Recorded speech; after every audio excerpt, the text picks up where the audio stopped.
Snaking its way through the countryside of Southern Virginia, this beautiful 3.2-mile strip of asphalt has been around since 1957.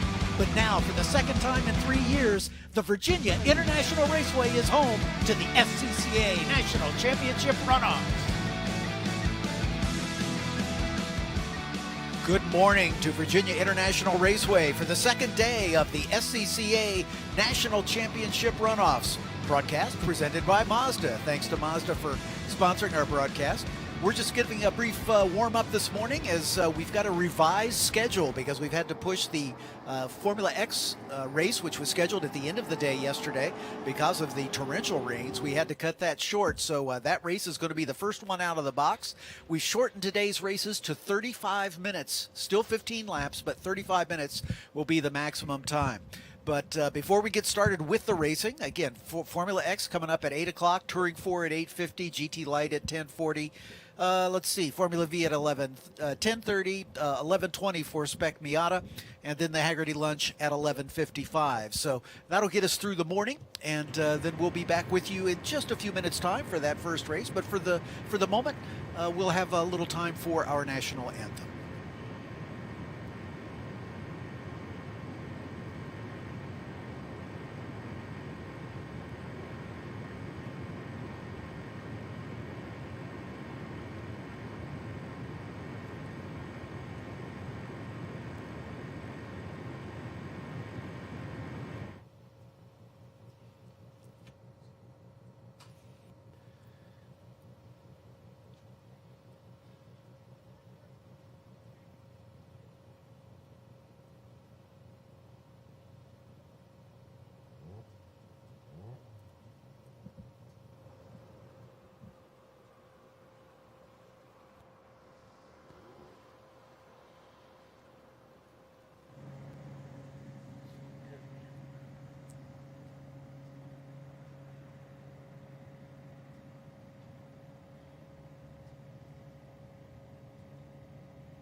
Snaking its way through the countryside of Southern Virginia, this beautiful 3.2-mile strip of asphalt has been around since 1957.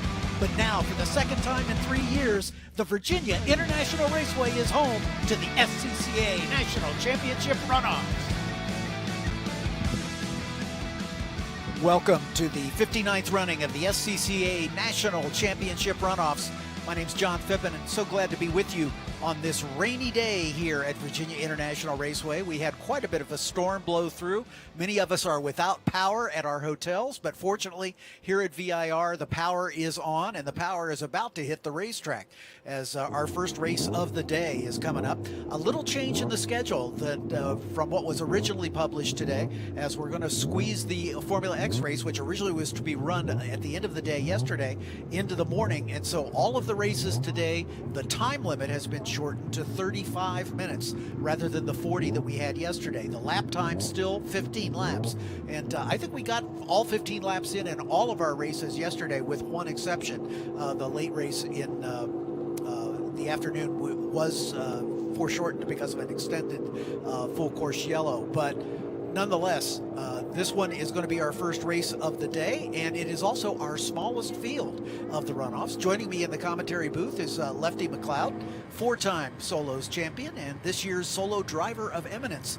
And quite an honor, Lefty, and I'm honored and humbled to be seated next to you. Well, thank you. No, I'm excited to be here. I love coming to the runoffs, love watching this, and then now with this weekend with a little bit of weather mixing things in, it's going to be interesting. This morning should at least have consistent weather. It's a light mist. Should be consistent track conditions for the entire race. Exactly. And the third member of our broadcast team, the SCCA Senior Director of Rally Solo and Experiential Programs, is Hayward Wagner, and he's down on the grid. Hey, Hayward, good morning. Morning, gentlemen. We have, at the moment, nothing falling out of the sky, which is a radical shift from where we've been for the last 24 hours.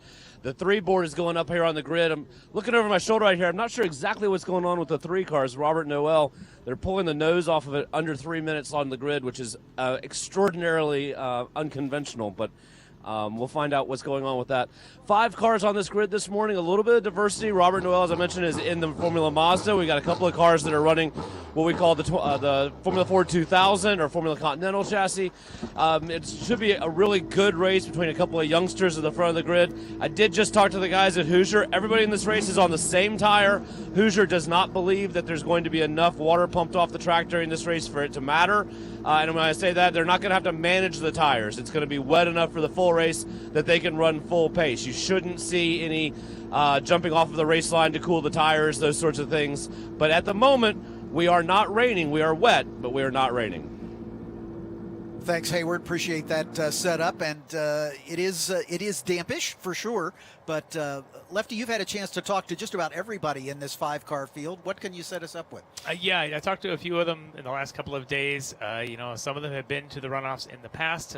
Notably, our pole sitter Trevor Russell, Austin Hill also ran in this race last year, finishing second and third. So they're certainly contenders to watch for. Both of them, those young men, they have definitely going to correct their mistakes from last year and go out here on a very full wet setup. I talked to Austin Hill's dad and talked to Austin quite a bit yesterday.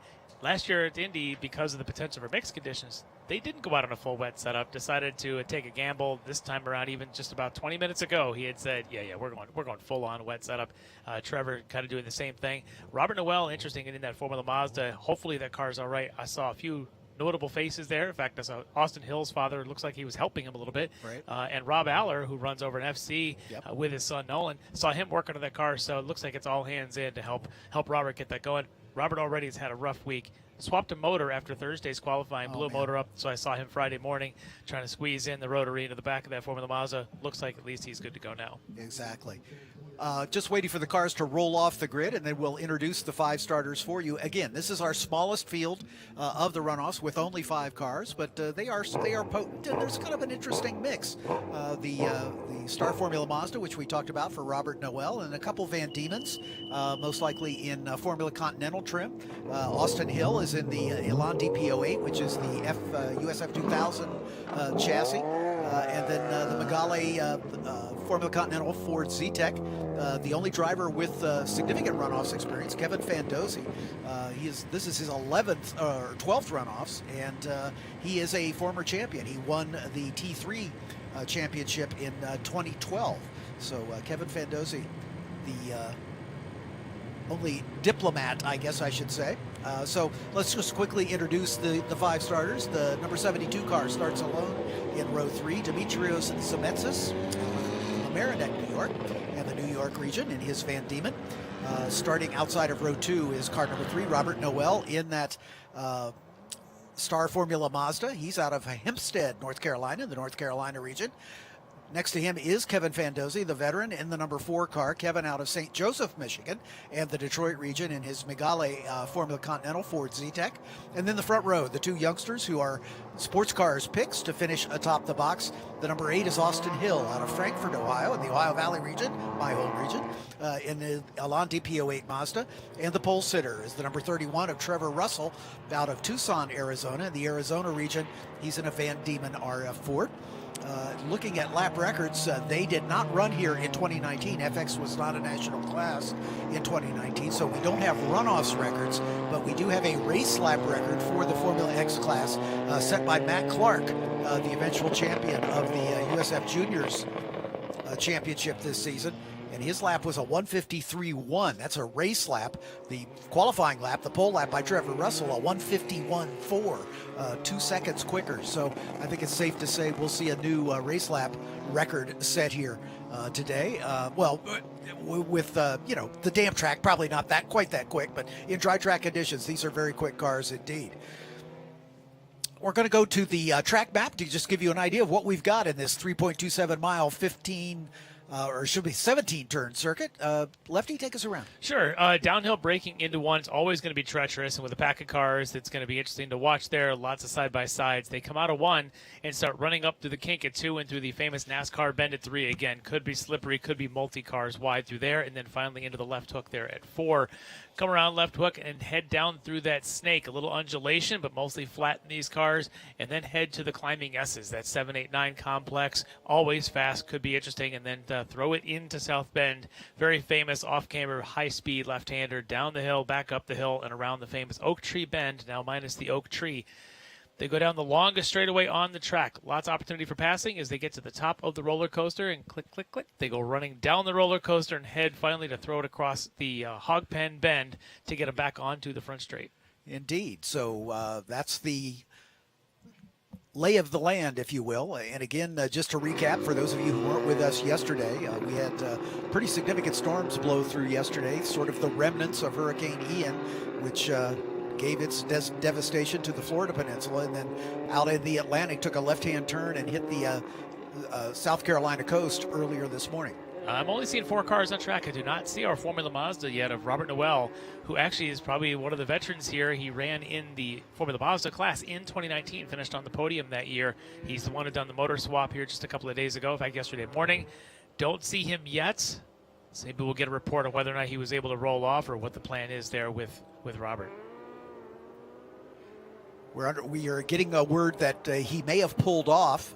I would hope that he's still making repairs and would be able to start from the pit lane, but sounding like he may have pulled off on this formation lap.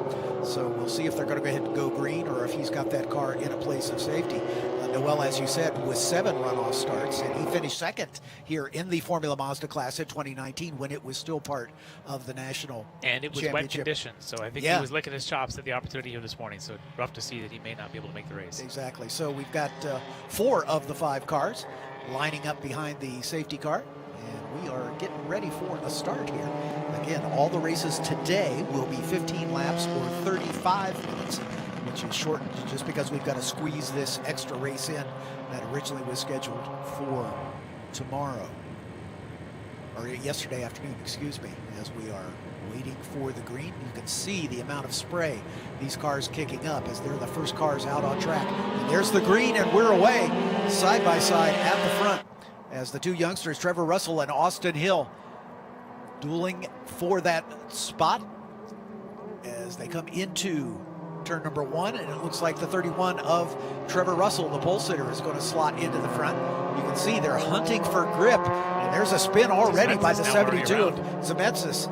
Wasn't even able to get the stickers off of his rain tires on that outlet. I wonder if that hurts him a little bit. You had seen the other ones like Russell and Hill. They were doing a lot of scrubbing that may be paying off right now. They got a little bit of heat in their tires. It doesn't look like Zemetzis was able to do that, but he is moving again. Yeah, he's able to get it back going, so that's certainly a good scene. But and I've got word that Robert Noel did head back to paddock, unfortunately, so we'll see he's out of this race. That's tough. That's a tough break for him. So we've got 4 cars surviving, and they are making their way through the lower S's, or the snake, for the first time.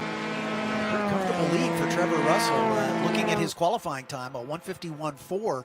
Austin Hill, who qualified second in the Elan Mazda, of 153.8. So in dry track conditions, Trevor Russell should have this race pretty much in hand. And at least in the early stages, that's the way it's looking. But these conditions are so treacherous. These drivers are really going to have to be careful, because once you get off track, it is a long ride through the wet grass. Fandozzi and the Miguel really being patient right now with Austin, kind of feeling things out. He looks a little bit tentative out there in these conditions, where Kevin looks like he wants to be a little more racy and willing to push.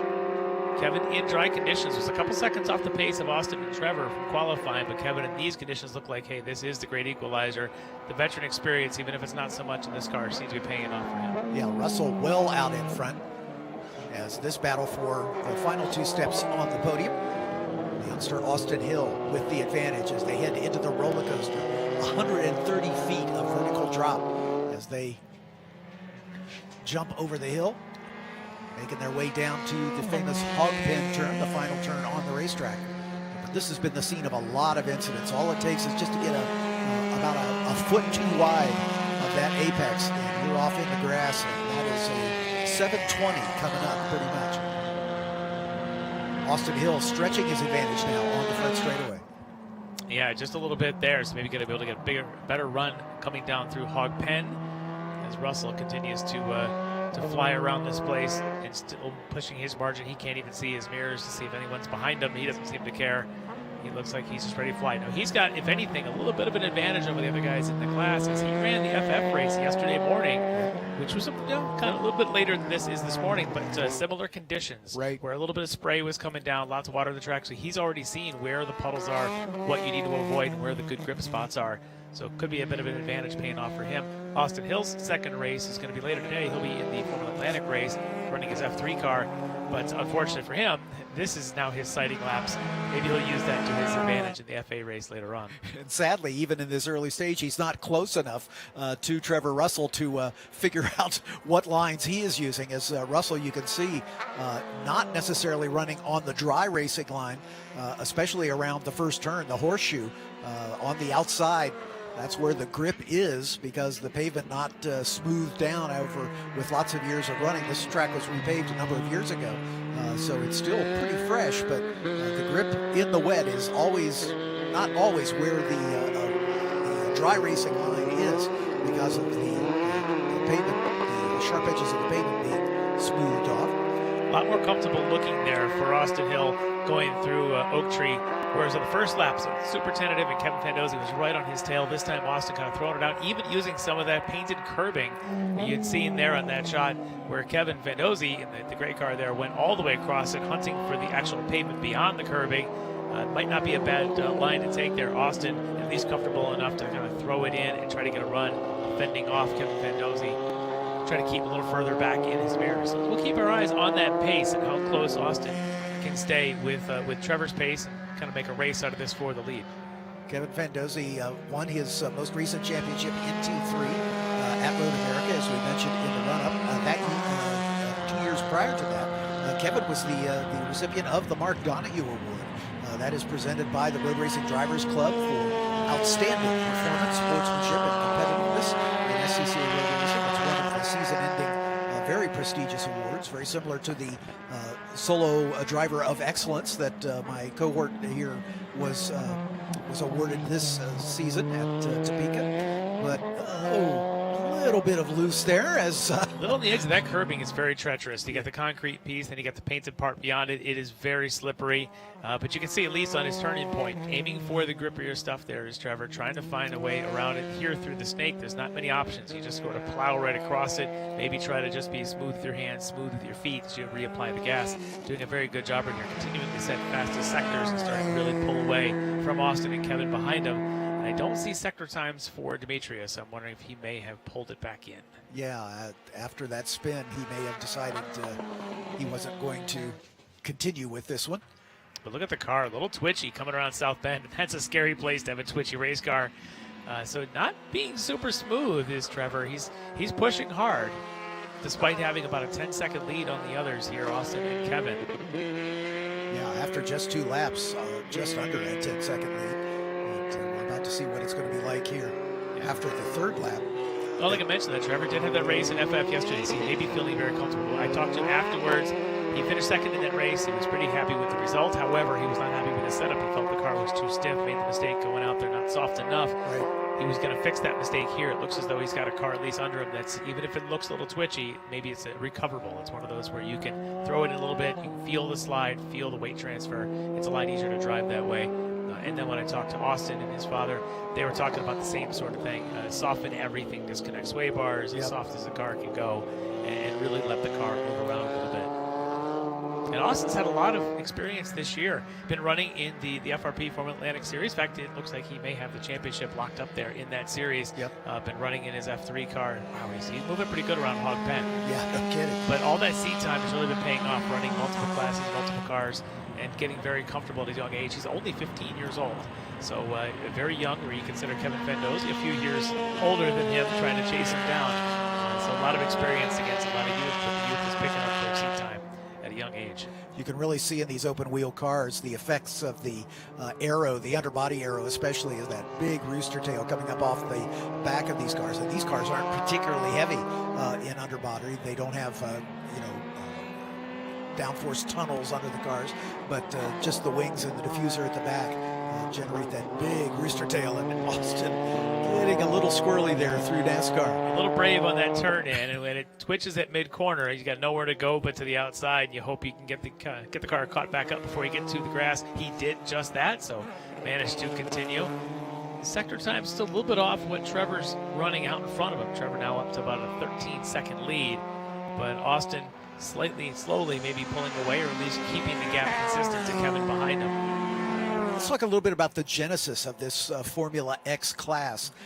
It was really kind of a, I don't want to say catch-all because that sort of minimizes it, but it was an opportunity for cars that don't fit easily into one of the other Formula categories, Formula Atlantic, Formula Continental. The F4 US chassis, the Ligier, is eligible for this class, I know, and the USF 2000 cars, which we've already talked about. So got a couple of them out there, yeah. So it's kind of where the Formula Mazdas have landed when since they're no longer a national class. Yeah, and that's kind of, I think, how this came about, was the Formula Mazda class. Just the participation numbers have been down. The chassis they're a little older. They're a little bit well-worn and well-seasoned, and those two-frame chassis don't last forever.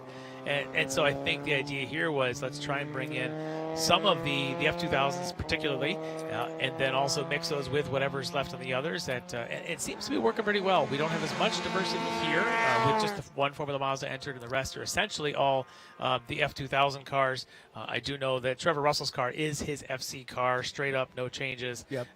Although he can, in this class, he can run the Avon tires if it were dry, as opposed to the spec tire they run on FC. But other than that, really, it is just his FC car, which is the other cars, like this one here of Demetrius Tismetsis, is just the Mazda transplanted FC car. So very good to be able to bring those in. The number's down a little bit from Indy last year, and that's a bit surprising if you ask me. I think we had 15 in this class entered a year ago, which was the ones in the front were all the F2000 cars. Right. But we had a driver out there last year in what was known as a fast-forward Mazda Speed Formula 2.0, which was a very different type of a very tall, much larger footprint car, and he did quite well, put it just outside the podium there. So it was good to see something different come along, and I think this year, unfortunately, just not the same numbers. Numbers are across or down. I think maybe we'll see a bit of that recovery, hopefully, for next year when we come back. But I think here in this class, they may have suffered a bit. I think there is some good parity. I think there is opportunity for other chassis to be competitive. But it's also a good chance for some of these young drivers who do run the F2000 to come out here and show their talent at the runoffs. Exactly right. And there are some very talented drivers in these series. I'm fortunate enough to be the series spokesman for the F4 US Championship and the Formula Regional Americas Championship. Really breeding grounds for drivers coming right out of go-karting. The minimum age for our series, the F4 series, is 15. And so Austin Hill would fit right into a F4 US Championship car. If Austin's family is listening, we'd love to have you in our series. These youngsters coming right out of go-karting really need an opportunity for a relatively budget-friendly way for them to go racing, and these cars are just fit that bill pretty much perfectly. As the 72 of Zemetzis. Yep, looks like he is calling it a day or heading into the pit lane with an issue of some kind. So that leaves 3 cars running. We understand that's the minimum for a national champion to be awarded. So 3 cars hopefully will get to the finish. And we'll have... And it's still a good little battle between these two. Yeah, this one's not over yet. The youth against the veteran here is a lot of fun to watch. Big slide there for Austin Hill coming down Hog Pen. Again, able to keep it on the track. But he's pushing. He's definitely finding it. Meanwhile, out in front, Trevor Russell is continuing to set fastest sectors up and down. So his pace is pretty strong. But these guys are awfully closely matched between these two. The Elan is, again, just a F2000 Mazda powered, where Kevin Fandozzi's car is more of a traditional FC car there, I believe, in his Mygale. As you look at lap times, they were about a second apart on that last lap, and Fandozzi was the quicker. So he is reeling in Austin Hill. And the interesting thing with these rain tires, you would think that, well, the rain tires are going to go away on this dry ink track.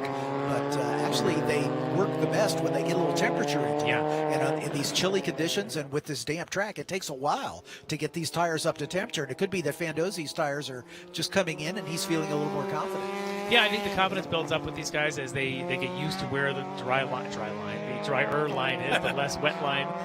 But as you say, for sure, as they get some heat in these things, they start to soften up a little bit. But as the race develops, especially if we're not getting more rain put down, you'll start to scrub these tires. They will start to go away a little bit over the course of these 15 laps, and they're on pace to probably get the 15 in at this point.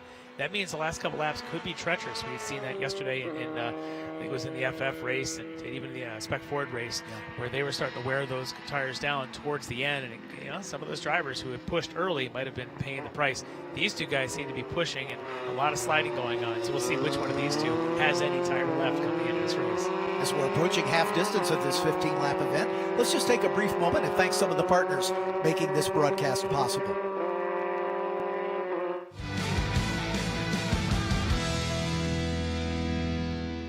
Focus, guys. We're in a race to the finish, okay? Here's where the rubber meets the road. Have these initiatives moved the needle, like, at all? Well, let's shift gears a minute. We're really kind of at the apex here. We need to put the pedal to the metal. We need to nail those hairpin turns, cross that finish line, and take that checkered flag. Woo!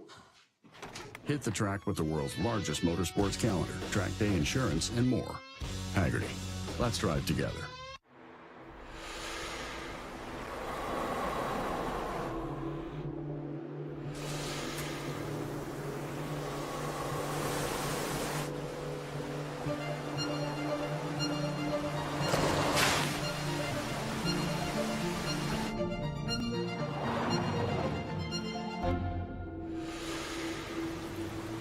Introducing the first ever Mazda Cx-50.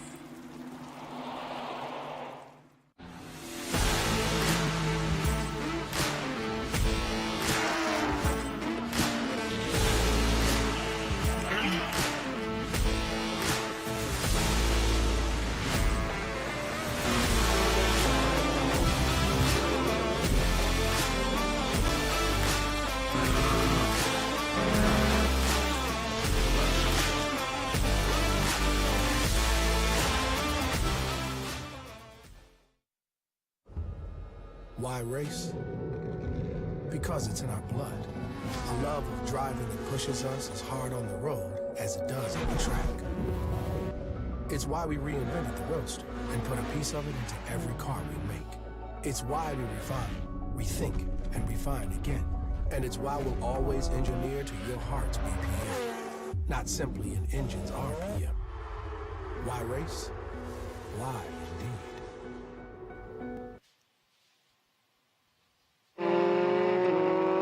Welcome back to a very wet Virginia International Raceway as we are our first race of the second day of the 59th running of the SCCA National Championship Runoffs for Formula X, and it is a dandy for second and third spot as Austin Hill in the early stages looked like he was going to be able to pull away from the veteran Kevin Fandozzi, but Fandozzi is keeping the youngster honest and is right on his gearbox as our leader, Trevor Russell, well out in front. Last time by the stripe, it was...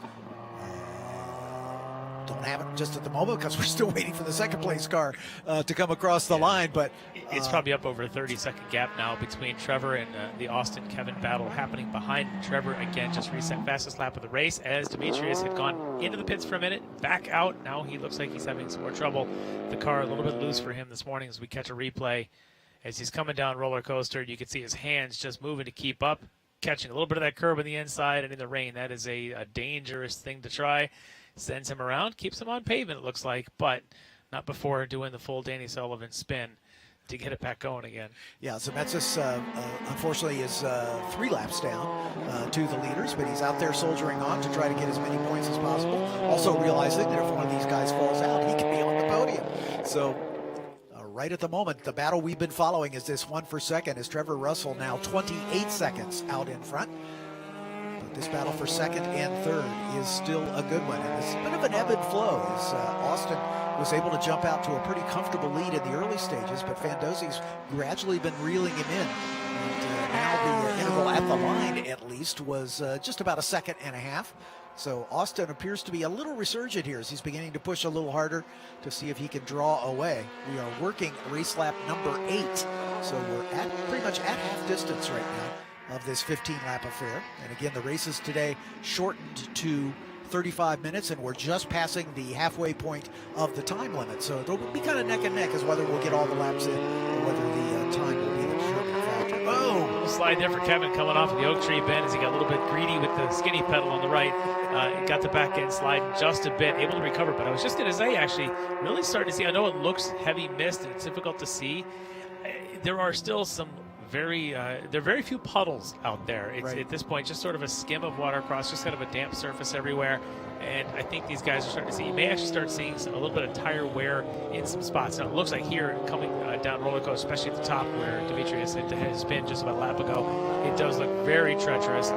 Kevin taking the same line Demetrius did, really risking it here. But look at this, that little bit of a slip there. Oh, that's our leader. That's Trevor Russell. Indeed, Trevor Russell off the track.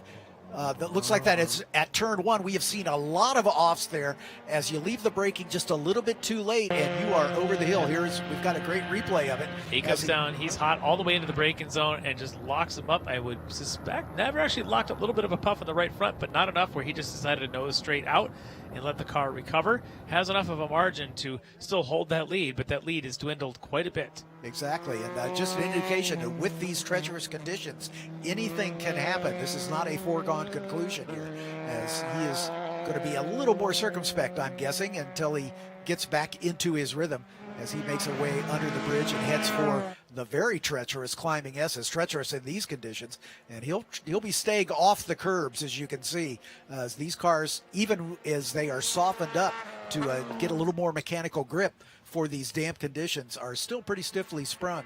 And if you ride the curves in the wet, it is definitely not going to end well, let's just say. Well, he was getting a little bit greedy. Besides the fact that the curbs are slippery. Yeah, he was getting a little bit greedy, I think, as you start to get into that rhythm and you start to push and you push and you push. And if, let's say, the mist just turns the wick up just a little bit on you, suddenly you got a little bit more water. And he's also seemed to be using a little bit more of the track left entry and braking zone coming down into 1. That's where all the really slippery parts of the pavement are. It's a lot grippier down the inside. Obviously not your ideal line for corner exit, but when you're dealing for grip and you're hunting for it, you go wherever the grip goes. He may have found himself a little bit too far to the left and got himself into that runoff. But lucky for him, had a margin built and able to hold back onto it just enough to where the second sector, he set fastest sector of the race there in the second sector. So he was able to put that spin in 1 behind him already and continues to motor on. We've said this adage pretty much throughout the weekend. It's, race drivers have to have short memories. You make a mistake, everybody makes them. You make a mistake, you got to put it behind you and just, put your attention forward. Apparently for Trevor, his memory is all of about 20 seconds. He was hammered down as soon as he got through the snake and back down towards South Bend, which is where that's where that sector 2 is. So he decided to just go with it, realized maybe that mistake was just a one-corner issue, and thought, what the heck, let's just hammer and go, get back in that rhythm. And he did just that. These guys, though, look at, there's still a lot of spray coming up, so I suspect perhaps there's a little bit of mist still coming down out there. Waiting for Austin to come across the line. Trevor only lost 3 seconds of his lead. It was 28 or almost 29, and now it's 25 seconds. So despite that off-course excursion, he didn't lose a significant amount of his interval first to second. And even if the rain has stopped, the other thing is the wind yesterday afternoon was pretty strong with that hurricane, the remnants of it blowing through. The wind was blowing very hard. When you saw the spray go up off cars, it just immediately exited. Today, the spray just sort of hangs. It doesn't seem to really be going anywhere. So while these tires are pumping water, they're not really pumping it anywhere. It's just sort of dropping right back down. The wind is not blowing water off the track. And honestly, with only 3 cars out there moving, there's not enough water pumping going on. And so for these guys, maybe the conditions are consistent. Maybe they're expecting it to be better, and it just isn't getting there yet. Yeah, we have 2 more open wheel classes coming up later today. Formula V. Lefty and I will be back with you at 10:30 for that one. And we'll also see Formula Atlantic after the lunch break. Greg and Lefty will be giving you that one at 1:45. And those are classes significantly more subscribed than this one. So it'll be interesting to see what the condition of the track is as the forecast continues to be for rain throughout the day today. With that many of these open wheel cars kicking up spray, visibility really becomes an issue. These cars are spread out enough that it's not that much of a problem for this race at least. Yeah, and I wondered at least for a while there if Kevin was keeping that 1 to 2 second gap because of that, just sort of feeling things out, able to keep the visibility, not get stuck in the spray. But now with, maybe Austin is getting into a bit of his own rhythm, has pulled away a couple of more tenths that lead now up to 3 seconds between Austin, and with only about 5 laps to go, time may be running out for Kevin. He's going to have to really start to push. Meanwhile, our leader just went fastest trap speed of the race, 130 miles an hour down the back straight. You can see him there. A little more track center, even though he's still braking towards the left a little bit. Maybe not as much as he was, maybe a little bit earlier than he did on his off a moment ago. Yeah, exactly right. And of course, the drivers, he's I'm sure getting communication from his pits. He knows how big a lead he has. And the temptation is to, I'll just take it easy after I'll motor around at 8/10. And that can really throw your rhythm completely off. And these drivers need to keep their focus forward and just hit their marks and keep doing what they're doing. They don't want to get too complacent because that's when mistakes get made and you find yourself off in the grass. Yeah, I'm not sure that Trevor has an 8/10 gear at this point. He's very heady kid. Talking to him a little bit, he is the mechanic for that car. He does all of his own repairs and setup and everything. He had a little bit of damage to the front nose cone there. Had just fixed that all up himself, repainted it himself, restickered it, the whole thing. So he knows this race car inside and out. And I'm sure as he's out there, he's thinking about all the little things, listening to the race car, feeling the tires, as just a very heady kid. And maybe knew that one mistake was just a one-time thing and he needed to go back and start hitting those marks again because 9/10 sometimes get you out of that rhythm. Exactly. Nice catch indeed. But he seems to be very much in command. Very, very calm hands. He's not making, quick, rapid corrections. So clearly, he's feeling comfortable with the car right now. Well, as we flash back to Fandozzi, right before the camera switched over, I noticed he had just run some personal best sectors and taken a couple of tenths out of Austin Hill's lead. So kind of keep an eye on this. I suspect now at this point in the track, probably down to around 2 seconds. Kevin may be realizing it's a bit of go time now to see if he can make a move in the last couple of laps and try and catch up to Austin. This could be fun. Yeah, working race lap 11, about to start that 12th lap as the clock counting down to just over 10 minutes remaining. So it'll be a little touch and go whether we'll get all 15 laps in, but it's going to be pretty close. Austin reacting there a little bit, was able to pick up a couple of tenths back there in the second sector after giving a few tenths to Kevin in the first sector. So these guys just trading sectors back and forth. That lead again about 2.5 seconds as they come down roller coaster. But the leader just reset fastest third sector, which is this sector we're seeing right here coming down roller coaster to Hog Pen. And the fastest trap speed again as well. 131 and some change. Which means he's pushing the exit at 12 at Oak Tree. He's feeling comfortable to get the launch off of there. That's how you get it. Yeah, the speed trap is just before the braking zone for the roller coaster on the back straightaway. And he's about 4 miles an hour faster than the other guys are in trap speed. That's a lot. Yeah, no kidding. Which would, indicate that he's got the car trimmed out a bit, you would think. But, possibly. In these conditions, I would think you'd want all the downforce you could crank onto the car. But again, aero not as important on a damn track as mechanical work. So. They do crank some in, though. I'm talking to Austin and his father. They cranked in all the aero they could. You look at their wing attack, it's a lot more here than if it were a dry condition. So anything they could get to try and help the car push to the ground, push that water away, is whatever they can do. And you can see the angle attack on that rear wing. The whole wing is just tipped forward to try and help. Yeah. Looks like he spun backwards into the tire barrier as that car has really got the wing cranked up as he heads under the bridge and just by our commentary position makes his way in the uphill climbing S's. He's cranked it back up again. Again, look at that sector times. He was quicker than Kevin in the first sector again. Kevin also beginning to flirt with the curbs a little bit through the climbing S's as they head down towards South Bend. The final turn, that left-hander, very daunting on a dry track. It is very, very fast and almost blind as they approach to the double apex right-hander, which is the Oak Tree Bend. And for these guys, you're out there, it's mentally taxing to be able to drive a race car around a track as difficult as VIR. In these kind of conditions, your eyes are constantly hunting for the drier parts of the track. You're feeling every moment, every turn in, every touch of the brakes, every squeeze of the gas, trying to focus on perfection as best as you can find it. It is very mentally taxing. Then you throw in the visibility issues, the fogging issues. Open cars like this, you can't just flip your visor open a little bit. You just have to breathe right into it, and you end up fogging up your own eyes. And so that's all these condition things you have to really think about as these drivers are out there. Even though there's only 3 of them, and you think, oh, they're kind of running by themselves, it is extremely difficult. Meanwhile, the entire time you're just getting soaking wet because all that water, especially for someone like Kevin Fandozzi, who's following Austin Hill, probably getting all that spray right down inside of the cockpit there.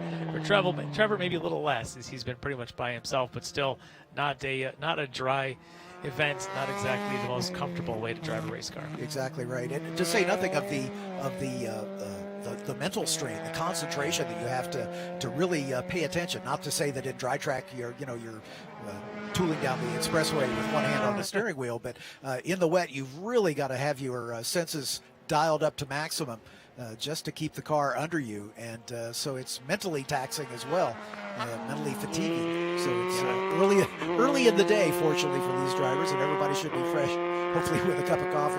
I would have needed an IV drip of espresso to be able to run this race at this hour of the morning to keep the focus and concentration for the entire 15 laps.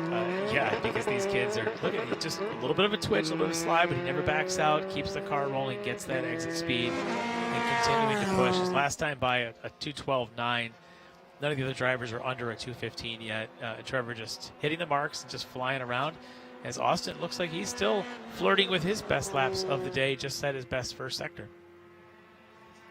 Personal best sector for Austin Hill as he is drawing away again from Kevin Fandozzi. Again, about 5 seconds a lap ago across the line. And I'm guessing it's going to be a little bit bigger as he is nice four-wheel drift right out to the edge of the track at the exit of the second apex of Oak Tree. As he is very comfortable with that car. And personal best second sector, so he's on an absolute flyer right now, doing it back-to-back sectors. Really wants to put Kevin deep behind him, doesn't want to have any sort of contest for that second place spot. Maybe even he thinks he can try and push Trevor if there's any bit of an issue. If Trevor has it off anywhere, Austin's ready to pounce. Exactly right. Trevor just crossing the line to complete the 13th racing lap, working lap 14. And Austin's actually on pace for probably about a 2:13 or 2:14 lap this time by, which would be a personal best lap if he can get this run. That car just looks so twitchy and just dancing all the way down through Hog Pen, but able to get the power down. Look at all that spray coming off all 4 tires, just launching in the air off the wing. Comes across the line. It is a personal best at 2:14.8. That is still about 6/10 slower than Trevor Russell's last lap at a 2:14.2. Yeah, well, all of that's the first sector. which is all this right here. Russell was 2 seconds quicker, but in the other 2 sectors, Austin matching and maybe even beating Trevor's times in those sectors. So Austin very good on pace. He just has to figure out this first sector, perhaps this NASCAR 3. Very smooth through there. This is the spots that where Trevor has just been absolutely deadly. He's so fast. Yeah, and again, Austin using this as a good rehearsal for his Formula Atlantic's stint coming up a little later today. Which will be interesting because he drives a Formula 3 in that Atlantic race against those Toyota chassis, and the chassis with the Toyota motors in them these days, or even with the Mazdas in them. But Austin running in that Formula 3 may have a shot. Some pretty good straight line speed in that car. If he can get that power down, and now that he has seen the track in these damp conditions, he has a better idea what he can and can't do. Yeah. It's a turbo 2-liter motor in that F3 car, and making about 300 horsepower. Yeah, it's a rocket ship in a straight line. Yeah, no question. As we are into the closing stages here, as Trevor Russell will be crossing the line to see the white flag next time by. Speaking of rocket ships, he did just that fastest trap speed at a 1:31.0, but he's flirting with his best sectors in both Sector 1 and Sector 2. This could be another 2:12 lap here, as you know, just on the penultimate lap, he's really flying. Wants to make sure that there is no doubt in this race. Across the line he comes. The white flag indeed is in the air. He has just put Zemetsis another lap down. 4 laps down now is Demetrius Zemetsis, but kudos to him for soldiering on out there despite an early problem and a couple of spins, an unscheduled pit stop, yet he's still out there competing. That's what the runoffs are all about. Yeah, Demetrius, a little bit one of the older drivers, managing the global racing team. He's got a bunch of young drivers that run with him in some of the other series that are out there. But here at the runoffs last year, I think he was 6th in this FX class. Yep. So it's great to see him back, but maybe just feeling like, this is one of those days in these kind of conditions. This is really for the kids, but he's trying to get that seat time down and show that he's a racer like all the rest, which that's what we're all out here for. You don't pay your entry fee to not run the race. So take your laps and get to see VIR in the wet. Exactly right. As Demetrius making his way into the climbing S's. Austin Hill just at his personal best, first and second sector, or first sector and second sector, and much closer to Trevor's first sector. So we might actually see Austin now in the 13s if he can finish this lap up. 14.2 actually as he just went on by. So Austin still putting the pace down, pulling away quickly from Kevin Fandozzi, still back in third. And there he is making his way through the snake for the final time as they are approaching the checkered flag. We're going to get all 15 laps in with a little time to spare, about 2 minutes remaining on the countdown clock. So the 35 minutes looks to be just about right for this class. And Trevor Russell not backing off at all, just at the fastest second sector of the race. Again, second sector is coming out of Snake all the way through the Oak Tree Bend, which to me is some of the most treacherous parts of this track.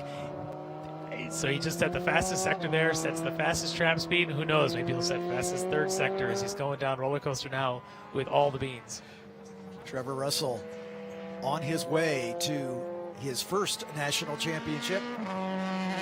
He does so in imperious fashion, 35 seconds in front of the rest of the field as the checkered flag is in the hand of the starter. And Trevor Russell fighting some dodgy conditions, but a flag-to-flag victory for the youngster out of Tucson, Arizona, as he'll take his first national championship here at the 59th running of the SCCA National Championship Runoffs. The battle for second and third was a pretty good one through much of the race, but Austin Hill able to put his head down and draw away in the closing stages. That's a lot of curb. He has just one more turn to negotiate, and he does make it by the skin of his teeth. So Austin Hill will take the silver medal as he accelerates toward the line as well.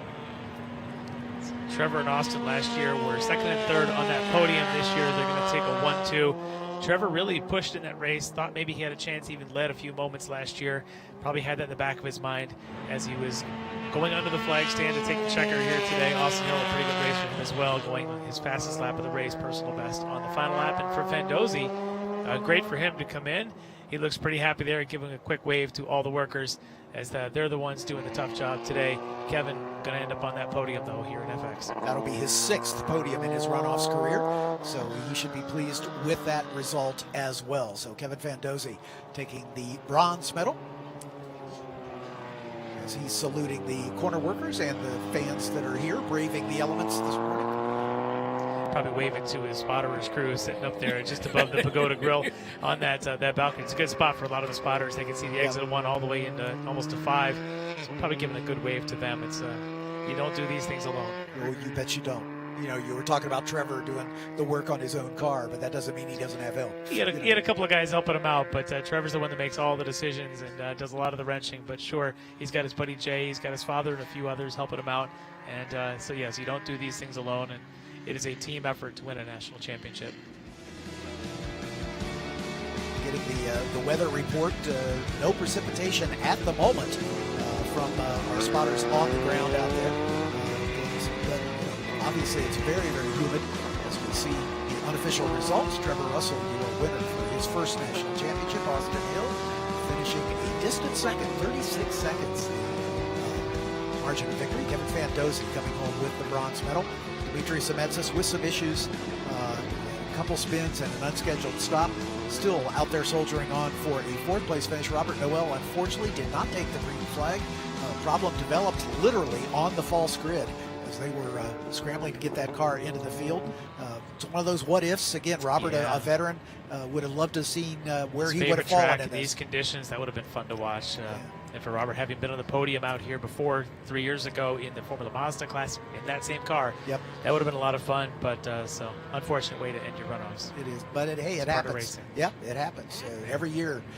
Somebody has a disappointment like that, and unfortunately, Robert. No disappointment in that group right there, though. You betcha.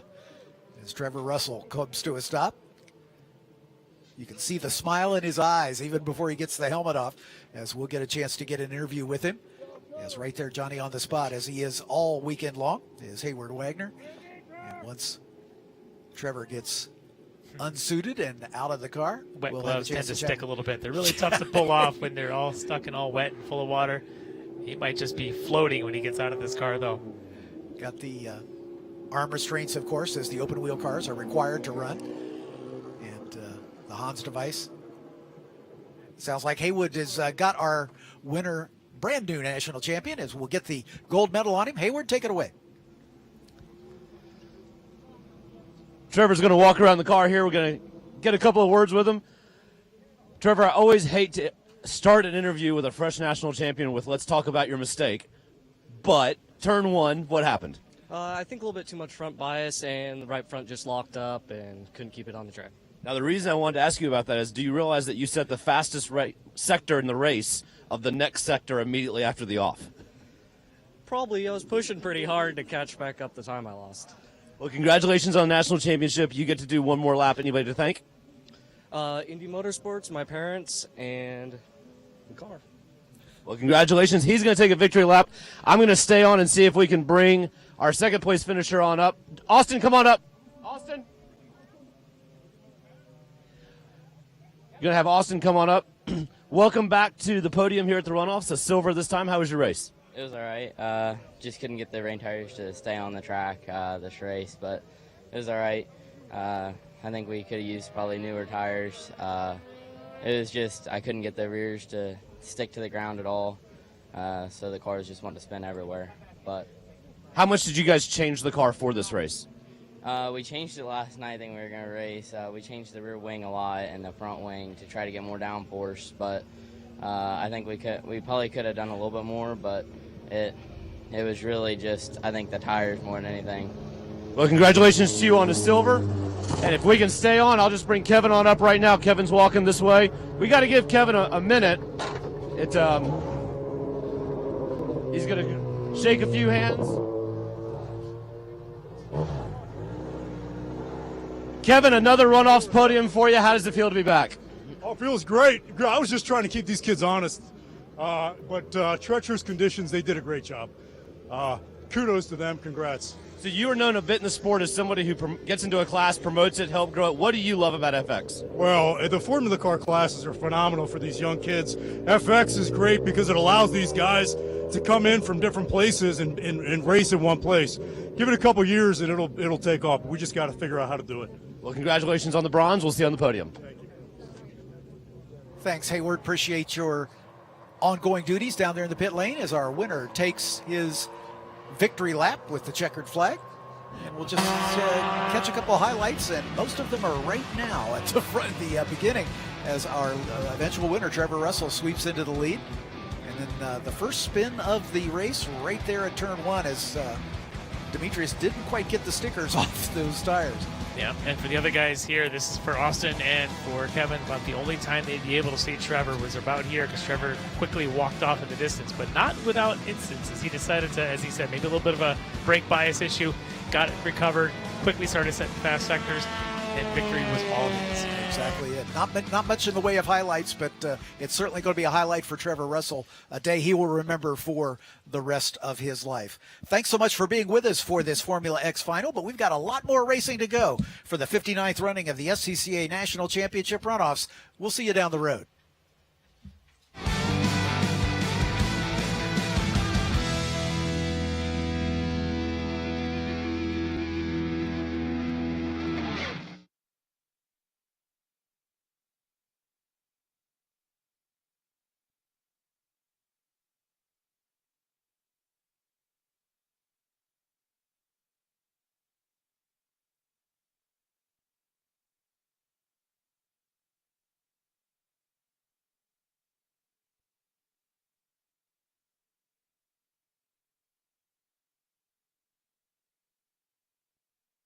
Snaking its way through the countryside of Southern Virginia, this beautiful 3.2-mile strip of asphalt has been around since 1957.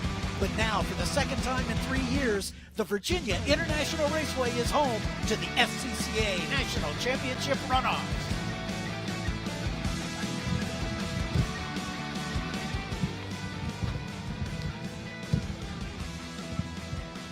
Welcome, everybody.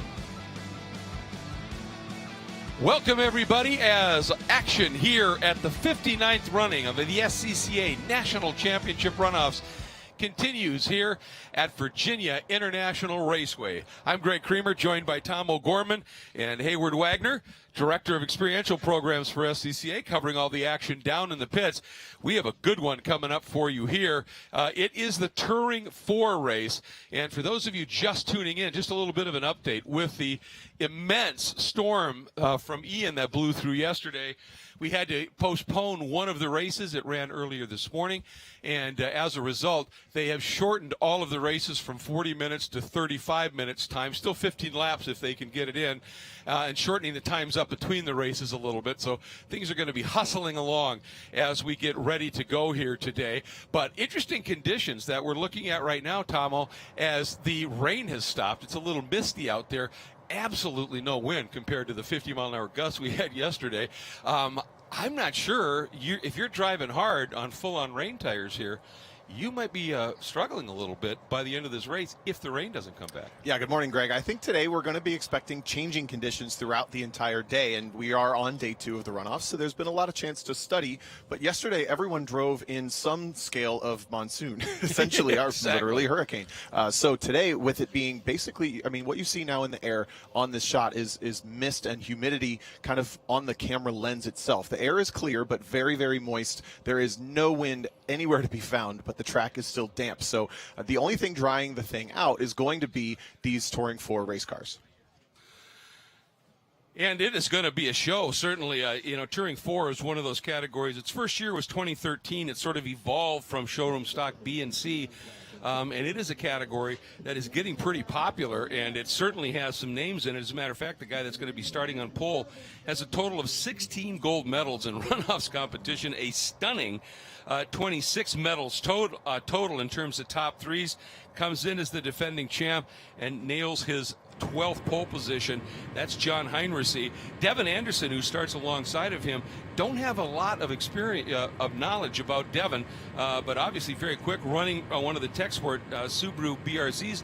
Tech sport's based right here at VIR, so track knowledge, that's their strong suit. Of course, and Devin, the son of Kevin Anderson, who has run tech sport racing in professional racing in World Challenge for the most part over the last couple of years, probably close to a decade at this point. So Devin has actually come up through working with the team and now is in the car. He's done a little bit of World Challenge racing himself, I believe, and bringing that 2019 Subaru BRZ up onto the front row with a legend like John Heinrichs is an impressive performance. But then we have another big name, Marshall Mast, right behind out of the Phoenix Performance stable in another very familiar but slightly different car.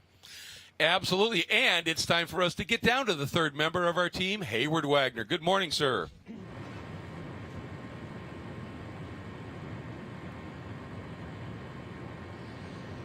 Hey guys, we're down on pit lane. Sorry, missed the throw. We have nothing falling out of the sky at the moment, but the track is still very damp. Last race really didn't dry it off much. I think the big thing that we're looking at here on pit lane, talking to the crews, everybody seems to be on the full wets, so we may see some heat management and tires later in the race. One to watch, Marshall Mast. He ran in the absolute deluge conditions yesterday in T3, had a spin, is starting right behind his teammate John Heinrichs. So those guys are going to start out paired up. A couple of cars in the field also to keep an eye out for. So there's some different drivetrains here. To give you an idea, though, about the slickness of the track, we did just get a report that on a recon lap, one of our pace cars had a spin. So might be a little slippery still. Yeah, absolutely it is. It's greasy out there for sure.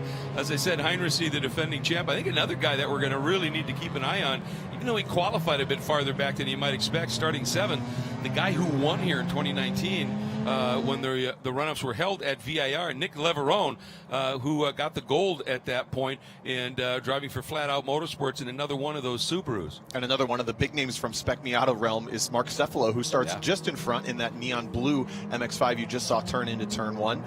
They are starting 6th and 7th, and that's because this class is just slow enough that drafting actually still matters a lot. These cars are very mildly modified, as you can see, very familiar kind of enthusiast cars, the MX-5, the FRS BRZ, V6 Mustangs, that kind of stuff, and then the RX-8 sitting in 4th. But again, working together in qualifying or finding a way to make sure no one else can draft off you in qualifying is pretty important. So those guys didn't quite get what they wanted out of qualifying, but when we say that, I mean they're still within a second on the dry board from the leaders. This is going to be a really tight race.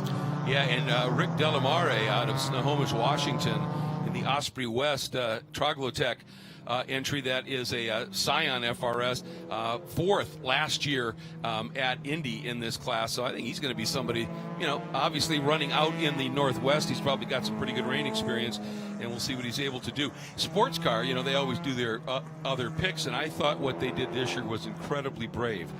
Not in choosing Marshall Mast to win it or Mark Cefalo to be 2nd, but choosing John Heinrichs to be 3rd. So we'll see how that plays out. I talked about that front row, Heinrichs and Devin Anderson. Next up, Marshall Mast and Sergio Slobin, who is a very experienced driver in this category. Starting in the 5th spot, the 120 of Angelica Spree on the motion control suspension Hoosier Subaru BRZ. Then Mark Cefalo, as we've been talking about in the 00. Then the 186 of Leveroni in his Flat Out Motorsports entry. Then in the 8th spot, the number 21 of Christopher Windsor, who is a very talented driver in the Windsor Customs Mazda MX-5. Starting in the 9th spot, the number 69, Jeremy Butts, and he's in the Windsor Customs Mazda MX-5. A couple of teammates there. Then Delamare, as I said, starting in the 10th spot at his number 5 Scion. Starting 11th is the 98 of Kevin Fryer out of Bloomington, Illinois, in the Fryer Racing Mazda Hoosier MX-5. Starting 12th and 97 of Josh Cadenow out of Harrison, New York, in the Tech Sport Racing Subaru. Starting 13th, and at number 89 is Michael Lamania, the Cornerstone Financial Advisors Mazda out of Oakland, New Jersey. Starting 14th, the 09 Morgan Mailer out of Belleville, North Carolina, in the Mazda G-Lock and Panic Motorsports Mazda. Starting 15th will be the number 142 of Paulo Salvatore out of San Antonio, Texas, the Houston region, in a Ford Mustang. Starting in the 16th spot, the 93 of Richard Grunewald out of Hilliard, Ohio, the Advisory and Consulting Services Ford Mustang. And then your final row, row 9, starting 17th, the number 4 of Ken Lundrum out of Queensbury, New York, in the North Country Subaru BRZ, and the number 26, Leanne Falk out of Tolar, Texas, in the Chris Taylor Racing Cork Sport Mazda. Let's take a look at the track map. So VIR in the wet is definitely a unique challenge. It's not quite the heaven on earth that that was described, but the most challenging sections, braking zone for turn 1, falling off the course there and at 4A and B. Then the uphill S is very single file but very slick before coming through South Bend at turn 10. Getting the power down at turn 12, Oak Tree, is really, really challenging. Then we get into the final sector. Things to be careful for here, obviously braking zone for turn 14. That's the roller coaster, but then falling off the track at turn 16, 17. Hog Pen has been the biggest mistake most have made. Yeah, that's the treacherous spot, it seems. Certainly in the wet, it's always a bit of a dance down there, to be sure. And here we go. The Mazda, the official pace car of the series, is bringing them around. They'll duck into the pits, and then it will be down to Hagerty and Devin Anderson on that front row. And we're going to see just how things play out. Going for the gold in T4, Touring 4, here at the 59th running of SCCA's National Championship Runoffs. And the field coming up. And look for that green. You'll know when it happens. Everybody fighting a little bit for position here. Visibility is still going to be an issue. And we're green. We are racing. And, man, I'll tell you, it looked like Devin Anderson timed that really well, Tomo. He might have a nose ahead on Hagerty going down into one. Way outside. That's pretty slick out there. That's been a problem area. And Hagerty makes it work, ducks down to the inside, and locks into that first spot. Great timing. What happened to Marshall Mast? He's down to like 7th right now, but he's 3 wide through turn 2. This is really, really intense stuff for one of the picks to win and succeed in this race. Up to 2nd or 3rd is Mark Cephalo, a great knife up from 6th. Then it is Nick Leveroni, those 2 drivers we pointed out to watch. They've moved up very, very quickly. A big slip for Leveroni. Yeah, and Marshall Mast, I think now has worked his way back up into the 5th spot. He's got a pass done. But I'll tell you what, really close. And Devin Anderson is sticking right with Hagerty. Outside move there by Sergio Slobin in the number 33. Kevin Fryer also with a killer start. That's the sideways MX-5. Gets a big drift out of that maroon car, but he's moved up a bunch of positions from, I think, 11th on the grid up to about 7th. Things kind of stringing out a little bit here as Mast is now locked onto the back of Nick Leveroni. The other car that lost out a little bit on the green flag, Sergio Slobin in that RX-8. Yeah, and interesting watching Sergio. That RX-8, all the other Mazdas in this are MX-5, so he's going a slightly different route right now. Up through, for the first time, the climbing S's. Such an amazing piece of racetrack now into the really, really tricky South Bend at turn 10. And again, that little bit of diffusion you're seeing, it's not really mist hanging in the air. It's a little fogging on the lens. You can see it in the upper right corner there. As we hop on board, have an onboard for this one. Going to be enjoying this. That key corner right here is Christopher Windsor working through the Oak Tree turn and onto that long Madison Avenue backstretch. Yeah, this is Christopher Windsor in the number 21 car. It's white and red with a really cool throwback livery on it, but he's kind of trying to tuck in behind. That looks like Josh Cadeno just in front of the 97, who was scrambling for rain tires earlier this week, as many were. Hoosier was basically like, guys, we don't have enough to get everybody fresh rain tires, but Cadeno found them and has actually picked up a bunch of positions from 12th. Yeah, but look at Windsor, got a really nice, that toe, you could see it right near the end. He was able to make up some ground. Wasn't close enough to do anything to Cadeno, excuse me, as they now drop into the roller coaster. And this is one of those things, even these onboard shots don't really give you the sensation of how steep this drop is. But you can see the cars kind of disappear from view. That's how much fall off there is for Hogpen. And this is the corner that everyone has. If you do drop a little bit of any amount of tread off the track, you are going for a big long ride down towards the tire wall. That was the car we were just on board with Windsor. As he crosses the line, looks like 8th. And there it is, Hagerty up front, little bit of a margin now, just a tick over a second over Devin Anderson. And then watching Marshall Mast as he's worked his way up, back up into the 3rd spot, just slips underneath Nick Cephalo here. And Marshall rebounding nicely here after, as you noted, faded a little bit. Well, and remember that Mast did race just last night in the worst conditions you and I agree have ever seen a race run. So this probably feels like a very easy cruise, but he is adjusting from a Mustang to an FRS. And also one thing worth noting, the first 3 cars, they look very similar, but the front 2 are much newer than the 3rd one. Marshall Mast has a slightly lighter and slightly less powerful version of that Subaru Toyota chassis. So he's probably got actually a pretty good position for these conditions. Nope, Leanne Falk in the Chris Taylor Racing Corksport Mazda having a little bit of an off, avoided getting into the tires. And so hopefully, the question here is, it's so wet and everything sort of slopes down just a little bit. Sometimes you just can't get going again, but she did a nice job and was able to get back on track. So, nice drifts and slides here. We're going to be seeing that all day. And as we said, that mist, it's not a rain anymore. And if a rain line starts to develop, it's going to be interesting to see just who is doing a little bit better job of preserving these ultra soft, sticky rain tires, which on a drying surface can quickly overheat. be curious to see who. The temperature management is certainly going to be a thing. I don't think we're going to see a dry line form, but that could be wrong. Again, 15 laps or 35 minutes, whichever comes first. So we should be pretty good on race distance as long as we keep this thing green. You see the field's actually pretty compact still on lap 2. Yeah, doing a nice job. Not a big margin. It's only 2 seconds from Heinrichs to Cephalo. That's first to fourth. Then a little gap back to this really good battle as Sergio Slobin is in attack mode now. And Nick Leveroni, that is for the final spot in the top 5 through 14 as they head down into the roller coaster. And once again, we hop on board with Windsor, who got up alongside that time Caden now, but just wasn't far enough along to really commit to making the pass. He lost more positions than we realized on lap 1. This is the battle for 10th with that FRS just in front, the silver one being 9th. So this is a 3-way battle for the top 10. Angelica Spray, Josh Cadeno, and riding on board with Christopher Windsor. As drivers getting more confident, you see just barely a flash of the brakes for Cadeno as he gets a big slide through Hogpen. Hung on to it, but yeah, obviously dancing all the way down that hill. And yesterday in those atrocious conditions, right about here on the front straight, there was some puddling. People were hydroplaning.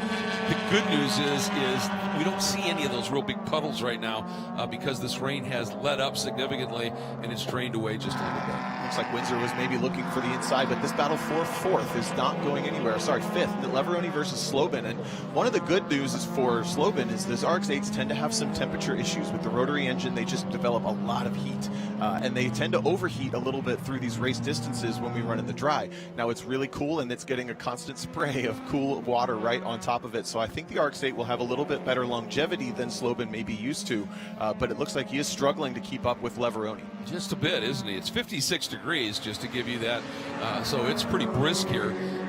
The good news is, as we said, the wind has died down, so it doesn't just cut through you like it was yesterday as we continue to watch this great scrap at the front. Heinrichs, driving as John Heinrichs can, but he cannot shake Devin Anderson, is sticking in his wheel tracks. And Marshall Mass, we know how good he is, and he's right there as well. As a matter of fact, Marshall has fast lap of the race. Yeah, it's only by a 1/10.5, but that's significant in this race, and a little bit of a different dynamic for Marshall Mast, especially if the race was dry. He's been racing a lot of the T3 cars, a lot of the Mustangs, where they tend to have maybe single car duels and they're kind of picking at each other, but this is more of a drafting class, and he was thinking, hey, racing in the dry would actually be pretty fun, but I'll take the wet too. And so far he's using that experience that he gained yesterday, really run down the field this time. Look at him, they're almost closer to Anderson than Anderson is to Heinrichs. I think so. And racing's full of coulda, woulda, shouldas, but if Mass would have got a better start from his 3rd spot, the front end of this could look a little bit different with him a little bit farther up the order. Good look there at that number 11 of Devin Anderson. And you spent some time racing against that Tech Sport team in World Challenge competition. One thing they do is they field a quick car. And they also usually have a big field of cars, so there's a lot of information that can be swapped between drivers. I believe Josh Cadeno running 10th is also out of the Tech Sport team in this field alone, let alone other track. Yesterday Rob Hines raced out of Tech Sport Racing in worse conditions, similar to what Mast experienced. So someone like Rob Hines can look to Devin Anderson and say, hey, do this, don't do this, and spread that information. Yeah, just sorry about to jump in there, but it looked like Mass was going to try and slice down underneath Devin Anderson. Wasn't quite far enough along, but you bring up a good point. The more cars you have, the more data you can share, and you can affect different setups, try things between the cars and the like. And that information is huge. Ooh, I thought Mass was going to try one into NASCAR, opted not to. But if he squares it up here, he did. He got a nice run, and he's going to dive to the inside in 4. He's alongside, side by side through 4. Mast on the inside, but look at this. Devin Anderson staying put. He's got the inside, but better grip around the outside. Mast just rounded him off. Yeah, leans into the rain line, and that was perfect. Marshall Mass knew he needed to make very quick work so he doesn't continue to lose time to his teammate up in front. Masterful job. So he leaned into the awe? Yeah, exactly. It's one of my favorite O'Gorman lines from yesterday. But look what happens here. That little bit of side by each racing, and look at the gap that Heinrichs gets. Whenever you've got a class that's momentum driven and you do this type of a thing here, everything's fine here, but the minute that Mass jumps up the inside, neither of them are running the quicker line. And this entire corner is so slippery, so both cars completely at little disadvantage. As soon as you turn back the other way, the rain line right around the outside where Mast is, you see he just slings it out there, trusts that the car's going to have some grip, but we did just see what looked like was going to be a big crash, but he saved it. Holy cow. Yeah. I don't know if you saw how sideways Marshall Mast was at the top of those S's. Oh, yeah, he had it completely crossed up. Now the question is going to be, I think that margin is probably up to about a second and a half. Is he going to be able to close it down? And Windsor now has gone around. Angelica Spree has dropped, as has Josh Caden now. Windsor now up into 9th, and that's Jeremy Butts up in front. He's going for the 8th spot, I think. Windsor was significantly faster, to the tune of 2 or 3 seconds, than the other cars around him, so he was probably just stuck for a minute and has now started to make progress. Similar silhouette that he's drafting off of. Maybe he can make quick work of this one. He's got a nice little toe tucked right in. It's all a matter of come over this rise that's coming up. He pops over to the inside, to the left here, and if he can make it work, and he does. And I think that was a pretty smart move there by Jeremy Butts. You know, you never just want to give a guy the opportunity to drive by you, but if he fought that down to the apex, it could have ended badly for both of them. And he didn't fight it too hard, and I think that was pretty savvy. I mean, you've got to survive first here. There's a lot of empty track here in front of Windsor. He's going to have to get to work to catch up to Kevin Fryer, who's the next car on track in that maroon MX-5. But at the front, John Heinrichs takes the fastest lap of the race. Check out this battle for 4th. This is great. Cephalo there, big look to the inside by Leveroni in the blue flat-out Scion, not able to do it there, but again, that side-by-side and just watching for opportunity is Jeremy Butts, but, Sergio Slobin. But, boy, I'll tell you, Cephalo, the minute that Leveroni sort of squeezed that turn in and tightened up his radius, that really helped Cephalo build it up. But look how quick Leveroni just comes right back after. You got to be careful with using all that track that Cephalo did. You saw how nervous the car got over the paint onto the runoff. In the dry, that's great, that's perfect. But here in the wet, sometimes using less of the track is actually a little bit better, as it looks like Leveroni really has this Sector 1 figured out, closes right up to the back of Cephalo. Try and straight line this much as you can here in the snake. Off here by the number 69 of that's Jeremy Butts, who was having a really good run. He was the guy that Windsor was trying to get through on. Now I think he's just looking for a point, hopefully. Trying to find some of those corner workers. They'll help you get back on track. Look at how slick it is. That's probably 3rd gear. 3 miles an hour ground speed, 300 wheel speed. Exactly. And look there at Marshall Mast as he and you know what, Heinrichs knows he's coming, because Heinrichs just reset fast lap, drops into the 28s at a 2-minute 28.9, recognizing that a very quick young man is coming up behind him. He's going purple in every sector this lap, so he's really lit the wick on that Toyota 86. Actually, a different car than we saw him claim some championships in before. That car had an accident. This is a fresh build that Marshall Mast mirrored his build off of. So Mast actually helping with the development on both of these cars, maybe wishing he wouldn't have developed Heinrichs so well. And even so, yeah, with Heinrichs setting fast times, Mast continues to set personal bests as well. So he's not quite as quick as Heinrichs thus far on this lap, but he's certainly not far off here. And there's lots of race time yet to go, obviously, as we said, even at 35 minutes. The previous race here in much wetter conditions, they got their full 15 laps in.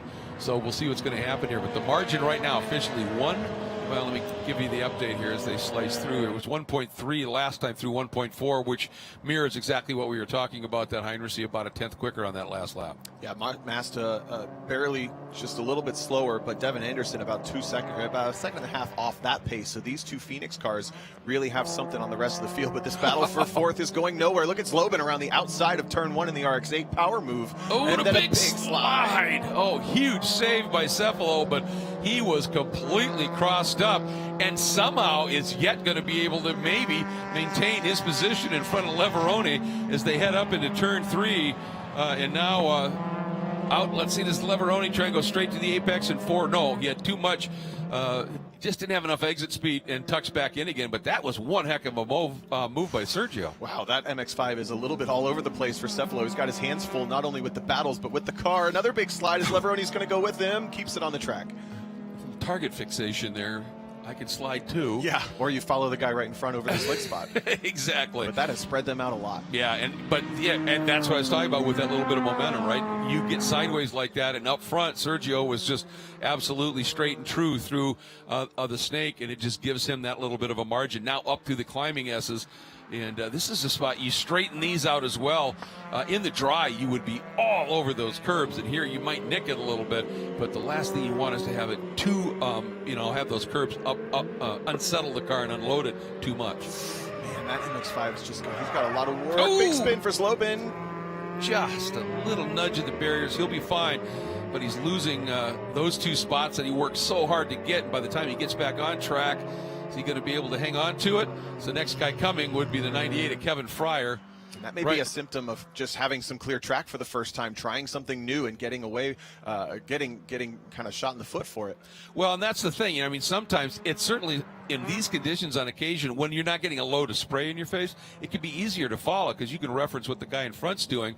And right now, it may have been on the last lap that Heinrich got a 10th, but look at this. That margin has completely evaporated.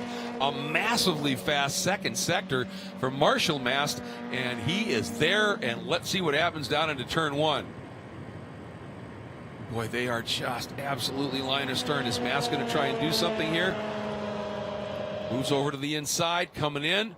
That inside line, it can be better in terms of braking and turn in, but then let's see, does Heinrich have the stick around the outside? He just might, Tom. He might. Oh, big slide for the power down. That's the dry line. Mast can't get it done. Heinrich is going to slingshot around the outside, take the position back, but watch what happened in that braking zone. Mast just figured out that he's got a lot of grip on it. Yeah, absolutely. And now let's see if Mast tries to square up here. Heinrich doesn't tend to leave a lot of openings, does he? And Mast realizes, yeah, that's not going to happen. So opens his arc up a little bit to just try and get a little bit more of a drive now out of the really crucial corner, turn 5, because now you're starting to just let it go. In the wet here, this turn 5A is a bit tricky. Boy, Mast is just glued. Let's see what happens here. You have to be already alongside the guy to try anything into the climbing S's. And from here, really, there's not a lot you can do up until maybe a surprise move down to the inside going into Oak Tree. This may be a moot point in these conditions, but remember, Marshall Mast dealing with a slightly less powerful, maybe about 10 horsepower, and a slightly lighter car than Heinrich. If anything, I would want the power for motoring down the straightaways here. So Mast might have to be careful with kind of staying too tucked up. He needs to create his opportunity for momentum. And being, last time through, almost a second and a half faster on raw pace, he certainly has the ability to go faster. It's just if he gets stuck. Well, let's see. I mean, for him, obviously, that little bit of a lack of power relative to Heinrich in the toe, he can stay right there. But it might be difficult for him to make any kind of a significant, pop move. We'll see what happens here. Boy, he is right there. Here we go. Looks to the inside, but just didn't quite have the momentum to just let it, release the brake and come up the inside. I think his best chance is down into turn 1. He learned last time he can't use the inside for power down, so he's got to make the pass done in the braking zone. It's all about getting a run through Hogpen, which is the scariest corner in these conditions. They're coming into it right now. Yep, falls away downhill. Heinrich a little wide, gets a slide. That's going to blunt his momentum a little bit. And Mast, if he wasn't too tucked up behind him, that might allow him to do something here. Looks like there's just a little bit of a gap. It might be a little bit too much to overcome in these conditions. See, the margin last time was 0.163 as they come through, 0.19. So about the same. Here comes Mast, looks to the inside again. And again, Heinrich confident around that outside. Pinches him more this time. Mast trying to use the outside. Big slide again, but that's actually worked out a little bit better than last lap. Yeah, it did. It got him able to rotate and get back to power. But again, that inside line for Heinrich. Watch the over-under. That's what I was thinking about here. Does he have the speed? That little wiggle may have just nulled it out enough.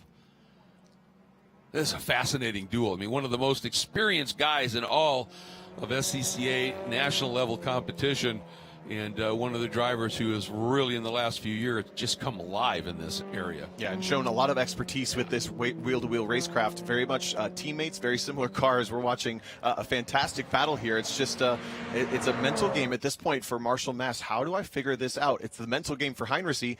Look forward. Don't make any mistakes.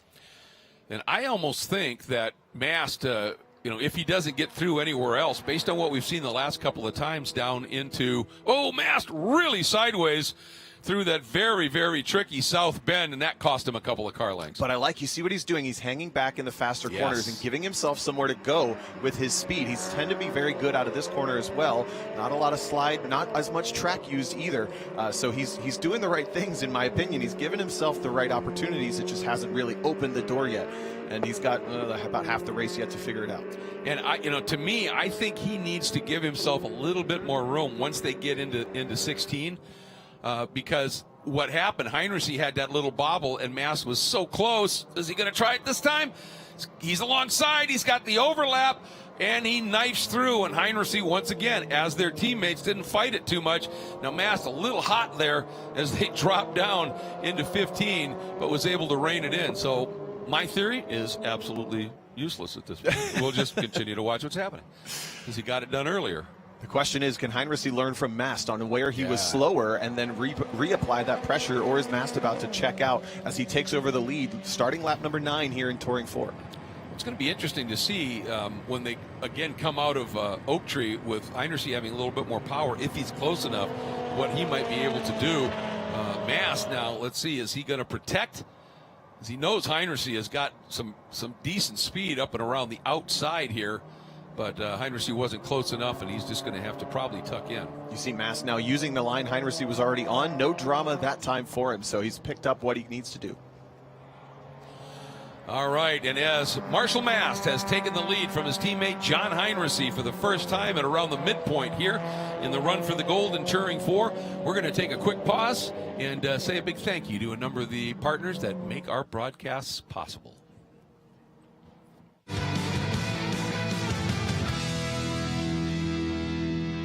Focus, guys. We're in a race to the finish, okay? Here's where the rubber meets the road.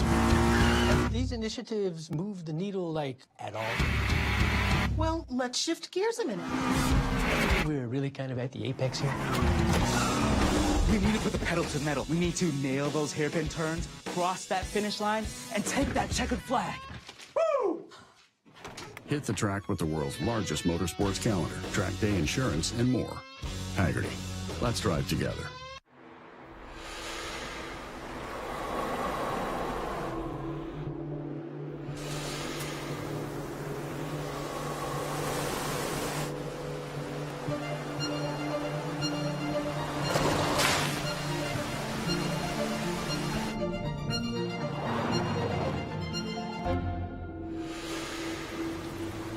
Introducing the first ever Mazda Cx-50.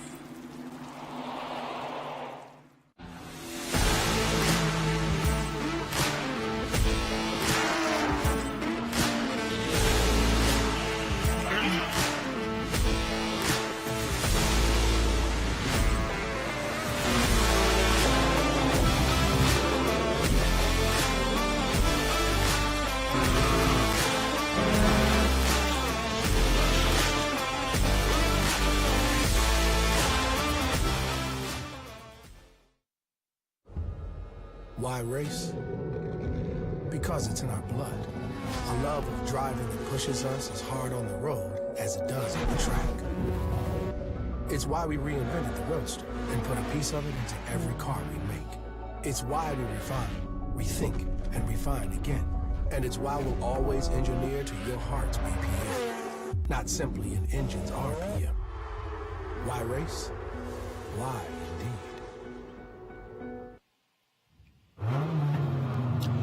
We are back as we hop on board with Christopher Windsor, currently running in the 9th spot in the number 21 Mazda MX-5 out of Thurmont, Maryland. And he's been having a great race all race long with the guy in front of him, Josh Cade. Now, sometimes he's been in front, sometimes he's been behind, but it has been a great battle. And you're right about the graphics scheme that that Christopher has on that car. Very Wood Brothers, if you obviously have an understanding of the history of the sport.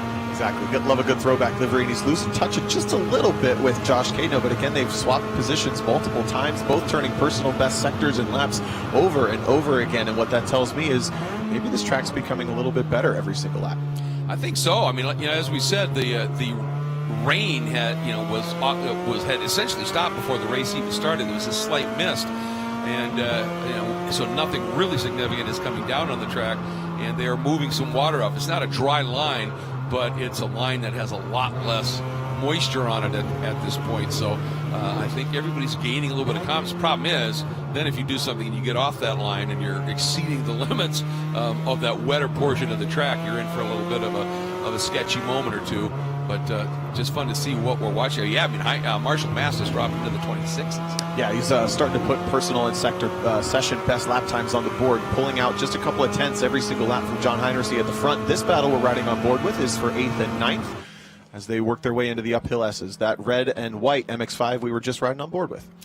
Yeah, absolutely. Beautiful section of the track and just flowing through there. Doing an absolutely incredible job. It's still Devin Anderson sitting in the 3rd spot, but now about 12 seconds back of the battle for the lead. Then Nick Leveroni sits in the 4th spot, another 10 seconds back, but he's a couple clear of Cephalo now. And then Sergio, with that big moment up in Oak Tree, has dropped off of them to the tune of another 12 seconds or so at this point. But here is that lead duo, and let's see, it was 0.9 the last time by. And it looks like Marshall, although Heinersee put up a really good 2nd sector there as well, and that margin is almost identical to what it was. Yeah, Mast looking a little bit better in Sector 1 where they were just starting the lap. As we take a look back a little further in the field, this looks like the battle for 13th between Michael Lamena and Jeremy Butts on the opposite end of the track, which again, that's just haze on our camera lens more than it is in the air. This track definitely becoming, is that sunlight? Glimmering on the back of those MX-5s? Oh we haven't seen that in a little while. How sweet that would be. Oh, look at this, side by side on the way down. And obviously Jeremy Butts have been running much farther up into the field, up into that battle with Caden now in Windsor. So he's got some speed in that car, and he's just fighting his way back through things. And looks like he's been able to make that spot and has moved around on Michael Lamena.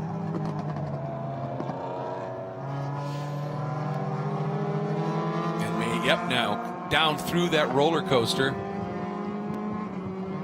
Yeah, that line, the racing line now that everybody's been using, definitely does not have any kind of the level of moisture that offline it has now. So there's some grip there. And all these drivers starting the race on rain tires, which have a very deep and chunky tread block to them. So the car's going to move around on the surface a lot more than they would on their racing slicks. A lot of the sliding and floating you see these cars doing now at this point is actually because of the tire, not because of the surface. They're just not as precise on those tires as now this battle for Slobin and Fryer is heating up. Yeah, that would be squirm, right? Exactly. I often say it's just the squirm of the tread block here as we're watching this one up and through. You know, getting to the point now that they're a lot more confident in just throwing it up and over the curbs, aren't they? So that in and of itself tells you that the grip is starting to really show up a little bit. And here's the number 33 of Sergio running the RX-8. And then right behind him, Kevin Fryer in the number 98. That is the Mazda MX-5. And putting in a nice ride. He got a killer start. He did. If you go back to those first laps on our highlight reel at the end of the show, you're going to see that car just jump way up on close to the podium and then has kind of settled in here into that 7th spot right behind Slobin. Boy, he is tucked in behind right now. And we'll see what he's going to be able to do. Fryer coming out of Bloomington, Illinois, but races out of the Washington, D.C. region. And he is there. And let's see, does he try anything? He looks to the inside, just not enough to be able to get up there. And for that you've got to really be alongside a lot sooner than that, because the track eventually does that bend to the right, and if you're not placed right, then you're going to get the door slammed on you pretty solidly. In these conditions, also one of the scarier braking zones, just because the track is bending, going down, going up. There's all these things happening, and you saw, I think, for the pass for John Heinersee and Marshall Mast, Heinersee didn't really want to find out what would happen if he ended up offline. He kind of let that pass happen, so that would be maybe a little bit of hesitation from Kevin Fryer to make that move as well in the same spot. Well, that time it looked perhaps like Sergio had turned in a little earlier into a hog pen, and it looked like he had to breathe it getting down to the bottom, or he was going to push right off the track. Well, you could see the squirm under the brakes there too. So cool to see these cars very much like you would get them off the showroom floor, which means they drive like that. There's not a lot of extra stuff helping them around. They just move around so much. I love these touring classes. Well, everything in this class is mechanical. obviously the engine and the power, but there's no aero. So it's all down to the mechanical grip the car makes through the suspension setup and the tires, and that's a driver that really has that touch and has that feel. That's where they can shine. Yeah, manipulating the weight comes in a lot with these more stock vehicles. They don't have very stiff springs. They don't have very fancy shocks necessarily. So putting the weight where you need it, especially in the dry, is really, really critical. Now the RX-8 stretching the legs a little bit more on the straightaways. We've seen that over the last couple of years, that the RX-8 tends to be faster in a straight line. A little bit heavier of a car, as now you see gets a bit behind in those uphill S's, and Fryer tucks right back up. Got a bit behind in his steering. In his float. All right, I'll go with that. I like that. Well, and one thing that I've said for years is a fast lap around any racetrack, regardless of condition, it's a lesson in applied physics. I mean, that's really what it is. There's an art to it, but there's also a science. And man, I'll tell you, that was an excellent exit from Oak Tree for Kevin Fryer. As Sergio got up on that exit curb a lot more than he wanted. Fryer is alongside. Now he gets the nose ahead. Will we see that RX-8 start to out-pedal him a little bit? Looks like it is right there once they get into the climb. That RX-8 a little bit more stout under the hood and eases back in front. It's going to shut the door. The MX-5 not necessarily known for its aerodynamic prowess with its stock bodywork. So that's also an issue with being a slightly down on power. And Slobin a little bit wide at hog pen, but keeps his foot in it and then come back into MX-5 territory. Looks like somebody on a previous lap turning in there hauled a bunch of mud up onto the track. And I think Slobin went around that and then found he was offline a little bit. But you see the different lines here, and Slobin works that outside down through Hogpen, but sometimes it looks like he's going to push right off the track and he has to lift. That time it stuck a little bit better for him. So we're on lap 13 of 15. As the leaders up front, Marshall Mast, John Heinrichs have already taken that, and Marshall Mast up now by 1.7 seconds. Look at this move here. Fryer thinks about it, goes down to the inside, has a little bit of overlap here. And let's see, it's going to be a matter of Slobin has that RX-8 right dead center of the track. Giving him nowhere to go, but in a very fair way. They're still side by side. Fryer's going to try to sweep the outside. That's the rain line. This should work out okay for him. Look at this now. Now, here's the question. Turn 4. If he can stay around the outside here, he's going to be okay. Now to Slobin, we saw you can ramp the outside here, but he didn't get turned in enough alongside, did he? And he eventually just had to tuck in. No, and it didn't get a great run off of the lower S's either, so he may have to wait till that back straight. It's going to be critical to get a good exit off of the Oak Tree corner for that RX-8 as they're coming up on a little bit of lap traffic and potentially an awkward spot. I love passes that take 3 or 4 corners to complete. That is great racing, and that is exactly what that was. And it looked like Slobin again got a little bit behind in his floating. And you can see it just cost you that little bit of momentum. Now they have some lap traffic as well as they head up into Oak Tree, both through. Nice job. That car paying great attention to the blue flags from our corner marshals. And here's that exit he needed. Not bad. Not bad, but I don't think it was any better than Fryer's. Right. Now it's just a matter of pure ponies all the way down the backside here. As here he comes, your leader, Marshall Mast, should be picking up. He's starting lap 14 now, I believe. No, 13. Starting lap 13. Okay. No, now it says 14. All right. A couple of different things, indicators here, but nonetheless, he's, boy, in one lap, that went from 1.6 to 3.1. Yeah, I think as the conditions are coming back to the track a little bit and the track is getting potentially a bit faster, we've seen Marshall Mast be willing to take more risks than a lot of the other drivers, not in this class, not only in this class, but in others too. And as he's taking those risks, he's probably challenging the conditions and optimizing them just a little bit better than anybody else on track, as before when they were pretty bad. He and Heinrichs were very, very similar on pace, but now Mast has checked out to the tune of 1.5 seconds that last lap and continuing to pull away. Devin Anderson kind of in no man's land. Leveroni has gotten by Cephalo for 4th and started to walk away a bit from that MX-5 as well. So things kind of spreading out in the later stages. Again, changing conditions is what we expected. Well, and I'll tell you, the one thing that, as you were talking about it, watching Marshall Mast, he's using way more of the track. than Heinrichs. Going into 4, he has no issue going right to the track edge before turn-in, really opening up the radiuses, using every bit of track.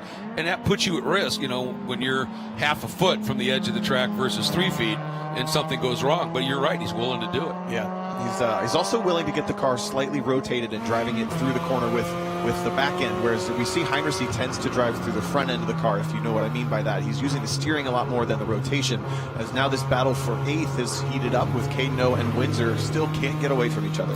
Yeah, Cadenau, after Windsor had opened up a very small gap, Cadenau has just run him right back down again. And good to have this onboard shot to be able to watch this battle from this perspective, as here we go up and into the exit of the Snake. Watching the mirror, Cadenau right behind, just closing up ever so slightly as they come into the uphill S's, now closing up big time. Unfortunately, there's not really anywhere good to go with that in this climbing S's.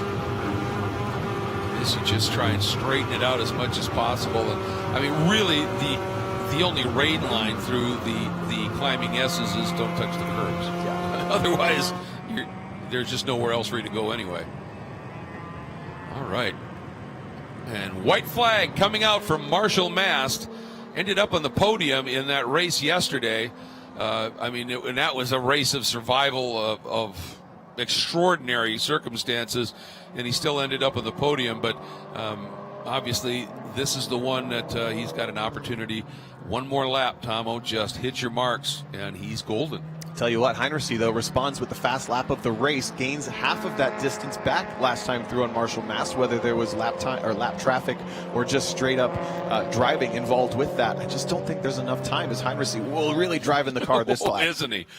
Throwing it around. He knows this is it. This is the last opportunity for him to add to that remarkable tally of 16 gold medals and 26 medals total, including silvers and bronzes here at the Runoffs.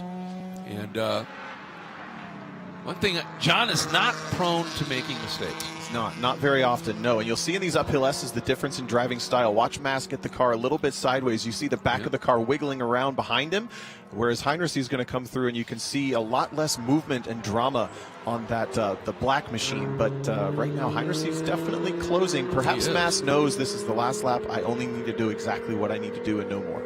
I would think so. They're pretty savvy, and his teammates, John's not just going to stuff it up the inside and knock him off the track.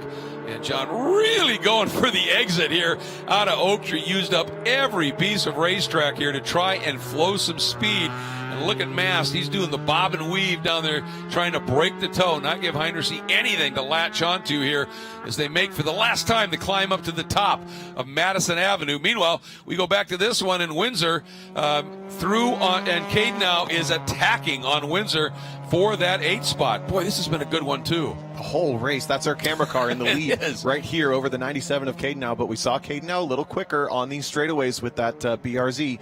See if he can close up. Again, nowhere really good to go with this. He's going to need a really good run out of Oak Tree, I think. Meanwhile, down through Hogpen for the last time, your leader, Marshall Mast, out of Denver, Pennsylvania, onto the front straight. He is going to add another gold medal to his tally. He's had 3 in the other class in T3 and brings this one home with a great win over teammate John Heinrichs, who started on pole. Final margin, watch for that, 1.25 seconds. So a good one there. And here comes Devin Anderson. A pretty lonely race, but you know what? He'll be okay with it because it means he's got a medal hanging around his neck. He'll be bringing home a bronze medal at the Runoffs, Tomo. Yeah, great race. We never saw him put a foot wrong anywhere, starting second, finishing third. And the feather in the cap for John Heinrichs. It may not be a gold medal, but he did get the fast lap right there at the end. Let's watch this battle for 8th round itself out. Cadenau not able to get a good enough run down the back straight to motor through Windsor. Ooh, but he's trying it. He is. He got that nose. He went right through that mud. He didn't care, and he's on the rear deck right now.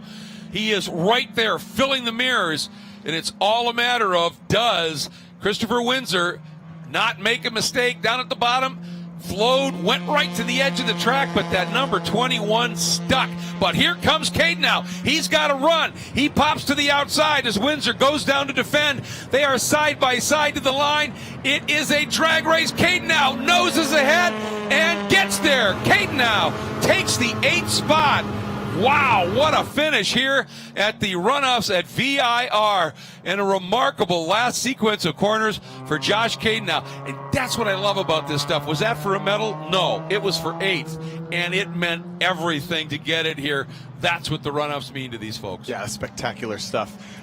Nothing better than the feeling of knowing you're going to get there, just nosing ahead and just ever so slightly coming in again from 12th on the grid to come home 8th, picking up every single spot. It's just the best feeling. Yep, and in some fairly sketchy conditions.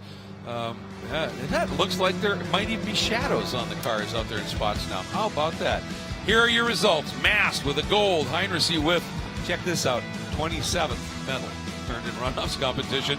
Devin Anderson, his first in 3rd. Then Nick Leveroni, a good solid run into that 4th spot. Mark Cephalo rounding out the top 5. Kevin Fryer, a fighting 6th. Sergio Slobin in 7th. And then Josh Caden and Christopher Windsor, one of the best battles on the track. And rounding out your top 10, Angelica Spray doing a really, really nice job as well. And getting it done here at the Runoffs. And as the skies are brightening just a little bit. Now we understand we might be, literally in that sort of calm before the return of the storm window here, because that storm is still sort of moving through. We'll see what happens as the day unfolds. But wow, they put on a great show on a drying track. Never really got a dry line. It was always a little greasy on that line. But as you can see, there's none of the puddling on the line that we had. They were really starting to push the limits. Well, and so take a look at that highlight package. Watch the maroon MX-5 in the background when we get to it, sweeping around the outside, very, very close at the beginning of this race. Ooh. The bigger question for me also becomes, what do the rest of the races do after this? Yeah. Tire choice is going to be interesting, but this field was so tight. Here's Mast on the back of Anderson for 2nd. Got that pass done down into the really tricky turn 4 and completed it here. And this is where you can just see the confidence of Mast as he just went around the outside. He had all that experience from yesterday as well. And then this battle was just on for the entire race. This is when Windsor got the spot and moved around Josh Caden now. Actually, that wasn't Josh at that point. That was Jeremy Butts, I think he went through. Then Butts had a spin. Look at that moment for Cephalo, and big slides. And there is the spin that we also had for the 33 of Sergio Slobin. And then this is the move for the lead. Came a few corners sooner than we anticipated it, but Mast just made it work. Ever so slightly easier than we expected to come home with another national championship here at VIR. Absolutely great run by Marshall Mast, and he is with Hayward. Marshall, welcome back to the Runoffs podium. This time you get the top step. How's it feel? It feels great. After yesterday in T3 and that monsoon, I had a little bit of track knowledge, which I definitely used to my advantage today. Getting victory lane here with a T4 car kind of makes it all worth it. How nerve-wracking is it to be trying to make a pass in the wet, knowing that if you get this wrong, you're probably going to have to fix both the cars? Yeah, that did cross my mind a couple times, especially on side-by-side down in 1, 2, 3, and 4 like that. But we both kept it super clean. So it was pretty awesome racing with John for the first time. Well, congratulations to you. Congratulations to Phoenix on the 1-2. Going to take the victory lap? Yeah. Yep. Thank you. So we'll send you back around for one more. We're going to bring John up. So tell me about the team orders letting Marshall by so easy. The team orders were that don't let Marshall pass you no matter what. And how'd that go? It didn't go very well. Well, congratulations on a silver. How was the race for you? The race was pretty good. Yeah, just about the only thing, the tires were starting to kind of go as it's drying up, but the car worked great, and I made a couple mistakes, and obviously Marshall was right on top of all those, so he did an awesome job. Awesome job. I was watching him, Fred, come on, make a mistake. Come on, make a mistake, and he didn't. Well, congratulations to you. At least you got a really good look at him there at the end. Yeah, no kidding. Yeah, and everybody else. And you did have fastest lap of the race. Congratulations on that. Thank you. Was that at the end? They would have to tell me, but I think so, yeah. Yes. As it was drying up a little bit. We're going to go ahead and grab our third place finisher. Come on up. Devin, you started on the front row. You end up on the podium. How was the race? It was good. I mean, I'm battling a legend and an incredibly talented driver, Marshall Mast. I'm happy that I was just able to compete. I mean, Nick Leveroni and Mark Cefalo are incredibly great rain drivers. The fact that I was able to stay ahead of them and run consistent lap times, I'm thrilled. I couldn't be happier. Well, it's always great to see smiles on the podium. Congratulations on the bronze. Thank you. Appreciate it. Oh, also, thank you, Tech Sport, Redline, and K1. Yeah, nice job by Devin Anderson. Obviously has a lot of track knowledge here with the team based here. And as we're watching Marshall Mast enjoying the victory lap with the gold draped around his neck, we're going to bid you farewell here from our coverage of the Run for the Gold in Touring 4 here at the 59th running of SCCA's National Championship Runoffs. For Tom O'Gorman and Hayward Wagner, I'm Greg Creamer. Thanks so much. A lot of racing yet to come here at VIR.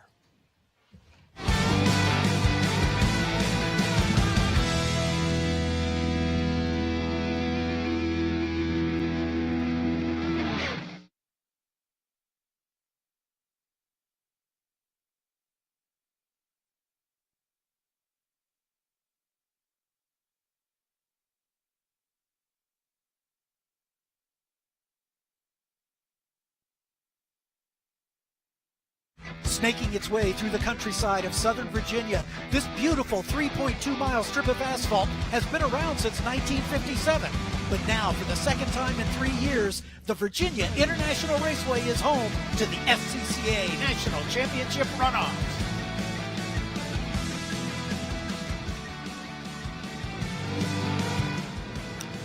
Welcome to Virginia International Raceway as we are bringing you coverage of the 59th running of the SCCA National Championship Runoffs, our broadcast presented by Mazda. Great to have all of you with us here. I'm Greg Creamer, joined by Larry McLeod, they call him Lefty, and Hayward Wagner down in the pits and covering all the action from there as we are getting ready to go with the class called GT Light, or Grand Touring Light.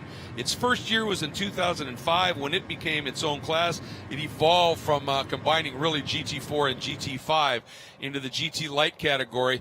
Interesting conditions that we're going to be setting up here, but the burning question I think everybody that doesn't know you is wondering about, why Lefty? Why Lefty? Because when you drive a shifter cart, you have to shift to the right hand, and I'm left-handed, so you can't do that. There's a longer version of that involves a crying 8-year-old. That's pretty funny, but I'll save that one for another day. Oh, wow. Crying 8-year-old being funny. That's interesting. All right. Well, let's continue on here. But as you can see, Larry, the track now, we haven't had rain. The rain stopped a while ago. It was misting during the previous race. Just the same kind of conditions here. There's no wind to speak of, but there is starting to be, I wouldn't say a dry line, but definitely a drying line. And drivers at the end of that previous race were talking about needing to manage their tires at the end here. So we're going to talk about that. But first, let's get down and hear from the third member of our team, Hayward Wagner. What do you got for us? Guys, pit lane is definitely damp. The front straight looks pretty damp as well. However, I talked to a couple of podium finishers in the last race, John Heinrichsey being one of them. They said that if their race was starting right now, they would go out on dries. We were just watching a couple of cars in the paddock that were going up to the GTL grid. They were going up on dries. I think you're going to see a largely dry tire field. Of course, these cars being full-bodied, we're not going to be able to peek and see what we're looking at. One thing to really keep in mind here, that pole-sitting car, Peter Shadowin, the CRX, don't assume that that's a front-drive car. That car is rear-wheel drive, and so in these conditions, a lot of times you see a CRX and think maybe it has an advantage. He's actually running a rear-drive drivetrain. That's a really good point. In the GT categories, Larry, you can change up. I mean, they're purebred race cars in a way. They might start as a street car, but the modifications allowed in GT. Pole sitters are rear-wheel drive CRX, but Graham Fuller is a front-drive CRX. I just talked to him up there. He would love to see some more rain come down. Not sure he's going to get his wish. But I did see about half the cars that did show up to that grid where everyone I had seen was on a wet, Fuller on a Goodyear wet, all the rest on a Hoosier wet, thinking it's going to be even more wet than it is. He was hoping for more rain. I'm thinking some of them might be hoping they show up on slicks and deal with the first couple laps because it is not coming down. There is even a bit of maybe a hint of a sun that wants to poke through. It's teasing us, but it's out there. Yeah, it is, and we saw little glimmers of it in that previous race. And the problem is when you go out in these conditions on the dry tires, and that was what we were leading to here was tire management. If you're out in a wet and the rain doesn't come back, you're going to be struggling at the end. If you go out on a dry, you're going to be fast on that dryish line. But if you're fast, So eventually you're going to have to pass somebody. Yeah. Guess what? Now you're off onto the damp. Whole different ballgame. Yeah, those tires cool quickly, and they do not like to break on slick conditions. And at the top of the hill going to roller coaster, it's going to be slick offline. Same thing down into one. Could be a tire management kind of race today. It's going to be fun to watch. Let's take you through the starting lineup. Starting in the 14th spot in the number 21 is Noel Hayward out of Vallejo, California, out of San Francisco region in the Linspeed Gary Meeker MG Midget. Starting in the 13th spot, number 37, David Blaine out of Trentwoods, North Carolina, and the North Carolina region. A rookie here at the Runoffs in the Blue Sky Wealth Advisors, Mazda Miata. Starting in the 12th spot, the 03, Chris Copley out of Easton, Connecticut in Northeastern region in the Advanced Environmental and Redevelopment Mini Cooper. In the number 98, starting in 11th, it's Roy Lopsher out of Blue Springs, Missouri in the Kansas City region, driving the TRD JPM Hoosier Toyota Tercel. Starting in the 10th spot, number 12, Luis Rivera out of Angleton, Texas, running out of Houston region in the Hoosier Mazda RPM Motorsports Mazda Miata. Starting in the 9th spot, number 15 is Paul Navoli out of Treasure Island, Florida, Central Florida region in the Nissan Sentra. Starting in the 8th spot, number 14, Charles Leonard out of Palmetto, Florida, also out of Central Florida region in the JB Racing in Goodyear Nissan 200SX. Starting in the 7th spot, number 2, Graham Fuller out of Summit Point, West Virginia, out of the Washington, D.C. region in the Honda CRX. That's the front-wheel drive version of the car we were talking about. Then, starting in the 6th spot, number 45, Peter Zeckert out of Maryland Heights, Missouri, St. Louis region, the Goodyear Wiseco AVP engines, Nissan 200SX. Then, in the 5th spot, the number 9, James Gregorius. I gotta love that name, don't you think? The Lakeville, New York driver out of FLR, and he's driving the Livonia Redemption Center Mazda RX-7. Starting in the 4th spot, Michael Lewis making a start in GTL here. The number 32, the driver out of Poway, California, and the Goodyear Mazda RX-7, a 10-time gold medalist at the Runoffs in total. Starting in the 3rd spot, the 04, Jonathan Goodale out of Conifer, Colorado, in Colorado region. Mazda Hoosier, Summit, Hawk, and Penske Mazda MX-5 in your front row. And you saw that open cockpit, the car of Brian Lynn. He normally would run one of those cars when he's running in production, but in GTL, he's in a Nissan 200SX SER. A lot of experience, a 2-time gold medalist in H production. And then on the pole, and he was the winner last time they raced here for the Runoffs at VIR, Peter Shadowin. Let's take a look at this track. It is a 3.27 mile, 17 turns, almost 3 different tracks laid out as one. It kind of is. The first sector, very twisty, very turny, starting with that difficult braking zone going down into one. That'll be where they all hunt for some grip going into one, probably 3 and 4 wide. Coming themselves out of the snake, they're at 6A complex, all the way then through that short straight under the bridge to the climbing S's. Might see someone attempt to go 2 wide there, but that offline is going to be very treacherous. As they then go all the way to the crest of that hill, down South Bend, drops down a hill, back up, and then they come into a very tough braking zone there at 12 where the old oak tree used to be. Make that turn on to what's probably the most critical passing zone all the way down Madison Avenue to the top of the hill where they start the roller coaster. And again, it's going to be interesting lines when they come down there. Hard to go 2 wide in that stretch, even in the dry. In the wet, could be interesting. Come down the roller coaster, get themselves to Hog Pen, and make a run down that front straight. And Hog Pen has been the tipping point for a lot of races here. With it's just treacherous in the dry. It's a tricky corner. In the wet, it's downright diabolical. Absolutely brilliant track here. I mean, this is the track that Paul Newman said, if there's a heaven on earth, it must be VIR. He was probably looking at it on a sunny day. But still in all, this place, it's Peter Zeckert just pulling off there, deciding maybe it's not going to be his day. Or did he have a spin? Just have a spin? No, he looked like he just turned right and went right for the track exit. Wow. Well, maybe something wrong with that car. He's normally one of the true front runners that qualified 6th. But this place is absolutely phenomenal, wet or dry. It is stunning. It's tricky. There is no question about that. And here we go. Field coming down. And still see the hand out the window. And I'm wondering, is that okay? It is heading in. I thought maybe if a number of the field had gone to dry tires, if the field had asked for a second pace lap, but not the case. We're getting ready to go, and it's Peter Shadowin and Brian Lynn on the front row as we are ready to go for the gold in GTL here at VIRginia International Raceway. They're into the acceleration zone. Wait for that green flag. It flies. We are racing here at VIR, and side by side, the front 2 rows still pretty much running in position here. Shadowin noses ahead just a little bit down into turn one. And you can see the width difference between those two cars up at the front. Shadowin's CRX narrow compared to that much wider Nissan 200 SX behind. But look at those moves. Goodale and Lewis. Side by side, Lewis steaming up the inside here, trying to take that third spot away from the 04 of Goodale. He's having absolutely none of it. But Lewis not done yet. Is he going to look to the inside at 4? No. Thinks better of it. Tucks back in. Finally, this field settles a little bit, Larry. Yeah, a little bit of veteran move there to try and maybe pressure, but then stay behind. No need to push. But look at Graham Fuller there in that number 2. He's the front drive CRX. I talked to him earlier. I'm assuming he stayed on the same tires. That's the Goodyear rain. He was hoping maybe for a little bit more miss with the front drive, but look at him already making a move, maybe even trying to pop down the inside of the veteran Michael Lewis, but not quite here. This is a crazy place to try it, going into those climbing S's this early in the race. But don't be surprised if maybe he thinks he can draft and get a run down the back straight. But the front 3, especially Goodale in that open top Miata, really trying to push the issue here early. Yeah, absolutely. And you're right about Fuller. I mean, up from 7th to 5th.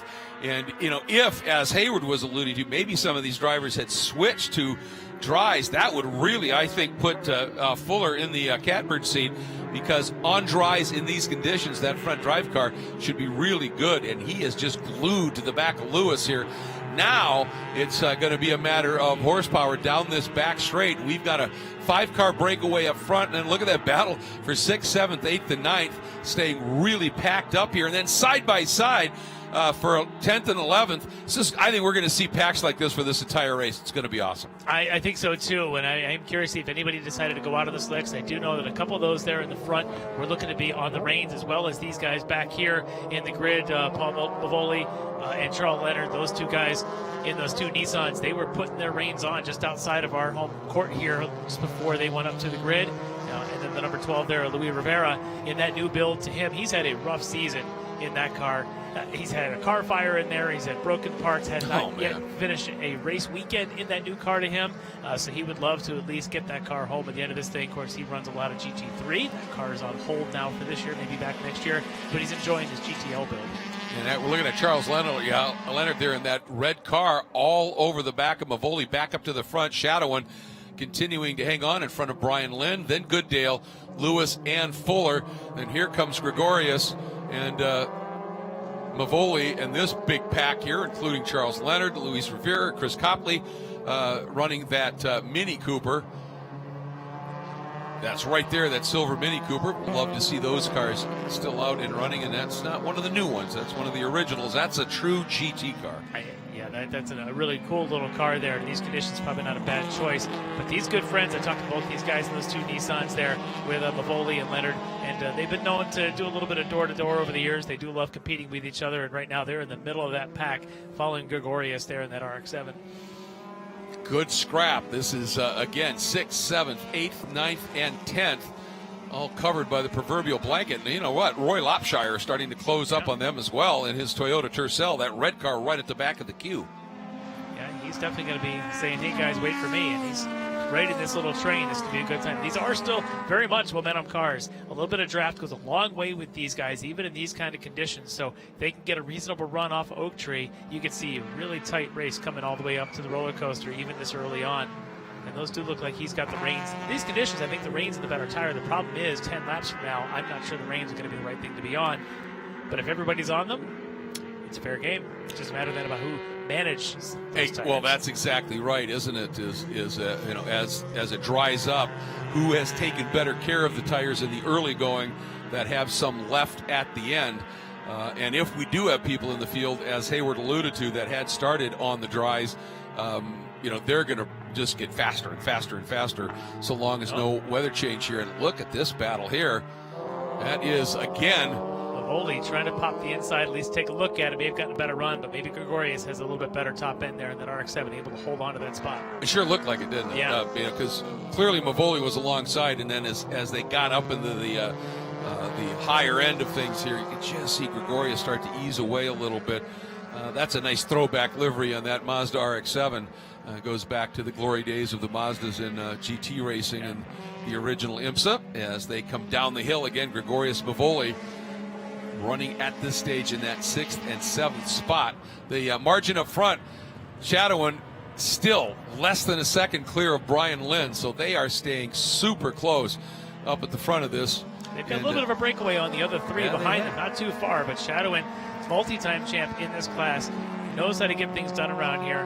But Lynn not letting him go anywhere as the Nissan chasing that Honda, staying close. In fact, Lynn a little quicker coming through Hog Pen, set the quickest third sector time already, so he's within a second, and right now might just be feeling each other out. And again, going into that tire management phase here where you just want to keep as much tire under you. We'll see if these guys, if they're on wets, they'll be hunting for cold parts of the track to keep those things cool. Yeah, looking for anything damp out there. Sports Car Magazine, we always like to just reflect on what Sports Car Magazine, the official publication of Sports Car Club America, picked Peter Shadowin to win this with Lewis second and Brian Lynn in third. And right now, Goodale is spoiling that a little bit as he's up into that third spot as this great battling continues. Just want to remind everybody, one of the most prestigious awards and clearly the most difficult one to win in SCCA competition is called the Super Sweep, where you have to win the Hoosier Super Tour Points Championship. You have to win the runoffs, and there's another category as well that you have to top, and then that's all determined before you get to the runoffs. This is the last one. And we got 3 guys in this category who could win it. It's impressive. Graham Fuller wins with a win, so that's he needs to do that. Shadowin will win with a win, and if Fuller finishes 9th or worse, and right now you look at where Fuller is, he's 5th. That's not going to do it for Shadowin. And Michael Lewis would win it with a win, and if Fuller DNF, and the Shadowin finishes 7th or worse. So it's looking kind of tough for Lewis right now, difficult for Shadowin, but for Graham Fuller sitting in 5th, that front drive car, if he has got the right tires on it, maybe late in the race, he'll be able to mount a charge. We're going to keep an eye on that for sure. There's definitely a dry line starting to form. You can see that gray track starting to pop through. We have not seen that since the end of qualifying days on Thursday, as it was wet from the first race Friday morning. But these guys had to make the decision, and they had to commit to it. Once you go to that false grid, that's it. You're in. You're ready to race. You can come in during green flag if you want to change them, but obviously none of these guys are going to do it. So what they're on, they are on. But look at this gap, still 8/10 from Shadowin to Lynn. Just sort of throwing punches to each other, exchanging fastest laps between each other. And that last time by, too, they both made up a large chunk on Goodale. They were about 4 seconds, about 3.5 seconds a lap faster than Goodale was. Oh, and look at this move. Really aggressive move by the 04, trying to get back around Michael Lewis. Lewis had come up the inside. The 04 Goodale goes after it. Now Lewis dives down to the inside in turn 4. Beautiful piece of counterpunch driving by Michael Lewis, and gets back and up into that top 3, pushing Goodale to 4th. And there's Graham Fuller just lurking. Yeah, those two Mazdas having a good little battle there. Similar powertrains there, both running the rotaries and that rear-wheel drive. But as I mentioned at the start, that is a front drive CRX there for Graham Fuller running in 5th. So he's going to be taking a little bit different line. He's obviously got to keep his tires extra cool because he did go up there on those Goodyear wets. And those front tires are taking a beating when they're driving and turning. And braking and everything else. Everything. Exactly. The rears are along for the ride at this point, but he's just able to sit and watch these two in front of them, hoping they'll dig into their tires a little bit further than he will. Goodale, though, you watch his lines, very aggressive. He's got a lot more slide going on. I'm starting to wonder how long his tires are going to last. Yeah, and the interesting thing, the concern for Fuller in terms of a gold is the gap up front that Shadowin and Lynn, they are just driving away at this stage. And so that's going to be a problem. But he is well placed to perhaps still be able to come through and pick up a medal for the bronze for 3rd here. Problem is, he's got to get around a guy named Lewis. Who's got his share of medals already to his name, the veteran out here. Now that car that Lewis is driving, this one he picked up a couple of years ago, that's his GT3 car that normally would run that 13B rotary in it for GT3. His crew throws in a 12A in between sessions out here, and that's what he's running here in GTL. So same chassis, different power plants in that thing. He's been doing that now, a couple of years. So you watch him in qualifying days, and one day he'll be in the GTL trim. The next day he'll throw in the bigger motor, and then he'll run it in the GT3 trim. So we will see that car again here this weekend. Beautiful, beautiful piece of machinery that he's been running, and he is always fast, having won championships in GT3, GT1, but he doesn't have one yet in GTL. Yeah, this is the one he would love to tick off here, no question about that. And you're right, I was watching Jonathan Goodale down through the roller coaster and into those turns, and that car is really sideways a lot. Not big time, just big drifts. but it's costing him a little bit of time. And look at that. There's definitely on spots of this track now, we're starting to see dry. But look how much sliding Goodale's doing. He's been using a lot more of the curve. Look at, you can see the back end just sort of dirt tracking around a little bit. Oh, and that's the 15 of Mavoli. Yeah. Having a little bit of an off, gathers it up, gets back on track. Guess where? All right, Hog Pen. Yeah, baby. That has been the spot here so far this weekend in these very tricky conditions at this stage. And, you know, this is when I look at that rotation again by Goodale. Just pivots it. And this is the thing, as it gets drier, you could push. That is the number 14 of Leonard. Yeah, he was in the battle there, actually, with Mavoli. So these two buddies, who are in fact paddocked together just outside of our compound, both of them having moments here at this point of the race. He's able to keep those tires spinning and maybe get out of it. Look at how much water's down. That gives an indication of how much rain we had yesterday as Ian had blown through. He's going to drag a little bit of mud on. That's right there at NASCAR bend. So anybody who wants to run wide and get across the curb is going to have to deal with a little bit of dirt. And speaking of which, I meant to mention it earlier. During the previous race, near the end, somebody had gone off and pulled a lot of that red muck up on the track at 14A, right at the apex where you turn into the roller coaster. And everybody's been riding a little wider line around there. That's been changing things up just a little bit. But now Lewis has been able to build a little bit of a margin, about a second and a half, and that blue Mazda is heading up the road there over Jonathan Goodale. And then here is Graham Fuller, and I wonder if Fuller might be finding the effects of those tires just being overused. He may also be playing conservative, having watched from behind Goodale doing a lot of sliding. He might be thinking, you know what, Goodale's going to ruin those tires, and Graham's just going to keep aiming for any sort of dampness to keep his cool as long as he can, and maybe that fourth position will come back to him later in this race. We are only about a third of the way, assuming we go the full 15 laps. On this pace, it's going to be close whether or not we hit that 35-minute peak, but that may be Fuller's strategy here. Look at him aiming for the water, trying to keep those front tires as cool as he can, and maybe just wait for the race to come to him in a few more laps. And that's a very good point that I hadn't alluded to yet. Due to some scheduling issues, due to the literal end of Hurricane Ian that blew through here, and I mean blew through here yesterday, they had to cancel for yesterday the FX race. They moved it to this morning. And so all the races today are 35 minutes, 15 laps or 35 minutes. And then they shortened up the period between races a little bit to make some of that time up. So we're going to be moving right along today, and the races are a little bit shorter in terms of time, and we'll see how that plays out here as we're just seeing some fun battling everywhere around this track right now. That's the 12 of Louis Rivera there, and as I mentioned earlier, that's his new build, his new GTL car. In fact, he had built it expecting to sell that car for a customer. Customer decided he didn't want the car, so Louis said, hey, why not? I'll run this thing this season. And he's having a good time. We'll see his son in a race later this weekend as well. But for Louis, able to throw this car around, and with all the troubles he's had this season, with the car breaking, as I mentioned, he actually had a fire on that thing about a month or so ago. He's just happy to be out here and to have the car running at a reasonable pace, and right now in a pretty good battle with Roy Lopshire in the Toyota. Yeah, having a good scrap for that 8th spot right now. And that's one of the cool things about this category. You know, it's the least powerful, if you will, of the GT categories. Obviously doesn't mean the racing is any less fierce. It's just, not quite as much horsepower in these cars. But there's an amazing variety of machinery in this field. And it even takes on a different life when, as we talked about earlier, is you could take a front drive car and make it rear drive if you want to. So there's the variety in this category is really outstanding. Yeah, and all those Nissans we had seen, unfortunately the two that have had their offs already, those guys are rear drive platforms in those, even though they've got the Sentra and the Toyota SX bodies on them. They're old GT4, GT5 cars now pulled up here into GTL. And but you could do a lot of things in this GT category, even though there's not much power behind them. There's a lot of tuning, a lot of wrenching to make these things faster. That there is, and the number 72 of Peter Shadowin is now opened up about a 2.5 second lead back to the number 120 in of Brian Lynn, and running third in the final medal position right now is Michael Lewis.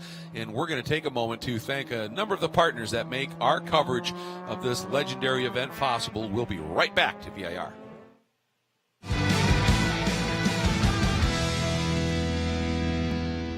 Focus, guys. We're in a race to the finish, okay? Here's where the rubber meets the road. These initiatives move the needle, like, at all? Well, let's shift gears a minute. We're really kind of at the apex here. We need to put the pedal to the metal. We need to nail those hairpin turns, cross that finish line, and take that checkered flag. Woo! Hit the track with the world's largest motorsports calendar, track day insurance, and more. Hagerty. Let's drive together.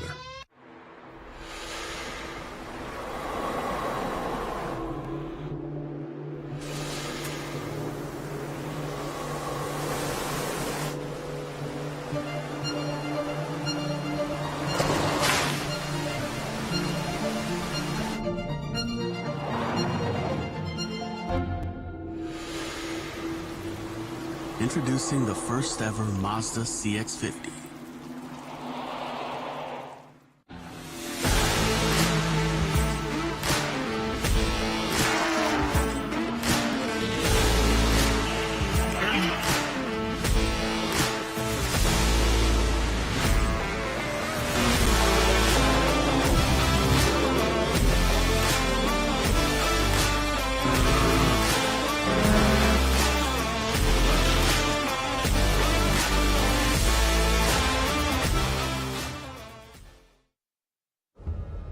Why race? Because it's in our blood. A love of driving that pushes us as hard on the road as it does on the track. It's why we reinvented the Roadster and put a piece of it into every car we make. It's why we refine, rethink, and refine again. And it's why we'll always engineer to your heart's BPM, not simply an engine's RPM. Why race? Why indeed. Welcome back, everybody, and a bit of a development here at the SCCA Runoffs and its 59th running at VIRginia International Raceway. Coverage presented by Mazda. Michael Lewis has moved up now into the second spot as Brian Lynn has slipped back into third at this stage. So Lewis on the prowl just a little bit. Still not quite as quick as Peter Shadowin at this stage, but he's doing a nice job. I just want to take a quick moment. As you know, watching us, you may have seen that ad for the corner workers. It is the best seat in the house. It's something I still love to do whenever I can, and you can be a part of it. And yeah, I know this is, you know, obviously rainy, cool, all that. Believe me, every one of those corner workers out there, there's no place they'd rather be because they are enjoying watching racing for the best seat in the house. They are as passionate as any driver behind the wheel, and it's an easy thing to become a member and be out there with them. SCCA.com. Check it out. It's the best seat in the house. You will love it. Now, back to the racing. Lewis finds himself in a very solid second place and just set his personal best first sector. Yeah, he's finally showing that he's still got pace in that car. I think he did a really good job in the opening laps conserving his tires to try and make sure there was something still under this car, and that's paying off now with consistency. He's just out there clicking laps and trying to see if maybe, just maybe, Shadowin can come back to him. In fact, that first sector, Lewis was faster than Shadowin's just previous first sector. So it's about a 12-second difference between them. But the veteran Lewis is not out of this yet, just past the halfway point. For Lynn, we haven't seen exactly what maybe his slip-up was, so we'll have to see if we can catch a replay on that. He's now fighting back there with Jonathan Goodale and Graham Fuller for that third and final podium spot. Take a look at the second sector as Lewis went over a second faster than Shadowin in that second sector as well. So right now, Lewis definitely has some speed, but he's going to need every bit of it here because that margin at the line was 11.5 seconds, then another 7 back to Brian Lynn. So something clearly happened there. For them to, in that short period of time, have dropped like that. Goodale is still fourth. Fuller still sits in the fifth spot. Lynn looks like he's hunting for cold, wet track as he was coming down the back straight, trying to stay off of the dry line. Not much choice here, obviously, coming down roller coaster, but he does look like he may be in a tire management situation right now, whereas Lewis didn't seem to be as aggressively hunting for those spots. He may be feeling all right. We did hear a rumor that perhaps Shadowin may have gone out on an intermediate. We're not quite sure, but if he did, that would explain maybe why he had started to pull away in his pace. But watching sectors, that seems to be changing fast as Lewis just took 2 seconds out of Shadowin's lead in the last lap alone, beating him by close to a second per sector. Lewis is on the move. He is indeed, no question about that. Brian Lynn right there in that third spot. He's really struggling with tires right now. And Jonathan Goodale just ran a lap that was a couple of seconds, 2.5 seconds actually, quicker than Brian Lynn. So Goodale may have his eyes on a podium here, and then Fuller still sitting back there. But Lewis, he's really comfortable now, just flinging that car around here through the snake and now up and under the bridge, and now the run up into, and look at that dry line that's starting to form. Anybody that may have gone out on an inter, or better still dry, they're going to come alive. And Lewis, there's the 14 again of Charles Leonard, now having trouble finding the forward direction as the tires are still spinning, but not pointing the direction he wants to go. We'll catch a quick replay. That's hog pen again. Wow, that's a violent spin when he touched the grass there, coming off a hog pen, and then thought he had it hooked up. You can see the rear drive turning. Obviously, 200SXs didn't come from the factory rear drive, but with these GT4, GT5 cars now in GTL, some of them have been. But I want to get back to Michael Lewis. He took another 1.5 seconds out of Shadowin in the first sector alone, took another 0.6 out in the second sector. This lead should be about 7 seconds when they come across the stripe the next time. This is going to get very interesting. And then watching Lynn really cautious on his tires. You got Graham Fuller back in 5th and Jonathan Goodale in 4th trying to chase him down. So there's battles developing, and some of these guys might be wishing, how fast can we get this race? Yeah, absolutely. And that second sector time by Lewis, fastest of all at this stage, which you'd expect as you've got a line drying. But what it points out is that I think he has done a really good job, either in tire choice or tire management, likely a little bit of both, obviously, at this stage. And I think right now also Michael Lewis is driving. He is a competitor at the core, and I think he's driving, always does, but with maybe even a little bit more gravitas, because in yesterday's GT1 race, which is usually a class he is really strong in, he actually retired about a third of the way through the race in those torrential conditions because he couldn't see. He had massive fogging inside the car and just said, this is dangerous, not just for me but for other people, and pulled off. So this is one of his 2 last chances for a little bit of a redemption in a medal here. And with the pace he's throwing around right now, he's not out of a gold medal here at all. Probably put a little bit of fog X on the inside of that windshield, maybe a little bit of dish soap on the inside of the windshield to keep the fog from forming here in this morning's conditions with this cold and humid. But I'll tell you, his pace right now is just like a rocket. Shadowin finally responding in the 3rd sector on this lap, but Lewis did take 2 seconds out of the lead before that. So these two are definitely starting to tighten up a little bit. Lynn and Goodale still catching up to Lynn pretty quickly back there. So things are happening quickly. This race is still far from over. Well, absolutely. And we're talking about Lewis, of course, with a big medal collection. But let's not forget that Shadowin has won 4 golds over the course of his career. He's pretty savvy as well. Yeah, exactly. In this class, and some in this car. Yeah. He knows it well. When you've got a lead like he had there for, 12 seconds, a few laps, you can back off just a little bit, really be gentle on your tires if you're struggling with them a little bit. Give a little bit up, but you want to make sure you've got tire left at the end of this race. And the biggest thing is if you have a caution and you've burned your tires to the ground and everybody around you is a little bit better on it. These restarts are going to be a little crazy. So maybe thinking about all that, managing things. Obviously, Shadowin, as you mentioned, the veteran. He did win the championship here in GTL in 2019 at VIR, so he does know this track, obviously, with several championships, but has had success here in the past.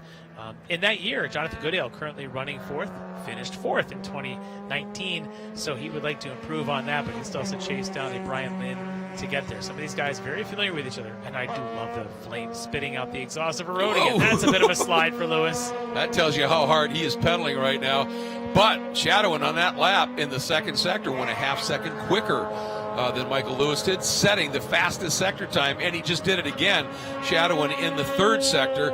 And so I think he has saved just a little bit here, and now he's ready to drop the hammer as we complete lap 10 of 15 at this stage. And I think Shadowin may be judging things really, really well here. And for people that, this is the part of it that I love. There's a lot of people when they think about racing, that's Shadowin's going to encounter the 14, Charles Leonard. He's going to have to take his time getting around him, and this is going to hurt his margin as Leonard clearly, and there's that contact even between them. Luckily for Shadowin, able to continue, but the 14 of Leonard Now track right, he has been sliding all over the place. Those tires are just gone. Lewis able to get on by, but that slowed Shadowin up probably about a second and a half. I would think at least, yeah. I mean, just trying to avoid it. Let's watch it again here. This is where you thought, let's see, was there contact? It's awfully close right there. Yeah. If there wasn't, it was awfully close. Too close for Shadowin, I'll tell you that. Yeah, absolutely. I'm sure that was hard in the throat. But, that's the thing for people that aren't real knowledgeable on racing. It's not just driving the car as fast as you can. Even in short sprint races, which these are for the national championship, there's so much to be thinking about and managing inside the car, particularly in these conditions. And sometimes you don't think about what if there's a late yellow. Those simple little things, you got to have something left to fight with if that Absolutely happens. do. And clearly right now Lewis has the pace. So if there were a yellow and then a quick 2-lap green or something, Lewis will definitely be able to give him a run for his money. For Peter, though, on that last sector, he did lose about 1 second or so in that second sector, having to get around the 14. But back going again. He's got great trap speed in that car. Yep. He's back into his rhythm. We'll see what Lewis can do to try and close the gap now, about 8 seconds. Yeah, I'll tell you what, Lewis in that second sector was a second quicker, but in the first sector, which was actually where that moment trying to get around Leonard, he lost 2 seconds there alone. Yeah. So that was hugely costly here. But I'll tell you what, that little CRX has got some power. Yes, the trap speeds are 7 miles an hour different, faster for Shadowin in the CRX than Lewis in the RX-7. That's amazing. Little Honda is just screaming out there. Well, and I think part of it is, and I alluded to this at the start of the race, look how narrow it is. Yeah. They've always been slippery, those CRXs, as he gets by the traffic, but it's also narrow, so it's punching a much smaller hole in the air. And I think that's going to pay some dividends here. But that margin dropped, didn't it? It was over 8 seconds last time by, now to 6.3. Here's Brian Lynn still in third, but obviously a ways back. But look behind him. Jonathan Goodale continues to close it up just a little bit, although the previous lap, Goodale was able to stabilize that. We'll see what happens this time. In terms of pace, he lost only 0.3 that time. They're kind of trading sectors. Lynn a little faster coming down the roller coaster. Goodale a little bit quicker in the first sector the last time. So we'll see if Goodale can continue to reel them in. They're just about 2 seconds apart. Goodale really showing some pace at the end of the race, despite what I thought he was driving the tires off of it earlier. But maybe he was able to back it down, save a little bit in the last 3 laps here. And we are now working lap 11 of 15. Lock up there by Brian Lynn, and there is Goodale. And so I guess we're actually working lap 12 at this stage. So up and through the snake, Goodale is close. He really has made up some time here. And this is the battle for that final medal position, final step on the podium. There it is. That's your battle for third, Larry. Close. And for Jonathan, he knows how many laps are left. He knows this margin. He's got to now know about how much tire he's got left. But I'll tell you, the way he's sliding that thing coming to the climbing S's, I don't know how much tire he could have left. Maybe he's just going to wear him down to where they become a slick here for the last couple of laps. But he's given it all he's got. He would love to have that third and final podium spot. Brian Lynn doesn't want to give it up easily. Well, that's the thing. When you're on a wet tire and you're on dry track, to get grip in the wet, you need heat, and you also need to get the water out from underneath the tire. So they've got those tread blocks in the channels. Well, those tread blocks really flex. That generates huge heat, and that's what gives you some grip. But when it's on a dry track, it can start to chunk, and those tires will actually become almost worse than a slick in the wet sometimes near the end.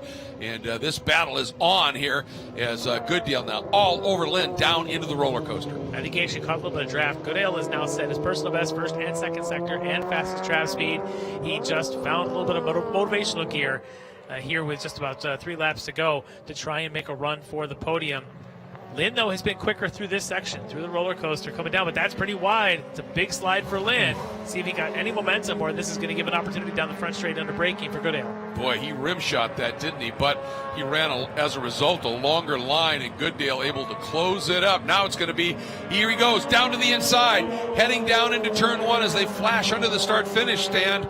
Does he make it stick? Goodale right to the inside, going right to the apex. Lynn working the outer line.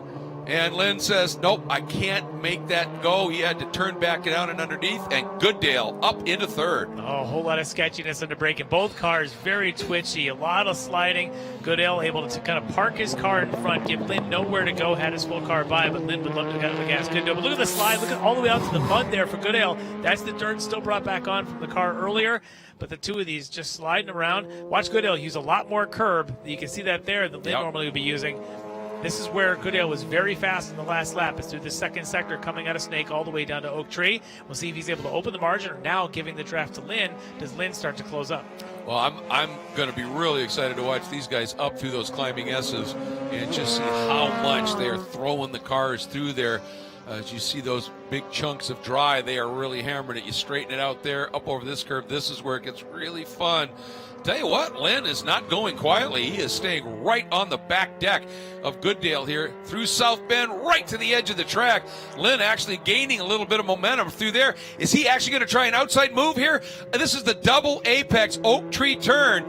He's going to open that up. That's going to give him possibly a much better drive. And there you see it, Goodale. The car snapped sideways as he really overdrove the exit of that turn, and through goes Brian Lynn into third. Oh, beautifully smart move there for Lynn, the two-time champ. He knew what he was doing. He's going to push to the outside, force the Goodale to take a bad entry and a bad line through there to not get a very good exit. You saw exactly that play out. Goodale washed all the way out, caught a little bit of mud on the outside. Lynn able to duck up the inside, get that spot back. Beautiful race craft there for Brian Lynn. Yeah, he just trapped him to the inside and pinched him. And what that means is now the radius through that corner, and it's the most important turn on the track, and he made Goodale have to run a much tighter line. That means slower, and you can see what happened. And Goodale's been faster in a trap down the back straight, so there was an opportunity to sort of handcuff him a little bit and take away that speed. It worked out great for him because he was able to get by even earlier than he probably anticipated. Now he's got to still have another lap or so to go here to try and fend off more moves. We know that Goodale's been quick through the Snake and through the climbing S's, so I suspect that we're going to be seeing another bit of side-by-side between these two before it's over. Oh, absolutely, and look into the inside again. Goodale, he was thinking about just straight lining to the apex. I don't think he had that move, but Lynn just floating right through the middle of the track, doing a nice job. These guys have 2 laps to go. Our leaders have started the 14th lap a while ago. Oh, and look at this, though. Goodale going to think about it up into turn number 3. Couldn't get it done there. And Lynn, a little bit of room now up into 14. And it's this corner right here, 5 and 5A, that are really crucial as you get that run through the Snake. Goodale may have hurt himself a little bit there, trying to move that really wasn't to be, trying to duck on the inside of NASCAR, really set him off to that early apex and sent him, he's got a little taillight dangling out the back of the Miata there. But now, hopefully, he's smartened up. He's going to get himself a good line, climb these S's, and maybe be close going into Oak Tree. Not nearly as close as Lynn was to him on the last lap. So for Goodale, he's got a lap and a half to sort of gather this up to have a shot. Just watch that car, 4-wheel drifting for Lynn, coming up to the top of the S's and around South Bend. Just so beautiful to watch these guys sliding around. A lot of curve to the exit for Goodale. That right rear was dangerously close to becoming clay red, wasn't it? Really, really tight. And here's that big arc that Lynn uses, and this time Goodale, I'm sure he was going, how the heck did he get that run on me? I'm going to follow him this time, and he figured it out. Yeah, somehow I don't recall any contact or anything here for Goodale. I think just bounding over the curves probably popped it out. It may have, they always say just in trash talking, see my tail lights. Now he's actually going to hand one out. White flag coming out for Peter Shadowin, going for gold medal number 5 here in the GT light class over his career as he slips through on the number 21 and Noel Hayward. And Shadowin, as he comes through, looking at the margins here again, though, Lewis taking another chunk of time out. And Lewis should pop in right there. That time under 5 seconds. But the problem is, last lap, Lewis is just running out of time. Lewis is forcing the issue. So if Shadowin even puts a tire off somewhere, and so typically that's about a 4 or 5 second mistake. If you can quickly recover and get back on, Lewis is trying to keep that down to that margin to maybe have a chance should there be a mistake for Shadowin. Shadowin's been real strong, though, as this race continues. Lewis slow right there? Oh, that's not good. That's very slow. This is not good for Lewis. Yeah, did he just run? Did something let go, or did he run out of fuel? He's got about 30 seconds before the Lynn Goodale battle gets here. I'm sure he's trying to recycle like mad, isn't he? Or he lost some electrical perhaps, Yeah. but that's not good, as here comes the battle for third behind him. This could be the spot for Lewis to lose. Boy, I'll tell you, Goodale is really good through the exit of 1 and through 2 and 3. But Lynn able to hang on at that spot. Here we go. See if they got a local yellow here for the car. There's Lewis off to the right. No passing through here, but when they get by, it's fair game for Goodale, and they've got the lap traffic in front of them. Yeah, and Lynn, he's going to catch that car. He's got an opportunity here, and what he's hoping, and not going to happen, is Goodale was going to make very sure to get through. Great job by that lap car to open that up a little bit and let them through on this final lap. So this now becomes the battle for the silver medal. And again, Goodale just throwing it around out there. Goodale was probably hoping to do to Lynn what Lynn did to him and try to force him into a bad line at Oak Tree, but that big slide's going to cost him. Now he's going to have to do it all on motor coming off of Oak Tree. Lynn wide coming in, though. But he's used that before, and I think he's just, planting those tires on that dry line. This time, though, Lynn overruns the exit a little bit more, and this might give opportunity to Goodale.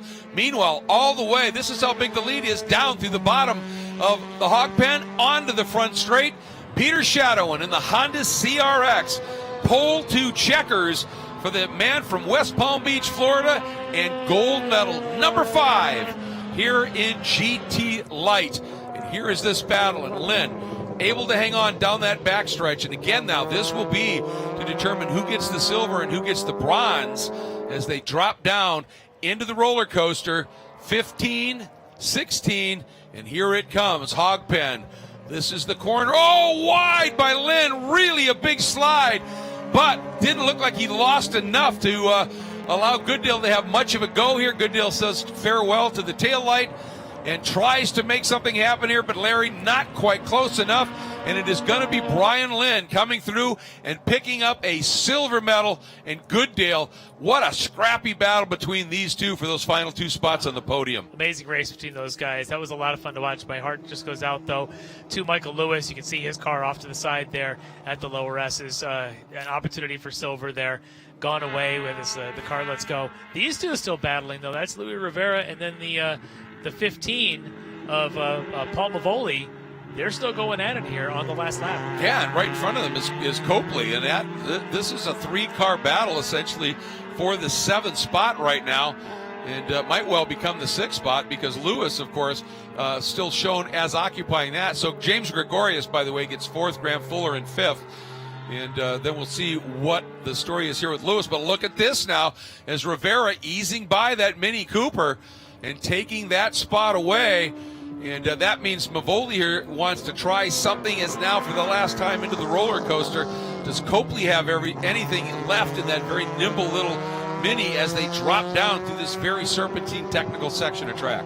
Yeah, you just see him get to the apex, turn down roller coaster. He's able to put a little bit of power down, try and hold that Nissan behind him. We'll see what kind of power he's got when they get to the front straight. As he slings it around Hog Pen, we'll see if Mavoli's got anything down the drag race to the finish. They've all got Drafto behind Louis Rivera. Yeah, but boy, Mavoli got a run, and you can see Copley certainly trying to do a little bit of defensive driving here, but at the line, it'll be Rivera picking up. I think it's going to be, the 6th spot with Copley in 7th and Mavoli in 8th. As they come through and complete it as well. But, man, I'll tell you, and for Jonathan Goodale, your heart has to go out to him just a little bit because his previous 2 best finishes at the runoffs were 3rds. Now he's got 3 thirds. And I'm sure he was going, man, to be able to get even that silver and break that little streak would have been so nice. But, boy, it wasn't for lack of effort. A huge battle between those two for many laps near the end of this race. Jonathan's going to be pretty happy. Yeah. He was loving to have an opportunity to maybe come back. A little bit of redemption after the race, the way that it finished at Road America 2 years ago, where he and Lewis came together on the last lap. So he's happy they took a year off, got the car put back together. A little bit of redemption to come back and take a podium here at VIR should be very relieving for Jonathan Goodale. And for Lynn, another strong finish here. But Shadowin now 4 times since the last 7 years here in GTL. He has become the dominant one. No question about it. He really owns this, and he clearly has that that CRX, that rear drive CRX, dialed in. It just works incredibly well. And then these guys, of course, had their great little scrap on top of it. And I tell you what, the next group coming out is going to be nervous about what do we do tires. I don't think you've got any option. You've got to go dries in this condition, or you're never going to get to the end. I know that race. I'm going to be calling that race, and I can tell you, when I was back there earlier, they were looking all ready to be on dries. And I think that may be the way. So let's finish this one up and see, because it's going to be exciting. It is indeed. Shadowing with that 5th gold medal, Brian Lynn. 2nd, good deal. A 3rd, James Gregorius. Up into the 4th spot and completing your top 5, Graham Fuller in that front drive CRX. Then Luis Rivera with that last lap pass on Copley for 6th, Copley 7th, Mavoli 8th, Roy Lopshire in 9th, and shown in 10th just because I think the rest of the field had been put a lap down was Michael Lewis. Let's get down to Hayward and hear from our 5-time champion. Peter Shadowin, 5-time Runoffs champion. How does that feel? Awesome. Awesome. That's just phenomenal. I mean, so many times, so many things have to come together and the planets align just right to pull that off, especially in a weekend like this. Now, I have to ask you, it looked relatively drama-free. I don't know if the camera can get a shot of it. There is grass and mud and dirt all over your driver's suit. Was that changing tires right before you got in the car? No, I just saw that myself. I have no idea where that came from. I was passing a car that had gone off, and we actually had contact, but I don't know where it came from. I think it's just dirty out there. Well, it was a clean race outside of the car. Inside of the car, not so much. You get one more lap. Enjoy this one around Virginia International Raceway. Thank you very much. Appreciate it. And that tells you about the focus you have to have when you're driving in these treacherous conditions. Something flies through just beneath your line sight, because where are your eyes when you're going fast in a race car? Yeah. Up the road, not looking down. That's amazing, as the EV crews are now on site to extricate Lewis. I am so curious as to what may have happened there. Tough deal for Michael after the problems in GT1 with visibility to have it end like this. But we have 2 other medalists to hear from. Back down to Hayward. We're not going to shoot down there. Come on. We're going to get into Brian Lynn here in the bronze. What color is this? Silver. Brian, a little bit of damage on the front of the car, some mud. It was a bit of a ride. Yeah, I went off at Hagerty at the tires. The rain tires weren't quite the right choice. The intermediates were good, and we didn't have any, and so they just started going away, and I was pushing like crazy. How much were you keeping up with what was going on behind you? Do you have radio communication? Did you have any way of knowing? Yes, great communication with the pits to let me know. And I could also see back there. But before you go, I want to say hi to my wife and kids at home, Gary Meeker, and we miss you. Always a family affair. Speaking of families, we never get excitement from Jonathan, ever. How many podiums? This is my third. So I'm hoping it follows with my buddy Jason, who had 3 seconds and then won. So I'm hoping now this is my 3 thirds. I hear we're coming back here next year. Is that true? We're coming back here next year? That's the rumor. So talk to me about the race. How did this car hold up? What tire did you go out on? I went out on some Hoosier H2Os that I've had for, I'm not going to say how long, but amazing. I mean, it dried, and probably some medium softs would have been probably the hot ticket. I don't know if anybody could have chased Peter down. But I tell you what, for a drying track, those things held up. And I figured Brian might have driven his tires off a little bit. I was slowly reeling him in. I got past him a couple times. We went back and forth. And then at the end, I made the critical oak tree mistake. Went in a little too deep and came out a little too slow. And he got a run on me. And I'm like, all right, it's done. Okay, I can.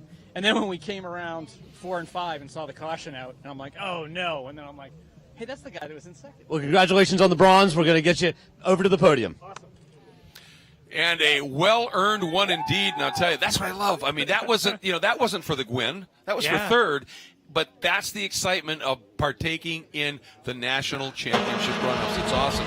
And at the start, you can see there, shadowing on the inside of that front row with Lynn on the outside, and Shadowin went to the lead, one he would never lose. But the battling behind Larry was absolutely furious. You can see Michael Lewis just trying to work around the outside there of Gooddale, and it was a fraught few opening laps. Then things settled a little bit, but the drama then started to build up with that tire choke. Yeah, as both Goodale and Lynn driving the tires off of it made for a fun race at the end for that second spot. Yeah, and some great battling deep in the field. Obviously, that was James Gregorius that we saw. Here's that moment that Shadow was talking about when the number 14 of Leonard just tanked him a little bit. And then these two guys, it was a battle royale for those last couple laps. There's that beautiful move by Lynn. I tell you, that is just awesome to see. Pressure the driver to the bad line, overtake him on the straightaway. That was some pretty stuff. But this guy just drove perfection. Yep, margin of victory at the end with Lewis's issues, 37.8 seconds for Peter Shadow with dominance extraordinaire. And that's how close it was at the line for second and third. So as Shadowin enjoys that lap of honor, we are going to bid you farewell from here at VIRginia International Raceway and the run for the gold in GT Light in the 59th running of the SCCA's National Championship Runoffs. Congratulations to your 5-time gold medal winner, Peter Shadowin, Brian Lynn, and Jonathan Goodale completing the medals. I'm Greg Creamer for Larry McLeod and for Hayward Wagner. Thanks so much for joining us. Lots more to come here at VIR.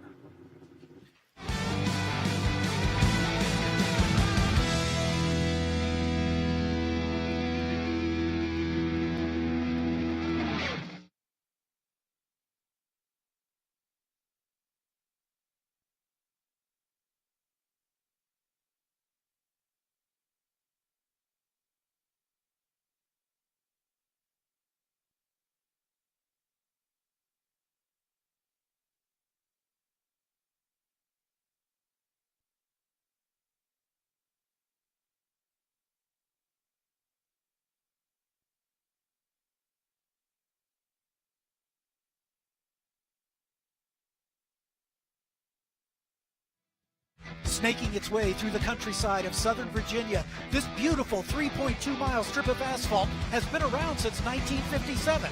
But now, for the second time in 3 years, the VIRginia International Raceway is home to the SCCA National Championship Runoffs.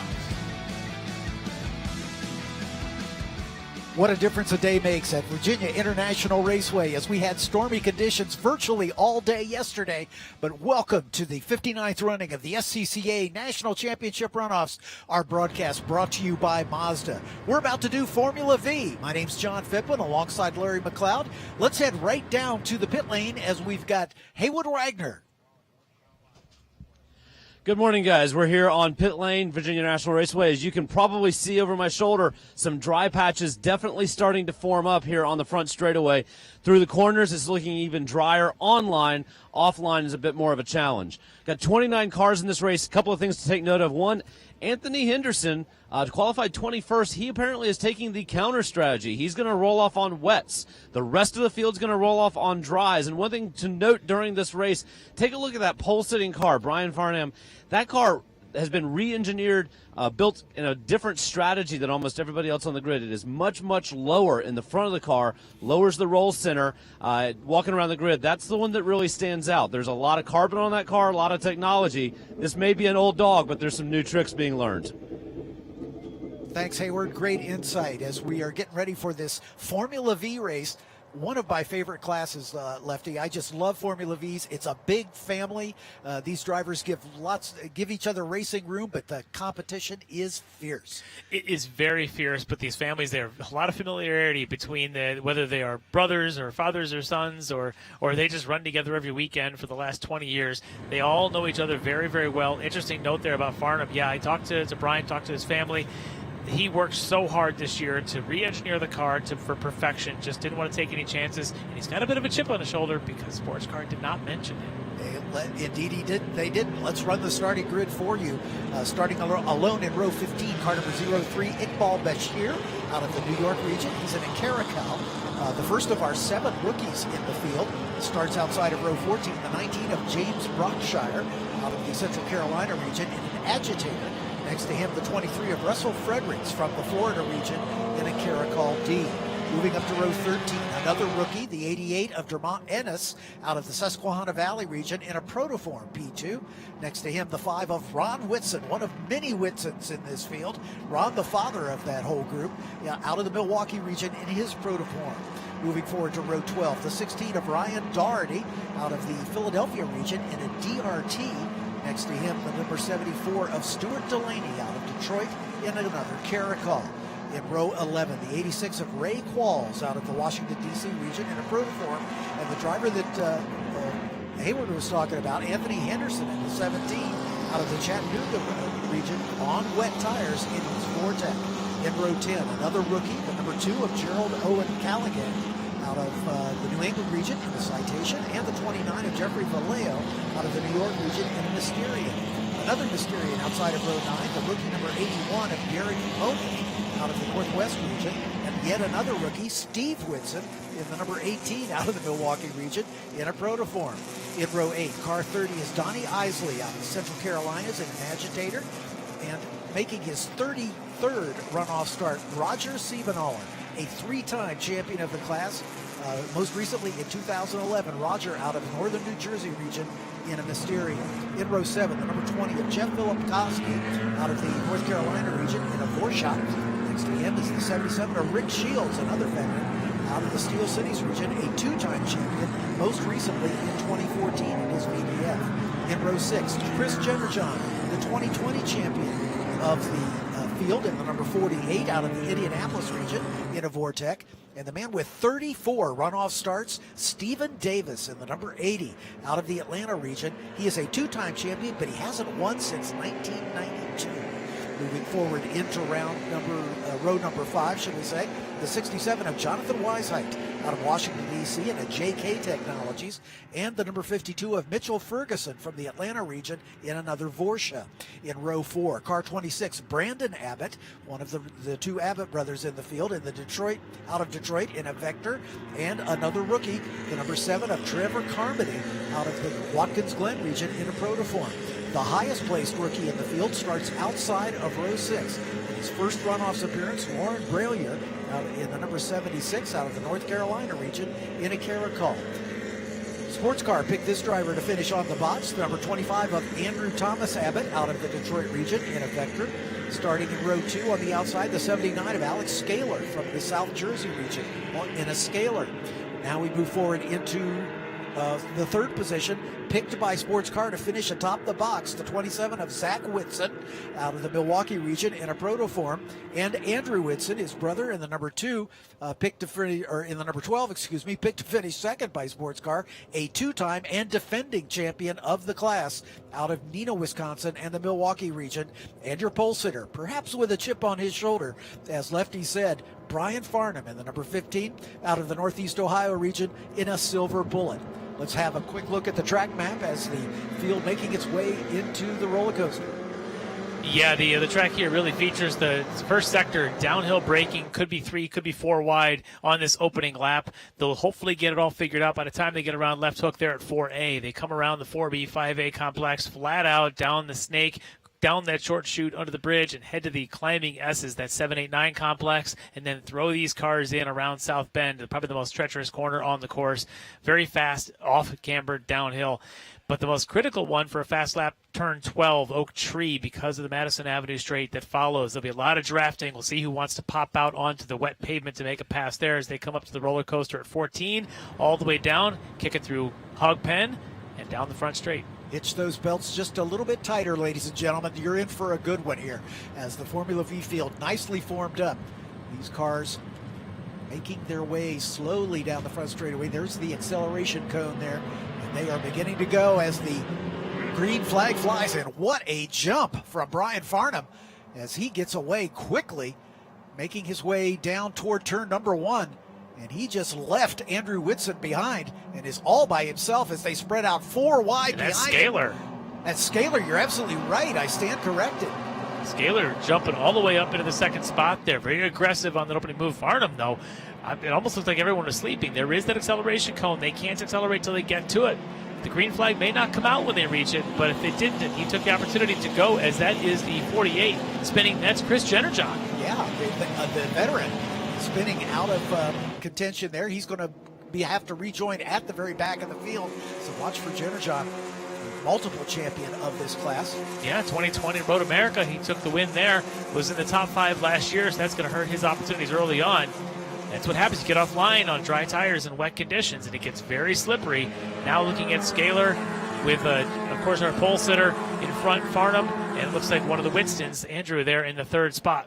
And they are nose to tail coming up through the climbing S's for the first time. This is just a pretty good preview of what we're going to see all race long. They will draft together like this, run side by side occasionally, as these drivers know each other well. The cars are very evenly matched, all based, of course, on the air-cooled 1200cc Volkswagen power plant and Volkswagen running gear. You can see the shock towers sticking out from the side, as it looks like our pole sitter goes just a little bit wide as he exits Oak Tree for the first time. Look at them all lined up, line astern, heading down the long back straightaway. Madison Avenue, they call it, as they climb the hill. And now popping out for a pass opportunity. Scaler going for the lead here as they crest the hill and head down toward Ogden. 3 wide now as Andrew Whitson goes to the outside. What a run. And Whitson's going to take it. What a move by Whitson. You can see how powerful the draft is as they head up to a roller coaster and down the hill once again. He used the double draft there, was able to be behind Scaler. When Scaler popped, he followed him, still had a good draft then coming off of Brian Farnham, our pole sitter. And for Winston, who is a 2-time champion in this class, a little wide down Hog Pen, trying to still get some heat in those tires. But what a great move and opportunity there. But it's hard to break away in this field because the draft and the underpowered cars really makes it difficult to do. But look at the rest of this top 5, very familiar with each other. If anything, the wild card there might be Scaler, who has run a couple of times here. He ran Stiebenauer's car, actually, at Road America in 2020. This is now his car, and maybe not quite as familiar with the others like Farnham, Abbott, and Winston's as others are with each other. Andrew Thomas Abbott ducking to the inside of the 27 of Zachary Winston, taking over that place momentarily. But that little bit of drafting and the lead changes that we saw, again, it's not going to be the last one you're going to see in this race for sure. It's Andrew Thomas Abbott now right on the back of our pole sitter, Brian Farnham, who has fallen back into 3rd spot after leading away from the start. That's a lot of spray coming off the back one, and that is stranded right there. That's the number 2. Gerald Callahan out of the New England region, and he is stuck. I don't think he's got enough traction in that wet grass. Very narrow tires, as you can see here. And that definitely is not the formula for getting that car moving. And I think he has got it. Didn't see where he was. It could be at the outside of 1. It's a favorite place to go off, so to speak, and it does require a bit of a climb to get back in the track. If he's stuck out there, that's a treacherous spot, and it could mean full course yellow. We'll keep our eyes out for that. As look at the gap now that Winston Andrew has got on Scaler and the rest of the pack behind him. Winston's showing he's able to get heat in the tires early, and that's a big deal in these things because big advantage to get some heat. But when he gets in this back straight, if behind them Scaler, Farnham, and Zach Winston work together a little bit, they could actually catch up. Exactly. I think what you'll see is that they'll form into a draft and try to draft down and make up that gap that Andrew Winston has drawn on the field in this early stage here. And that's exactly what they're done. Great work by Gerald Callahan. He got that car running, and he's back underway at the back of the pack. That was Hog Pen. That was Hog Pen. He was off. That's the other favorite spot for drivers to leave the surface. And look at this. Popping out Farnham now, and then Andrew Thomas Abbott thinking he can maybe get in. So they are doing a little bit of leapfrogging to try and maximize their straightaway speed. To give you the numbers, Andrew Winston by himself, 108 miles an hour. Farnham, 111. Zach Winston, 113 miles an hour in the draft behind all of them. So, yeah, it's worth a good 4 or 5 miles an hour straightaway speed. Look, I see dirt coming up out in front. Yeah, somebody dropped a wheel. And that's your leader. It was the leader. The 12 of Andrew Whitson has gone off all the way to the tire barrier, shaking his head. Obviously, he is not happy with making that mistake, and he's got the same problem in another driver up. That's the 20 car. That's Jeffrey Filipkowski, as he is out. As once again, the hog pen bites him. And look at Andrew Thomas Abbott catching it. He did not go off, as the 2 cars behind him did. Brian Farnham will inherit the lead as the 12 of Zachary, excuse me, I'll get my head together here. As the 12 car. Now the 76 is off. And that's Lauren Brailer. Yeah, the same spot. Lauren Brailer going off at hog pen. One of our rookies here in this field. I think our data had one of the rookies marked that was not a rookie. Steve Whitson has run a couple of runoffs in the past. Our data had that incorrect, so we apologize for that. But this is a rookie, Lauren, able to get the thing going. That does look like turn 1, getting back on the track there. But now look at these front two with Farnham and Andrew Thomas Abbott pulling away a little bit now from Zach Whitson. Zach Whitson and Mitchell Ferguson now up into 4th spot. And something may have happened to Scaler because he's back now into 5th. He was up there with the front 3 there with Abbott and Zach Whitson. Scaler now back to 5th. He is still on the move, but lost some ground. Great battle here into Oak Tree. A little communication going there, a little arm wave. Yep. Kind of pointing to each other. That's what you got to do in these cars. You have to work together. You got to find a buddy to be fast as a pair because they both know that Andrew Thomas Abbott and Brian Farnham are starting to pull ahead. So for Zach and Mitch Ferguson doing everything they can to work together. And I see a little bit of snaking already happening with Farnham trying to shake Andrew Abbott up in the front. And there goes Whitson as he drafts around Mitchell Ferguson. Ferguson doing a great job. He qualified back in row 5, and he's already up looking for a bronze medal here in the early going. Zach Whitson's trap speed 5 miles an hour faster than Brian Farnham's, who's out there in the front all by himself. So this bit of a working together between Zach Whitson and Mitchell Ferguson, working well for both of them. On the last lap, Andrew Thomas Abbott setting the fast lap of the race so far, but Brian Farnham pulling away from him just a bit on this lap. We'll see if that's going to hold as Farnham comes across the line to complete race lap number 3. Plenty of activity in this one in the early stages here as the field begins to settle in. Across the stripe comes Farnham, a 2:20.176, his personal best, but not quite as quick as Andrew Thomas Abbott on the last lap. This battle for 3rd is a dandy. Zachary Whitson and Mitchell Ferguson nose to tail as they come through turn number 1, known as the horseshoe. Staying that way as they head down toward NASCAR now. Yeah, working well together so far, Zach Whitson. Zach, of course, normally working well with his brother, who we had seen go off in Hog Pen. So Zach's used to this sort of game of, got to swap some spots. You got to use the draft at the advantage of each other to see what you can do. Unfortunately, the two of them, they did go quick. Mitch Ferguson last time by at 2:20.3 relative to Farnham's 2:21.6. So they did take a second or so out of that lead. They are closing quickly to try to make this a 4-car race. Andrew Thomas Abbott less than a second, so he can sniff some draft off the back of Farnham. Farnham, though, setting that good pace. And that goes to what Hayward had said at the beginning, re-engineered the car, really worked on making this thing optimized. And amount of work that he and his father, Mark, have put together this year, really paying off. You can see the pace by himself, not giving anything up to Andrew Abbott behind him. That's the only silver bullet in the field, and he has the silver bullet right at the moment. But it's a long way to go as Andrew Thomas Abbott, just a little bit of brake smoke as he locks it up. And these two doing exactly what they need to do. Zachary Whitson and Mitchell Ferguson hooking up in the draft. They're not battling each other side by side.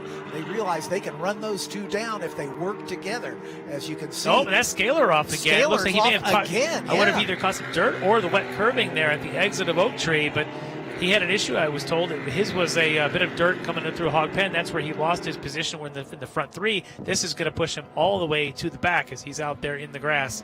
But these two, look at Mitch Ferguson and Zach Whitson, are working very well to, again, trim a couple of tenths. They're going to be back of Andrew Thomas Abbott here very shortly, and then we'll have 3 trying to catch 1. The veteran Roger Siebenall are leading a train of cars. Trevor Carmody, Russell Frederick, Steve Whitson, Donnie Isley working their way forward. The slide for Zach Whitson. Mitchell Ferguson really drifted it right out to the edge, but kept it together.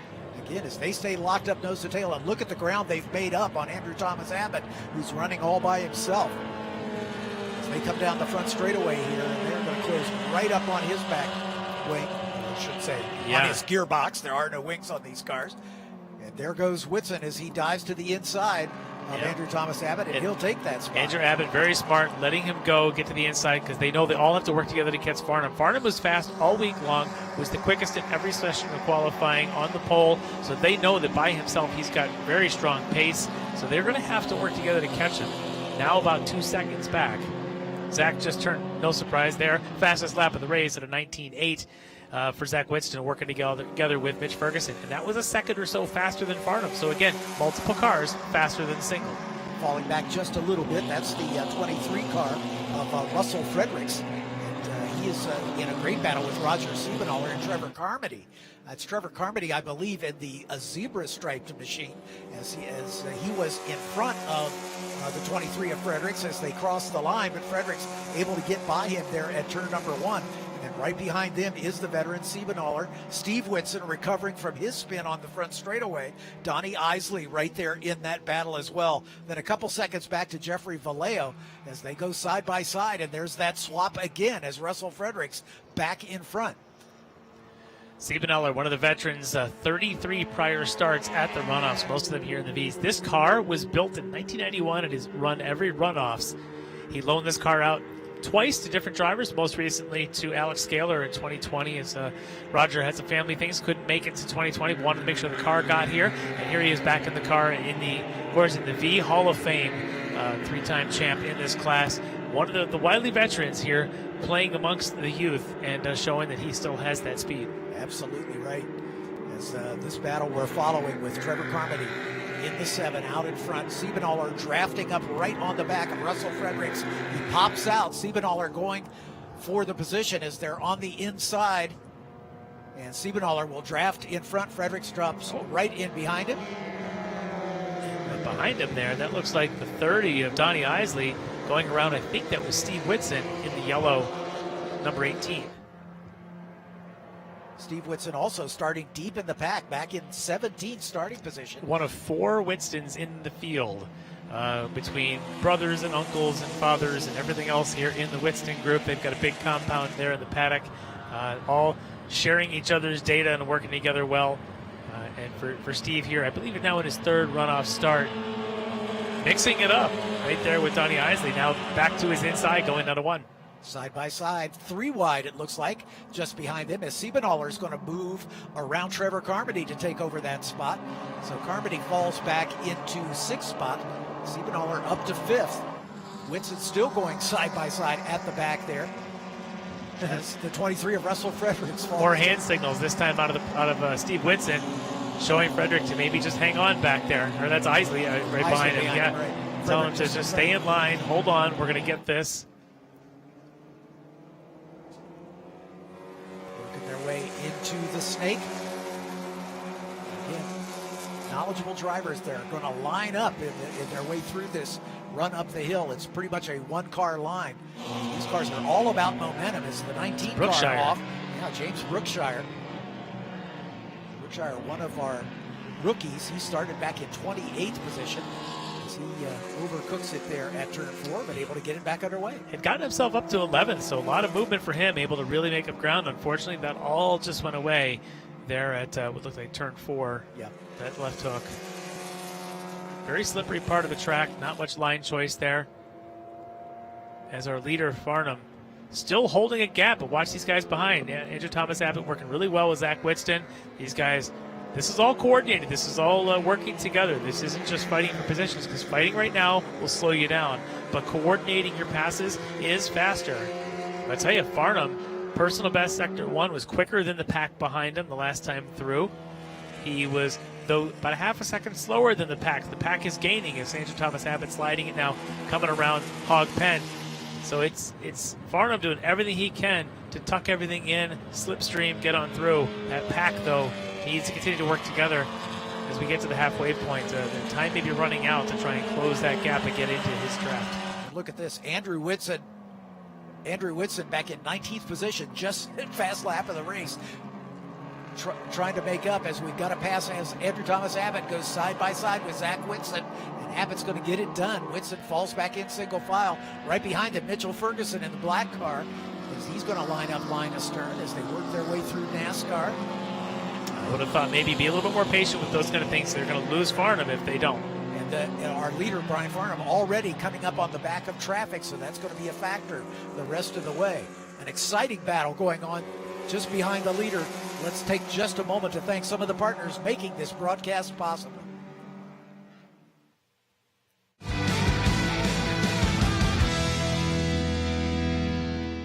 Focus, guys. We're in a race to the finish, okay? Here's where the rubber meets the road. These initiatives move the needle, like, at all? Well, let's shift gears a minute. We're really kind of at the apex here. We need to put the pedal to the metal. We need to nail those hairpin turns, cross that finish line, and take that checkered flag. Woo! Hit the track with the world's largest motorsports calendar, track day insurance, and more. Hagerty. Let's drive together.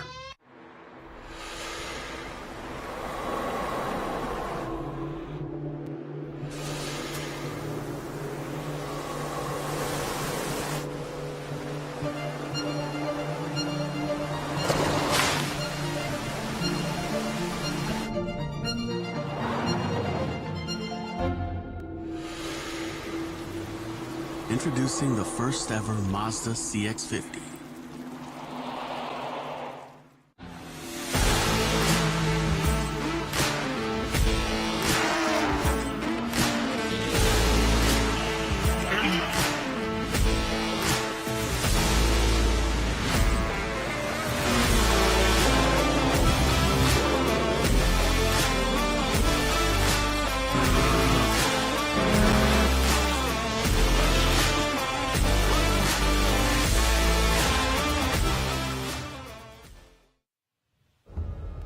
Why race? Because it's in our blood. A love of driving that pushes us as hard on the road as it does on the track. It's why we reinvented the Roadster and put a piece of it into every car we make. It's why we refine, rethink, and refine again. And it's why we'll always engineer to your heart's BPM, not simply an engine's RPM. Why race? Why indeed. Welcome back to Formula V here as the 59th running of the SCCA National Championship Runoffs continues from Virginia International Raceway. And uncharacteristically, we've got a breakaway at the front. Brian Farnham has been able to hold off the challenge from behind, and Zachary Whitson also is deciding he's not going to battle with the guys behind him. He's going to try to set off and set sail and see if he can run down Brian Farnham. We're at the halfway point of this race right now. The battle is on for third. Andrew Thomas Abbott and Mitchell Ferguson nose to tail through the climbing S's. Bit surprised that these three were not able to make up any ground on Farnham. Farnham, I was just watching as we were on break, sector by sector, matching the pace of Winston, Abbott, and Ferguson all by himself, which means he's just fast, doesn't need the draft, he's able to hit his marks. Winston, Abbott, and Ferguson, for some reason, couldn't coordinate the three-way. It seemed earlier when it was just Winston and Ferguson, they could. I don't know if that's just Abbott struggling to sort of find those opportunities, or maybe three is just more difficult to coordinate than a two-car train, but they need to figure this out, and I think Zach Winston finally said, okay, guys, I'm going to hit sector one, and you guys figure it out. If you can stick with me, great. If not, I'm going. I think he just pulled a tear off there so he could see going down the back straight. But he's trying him. He's still, it's now up to 3.5 seconds from Farnham back to Zach Winston. These three just about equally spaced, but as you can see, they are closing right up. As those two behind, Abbott and Ferguson drafting together, were able to run down Zach Winston, and they're going to be right on his gearbox once again as they come through Hogpen. Hogpen has been a tricky spot. We've seen a couple cars. Look at Zach Winston sawing on the wheel coming down that right-hander. It is a very treacherous turn, and all of them searching for water to keep those tires cool as they go through the puddle. Yeah, I had talked to Andrew and Zach Winston before the race. They had said even in these conditions, you can get a lot of heat in these tires. In fact, they ran a race earlier this year at Pit Race. Tires came back just cooked purple because they actually got them overheated in mixed conditions because there's so much sliding. And I think that's what's happening is they come down Hog Pen, all that slip and slide, they go and hunt for a splash of water to try and keep them cool. So they've got some grip going through one. And you can see that bit of a slip and slide may have certainly cost him a spot. Now Andrew Abbott in front of Zach Winston.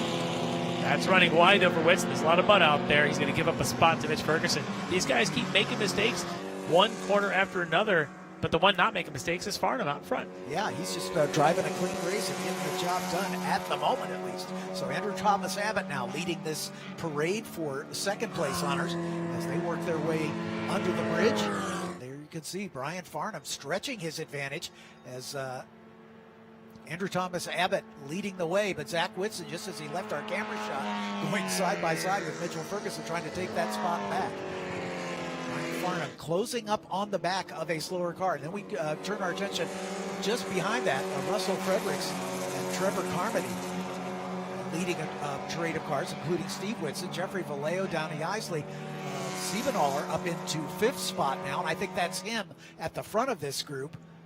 Yeah, he's definitely the engine in this train, but the rest aren't going to go very far because even through these climbing S's, the draft continues to pull. You'll watch the second, third car in the train get closer and closer as they go around 9 and head to South Bend here, this fast left-hander. Look at them just kind of throw it in, not walking all the way out. Don't want to touch that curb out there in these conditions. Siebenthaler, again, a 3-time champ in this class, been in this field now for over 30 years. He knows what he's doing around these things. He's seen every kind of condition and doesn't mind being the front of the train.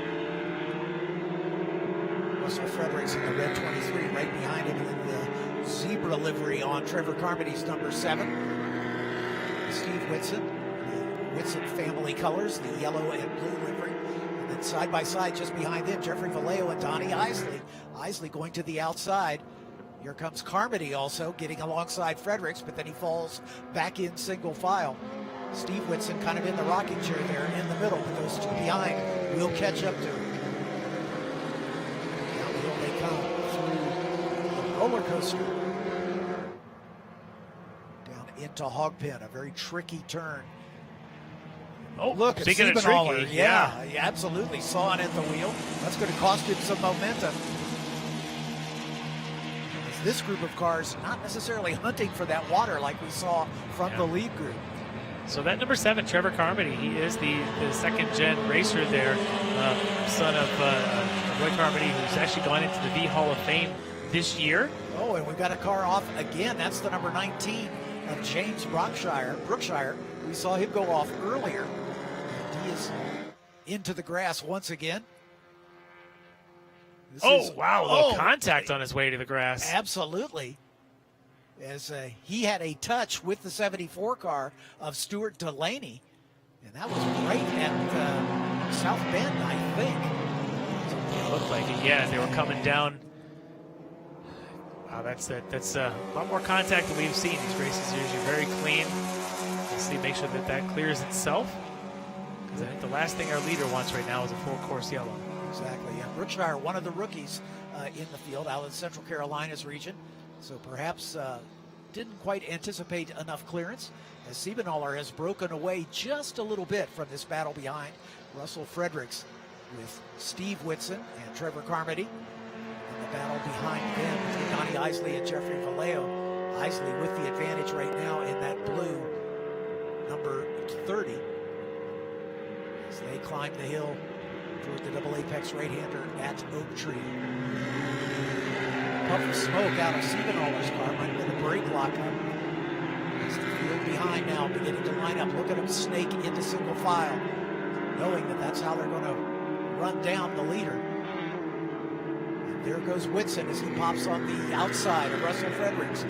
Side by side as they climb the hill to the crest on Madison Avenue. And then it's a downhill plunge once again. And then back uphill at the braking zone for the roller coaster.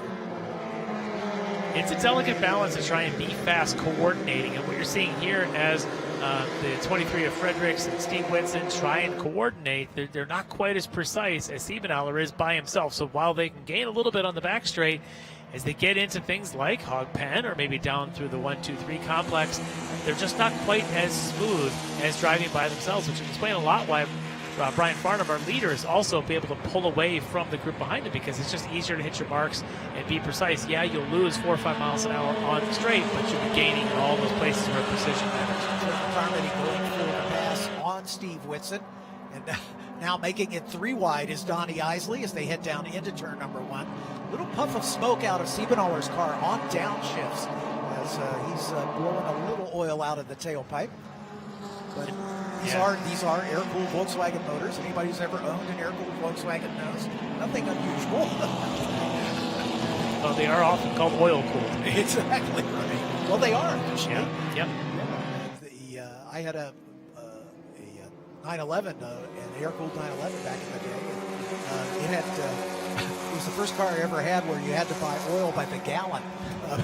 because it's got a big dry sump lubrication system, and oil is a very vital part of cooling of these engines. Yeah, what I mentioned is, Siebenthaler was coming down the roller coaster, how much it matters to be by yourself and hit the marks.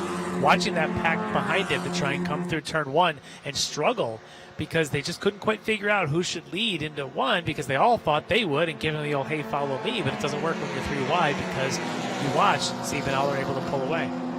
Here's our leader, and he's got traffic in front of him.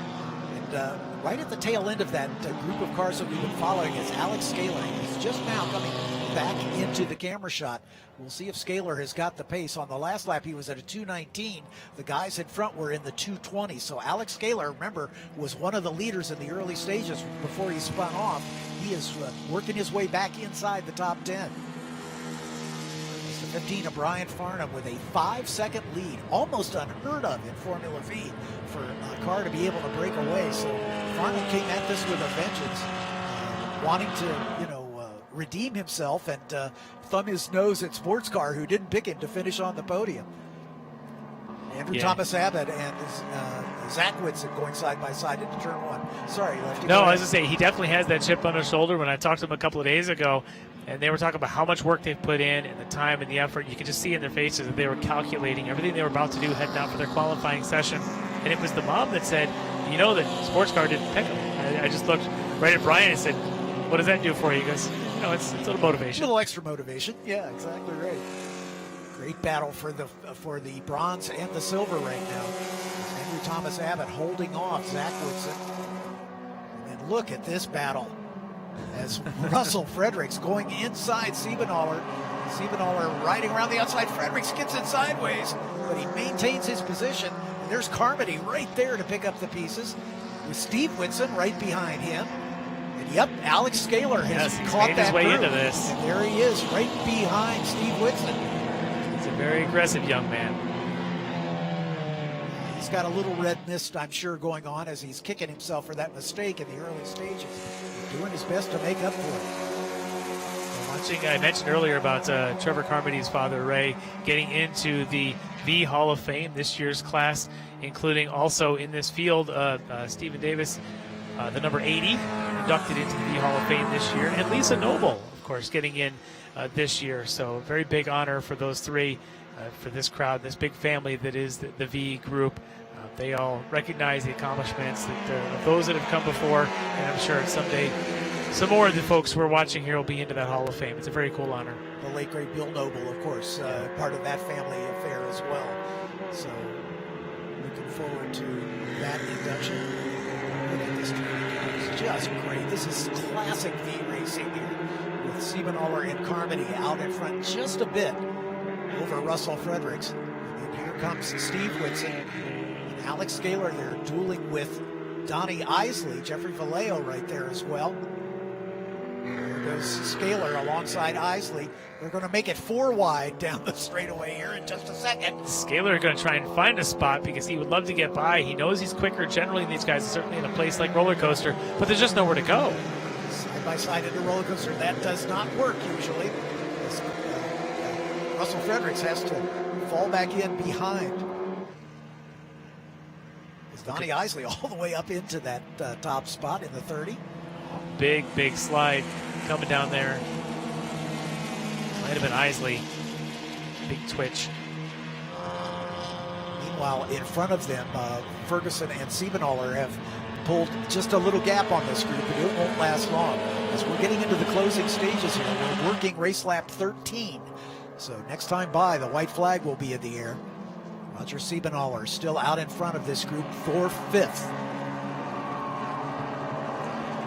Yep, so yeah, with Siebenthaler still leading that train again. Once you watch them go 3 wide behind them, they just slow themselves down. Yeah, they can be fast in a straight line, but they get to turn 1 and they just can't seem to figure it out. Scaler, though, just says, I want to pick up every spot that I can. And he's picked up a few, but now he's working on the back of, is that Fredericks? Yep, Fredericks in the red car. And the yellow of Steve Whitson falling all the way to the back of this train as Jeffrey Vallejo has gotten around him. As I misspoke, we have 2 laps left, and we're working race lap 13. So we'll be starting the penultimate lap next time by. There goes Scaler alongside Fredericks. As they come into the climbing S's, and Scaler ducks in front. Yeah, Scaler now is going to have a pretty good run up these S's uninterrupted, and then he'll take a look and see if he can catch Donnie Isley up there. Oh, big slide though for Scaler. Oh, he's throwing that car around at this point. Got the tail out as they come into Hogpen and Oak Tree. A bit of smoke out of the back of Scaler's car as well. Perfectly normal. Yep, absolutely. nothing to see here. Move along. Look at the three up in front. Siebenaller still out in front, but Carmody just behind him. Donnie Isley up there in that 7th spot, excuse me. Steve Whitson in the back there making a pass down the back straight. But none of these guys able to coordinate enough to catch Siebenaller. He seems to be the consistent one leading this train. And now repass coming back from the 29 of Vallejo. Not quite able to make that work. Steve Whitson holding that spot. One of, again, 4 Winstons in the field. It seems like there's a Winston in every camera shot. Just about. Carmody coming under some serious pressure from Donnie Isley now. This is as high as Isley's been in this race, and he just good run down the inside. Will cost him just a little bit of momentum, but he knows to pop right in behind, take advantage of the draft, and Scaler's going to get the double draft here as he is side by side with Donnie Isley. Backs out. Yeah, then backs out of it. Isley dives to the inside of Carmody down into turn number 1. He's alongside, still there. Carmody out in the what would normally be the quick part on a damp racetrack, but he's a little far outside.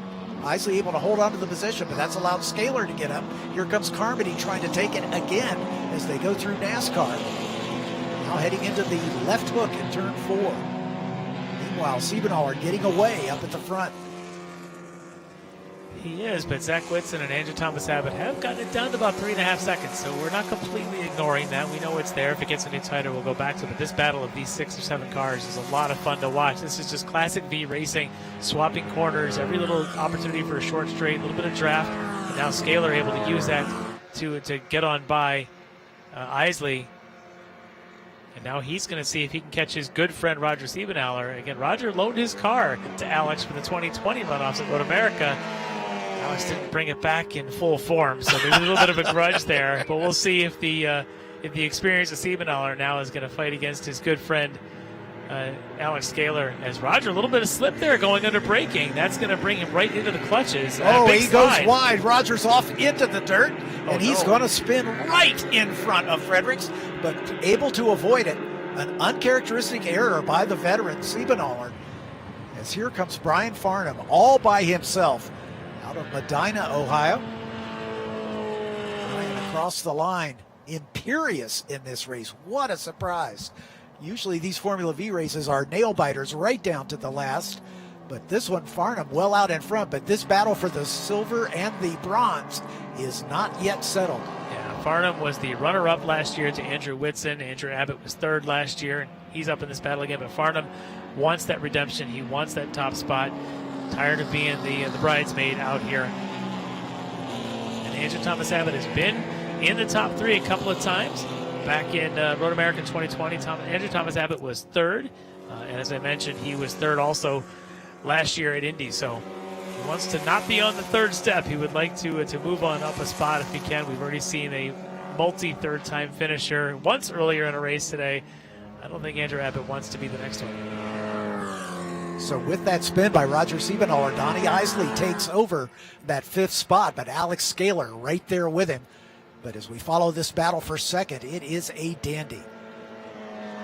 As we are on the final lap of this race. Yeah, watch the chess match. This is where the play comes in for Andrew Abbott. He has been watching the back of Zach Whitson the entire day, and they've run against each other many, many times in the past. Now it's calculating to say, can I get a good run off of Oak Tree? That's a good run if you're Andrew Abbott. Yep, you bet. As Zach Whitson went just a little bit wide, Abbott is right there. He's going to pop out early. I would have waited maybe just a bit. You don't want to lose momentum, but yeah, I wonder if this is going to take a double move. Yeah. What if he thought it was too early? You see him kind of tuck back inside, climbing the hill. And now we watch the defensive line will go to the right side of the track for Zach Whitston. That's where you want to hold the line going into the roller coaster. If you start moving too far left, you give up that side. You'd rather give the competing driver the difficult line on the left. He's able to hold it here. We'll see if there's anything now for Andrew Abbott coming down the roller coaster at Hog Pen. The final line of the stripe to see who gets the second spot. You can see Whitson's head moving back and forth, checking his mirrors, trying to see where that red car is. This will be a critical corner here as Whitson does a pretty good job. He's been fighting that car down through Hog Pen. But out in front, Brian Farnham getting the job done. Vengeance is his as he will take the win. Big fist pump for Brian Farnham as he'll take the checkered flag for his first national championship. Ah, what a run. What a run. He just dominated this race. No one had anything for him, but we're not done at the back here. The battle for fifth is still hotly contested among these three. And it's Carmody side by side with Donnie Isley, and there is Alex Scaler right there in the light blue car, and then right behind him is Russell Fredericks. That's the 12 of Andrew Whitson. That's Andrew Whitson who had spun off all the way to the tire barrier, and here he comes. I'm sure he fell back well outside the top 10. Yeah, I thought he was about 10 seconds behind this battle. Apparently not, as he's got a shot now of a top 7 finish. Look at this. And he's going to draft his way up into the position.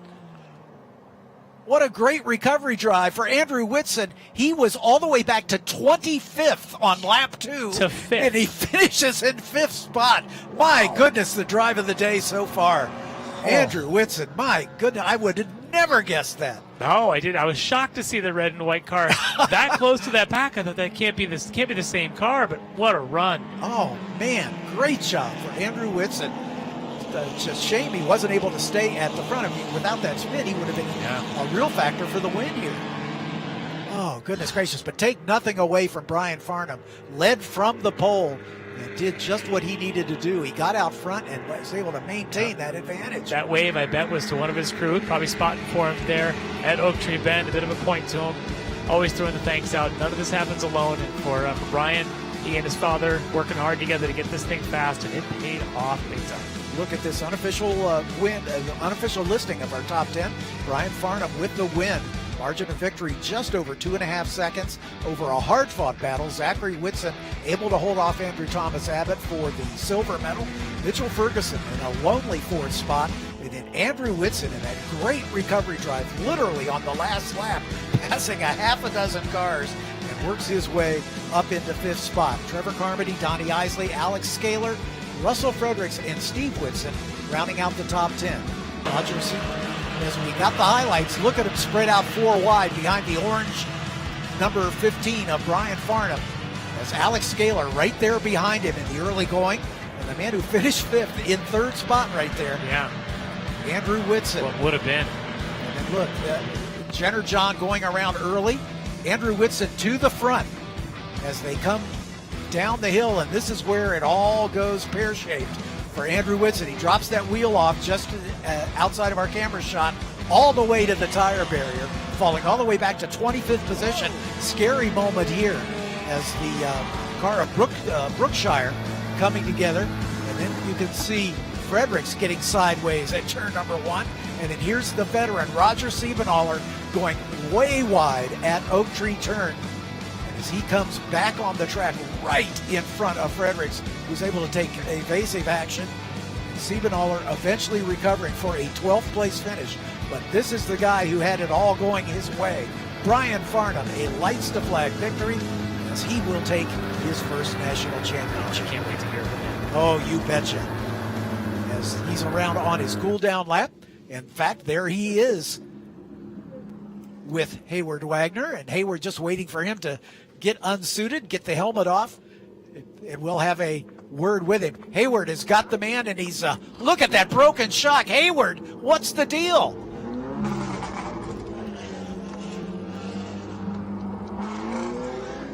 A big hug here on pit lane, a lot of pride.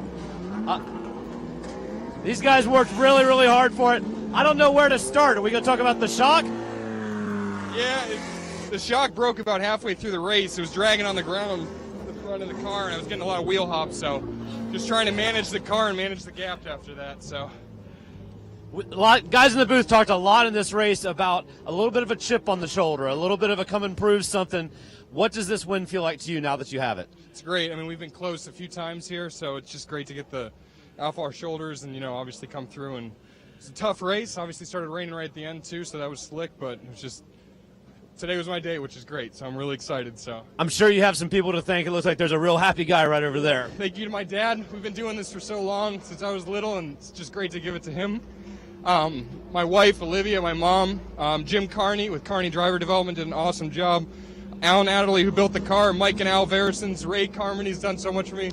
Carbotech, Hoosier, Dave Carr with AutoWorks, and Steve Pastor with VSR, and then first and foremost, Deep Mar with Hagerty Racing. He was there with me again this year. So does this car have one more lap in it? Yes. Enjoy it. Thank you. You can hear the emotion in the voice of our winner, Brian Farnham. This means a lot to him and his family, as he's getting congratulations from Andrew Thomas Abbott and Zach Whitson, as we'll get a chance to hear from them as well as our final podium finishers in this one. And it did not disappoint. Oh, Lefty. man, that was awesome. Unbelievable. The car broken shock for the second half of that race, and he's still running flying laps. Unbelievable. Let's go back down to Hayward. Zach, congratulations on silver. Was there a point in this race where you knew you were just going to race for second, or were you guys trying to work together to catch the leader? Me and Andrew were working well together, and I felt like we were making up times. It started raining, so I made a couple slip-ups, but I felt like we were chopping down at Brian. We just ran out of laps. Well, congratulations on the silver, a podium here at the Runoffs. And then Andrew, come on up. Andrew, you've almost the KG veteran at this point in time. A lot of times third place, you're just thankful to be on the podium. How's this feel? Absolutely, man. As tough as this field is, as tough as Brian is, these guys put in effort. Someone's got to bring up the end of the podium. I'm happy to be there. There's nothing better than being at the Runoffs and being on the podium. This is the best week of the year. The weather sucked, but it's still the best week of the year, man. I got married this year. I'm on the podium thanks to my wife, my family, everyone that helps us. We couldn't do it without each and every one of them. Carbotech, Hoosier, LDC equipment, Elgire Shock, collision work. It's honestly a group effort, and we're happy to be here. We're going to come back, and we're going to keep fighting till we get that flag. Congratulations on the bronze. Thank you. Andrew Thomas Abbott, his third podium, but still looking for that first win. What a fantastic race. Formula V, always one of my favorites, and it does not disappoint. But we've got lots of racing left to go. We're not even at the halfway point of the 59th running of the SCCA National Championship Runoffs. Thanks to Larry McLeod and Hayward Wagner. I'm John Phipp, and thanks for being with us. We'll see you down the road.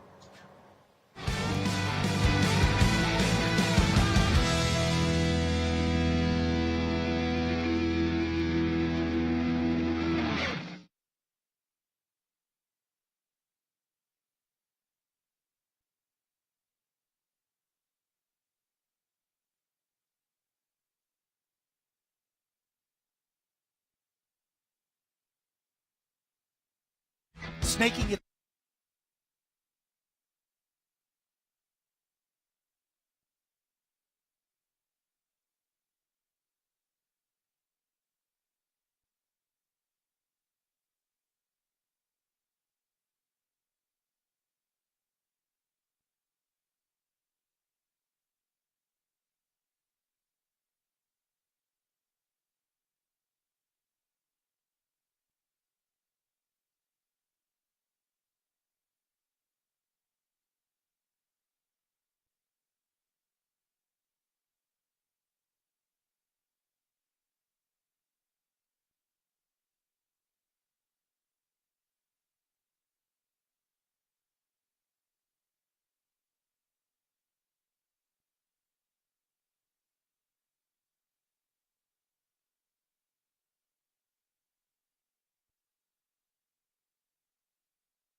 is making its way through the countryside of Southern Virginia. This beautiful 3.2-mile strip of asphalt has been around since 1957. But now, for the second time in 3 years, the Virginia International Raceway is home to the SCCA National Championship Runoffs.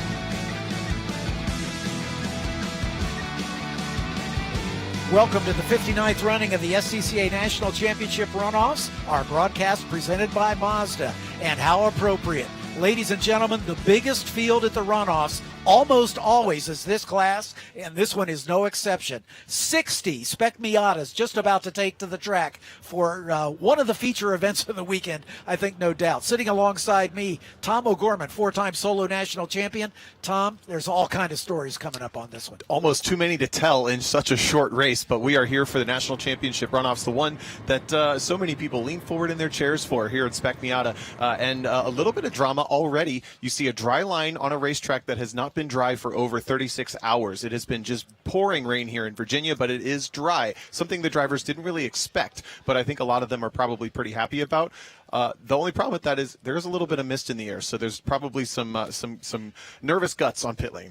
Yeah, and we're hearing from our spotters down on pit lane that nobody is on wet tires. Yeah. So everybody's going to come out on slicks, which I think is the right call. Agreed. But if the rain comes, who knows? As you can see a dry race line, but look off that line. If you go side by side, and I'll tell you, there's going to be a lot of side by side in this race. You're going to get off in the wet, and that's going to cost you all kinds of problems. It really is something you can't avoid in most classes, but definitely here in Spec Miata. And the other thing that we need to talk about a lot is teamwork. This class has developed into a class that you really can't be much of a lone wolf. You have to at least be friendly with someone, if not actual teammates with them. And there's the conversation about a teammate for the race. Then there's the conversation a teammate for the week in qualifying. Some of these guys have been teammates for the entire year working for this specific race. And if you have that teamwork, that dynamic that you have, just an innate trust for the person that's in front or behind you, that has a little bit more power than the guy who just linked up with him somebody else this morning. And that all works right up until the last lap. Yep. And then it's every man for himself. So yeah, looking forward to this one. It's always a great race, and we should have some good stuff. As we've got the third member of our broadcast team, Hayward Wagner, is down on the pit lane, or may have made his way to the grid. I'm not quite sure, but we'll get a little pre-race activity from him. But we've got a big field of 60 cars here, and it'll take us a while to get them introduced. If we don't get all the names read, please forgive us. We'll try to get everybody mentioned on the broadcast, but there's just no way we can introduce the entire 60-car field during the course of the pace lap. We've got a track map here to give you some indication of what this 17-turn, 3.27-mile track is all about. Take us around, if you would, Tomo. Well, now that it's dry, things are back to normal here at VIRginia International Raceway. Down into a heavy braking zone at turn 1, a fantastic passing opportunity, but it happens right at the beginning of the lap, which is a bit of a problem. We'll get to that point. But this is the twistiest section through NASCAR at turn 3 into the lower S's at turns 4 through 6. A lot of changes of direction, going to be very single file if you want to be quick. Then the uphill S is easily flat in these cars, but there's going to be bump drafting through those corners at 7, 8, 9, and 10. South Bend, one of the fastest and riskiest corners on the track, into the slowest section at Oak Tree, slowing down to a very, very low minimum speed onto the longest straightaway. Getting a good drive off of 12 is very important. Then this final sector, if you see that longest straightaway, that's the best passing opportunity to win this race, unless you get such a good run out of Hog Pen at 16 and 17 that you can draft by at the start-finish line. Lap of VIR is a long one in these Spec Miatas, but there's going to be a hot and heavy action. Let's head down to the grid as our third member of the broadcast team, Hayward Wagner. Hey, Hayward. Morning, guys. As the story has been for the last 36 hours, weather is the headline, and it is definitely starting to mist again. The dry lines are gone. The course is now back to a consistent wet all the way across. Every single one of these cars coming off the grid on dry tires, most of them on sticker dries. 60 cars in this field. I was talking to pole sitter Danny Stain this morning. He said there are world champions in this race. There are national champions in this race. There are children in this race. All kinds of diversity, but it's going to be a grandfather that leads them to the green. We'll try our best to introduce as many of them as we can. We'll go counter to our normal procedure. We'll introduce the grid from the front to the back. I'll get as far as we can. And we talked about Danny Stain. He is the pole sitter, 3-time and defending STL champion. Danny Stain will be one to watch. Preston Pardis, sports cars pick in the 42 car to win this one. Charles McTotus, Charles in the number 66 out of the South Carolina region. Travis Wiley has just come up from Road Atlanta, only qualified on the first day, and he's up to 4th position in the 77 car. The 59 of Grayson Farashon from the Oklahoma region. The 70 of Elevon Goulart starts 6th out of the New England region, a 4-time champion, most recently in STU in 2013. Highest placed rookie in the field, Raiden Nickel out of the Atlanta region. Car number 193 will start 7th. Car 6 is Nicholas Bruni out of the Washington, D.C. region. In row 5, the 86 of Alex Cabrera out of Central Florida. And another driver who was down at Road Atlanta making his way up here, only qualified on the first day. The 172 of Connor Zillich, the youngster out of the Central Carolina region, also a pick from Sports Car to finish on the box. Another rookie in the field, starting 11th, is the 198 of Daniel Conway out of the Washington, D.C. region. Car 4 is Rob Hines, moving over into Spec Miata. He is the 1999 Touring 2 champion out of Washington, D.C. In row 7, we've got the 8 of Anthony Garaci out of the New York region, and another rookie, Sam Craven, in the number 23 car out of the Houston region. Nick Leveroni, we saw him earlier today. He is a 19-year veteran of the field, his 19th year in the field, a former T4 champion. Nick Leveroni in Nick Leveroni in the 94 car out of the New England region. I'll figure that out. Moving back to 16th, the 149 of Peter Ensor out of Washington, D.C. Boris Said Jr. in the number 133 out of the San Diego region. Then Jonathan Davis in the 16 car out of the Ohio. Chris Guifo out of the number 34 car out of the Finger Lakes region. A pair of rookies next in the order, starting 20th, the 95 of Jonathan Newdorf, and then the 188 of Rowan Gill out of the New England region. Starting 22nd, the 59 of Todd Burris from Central Florida. He was the champion in 2019 right here at VIR. Brett Kowalski in the 15 out of the Pan Am region. Then we got the 2 of Jim Drago, 2-time champion, most recently in 2013 out of the Mid-South region. Really unusual to see him this deep in the field. The 02 of Sean Varwig out of the Chicago region. The rookie, Eric Gerchak out of Central Carolina in car number 22. The 48 of Frankie Barrasso out of the Florida region. Then the 112 of Marcos Vento out of San Juan, Puerto Rico. Then we've got 4 rookies in a row here. The 10 of Matthias Ramirez out of Central Florida. The 57 of Antonio Abram out of Atlanta. The 155 of Cam Eben from Appleton, Wisconsin. That's a racing family you'll know. Zach Barfield in the number 107 out of the Buccaneer region. Starting 33rd, the 71 of Greg Sorg out of Chicago. Then the 18 of Joseph Tobin from the Buccaneer region. Alan Cross in the number 49 car out of Atlanta as the cars are up into Oak Tree. Then we've got Skylar Cottrell in the 29, a rookie out of the Atlanta region. Jeremy Butts from Washington, D.C. in the 69. Domenico Lucci out of the Watkins Glen region in 46. Another rookie, the 195 of John Jenkins from the New York region. The 98 of Charlie Campbell out of Corey, Pennsylvania. Then we've got Jordan Rick Segrini, a rookie in the number 108 out of Florida. Another rookie, Stephen Clemens Jr. in the 76 out of Central Carolina. Matthew Davis in the 146 out of the Texas region. The rookie, Julian DaCosta out of Central Florida in the 178 car. Amy Mills out of the Northwest region in car 14. Starting 46, the 67 of David Nagler, a rookie out of the New York region. Michael Lamania, the number 180 and the number 88, out of the South Jersey region, and coming down to the start, Theodore Cahill out of the Washington, D.C. region. I'll get through the first 50. 21 is Marshall Stalker from the New England region. Starting 50th, veteran Andrew Charbonneau out of the Central Florida region in the 89 car as they're coming down through a hog pen and getting ready to take the start of this 15-lap or 35-minute race. 60 cars, our biggest field of the runoffs coming to the green. And watch this. Prime starting position is on the bumper of the next car in front of you. Most of the top 10 are going to be flat out, just driving into the back of the car in front, being held back by Danny Stain and Preston Pardis as we come to the green flag. And there they come, under acceleration. Danny Stain with the wipers on, clearing the windshield, indicating there is some mist in the air.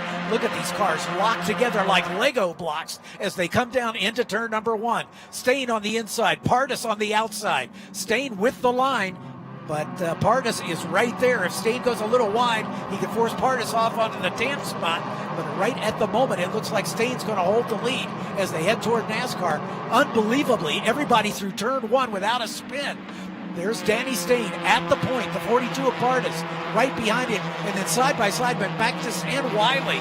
Wiley, one of those drivers who only qualified on the first day and then spent the rest of the weekend in the Pro MX-5 Series down at Road Atlanta. So McTutis with the power play around the inside, and that's going to allow Levan Goulart to get a nose in there, but can't quite get it done in the number 70 car. Ooh, another car off. That's going to be a slippery ride in the grass, but it is under control. We're still green flag as the field is now getting more single file back through the top 5 and into the top 10. Stain and Pardis bump drafting on the way to the uphill S's as they work their way under the bridge. As those two locked together with McTutis right there in the third spot at the moment. Well, we talked about teamwork and the two teammates at the top. Travis Wiley going for a big ride. He's going to end up on the back straight with that trajectory, but he's got to keep the car under control and stopped. No ABS, and the Spec Miatas goes for a ride. I think he's going to keep it in the grass. Going back to the teammate conversation, the first two teammates on the track are Danny Stain and Chuck McTutis. Ooh, another big spin for Gerasi. Ooh, and he's going to get collected.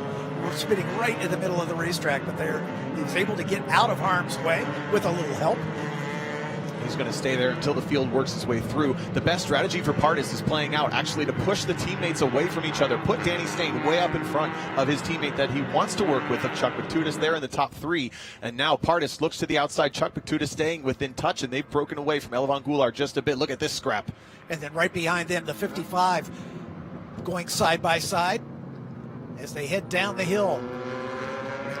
McTutis right there in third, but this battle at the front between Stain and Pardis. Well, one of my favorite features of VIR is happening in front of our very eyes. It's wet on a portion of the track and dry on another portion. Clearly a wet line. Pardis goes sideways, saves it, keeps it out of the grass. No way. Chuck McTutis gets through, but Pardis a spectacular save as we work our way towards the drier section. Look at the rain coming down. And here comes Goulart as he goes around as well, as Pardis still trying to collect himself and get back up to speed as another car all the way to the tire barrier on the outside of Hogpen. That is the 02 car. Let me check my listing here. I believe that's that can't be Jim Drago. That's Sean Varwig. Forgive me, Drago is in the 2, Varwig in the 02. As we now got a three-way battle. Look at Goulart all the way up to third. Goulart a bit of a lone wolf here. He doesn't have a teammate other than Anthony Gerasi, who had that spin, qualified a little further back in the pack. So Goulart really needs to link up with these two teammates. But look, we're back to dry running.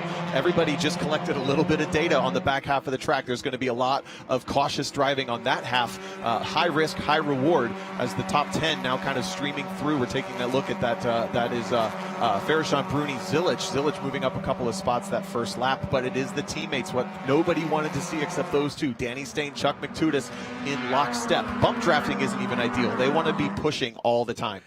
Rada Nicole, the highest placed rookie in the starting lineup in the 193, hanging on to that top 10. He's currently in 8th spot. Look at Danny Stain get sideways as he may have had a little help from McTutis. And there he goes side by side. McTutis going for the lead here. Looks like it's wet at the top of the S's all the way back through the back straightaway. Stain still does not want to lose this position. Look at his Goulart up the inside on McTutis. Takes the apex. It's full wet on slicks right here. Oh, yeah. It is greasy indeed as Goulart side by side with McTutis. Right behind him is Preston Pardis, recovering after his near off at Hogpen a lap ago. Look at the orange Miata of Todd Burris. Big opposite lock, trying to get the power down at Hogpen. We've got a spinner off the inside of the circuit at Hogpen. Goes down the hill just a little bit. It's way down the hill. All right, pouring on this side of the track. The top 6 have come together. How risky do you want to be? Pardis checks up a little bit. That's going to allow the blue car around the outside. Goulart into the back of McTutis just a little bit. The 59 is Grayson Fairshon. Moves up in front of Pardis, but Stain looks a little bit more composed than the rest of these cars. No surprise. Danny Stain, of course, also competing in a MX-5 in Super Touring Light, where he is the defending champion. As they work their way down onto the front straightaway, it's been an eventful first 3 laps. No surprise. But it speaks to the quality of the field that we haven't had any significant offs or significant incidents yet. And I think we're going to keep it that way as the field's still green. Teammates at the front from OPM out of Atlanta. Danny Stain, Chuck McTutis going side by side. This is coordinated. They need to swap positions because the cars overheat. The way they run so close together, they have to make sure that they're swapping positions. That's not what they wanted to see, though. Elvan Goulart takes the position as well. He's the meat in the sandwich of those 2 teammates. And look at the 59 of Fairshon doing a great job up into 3rd spot. Danny Stain all the way back to 4th now. He was the runaway leader here not too long ago. Runaway leader by a car length. One of the other favorites is shuffled all the way back to 7th for Preston Pardis. That's going to bring Fairshon, Raiden Nickel, and Nick Bruni still into that battle as well. So now this is kind of just pulled the pin on the grenade, and they're dealing with the consequences as McTutis getting pushed away by Elvan Goulart at the front. Fairshon goes to 3rd. And don't count out Connor Zilic right there at the tail end of that group in 8th position. He's another one of the drivers in the Pro MX-5 series that competed down at Road Atlanta just this past weekend. Look at the pavement getting darker as they climb up the S's. The track is now completely dry. Fairshon looks to the outside, maybe just for a sight line at South Bend. A big lunge from the youngster. The 193 of Raiden Nickel is fearless in the wet. Everybody said if it gets wet, that's the only car to beat. Raiden Nickel side by side with Danny Stain as they come into the first apex, and then around the outside, the 72 car, the 172 of Connor Zilic, as he's mixing it up now, up into the top 5. Look at the cars getting squirrely. You can see Todd Burris in that orange car, working his way into that second draft as the lead. 1, 2, 3, 4, 5, 6, 7, about 8. Look at how much rain is in the background, a little off in an impact for it looks like the 195 car, but in the background of that shot before we zoomed in, it is pouring with rain, what looks like down at Hog Pen. Be a local caution here at the Oak Tree for a moment, but they're coming into that heavy rain section now with Chuck McTutis in the unknown position. He's at the front. Elvan Goulart, the veteran, right behind him as they come down the hill. Visibly cautious this lap. Fairshon in the 59. Again, everybody being a little tiptoey as they're coming down. They know, if you drop a wheel off at the exit of Hog Pen, you are going for a ride. Danny Stain has recovered back up into 4th spot now. But his team, the car that went off there at Oak Tree, the 195 of John Jenkins, has been able to get back underway. Look at the 59 of Fairshon going wide as he tries to go around Elvan Goulart on the outside. Goulart squeezing him right to the edge of the track, but giving him racing room. Now he's going to have the inside line as they come into NASCAR. Fairshon, the mover and shaker so far. Don't rule out also Connor Zilic in the black with neon highlights. He was the one that was willing to race the most last year at Indy, and it paid off for him. He raced his way from about 9th at one point, I think, all the way back up to a podium position. But it is Chuck McTutis, who I think is actually doing a very good job of controlling the field to not sink his teammate. It looks like he's trying to make sure that everybody is held back just a little bit, but Fairshon wants nothing of it. He wants to race. Looking him into 2nd over Elvan Goulart. And if this were to last the way it is, Chuck McTutis would be the first winner of the Super Sweep. All he needs to do is win. He doesn't need any help. Chuck McTutis can win the Super Sweep, and he would be the first winner of the 2022 runoffs if he's able to maintain his lead. But we got a lot of racing yet to go. Look at this gaggle of cars. We were talking about the 56 of Todd Burris working his way up into that group. Yeah, and he goes side by side with Peter Enser around the outside of Oak Tree. I think this section of track is actually starting to dry out pretty quickly as that storm moved through. And Burris not able to get it done there in the orange 56. He's going to slot right back in behind Peter Enser, and these guys all chasing, I believe, the 4 of Rob Hines. Burris just set the fast lap of the race on the last lap in the number 56 car. So he has obviously got the pace. And remember, won this race the last time they were here in 2019.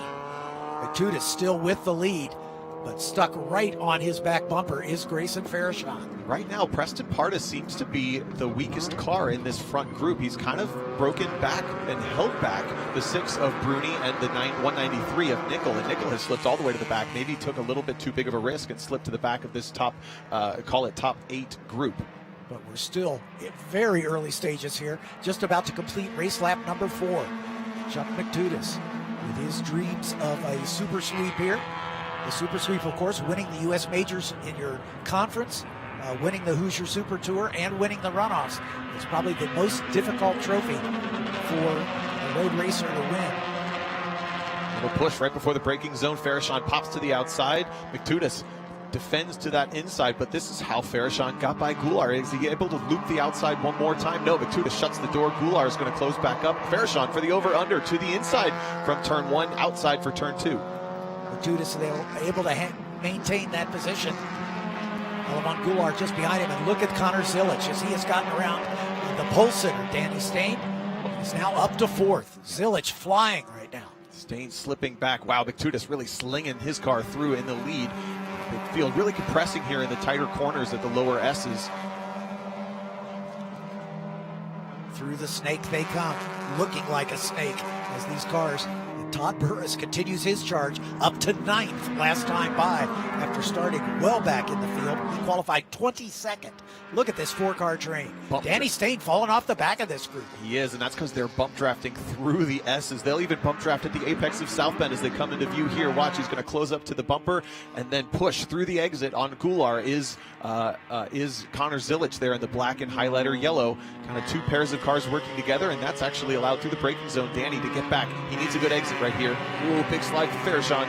It's damp right there at the exit. A couple cars dropping a wheel off. Danny Stain going to take advantage of Connor Zilich's mistake. He is able to draft right by him. Zilich lost his momentum, dropping that wheel off at the outside of Oak Tree Bend. Big power move from Stain. Now he's going to try to tuck into the back of Goulart and work his way slowly closer to Chuck McTutis. Those 2 teammates. No other teammates really involved in this battle. I think everyone is kind of separated out as Farashon. These guys are impromptu teammates by circumstance more than by plan, but Farashon really, really wants to push McTutis away so they can have their own battle. This section of track still looking pretty damp. McTutis, of course, with some track knowledge. I'm sure he's from Little Mountain, South Carolina. This certainly would have to be his home track. I'm sure he's got many laps here. A driver that's not been racing all that long. Started with autocross in an 80 horsepower diesel Mercedes. And now that was only, I think he said 5 or 6 years ago that he got in the Spec Miata 3 years ago and is now leading the runoffs. Look at this scrap. It's the 16 car leading that group is Jonathan Davis. That is back for 14th position. Daniel Conway in the 198, Sam Craven in the 23, all part of this battle. Swooping around the outside there is the 71 car. Travis Wiley, surprisingly, all the way back to 21st position as he started much higher up in the group. Another one of those Pro MX-5 runners. To wonder if there was an off involved there. We see Jim Drago, a big lunge up the inside on the 133 car. That is Boris Said Jr. A couple of East Street Racing teammates working together, and for some reason those East Street cars have not really had the pace to qualify. They qualified in the bottom half of the top 20, and these are drivers who have national championships to their name. They just haven't had either the teamwork or the coordination or something. Farashon to the lead, a power draft around the outside into the uphill S's, pounds the curb at 7 and takes over the top spot in the 59 car. Maybe it was too much curb, though. We'll see if McTutis can get back around him. As right behind them, Goulart and Danny Stain. Connor Zilich lurking there at the tail end of this group as they come into the first apex at Oak Tree. We're careful to speculate here in the booth, but I do have to wonder, talking teamwork again, are Stain and McTutis on their team radio? They are in communication with each other. Stain maybe saying, Chuck, get back here, we can work together if you come back. Maybe letting that move happen on that straightaway. Otherwise, I really don't see maybe then a misshift how that could have materialized. But Farashon to the top, Goulart still there in 3rd, Stain 4th. The top 5 grounds out with Connor Zilich. Preston Pardis, who started 2nd, back in 6th position. Nicholas Bruni and Raiden Nickel, the highest placed rookie, back in that 8th spot. McTutis staying right with Farashon as they come down the hill. You can see the wipers intermittently sweeping the precipitation off these cars as it is still raining out there. But these guys all on slicks handling this weather extraordinarily well. Yeah, the circuit getting drier on the back half where we had that little pop-up rain shower. Still a huge tip of the hat to the entire field for getting through those first 2 laps cleanly, but we are, I think, dry and clear for the remainder of this race. I'll knock on the wood wall here next to me, but that top 7 or 8 still working their lead bigger and bigger. Todd Burris goes to the front of the second pack here in 9th. He's up into 9th spot, or 10th it looks like, as they come across the line side by side. Right behind him, Nick Leveroni and Alex Cabrera. I think that's Cabrera up in just behind Burris now, diving to the inside. Tight stuff. Burris is going to run wide into the mud. Got to get the car checked up for the slow corner, turn 4, into the back. Whoa, huge drifts. Sideways entry into turn 4, and Burris controls it masterfully.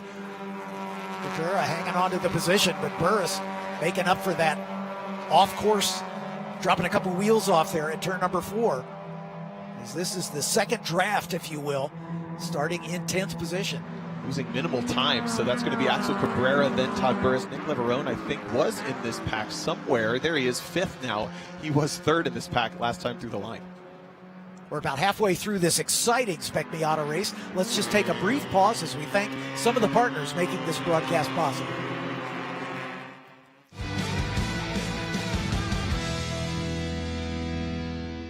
Focus, guys. We're in a race to the finish, okay? Here's where the rubber meets the road. These initiatives move the needle, like, at all.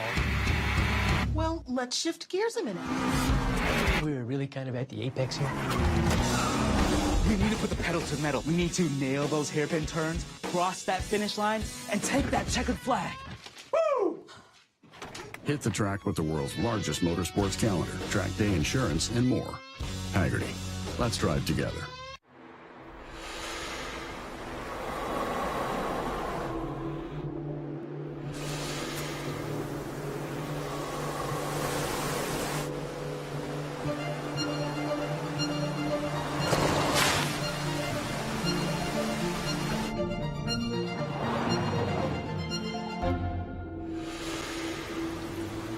Introducing the first ever Mazda Cx-50.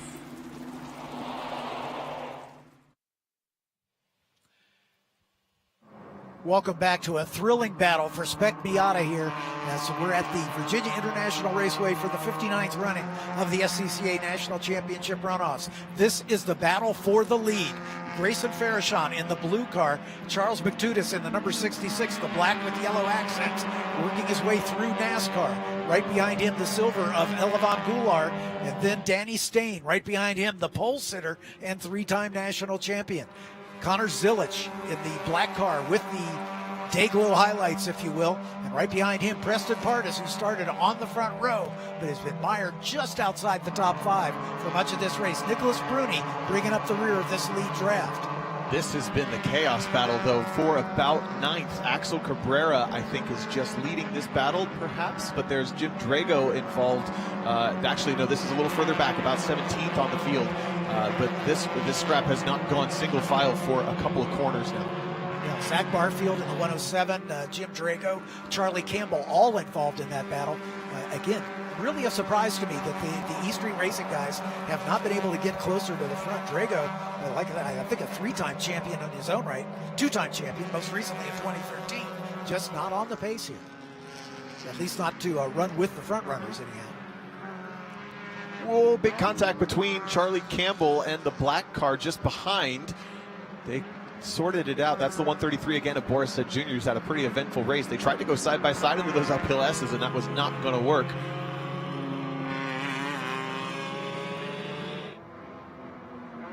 Goulart now out in front. Whoa, a huge shakeup. Look where Farashon dropped all the way to the back of this pack. He was leading in front of Chuck McTudis last time across the line and is going to cross the line about 7th this lap. Elevan Goulart goes to the lead in front of Chuck McTudis, but check this out. The teammates back together. McTudis and Stain running in 2nd and 3rd. And Connor Zilich right behind him in the 4th spot. And Zilich always there. Preston Pardis just behind him. So Elevan Goulart, veteran campaigner in the number 7, the silver number 70. Up in front of his teammate is Chuck McTudis. You can see it with the bumper contact. Let's see if they're going to spread out. Yep, they do, 3 wide. Down into turn number 1. McTudis going to retake that lead. as Goulart goes around the outside. Big slide for Danny Stain, trying to get the power down early, almost 3 wide on the exit, leaning on each other. Goulart and Mctudis. Goulart in the silver, Mctudis in the black, trying to leap the outside now. Zilich alongside for third. Oh, barely lets Danny Stain stay on the track. Danny Stain, a little touch there as he has to take evasive action. Zilich up to third. Stain and Pardis, and then at the tail end of this group, Nicholas Bruni in the 6th. And with that contact, the driver's side mirror for Stain is turned in, and the passenger side mirror for Zilich is turned out. They have now lost some visibility, but they're driving on spidey senses more than anything else. Goulart continuing to lead, a little bit of a lone wolf in this pack. And Farahshon is just gone. Yeah, he was the leader when we went to the break. Farahshon all the way back to 7th and is falling behind. So some sort of problem for Grayson Farahshon. He may have run out of tire. As closing up quickly behind him, the rookie, Raiden Nickel, closing up on Farahshon. Nickel looking for 7th spot. We'll see if we can see visibly if there's anything wrong with Farahshon's car. It looks to just be down on power. The only thing I can do, huge drift, and he's going to go around. Man, something really unhappy with Farahshon's car. Perhaps maybe an alignment issue on the right or the left rear. That was a very strange spin. Yeah, very strange indeed. He's able to get back underway. Heartbreak for a driver that led this race. Yeah, no kidding. As we'll see as he clips the first apex, he just takes too much curve. And around he goes. That promotes Raiden Nickel up into 7th spot. Back for the lead. Whoa, Bruni and Stain. Stain gets spun across the nose, gathers it up. Pardis sees it all happen. Pardis gets taken out. Oh, man. That all started with Bruni getting in the back of Danny Stain. And Danny just trying to recover the car, get it back under control, and then he bumped Preston Pardis. Wrong place, wrong time. Another car off, way off to driver's right. We've got a car heading for the south pit lane, as there may have been some contact here. As you can see, the dirt being dragged up there in that little access road to the south pits. Here's that incident again between Bruni and Stain. Stain pinched him a little too much, in my opinion, and then had to gather it up, locks the front tires, and unfortunately, Pardis left him exactly a car width, but no more, and he needed a lot more than that. Little hand out the window. It's heavily raining. The leaders are off. Mctudis and Goulart both go for a big ride. No way. Connor Zilich to the lead. Yeah, again, you can see the rain on the camera shot there, as that's at turn 1 as they left their braking too late. Here we come. We get a replay of it. The wipers go on Goulart. That gives you some indication. They hold the braking too late. Both he and Mctudis go off, and Connor Zilich at the front. Here comes Bruni up into 2nd spot. So it's going to be Zilich with 1 day of qualifying. Qualified, I believe, 10th, and now finds himself in heavy rain, inheriting the lead, and they're all spread out at this point. Danny Stain, we're hearing from Hayward, is on the pit lane with damage. He's calling it quits. Oh, that's a shame. 3rd spot, we believe, is Connor Zilich, or Mctudis, should we say, I think is in 3rd. No, there's the 172 of Zilich by himself in the lead. Then that's Bruni behind him. And then I think it may be Raiden Nickel.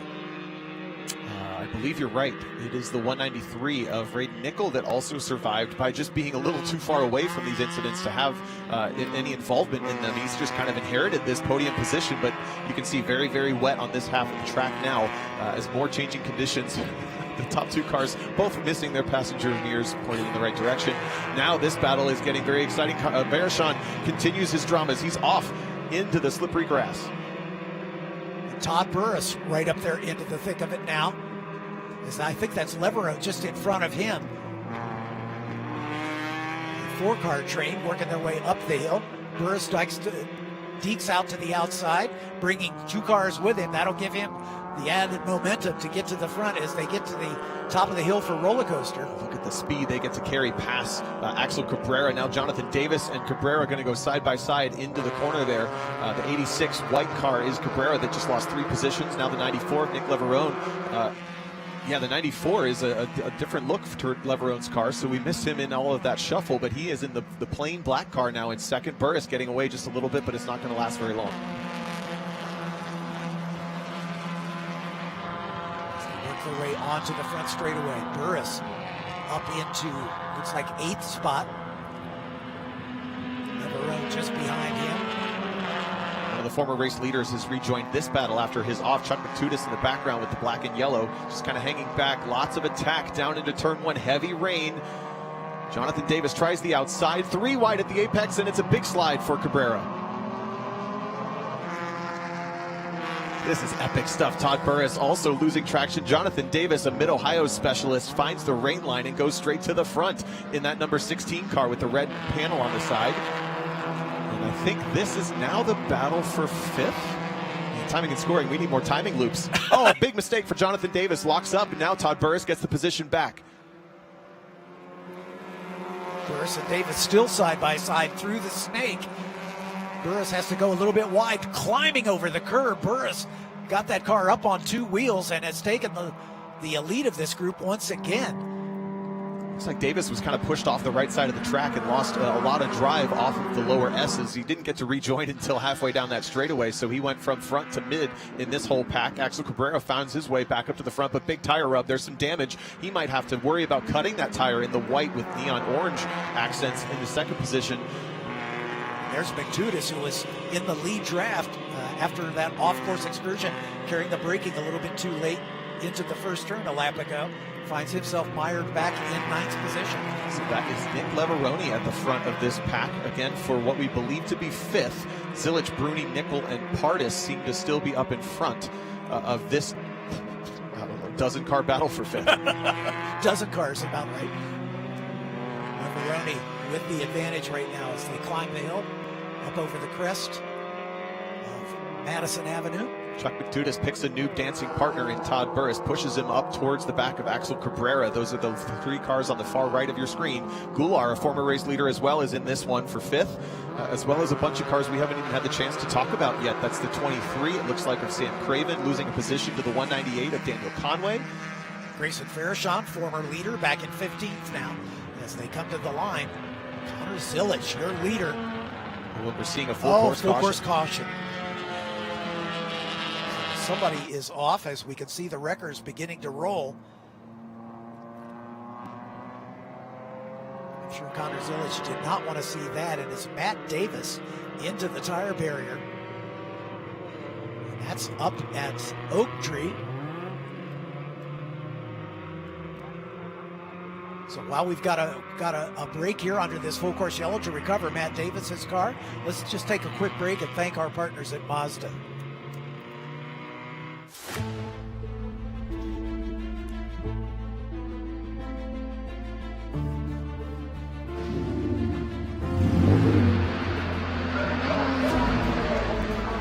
In the past, working with other manufacturers, we've strictly provided race services to them and raced and developed engines and things like that. This is more of a production-based program with Mazda where we actually build the cars, support them, the technical support, ad-track support. It's really based more on production than it is racing only.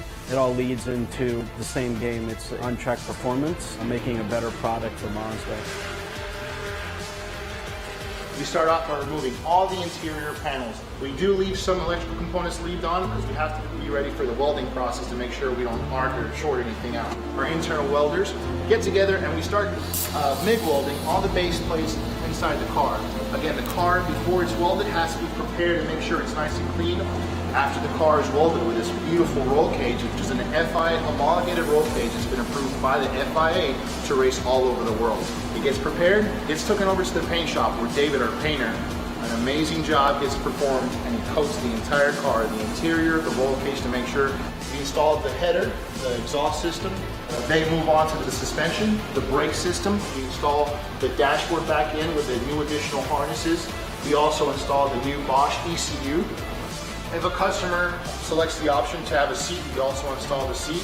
Finishes the electronic wiring, the ECU box, the safety belt, the fuel samples, the mirror, anything that they can customize to basically get ready for going on the track.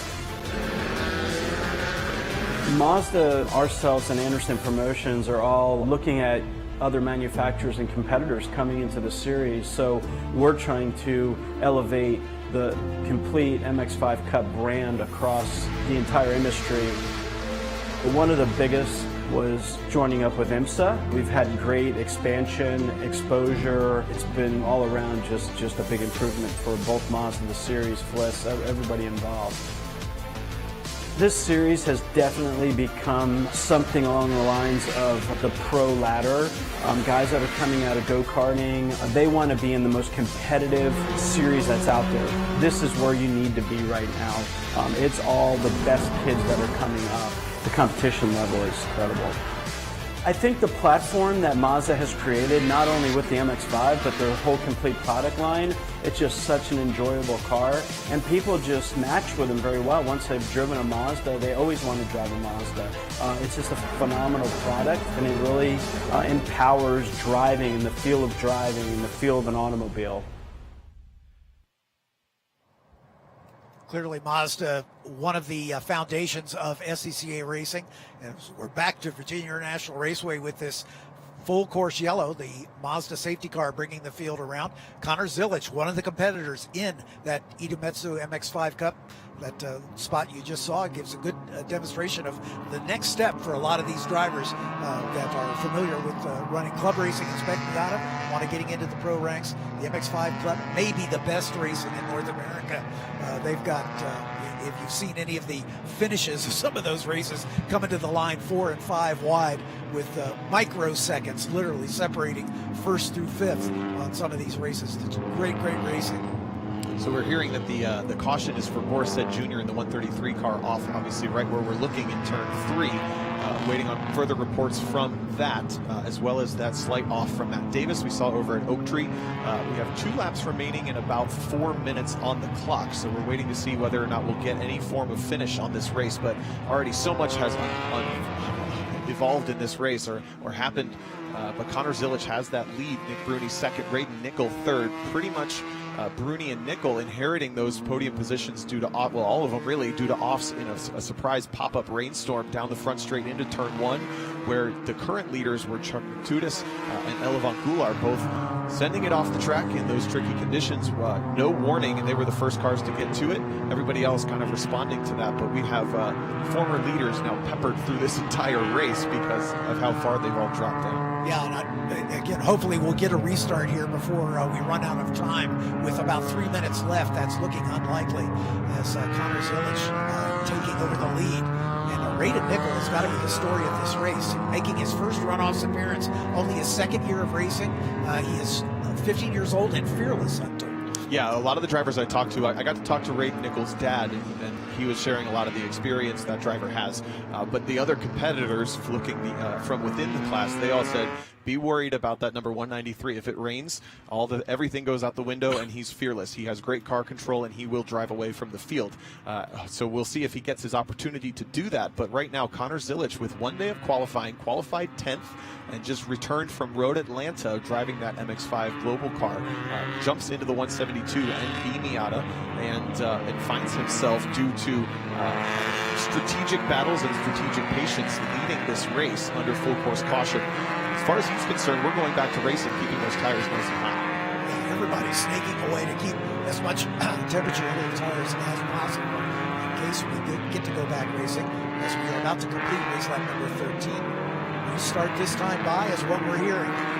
So we are going to get a green-white checker. And we believe from our briefing that no race will get well, we'll see when they wave the flags, but they were going to attempt to do a green-white checker, not just a one-lap shootout for these classes here. But again, doing everything we can to make a proper race happen here at the runoffs, whether it's 1 or 2 laps, we'll find out. Green flag this time for SPEC Miata under what looks to be, I think, a consistently not raining track. We'll at least go with that. Yeah, I don't see any constant windshield wipers on. We see just an occasional sweep from the 193 of Raiden Nickel. Potential complication for this restart, though, is some lap traffic. Looks like the 2nd and 4th cars in the row, the silver, what looks like number 72, and then the black 08, I believe. They're the 2nd and 4th cars in the train. Those are lapped cars, so it's actually the 1st, 3rd, and 5th cars that we're watching for, I think, as we come to the green flag. Hearing from Hayward that that should, again, be a green-white checker. We're expecting 2 laps And again, the black with yellow highlights, Connor Zilic. The blue with orange highlights is Nick Bruni. And then the black with green, Braden Nickel. Those are your top 3. And like I say, sandwiched in between the 72 car of John Valenta. That is a lapped car. Look at Bruni pointing out the window. Get out of the way. Make room. Now we come to the restart zone. Look for that green cone on the driver's right. That is where they can accelerate. They may not accelerate before that. Coming up to it now. And they cannot pass until they get to start-finish. They can pop out, but the pass cannot be completed until they get to the start-finish line. And that's a problem for Bruni. He technically can't pass the car that he's next to. He's being very patient. Oh, this is a nightmare. He barely makes the pass just after the start-finish line. Perfectly timed. But oh man, that's got to be so painful to watch the leader drive away. Yeah, Zilic is going to have an advantage there as he ducks it in. But look at these cars getting squirrely and going off. I believe that was Braden Nickel and Preston Pardis off at turn 1 as well. Another car going for a big ride all the way to the tire barrier. Sam Craven, Elevan Goulart again off. It is still wet down in turn 1. 4 cars at least getting caught out. Here comes Burris. Right behind him, the 86 of Alex Cabrera. And no way Burris up to 3rd with those offs in the little NA that could. Just behind him is Axel Cabrera, 2 teammates, I believe. No, that's a mistake. Cabrera out of the X Factor faction there. And that's McTudis right up behind Cabrera. So he's had a great recovery as well. So Connor Zilic, Nicholas Bruni, your leaders. And then Todd Burris, who qualified deep in the field. Ooh, very awkward moments at the bottom of the S's as the lap cars trying to get out of the way so that the leaders can get through. Cabrera still worried about cutting that that left front tire, but it looks like just 2 laps to go. Hang on there, buddy. As they come through South Bend up into Oak Tree for the second to last time. You'll see the white flag next time by. Burris right out to the edge. All 3 of them right out to the edge. Matudis right behind Cabrera. A little bit of a gap behind him to Peter Inser and Jonathan Davis. Seeing that we may be back to full course caution again for this car. This car rolled off the grid in 4th, but was lapped. The looks like 08 car. Andrea King, I believe. Nope, back to green. We're doing our best here, trying to follow timing and scoring. The color changes for us when it changes for you. It looks like we're still green. Coming to the white flag as far as we can tell. But Connor Zilic able to withstand the challenge from behind. We'll see if Nicholas Bruni can do anything. Pardis hooking up with McTudis as those 2 veterans have 1 lap to try to run this group down. That's Cabrera and McTudis. And McTudis actually got by Cabrera that lap and is locked onto the back of Todd Burris. So that's the black and yellow car that we saw leading the races, working his way back up towards potentially still a podium. Nick Bruni had that heartbreaking restart and everything went by the way it was supposed to go, but he had to watch Zilic drive away for a moment. He has dug deep and pulled himself right back into contention. This is the wet spot on track. Everybody make it through. Burris taking the inside line, and he goes wide. Oh, Zilic is off too. Our leader's off, and Burris is off. Unbelievable. All the way to the tires. Heartbreaking for both of those. Nick Bruni goes to the front. Chuck McTudis to 2nd, and Axel Cabrera finds himself in 3rd. Remember, McTudis could win the super sweep if he can win this race. McTudis has got plenty of incentive to try to get around Bruni. Bruni looks like he was a little bit deep into turn 4, is going to get a poor run through 5, but gathers it up, gets a good exit off the lower S's. McTudis needs to time this carefully. He's got technically 3 opportunities to draft right past coming in the remaining portions of this lap.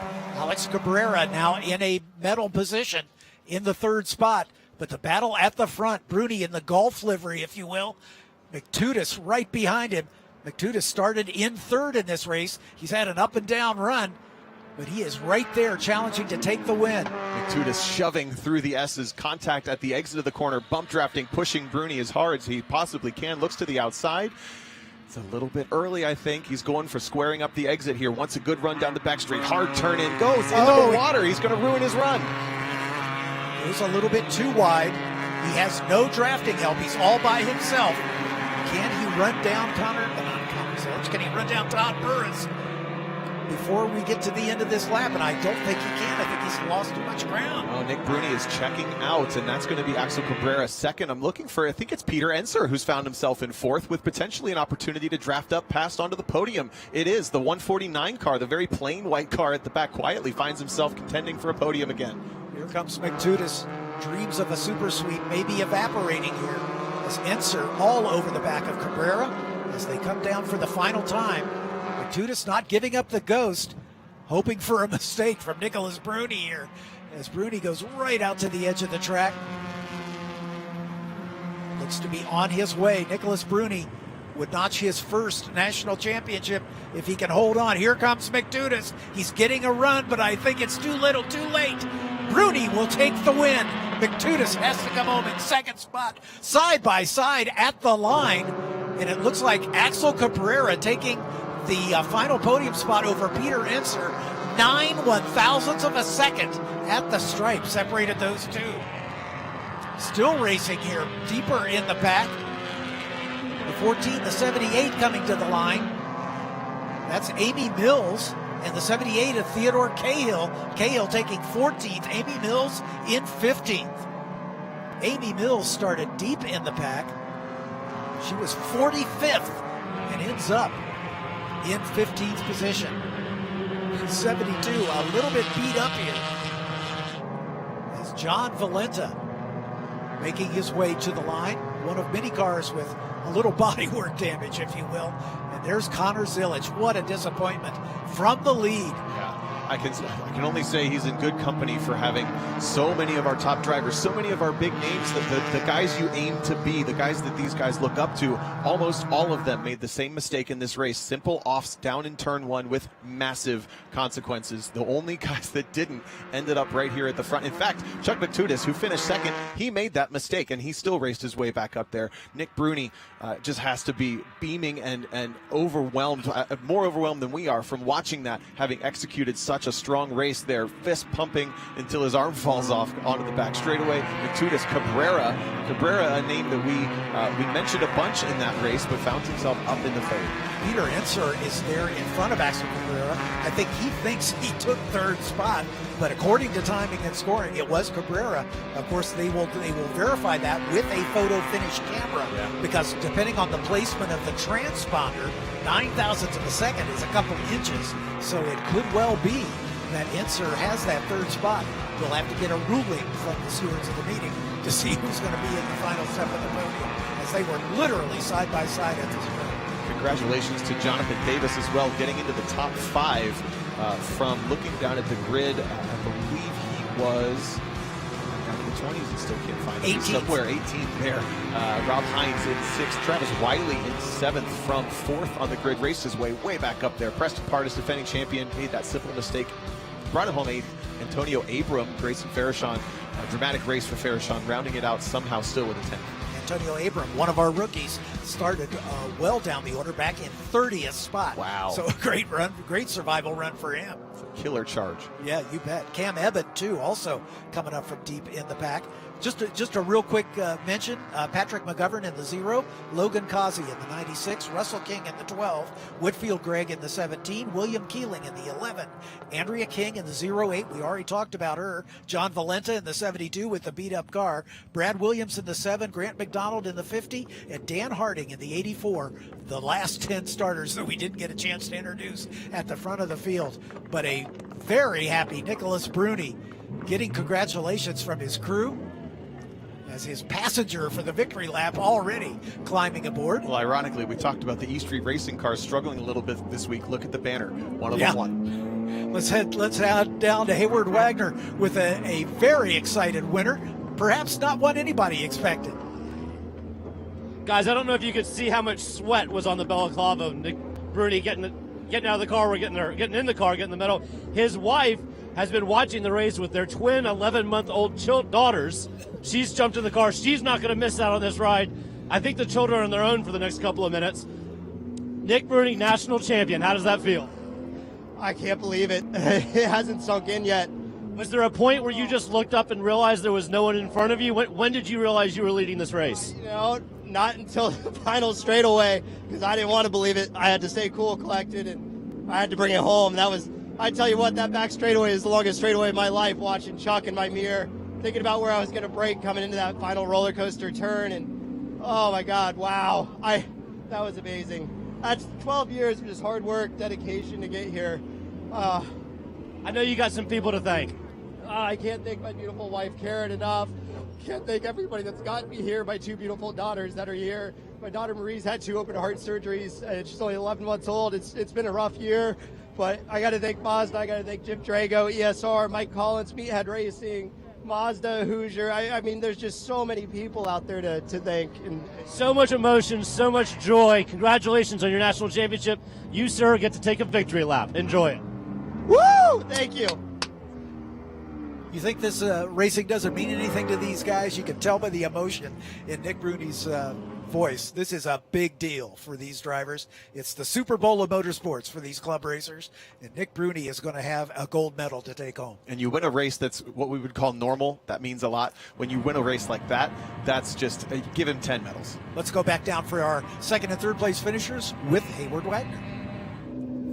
Charles, I'm looking at the front of your car right here. There's mud, there's paint, there might be some blood. I'm not sure. What was this race like? Oh, it was a battle from the very beginning. I mean, I was defending from lap 2 or 3 and went off there and won. I got hit from behind a little bit and knocked off, and then the yellow came out, and that really saved the race. And and then the last lap, I went from 9th to 2nd in 2 laps. That was awesome. I was shouting in the car. It was so awesome. Yeah. And Congratulations to you on a silver. A very wild race. Axel, come on over. We're going to get our third place finisher real quick. This guy looks clean, calm, cool, collected. Were you in the SPEC Miata race? Yeah. Tell me about your race. Honestly, I went out there pretty nervous. I mean, I've never driven a Miata in this kind of conditions, and just knew that if I kept calm and didn't go off, I had a chance. So that's all I was trying to do, just not make a mistake and make sure I stayed on the track, and it ended up paying off. So. Well, I think you're the only car on the podium that didn't have an off, so congratulations on the bronze. Thank you so much. Thanks, Hayward. Great to hear from Chuck McTutis and Axel Cabrera. Obviously happy with their podium finishers, but nobody's happier than this guy, Nicholas Bruni, and his lovely wife taking the victory lap. Here are the highlights, and there's going to be a bunch of them. Must just be the whole race. Yeah, just about. Denny Stain and Preston Pardis side by side. Unbelievably, everybody got through this first sequence of turns without any contact, without anybody spinning off. But then that was about the end of that. Is right there. There's Burris going off, and he was the leader at the late stages. A big off here all the way down at the bottom of the grass, as you can get some idea of just how slippery it is. And then there's a spin by Pardis, and that allows McTutis to get by him, just as it looked like our front runner Danny Stain was going to run away and hide. Suddenly he's in 4th spot. McTutis taking the lead over Grayson Fairshon, as Fairshon was a leader early on. And then this scary moment as the eventual winner gets into the back of Denny Stain. A little bit of dominoes there as Preston Pardis getting shuffled offside. And then here's one of the turning points in the early stage of the race as Goulart goes off alongside with Pardis. Then we've got the 66 of McTutis. And then this was the final denouement, if you will, as Connor Zilich and Todd Burris, who were battling for the lead, go off on the first turn on the restart. And that opened the door for this man, Nicholas Bruni. So what an exciting race for our biggest field of the runoffs. Thank you so much to Tom O'Gorman, my partner here in the commentary booth, and Hayward Wagner down on the pit straight. What a great day of racing we've had, but there's plenty more to come for the 59th running of the SCCA National Championship Runoffs from VIR. I'm John Phippen. Thanks for being with us. We'll see you down the road.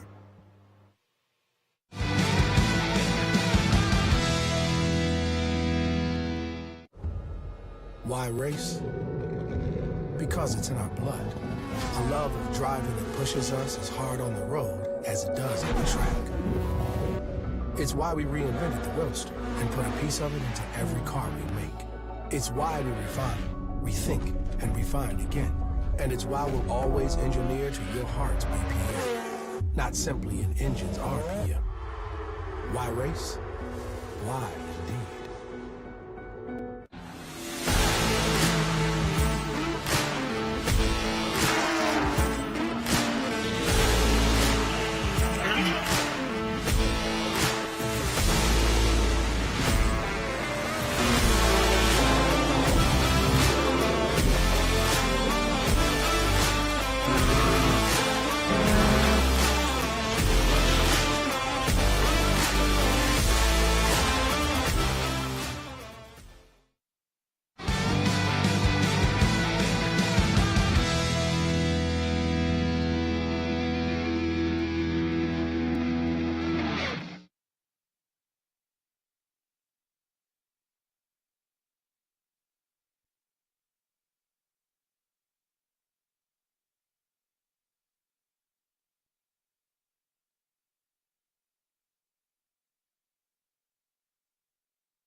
Want more Runoffs chatter over the lunch break? Join the live broadcast of Inside the SCCA podcast with Brian Belansky, going live next on SCCA's YouTube channel, where he'll be chatting with SCCA drivers and new national champions. You'll find the link to that broadcast in the comments, and we'll see you back here right after lunch. Remember, short lunch today. We're going to be back racing at 12:55.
Snaking its way through the countryside of Southern Virginia, this beautiful 3.2-mile strip of asphalt has been around since 1957. But now, for the second time in 3 years, the Virginia International Raceway is home to the SCCA National Championship Runoffs.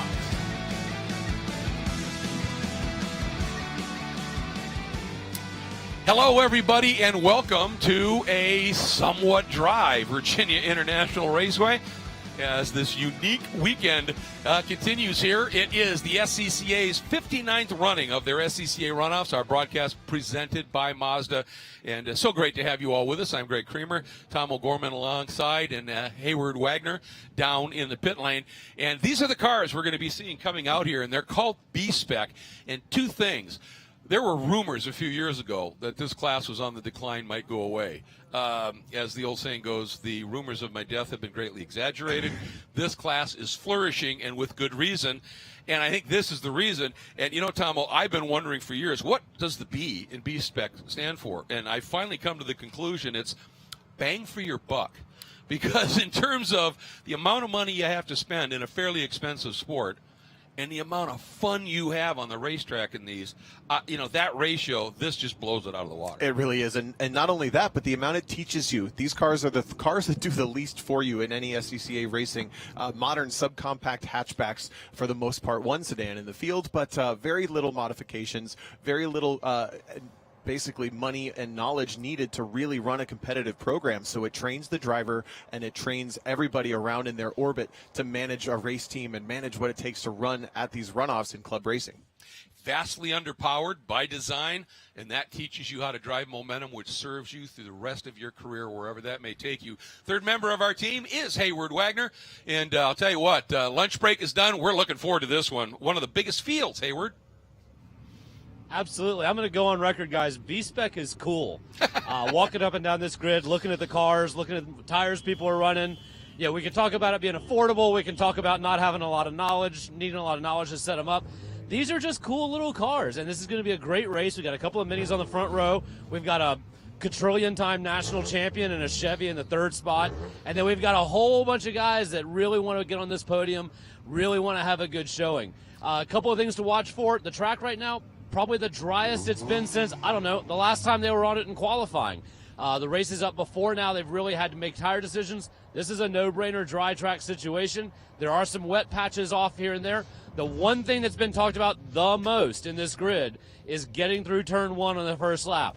And I might even project there'll be a bit of a bottleneck because the front row is very focused on getting through there clean. So watch the back of the pack as we get into turn one. Yeah, that's going to be the fascinating part in these cars. They don't have any qualms going into turn 1, 5, 6 abreast. I mean, they got fenders. They're going after it here. This is always one of the most entertaining races. One, just because you can see the fun that they're having out there. But because of the way the cars work, they're always in big clumps. And the tow here, it's going to be big. It is, and it's one of the only classes where we have drafting and multi-make racing. So we have everything from Mini Coopers, Chevy Sonics, Mazda 2, Honda Fit.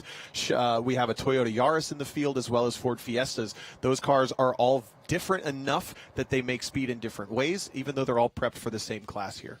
And let's take a look at this track. 3.27 miles, 17 turns, and the three different sectors are all very different. They are, and that's where those multi-makes are going to come in. So let's talk about the first sector, kind of the chassis section. We need a lot of mechanical grip to get through turns 1, 2, 3, 4, 5, 6. Lots of transitions, and lowest speed sector here with the heaviest braking zone, a great passing opportunity at turn 1. Then we move into sector 2 and the uphill S's. Let's call this the balance section, if you will. We're going to want a little bit better top speed. We're going to want some stability in these cars. Something we'll talk about right after is tire temperatures on those first laps. But flat out easy, very easily up the 7, 8, 9 S's through South Bend with barely a lift into Oak Tree. Incredibly critical exit at turn 12 in these low-powered cars into our quote-unquote high-speed sector, where a couple of the cars with better gearing, better aero are going to come into effect, down towards Roller Coaster at turns 13 and 14, and then a big drop into Hog Pen, which has been a very, very, even less so forgiving corner now that it's all mud and water out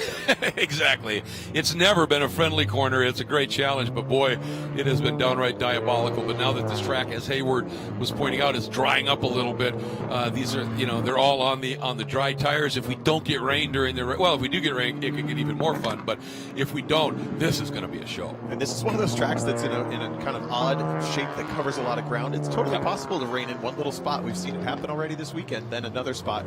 But all the cars rolling off. Applause from the grid workers to take to the track for a very exciting national championship race. Let's take a look at our starting lineup. One of the bigger fields here, starting in 30th, the 46 Akira Barron, and the Honda Fit starting in 29th, the number 94 of Ryan Clotterty out of Sanford, North Carolina, and the Mini Cooper starting 28th. The number 16, Sherry Storms out of British Columbia. Great to have her make this trip all the way down here in her Mazda 2, starting in the 27th spot. The 138 of Stephanie Anderson in the X Factor Racing Mazda 2, starting 26th. The 189 of Tom Hobson from Powell, Ohio, in the Honda Fit, starting 25th. The 00 of George Badger from Pendleton, Indiana, in a Honda Fit.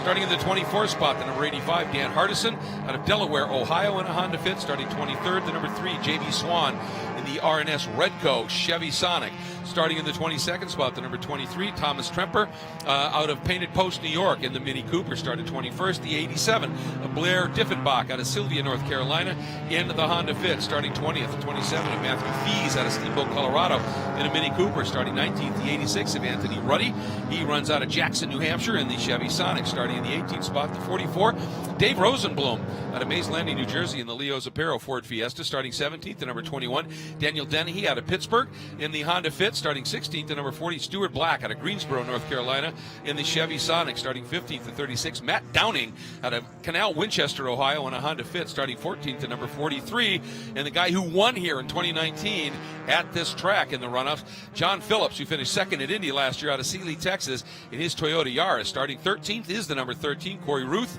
out of Menchaca, Texas, in the Mini Cooper. Starting 12th, the number 8 of Ryan Moran from Lyndhurst, Virginia, in a Mini Coupe. Starting in the 11th spot, the number 9, Dan Sheehy out of Harley, Alabama, in the Mini Cooper. Starting 10th, the 52 of Matt Jufrey out of Chelsea, Michigan, in the Ford Fiesta. Starting 9th, the number 14, Connor Kelleher out of Angleton, Texas, in the Mini Cooper. Starting 18th, the number 22, Riley Salyer out of Longview, Texas, in the Mazda 2. Starting 7th, the 103 of Alex Ratcliffe out of Leesburg, Virginia. Talk about a home track, Mini Cooper for him.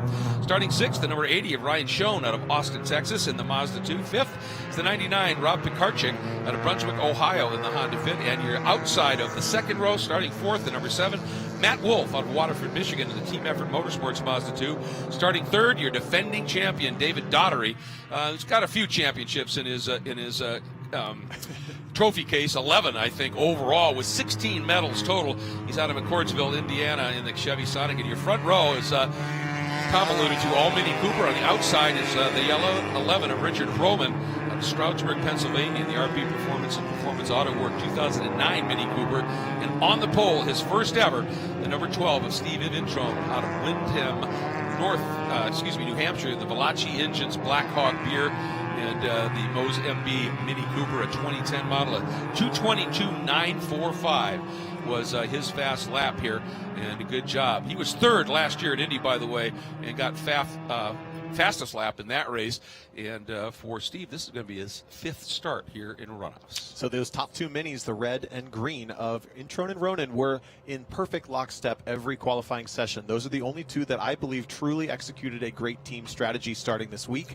Those cars are going to be looking to continue that trend, but the biggest challenge on this opening lap is going to be rear tire temperatures. A lot of times these cars need a little bit of tire pressure and a little bit of basically setup with the ride heights to make the cars rotate, and those can be very much a handful when you don't have any temperature in the rear tires. That would be the biggest issue I see going down the tunnel. That's a good point. A lot of people with a front drive car don't always consider the fact you still need the rears to work to have a little stability. Otherwise, you point in and you're just going around. So we're going to see how it plays out. But here we go, down through that corner called Hog Pen. Our Mazda, the official pace vehicle of the runoffs, makes its way off and into pit lane, and Intron and Ronan coming down that front straight with David Daugherty inside of that second row.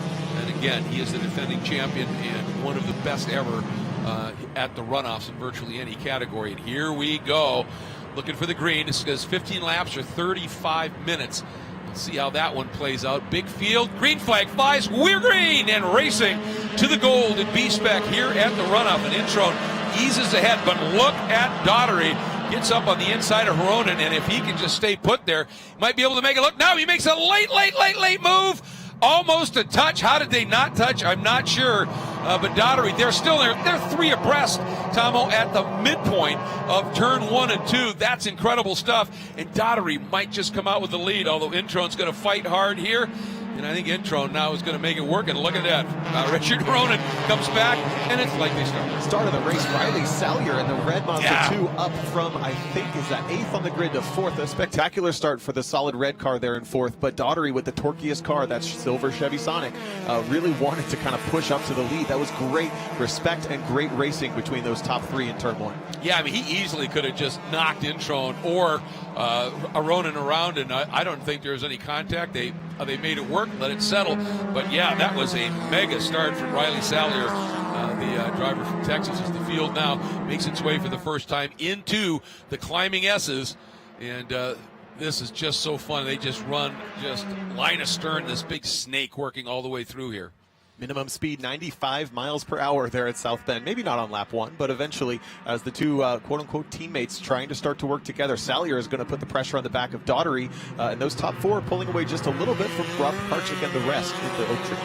And you talked about this is the turn, and it's really a double apexer, right? It's counted as 2 turns, 11 and 12, but you drive it as 1, and the less power you have, the better your exit out of this turn has to be. It really is, and that was a big move from Dan Dennehy down the inside of John Phillips. We saw that black Honda Fit up the inside of the Toyota Yaris. Kept it clean as Dennehy now shoving up down the back straightaway, and more bump drafting for those top 2. Yeah, well, as you said, they're going to want to try and just make a break, using each other to draft with each other and move away. We'll see what happens here. Nice move there by the 103 of Alex Ratcliffe. And touch right there as the 36 just giving a little tap. Matt Downing to the back of the number 7 there, Matt Wolf, he's the one who had a real tough start and fell back as Salyer came forward. He did. He just kind of got floundered out to the outside, as did the 52 of Matt Jufrey. A little wiggle in that Ford Fiesta. Really got away with one in turn 1. He was 2 off and still didn't succumb to the grass. All right, everybody now completing lap number 1 of, as we said, 15 here. And just this pack already. Everybody trying to find their partner at this stage because it's dry track, and you're going to need somebody to race with here if you're going to be able to stay with or catch this front bunch. And you can already see the 11 there of Ronan.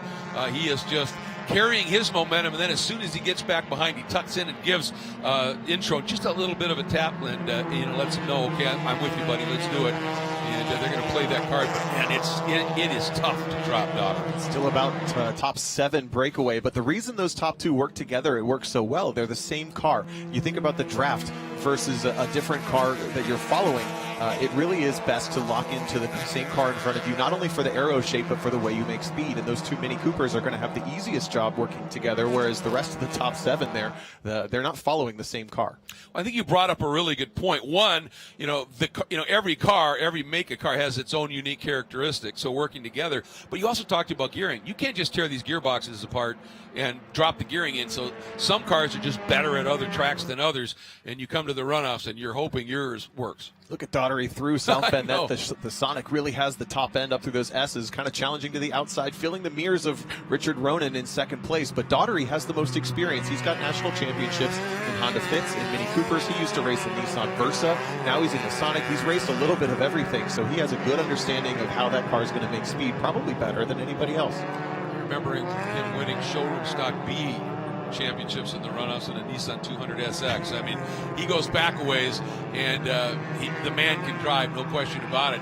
And he's just glued to those 2 up front. Then it's Salyer, just a little tick back, but he's got Rob Pekarchik all over the back of him, too, in that almost teal or turquoise-colored car as well. There is Riley. You see the nose there, Pekarchik, and tell you what, there are spots where that lead trio eases away from those guys, and then, as you said, they get into an area where that Mazda 2 is really, really agile. Boom, he's right there. Yeah, the Mazda 2 in 4th, and that Honda Fit of Rob Pekarchik there with a really cool Goodyear livery. Spec Hankook tire, but we don't need to talk about it. The cool Goodyear livery on that car. Those 2 are kind of considered the best handling cars in the class, so they're really not in a great spot to roll those speed through the corners, where the cars in front, Minis, good all-rounders. The Sonic is best off the corners, as you said. see David Daugherty always digs up close to those two minis off exits. And then there's that little bit of a gap of about a second back to Ian Schoen running in the 6th spot in the number 6, or in the number 80, excuse me, and then Connor Kelleher in the 7th spot. There they are. They'll just pop into view. And then a little gap behind them as well, back to Alex Ratcliffe in the number 103 Mini Cooper. But the proverbial blanket right now covers our top 5. And this will probably kind of stay this way until someone's willing to risk their race to start a battle. As we look a little bit further back into the field, that's the 86 battling the 85, I believe, for around the 18th position. Good run for Hardison up the inside in that second-gen fit to get just a big power move up through turn 2 into the apex of NASCAR. Ooh, big lunge there. Now, that got really crossed up for a minute, but everybody able to make their way through. That was the number 44 of David Rosenblum. And if that name sounds familiar, he used to run in what was the forerunner of the IMSA Michelin Pilot Challenge now, back in the day when it was called, I think, it was a long time ago. Pony Challenge, maybe. Maybe that, well, no, even before that, Motorola Cup. There you go. And used to run Saturns in that in the intercity youth racing program. So he's been doing this for a long time. But once again, you can see it up there through turn 11 and 12 through Oak Tree. Those two minis just really roll through there beautifully. But then you launch onto this back straight, and that's where Daugherty and with that launch of that Sonic, and then the two behind him just sort of tucking behind. Salyer with a great run that lap, and Pekarczyk actually sucks up to the back of the Mazda 2, so those three are going to make a big train. Pekarczyk looks like he's thinking about it, decides not to. Daugherty, big lunge up the inside again, filling the mirrors of Ronan. Just hoping to maybe get Ronan to make a little mistake, just bother him in the mirrors. And, Ronan, obviously, he qualified well, but, keep in mind, he's a rookie in the runoffs. This is his first runoffs. He had a win in the Hoosier Tire Super Tour, and he also had 3 wins in the Majors program. So, he's used to running at the front, but runoffs is a whole different level of pressure. And when you've got an 11-time gold medalist filling your mirrors, it's going to make you worry a little bit. Now, Daugherty got a great run. Now, was he thinking about going around the outside, or again just getting in the mirrors here? And we'll see what happens. And down to the inside, Riley Salyer, he's not necessarily just going to wait about here. Watch what happens. Into one, Daugherty again, a little bit too tight to the inside. And that means you have to, brake a little harder, pivot the car a little more. That scrubs a little speed, and you can see that gap form. These guys have a genius strategy in turn 1. Introne and Roman, you see Introne stays mid-track. Ronan opens up the entry, gets a really good exit, and just boop, right off the back of Introne on the exit. So Introne sacrificing turn 1 on entry to make sure Roman can get the run, and these guys have a plan. Oh, and a really late move and a spin in the background. Oh, and we've got a car on the roof that looks like the number 52 going inverted here. That's Matthew Jouffre, just right in the middle of turn 3 and 4. And I was just about to talk about the move that it looked like a last-second pop move by Connor Kelleher on Ian Schoen. And then I caught that car going over. He's out. That's the best news. Out on his own. Full course caution. Out now for the circuit, as you might expect. And, wow. That's some agility. It really is, yeah. That's what adrenaline will do for you. Good to see that he's out and okay at least. But this started with a tank slap. He goes a little bit off in turn 3 just before the replay started. The car snaps once, snaps twice, and it's always the third transition that makes the car go over. And that's actually the second time in 2 years that specific car has ended its runoffs upside down. Last year with Fritz Wilkie. This year rewrapped, but same car, I believe, with Matt Jouffre ending his day. Yep, just ran wide at the exit of 3. And it back end snapped, as you said. You can see then it came right back across, and as it snapped back the other way, that it dug in and around it went. So here at the runoffs, we have 3 safety cars dispatched around, and they can actually pick up the field from any point on the track. And that's what that mid-pack Mazda was doing. Pulls off and allows the field to get collected. It just gets everybody slowed down, then they can move as a group and join up behind the main car. And if it's something where somebody just spun, got mildly high-sided, and you put out those 3 safety cars, if that car clears quickly, you can go back to green, and you've preserved some of the quote-unquote, and I use this term, the integrity of the race at that point. But this is going to be a much longer cleanup, so getting that car on its wheels and then moved and the like, so everybody gets a little break here. So while we have this full course caution, we're going to take an opportunity here to take a little break. Thank some of the wonderful partners that help us make these broadcasts possible.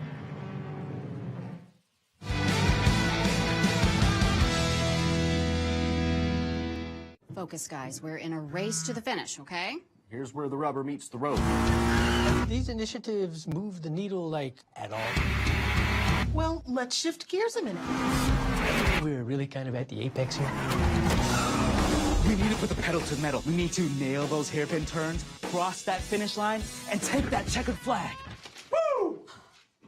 Hit the track with the world's largest motorsports calendar, track day insurance, and more. Hagerty. Let's drive together.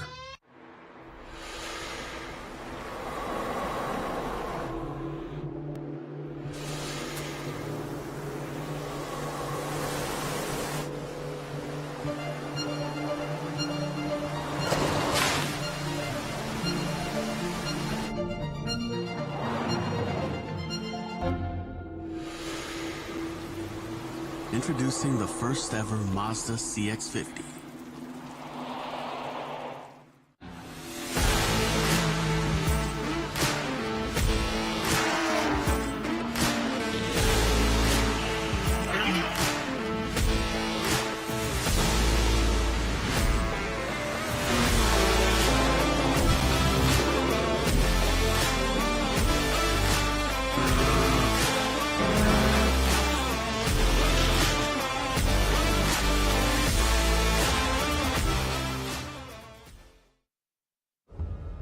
Why race? Because it's in our blood. A love of driving that pushes us as hard on the road as it does on the track. It's why we reinvented the Roadster and put a piece of it into every car we make. It's why we refine, rethink, and refine again. And it's why we'll always engineer to your heart's BPM, not simply an engine's RPM. Why race? Why indeed? Welcome back to VIRginia International Raceway as our coverage of the 59th running of the SCCA National Championship Runoffs continues. Our coverage brought to you by Mazda. And as you can see, car inverted there. Driver's out. He's fine. That's the good news. So, Tom, let's go back and take another look at what happened. Yeah, so we don't have the whole incident on replay, but I believe it was a solo incident. Matt Jufrey in the Ford Fiesta, they're running a little bit wide at turn 3, catching some of that mud you see at the bottom of the frame, getting a little bit of a tank slapper, 1, 2, 3. And all of us autocrossers know the third one is always when disaster strikes. And unfortunately for Matt Jufrey, they're walking back towards his car. His race did end in that disaster. It did, and he was out right away under his own power, so that's always the best possible news, certainly, but his day is done. Of course, under a full course caution, the clock will continue to run here, and again, it is a 35-minute race or 15 laps, as we have completed 4, working lap 5 at this stage, so we're a third of the way through the lap count, and it all really is going to come down to just how quickly we get that cleared up. The good news for guys like Ian Schoen, Connor Kelleher, Alex Ratcliffe, this caution, they had lost touch just a little bit with that lead group of 5. That's going to come back to them. And, we've been talking a lot about David Daugherty, as you should, up in the front and his level of experience. But certainly another guy to really keep an eye on who had that great start and has been really racy here is, Riley Sollier in that Mazda 2. And he, in 2020, he won the gold in his class at Road America. So he knows how to get it done as well. He does, and he was scrappy that year. He was willing to race. He was really, really smart with his choices, but made sure that the consequences never hung him out to dry. So I wouldn't rule that driver out. The other one right there, silver with teal, Matt Wolf, had a pretty poor start to this race, but he's another one of those drivers that had started to lose touch and can kind of get back in this thing. And the last thing we haven't talked about a whole lot is patience in B-SPEC is big because the cars don't recover speed very well. They just don't have enough power to do that. So you spend a lot of time waiting, planning, and then figuring out what your move is. Well, now we have a lot less time to execute those moves. Things are going to get a little bit more action-filled, I think. Yeah, but that's, really a key component of running this type of car is whenever you scrub speed for whatever reason, whatever it causes you to null that momentum, it takes you a long time to get it back. And especially if it's coming out of Oak Tree there, if you come out because of an error of some sort there, 5 miles an hour off of everybody else in front of you, you've lost that all the way until you get to the next braking zone. And so that's why it is so crucial. That's why this is such a great place to start your racing career, because, when you're racing GT1 cars and they're all at 900 horsepower, well, that momentum, if you can come out of a turn a little bit quicker than the guy in front of you, that's going to be an advantage for you. So this is a great place to learn. Or even in contrast to that SPEC Miata, which is a very similar racing style, ultimately slower cars, lots of drafting, but they are all ultimately the same. And in here we have about 7 options of cars to keep things a little bit more interesting with how you have to make your decisions and lean into your personal strengths, both as a driver and with the equipment that you have. So and when you're alluding to you make that one mistake, you lose that momentum. Because it is a drafting class, you only get that one shot, and if you make that mistake, you could lose touch with the field. Yeah, good point here. And also a third medalist here is John Phillips. He didn't have a great qualifying, ended up in the 14th spot. He's worked his way up into 12th. But John Phillips won here in 2019, so he's been up front at this track in the runoffs. So there are definitely some people to keep an eye on here. And Matt Wolf has got to be just beside himself. He's a great qualifying runs, qualified 4th, and just got trapped. I mean, when you have a pack of cars like this, that term freight train comes into play here, and he got trained. It's amazing how fast that can happen. You can have everybody wants the apex of turn 1, and the one guy that wasn't thinking about that, all of a sudden the red carpet is rolled out down the outside, and you see somebody like Riley Sallier go from 8th to 4th, and you see a driver like Matt Wolf go from 4th to 8th real quick. Yeah, just get trapped, and that is exactly how it works here. So at this stage, it's still pretty chilly out there, Tomo. They just got racing. They got some heat into the tires, and now they're bobbing and weaving a little bit, trying to make sure the tires are clean, try and get a little bit of heat into them. But essentially, other than it being single file as opposed to being side by side, this is really a race restart, and you got to wait, patient, get those tires up to temperature before you can really push too hard, because if not, you can hurt the tires. It's a tricky balance with these front-wheel drive cars. A lot of the cars are probably starting with rear tire pressures closer to 40 psi cold. That's to help make the car turn once that tire comes up to temperature, but it makes it a very, very skittish car on the first couple of laps. So the key here, tire management is critical for the front tires, but the rear tires are fine. So you kind of have this awkward balance of keeping the fronts happy while keeping the rears happy, and they want the opposite thing. Yeah, that's a really good point. And obviously in any front-wheel drive car, the fronts are abused mercilessly because they're doing everything. And every car in this field front-wheel drive. Taking a look at that defending champion at VIR back in 2019, the 43 of John Phillips, only sedan in the field, and that car just hasn't quite had the pace this year in qualifying. He didn't seem to have a good teammate this year either in those qualifying sessions, but he is the last driver to win a championship at this track, kind of sitting back in the mid-pack. It looks like we could see that they had the car removed off into the grass of Matt Jufrey, so they're just looking at, and when you're inverted like that, sometimes you get little bits of fluid that come out. They may need to be cleaning that up just off to the side there, but hopefully we'll be able to go back to green here, maybe even at the end of this lap. They're certainly working this lap pretty slowly right now, and I think that's exactly what they're trying to do is give everybody a chance to get that all cleaned up so we can get back to it. Yeah, race controlling the pace a bit, and they're probably honestly just shuffling glass off at this point. I think we saw one of the windows shatter in that car at the back. But you see Introne, just a casual weave. That's not going to put a ton of temp, but just kind of keep those fronts just ready to go. Most of the field just cruising. Yep, and got a lot of time. This is, at 3.25 miles long. This is a long track when you're just trundling around at these speeds. And that puts something into it. And I mean, this is a big field, too. It is a big field, and we're working just past half race time. We will probably be on time at this point. I think so. We'll have about 15, maybe 14 after the pace lap here, minutes to race. So you mentioned that now that urgency starts to come in. The race shortened a little bit to begin with, but now definitely going to be shortened in terms of green flag time. And if you're back in the pack a little bit, if you're a Phillips, if you're a Wolf, it's go time. Poker faces go down and the hands come out for sure. Yep. We're going to see how much patience was David Daugherty using, how much of the teamwork was Trone and Ronan using, how much more does Riley Sallier or even Rob Pekarczyk, who was a pretty quiet force back there in 5th. I don't know who I put my money on. I know there's so many in this category that are certainly capable of putting in some remarkable runs. Intron and Ronan, that sounds like really, really high and offer. It does. Daughtery third, again multiple champion. Salyer a champion. Rob Pekarczyk really quick. Ian Schoen always been fast. Connor Kelleher, Alex Ratcliffe. I mean, there's just a great group here, and then you get back to Matt Wolf. We know he's got speed. John Phillips, you said, he certainly has the skill, but this year it just hasn't been able to get that car to click quite as well as some of the others.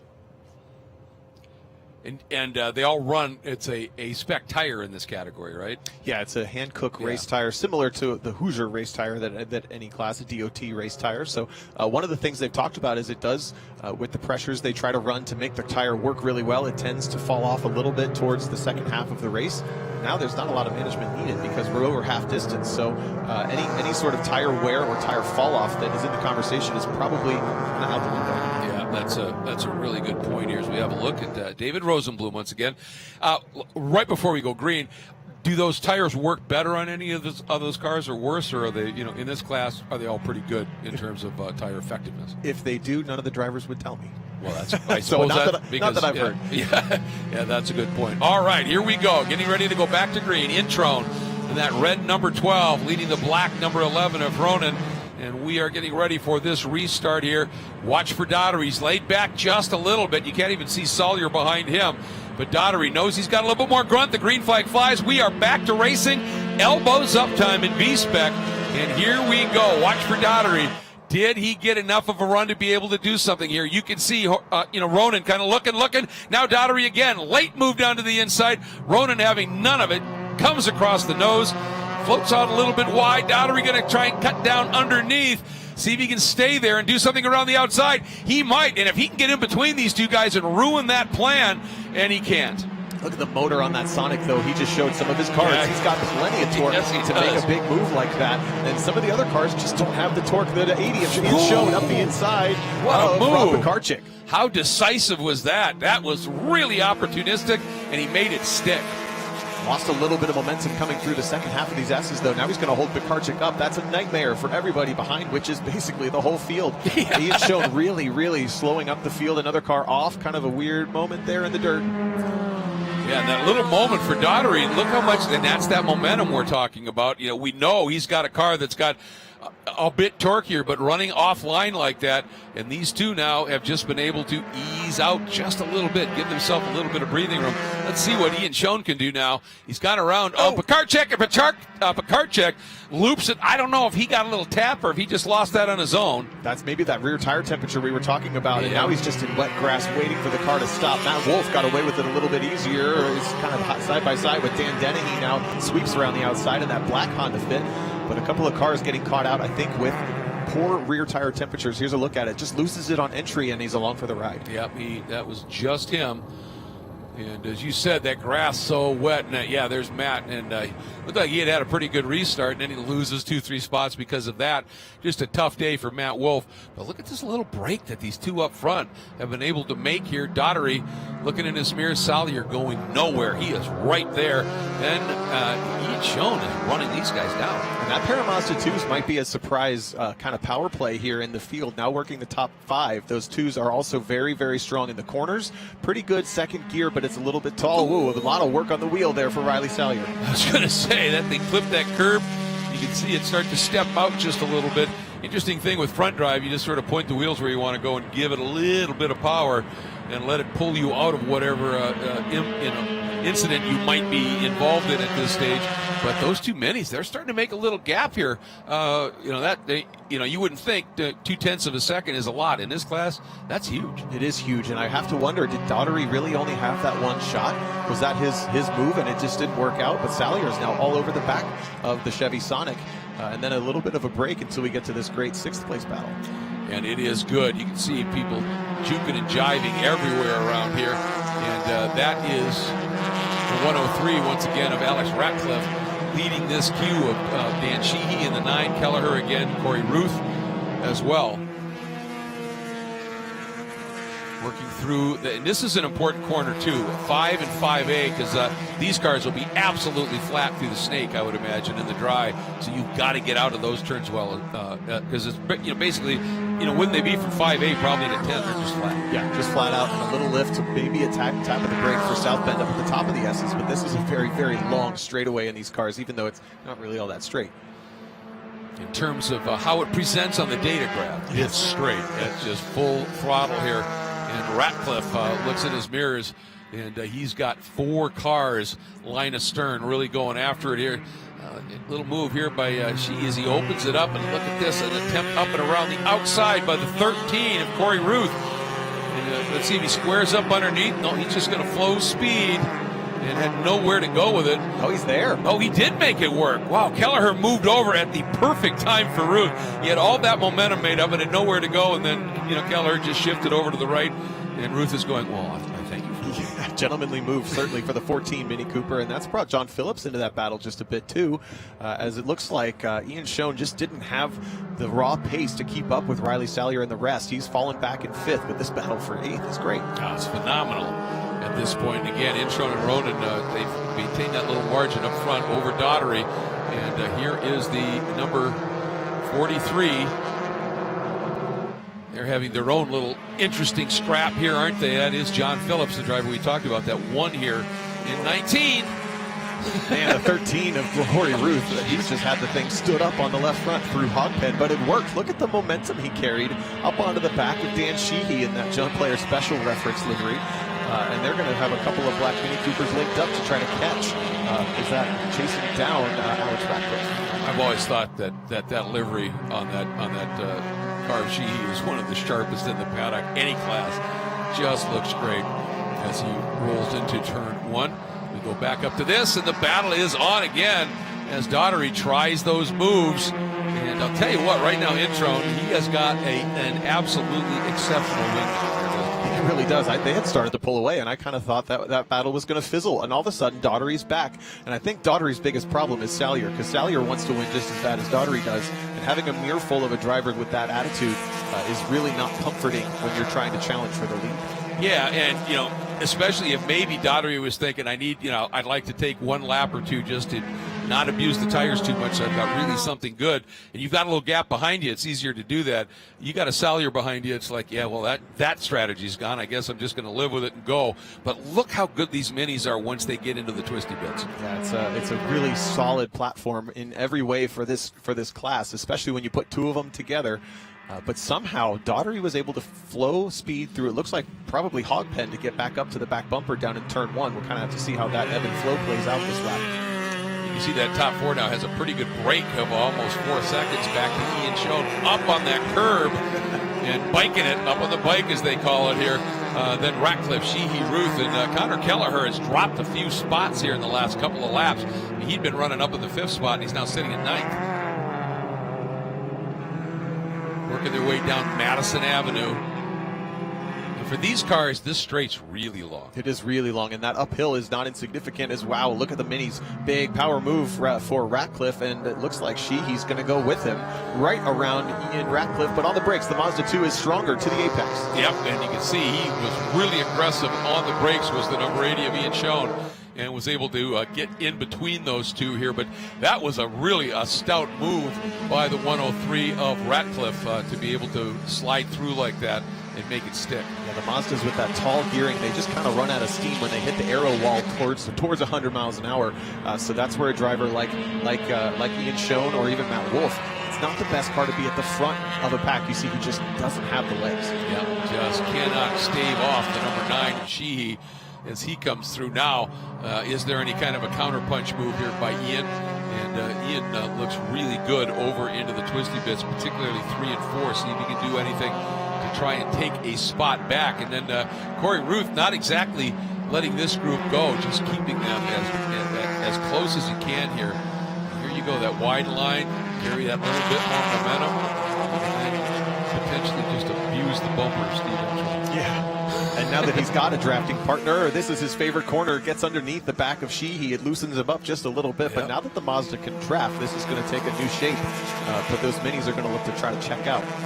Yeah, but that just shows you how good that Mazda is. Once the twistier it gets, obviously, that car really comes to life just a little bit. And as you said, the minis are just sort of all-rounders. Not the best in a straight line, not the best in the twisty bits, but really good in everything. And that's where having a good dance partner comes right in, as we've seen a couple of pairs of them around the track at this point. Intron and Ronan set personal best lap times last time through at the front, pulled out a second lead over Daugherty and Salyer, who are still just in lockstep with one another, but this battle is about 6 cars deep for 5th. And Ronan, just to update you, everybody, he just set fast lap in the race, so doing a nice job. But here we go again. It is Sheehy now coming through, chasing Ratcliffe. And let's see if the number 80 of Schoen is able to do anything with this draft and just stay close. If he can just stay really close by the time they get down to turn 1, maybe he'll be able to make one of those moves that he's shown the ability to do. Then Ruth and Kelleher behind him. And now here comes the exchange as Sheehy pulls out. And wouldn't the smart move now be for Ratcliffe to let him go and just tuck in? Yes, absolutely. Work with each other. Don't counter punch or block. Try and drive away. As counterintuitive as it is, lifting down the straightaway is part of the strategy in racecraft. Ian Schoen runs a little bit wide at Oak one of these corners. Roller coaster at VIR now gets a little bit of a distance back to the 103 of Alex Ratcliffe, and that's not what he wants to see. He needs that draft. That's only what the 8th or 9th race is called. Yeah, I get it. But yeah, that problem, that was a problem for him because he can't afford to give that up. With the way that these minis are working, he wants to be a lot closer getting down into 1 so he can do something. Fast lap of the race, David Daugherty from 3rd. We're going to continue to watch this battle, but I think the lead is not done yet. No, it's certainly not. Yeah, it's now down. Well, it's over half a second still, but Daugherty served notice that he's got more in the quiver, more arrows in the quiver than maybe we thought at this point. This is that section of track where Schoen and that Mazda really flies you. He's opening the radius up. You can tell he wants to do something. Look at the run he gets. Is it enough to make the move? Not quite. It's better this time. He was willing to throw it in there last time, and it lost him a lot of momentum, so I think that was a smart call. Yeah. Now gives him this nice draft run flat out all the way from many seconds ago. Well, and if he can, do this and just stay with those minis, that might give him a break with it, and to clear off from Corey Ruth and Connor Kelleher. But he got up on that one curb, and you can see it just hurt that momentum a little bit, and he's dropped back. That was not what he wanted to have happen here. And just to remind everybody, due to us now being in a time scenario, not a lap scenario, the next time Steve Intron comes by start-finish, he will pick up the white flag. We will be on our final lap here as this one continues here. And you can see, that's a problem for Ian Schoen. He's a little bit farther back than he wanted to be. I don't know if he's going to be able to do much in terms of the draft. He's doing a great job, though. It may also be down to gearing. He may have an awkward shift there in the lower S's with the tall gearing from 2nd to 3rd in those Mazda 2s. That is a group of 7 cars right now. That's impressive, that are battling for that final spot in the top 5 behind Intron, Ronan, Daugherty, and Riley Salyer. Let's see, do we see that move now? Does Ratcliffe pull out and go by? No, he just elects to stay put. Oh, big move from deep here by Phillips. Couldn't quite get it down to the inside of Connor Kelleher, but he's got some pace too. Big question is at the front, who's got what left, who has not shown what they can do as we come to the white flag.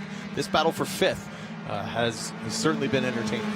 It has been, but now it's the battle for the medals here. And as they come by this time to start this last lap, now it's time to get racing. It gets interesting when teammates have to take the gloves off. Now, this is what we've seen lap after lap. Roman takes the wide line and then gets a nice big bump draft for Steve Intron coming off that corner. That is not abnormal, and they do it again. So this is still coordinated. I don't think these guys are fighting for it yet, but I guarantee you Richard Roman wants this one. Yeah, they will. Don't have any doubt about that. If he senses an opportunity, he's going for it. And what they just don't want to do is let Daugherty and Salyer get into this mix too much. They'd rather settle this between themselves. And of course, Daugherty, we saw that speed that he was able to put up, but he just has not been able to run them down and really get into this yet. All right, through the snake, that's been completed. Last time heading toward the climbing S's in South Bend.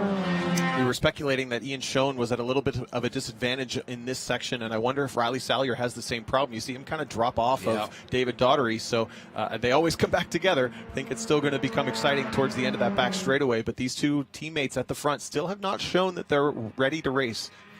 Yep. This line astern right through South Bend now, up into Oak Tree.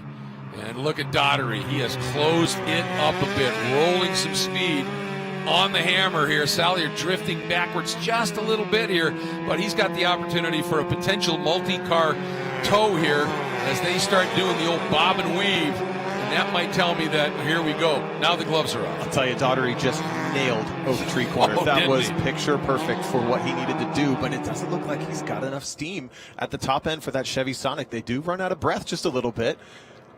Man, he's not quite there. Nope, and Salyer has dropped.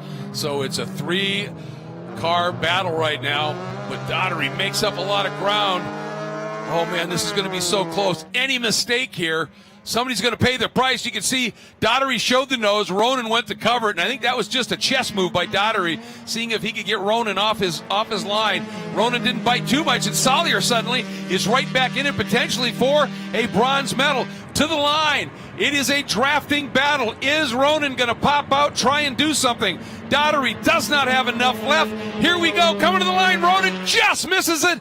It is Introne. Official margin of victory, 78 1/1000ths of a second, folks, with David Daugherty 4/10 back and completing this great battle. It is Sheehy in the John Player Special liveried. Beautiful Mini Cooper completing your top 5 with Ratcliffe and Ian Schoen right there. But what a finish. And I'll tell you what, Introne, one bobble, that's over. He drove a superb race, as did Ronan, who played a great wingman and was as clean as he could be when he decided it was time to attack. Yeah, Richard Roman did. That was a fantastic team mentality for both of those drivers. And you're totally right. They're executing a high-risk, high-reward strategy, running in lockstep like that for so long. And they just nailed it. They nailed it. Yeah, there was no question about that. Just absolutely superb. Daugherty earns himself another medal, and that will be his 17th medal in Runoffs competition to go with all the goals that he has. So here are the provisional results here. You can see that margin of victory. Introne to Roman, then Daugherty, then Salyer completing the top 4. Sheehy, a really savvy drive up into the top 5. They just didn't have the pace of the guys up front, but nonetheless, really, really good. Then Alex Ratcliffe in 6th, Ian Schoen in 7th. John Phillips, you think about where John Phillips qualified. He drove a smart race. That was 14th up into 8th. So he picked off a number of drivers there. Corey Ruth in the 9th spot, and Connor Kelleher completing the top 10. And look who set fast lap on the last lap. Yeah, Riley Salyer gets the, he may not have got a medal, but he does get the purple fastest lap on our timing and scoring screen. Yeah, he just benefited from that multi-car tow and just let it flow down through the rest of the lap here. But I'll tell you what a go. But here is how it's starting. You see Daugherty there in the Silver Sonic trying to make a move on the inside. And really what he needed to do was somehow split those two minis. And he tried it there. He tried it on the restart. He could never quite get it done. No, he seemed to know that those restarts and starts were going to be his time. He just didn't get it done either time. I don't think he even really made a mistake. He just couldn't quite pull it off. Rob Pekarczyk ran in that top 5 position for the entire first part of the race until this dramatic-looking incident with Matt Jufrey. A little tank slap turns into a big rollover. Then we get this restart. And that was a pommel horse routine dismounts. That was really sharp. And then exactly. And then Pekarczyk having this little bit of a moment. And you see Matt Wolf there in the background running wide as well. And Matt had qualified 4th, got trained at the start, and just was never back in it. And then down to the line for the checker, and it was this close. Here comes Roman. Gets up alongside, 78 1,000 shy, and Introne. Pole to checkers. Absolutely stellar drive, but great teamwork between the two mini drivers. And I'll tell you what, with an 11-time gold medalist behind you working you over like that, to not make a mistake. And every time Daugherty tried something, Introne would just fade over, but he'd never make that big commitment where Daugherty could then counterpunch.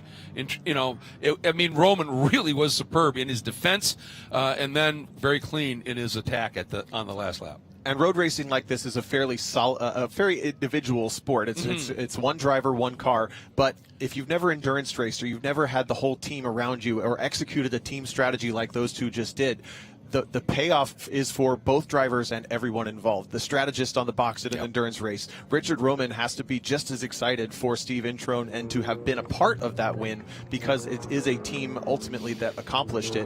In my opinion, anyway. We'll see what Hayward finds out. Yeah, what they should do is once they get the medals, is cut them in half, glue them together so they each get a piece of it, because that was just superb teamwork, no question. Good look there at that number 12 miniusa.com.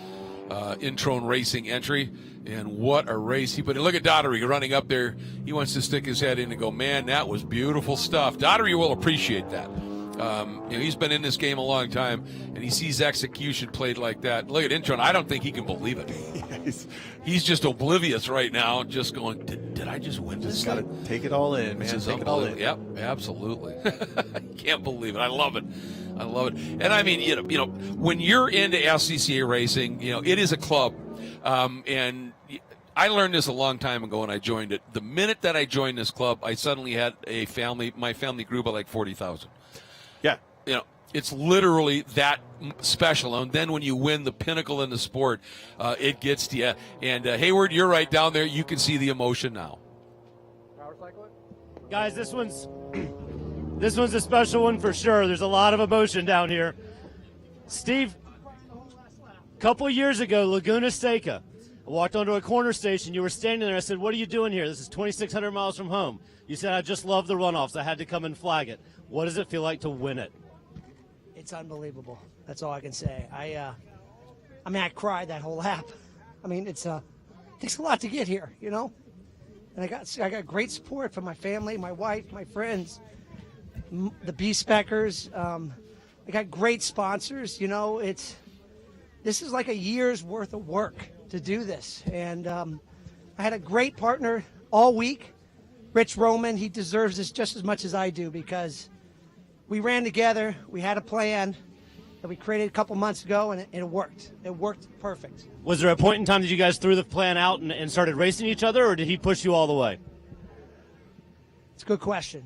I'll ask him. I think that last lap, it was go at it, but he was very fair, which is why I appreciated running with him. Him and I are very fair racers. So it was great. It was unbelievable. It's unbelievable. You get one more lap around this track. It's a victory lap for the national champion. Congratulations. Thank you. I appreciate it. Hey, I'm going to call out all the volunteers again, right? Because I'm a flagger. My mom's a time and scorer. My father, who passed away just this last year, it's for him. He did everything for SCCA. So let's go. Let's go. All right. So a victory lap for Steve. Anybody going with him? The whole family's getting in the Mini. Every single one.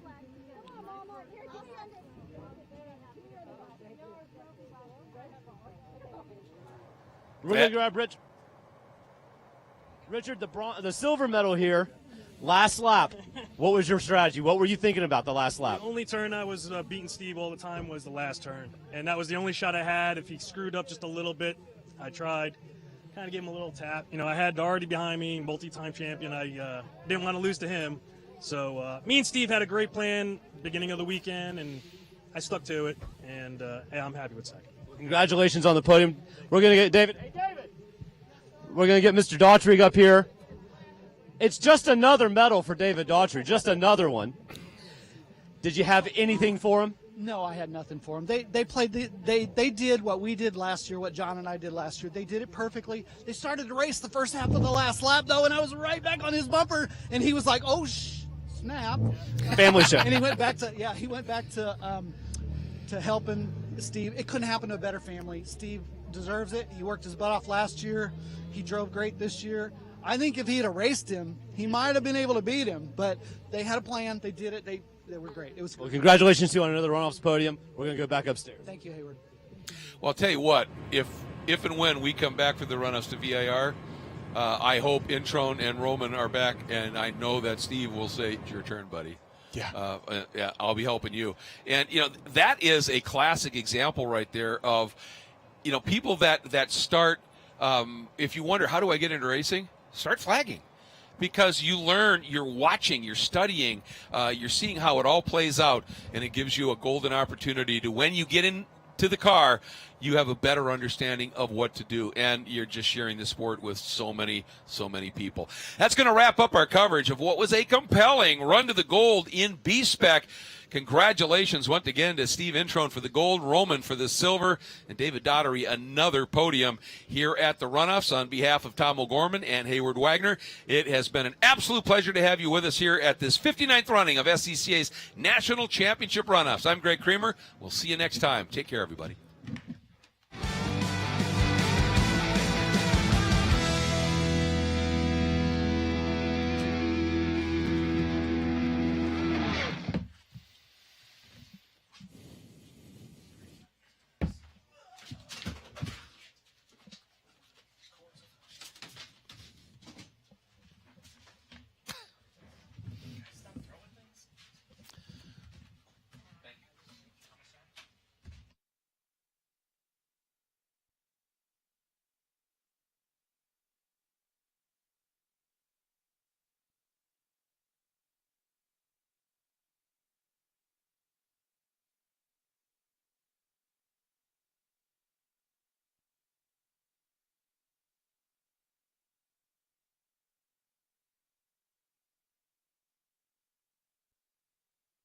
Snaking its way through the countryside of Southern Virginia, this beautiful 3.2-mile strip of asphalt has been around since 1957. But now, for the second time in 3 years, the Virginia International Raceway is home to the SCCA National Championship Runoffs. Hi, everybody, and welcome to Virginia International Raceway. It is the 59th running of the SCCA National Championship Runoffs. Our broadcast today of the Run for the Gold in Formula Atlantic is being presented to you by Mazda.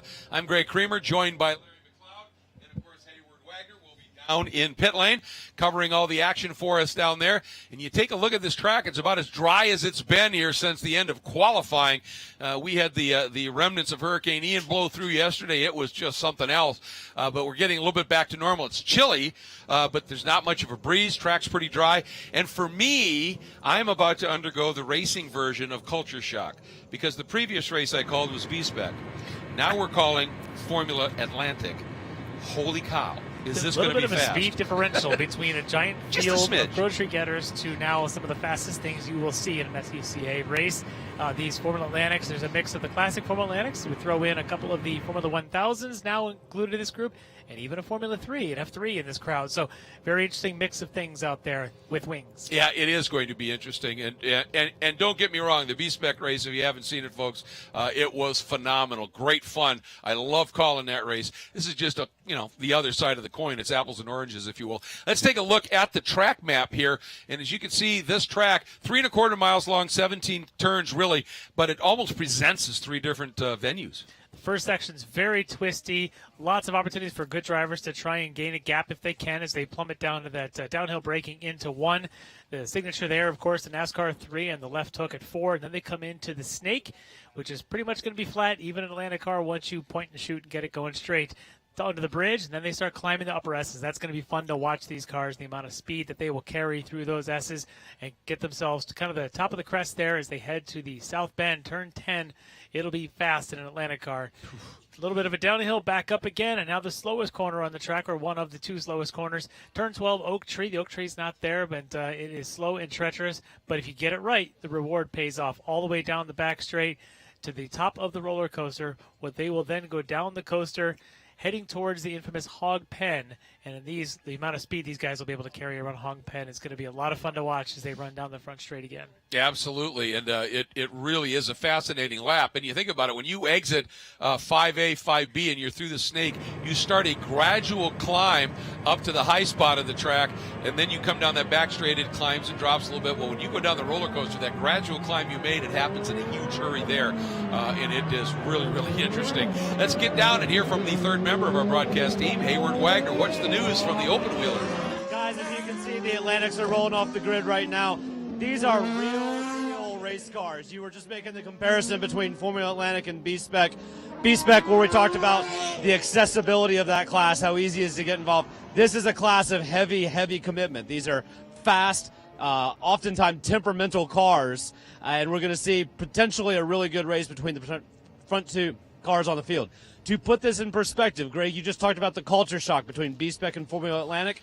40 seconds a lap on a 3-mile course. That's the difference between the fastest class here at the Runoffs and B-SPEC. Absolutely, and that's a great perspective, the way to look at it. What that is, these are powerful, but they're not massively more powerful, like 10 times more powerful than a B-SPEC car, but it's significant power combined with massive aerodynamics and aero grip on these cars, and that's the thing. Now, there's a question I want to ask you about here. The Atlantic cars are full tunnel cars. How about the F3 car? The F1000 cars aren't tunnel. That's just more diffuser and wing, right? Yeah, the F3 cars, of course, the motors there, the big thing. They're running those Hayabusas, or in the case of one of them, actually a BMW bike motor, but they are 1,000cc bike motors. The F3 car is that standard F3, sort of the ladder of open-wheel racing in North America. The F3 car, that'll be the Austin Hill, currently starting fourth. A very different car. Does not have the same amount of downforce as the others will have, but he does have a very high trap speed. So take a look at that. You can see the size of that car compared to the F1000s or the Formula B or the other cars there in front of him.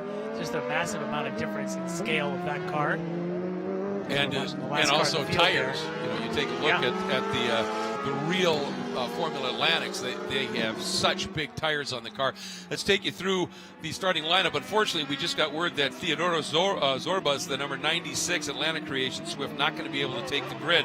So starting in the 6th spot, the 33 will be Rod Rice out of Austin, Texas, San Francisco region. In the store, F1000 Honda-powered F1000 car. Starting in the 5th spot, the 09 J.R. Smart out of Madison, Wisconsin.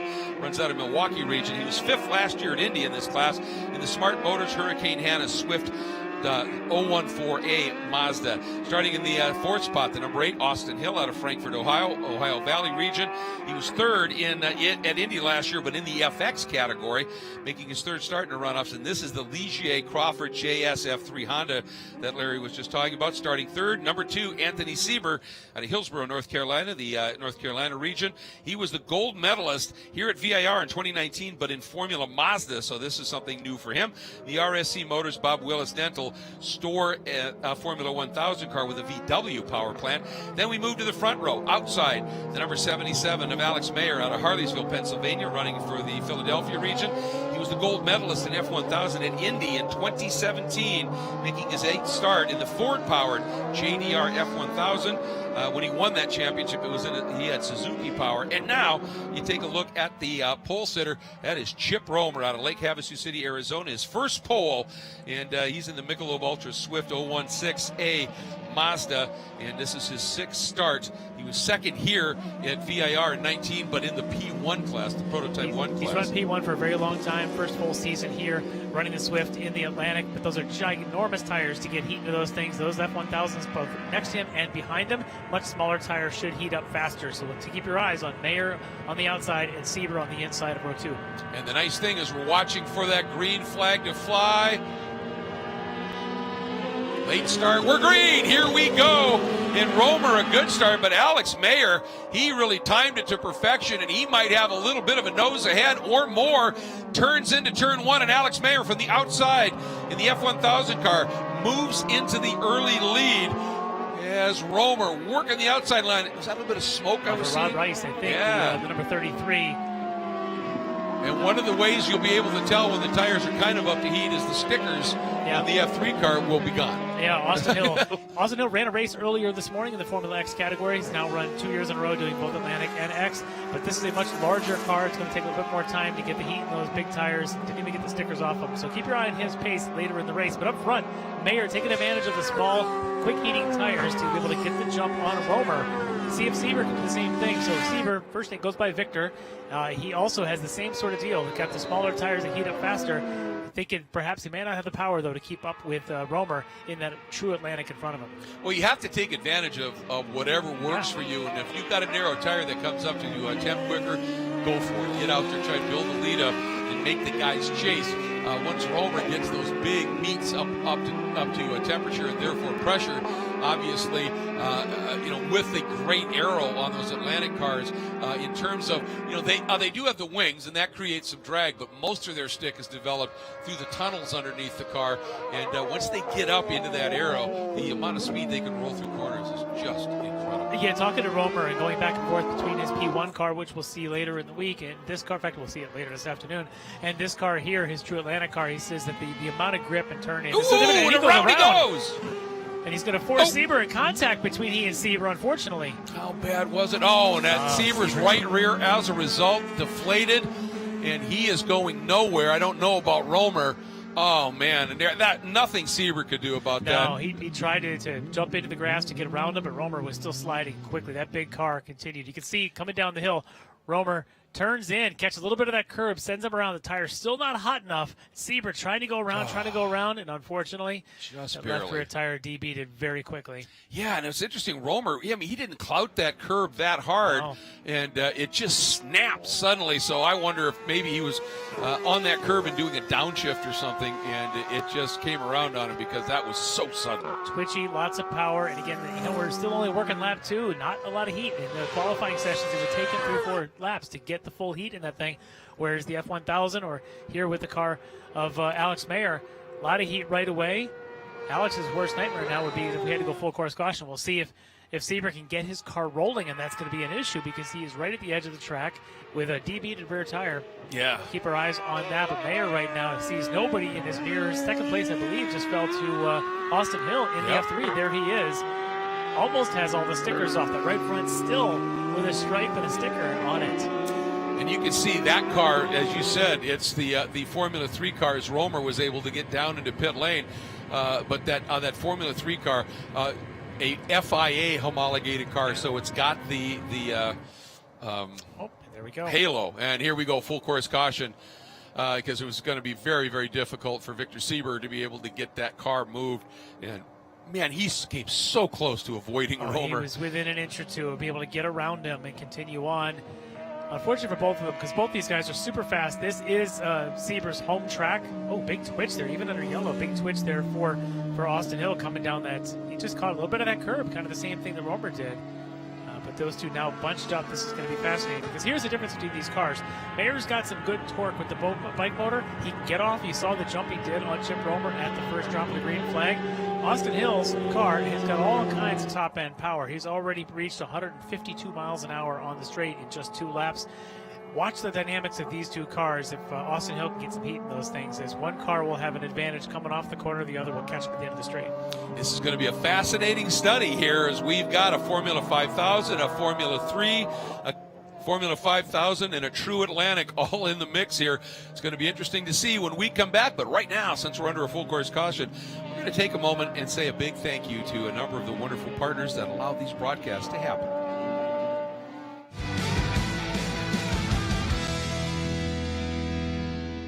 Focus, guys. We're in a race to the finish, okay? Here's where the rubber meets the road. These initiatives move the needle, like, at all. Well, let's shift gears a minute. We're really kind of at the apex here. We need to put the pedal to the metal. We need to nail those hairpin turns, cross that finish line, and take that checkered flag. Woo! Hit the track with the world's largest motorsports calendar, track day insurance, and more. Hagerty. Let's drive together.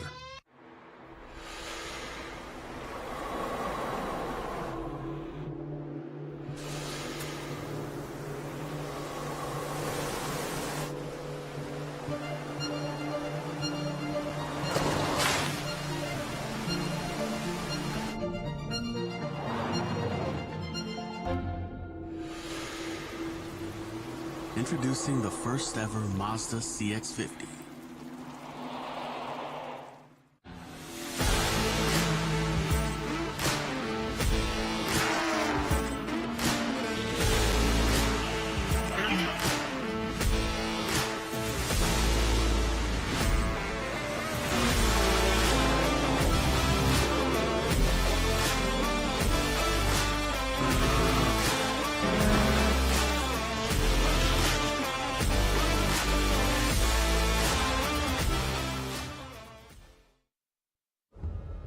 Why race?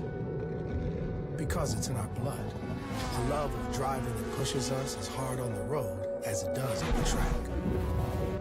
It's why we reinvented the Roadster and put a piece of it into every car we make. It's why we refine, rethink, and refine again.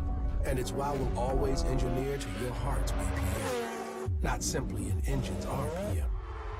Why race? Why indeed? Welcome back as we continue under caution here in the run for the gold in the Formula Atlantic category in the 59th running of SCCA's National Championship Runoffs here at VIRginia International Raceway. Our coverage brought to you by Mazda. And tell you, this is such a glorious venue. It is the first, really, of the motorsports clubs. It was, of course, just a glorious racetrack back in the day, fell into a bit of ruin, was picked up and refurbished and turned into a motorsports club. And the villas up on the outside of the climbing S's, nice. One of the greatest views, I think, in all of motorsports for a hotel room, if you will. Yeah. The lodge here, there's so many things you could do here, the garages for the teams. And actually, there are rooms, apartments above the garages down in pit lane. So no matter where you want to stay, you can do it here. And there's this great racing facility, but there's off-road stuff you could do. It's I mean, awesome venue pretty for much this do event. it all, and it's just an incredible racetrack. Spend 8-9 days here. It's a great venue. It just feels like a classic racetrack with all the possible amenities that you would want. And it is, it's an incredible racetrack too. I mean, it prompted Paul Newman to say, if there's a heaven on earth, it's probably VIR. Just because it is so beautiful and it is such a challenging track. And for Alex Mayer, Austin Hill, Rod Rice, J.R. Smart, it is about to get more challenging as we are going back to green in this 35-minute or 15-lap race, whichever comes first. Big move there by Rod Rice, caught Austin Hill napping a little bit as Mayer just rockets away, and Austin Hill played that Rod Rice played that to perfection. And part of the problem is that car Austin Hill is driving, it's got a lot of power in it. But because of that, the FIA regulated spec with all the crash structures and such, it's a bit heavy and it just doesn't launch. She's a big girl. That's a lot of car to get going off the line. And those F1000s are, the car that both Rice and Mayer are driving. Have got a lot of torque in the right gearing. Mayer was very excited about these starts. He showed it once already, jumping Chip Romer on the opening start. And again, he took off for the story there. Rod Rice getting things going there and using that opportunity to get by the much larger car that Austin Hill's driving. But don't count Austin out, because his trap speed should be somewhere around 15 miles an hour faster than the two cars in front of him. So if he can stick with him coming up to Oak Tree, there could be a side-by-side down the back straight. So, really, for Alex Mayer and Rod Rice, right now, make good your escape, because this is your advantage. Your tire's going to come up a lot faster. But look at this. Hill now right behind Rice as they come out of this turn, and you would think now for Austin Hill, watch that power as it just starts to pile on. Yeah, seriously, watch him motor, watch him just catch them quickly. You can see it as he comes up the hill. There's no problem with that car climbing the hill. Look at the speed. Yeah, just it walks around him. Just skates on through. Now back into the second spot in that Ligier Crawford Formula 3 machine, down through the roller coaster. And you can see once he gets into that twisty bits, Rod Rice is right there. Because, Rice might have skinnier tires and not quite the power, but it's a lot more agile because it's so much lighter at this stage. And we'll see what they're able to do. Now the question is can Alex Mayer continue to hang on to this sizable lead he made up here? Let's see what it is officially as they come through. Right now, it's 2 seconds in that one lap. That's not going to last. That will not at all. You just keep watching those guys continue to go faster and faster for Mayer. He's very comfortable around here. He's very comfortable in that car. He's been running F1000s for years. In fact, he was our Formula B national champion in Indianapolis back in 2017 in, I believe it was this exact same car. He runs it every year. In fact, last year he qualified inside of row 2 in the Formula race, got tied up on one of the opening laps, did not finish that race. He was looking for a good result here to show that car can compete here with the Atlantics, and right now he's showing exactly that. Oh, and then look at just watching the much smaller car of Rod Rice in his F1000 with Honda power, trying to keep up with Austin Hill and his Honda Ligier. And, Rice has got to be driving the wheels off this thing. And those Formula 1000 cars, they're wickedly quick. But the one thing that they always look when you compare them to an Atlantic car with all that tunnel downforce or the other cars, they look darty. Yeah. But that's just how you drive them. They do. They look a little bit twitchy out there, but they're so light, so nimble. They speed. Watch his hands going through Oak Tree Bends. He's just kind of a little bit of inputs, just kind of hanging on and trying to get the power down coming out. And the one upside maybe to racing here with this heavy cloud cover, as we said, wind's gone, rain's gone, but it's heavy cloud cover, so it's dark. You see the ride height on these cars, and you see sparks flying and everything happening here, little puffs of smoke, and it's not from the engine, it's just the planks underneath the car rubbing away and the like. They run these things so screwed down to the ground. Well, I tried talking to a few of these guys before they went out to see if anybody had kind of like an intermediate cold setup, to see, oh, look at that twitch and slide for Rice coming down the roller coaster toward Hog Pen. But yeah, I was asking if they had any sort of a wet, cold temp sort of setup. And some of them really basically have a dry or a wet. They could try things in between. Ends up being a giant compromise. So I suspect right now they're all basically on their full dry setup despite these temperatures now just in the 50s still. Just a super cold day with a track that has got no rubber laid down, having just come back from being wet for a day and a half. So really it's almost like running a practice session on Monday. Just kind of a green, completely new track for them to try and lay some rubber down. Well, basically in the afternoon yesterday, this track didn't just get wet, it got power washed. Literally power washed. And it was that heavy a wind here. It was unbelievable. We scrubbed with laundry detergent. Yeah, with that, exactly, with that oil thing. Are we watching sector times here between Mayer? We never saw the bubbles yesterday. That was upset me. Yeah, I'll be honest with you. I haven't been watching sector times because my jaw's been on the table looking at the trap speeds of Austin Hill. I think I saw one. He was at 156.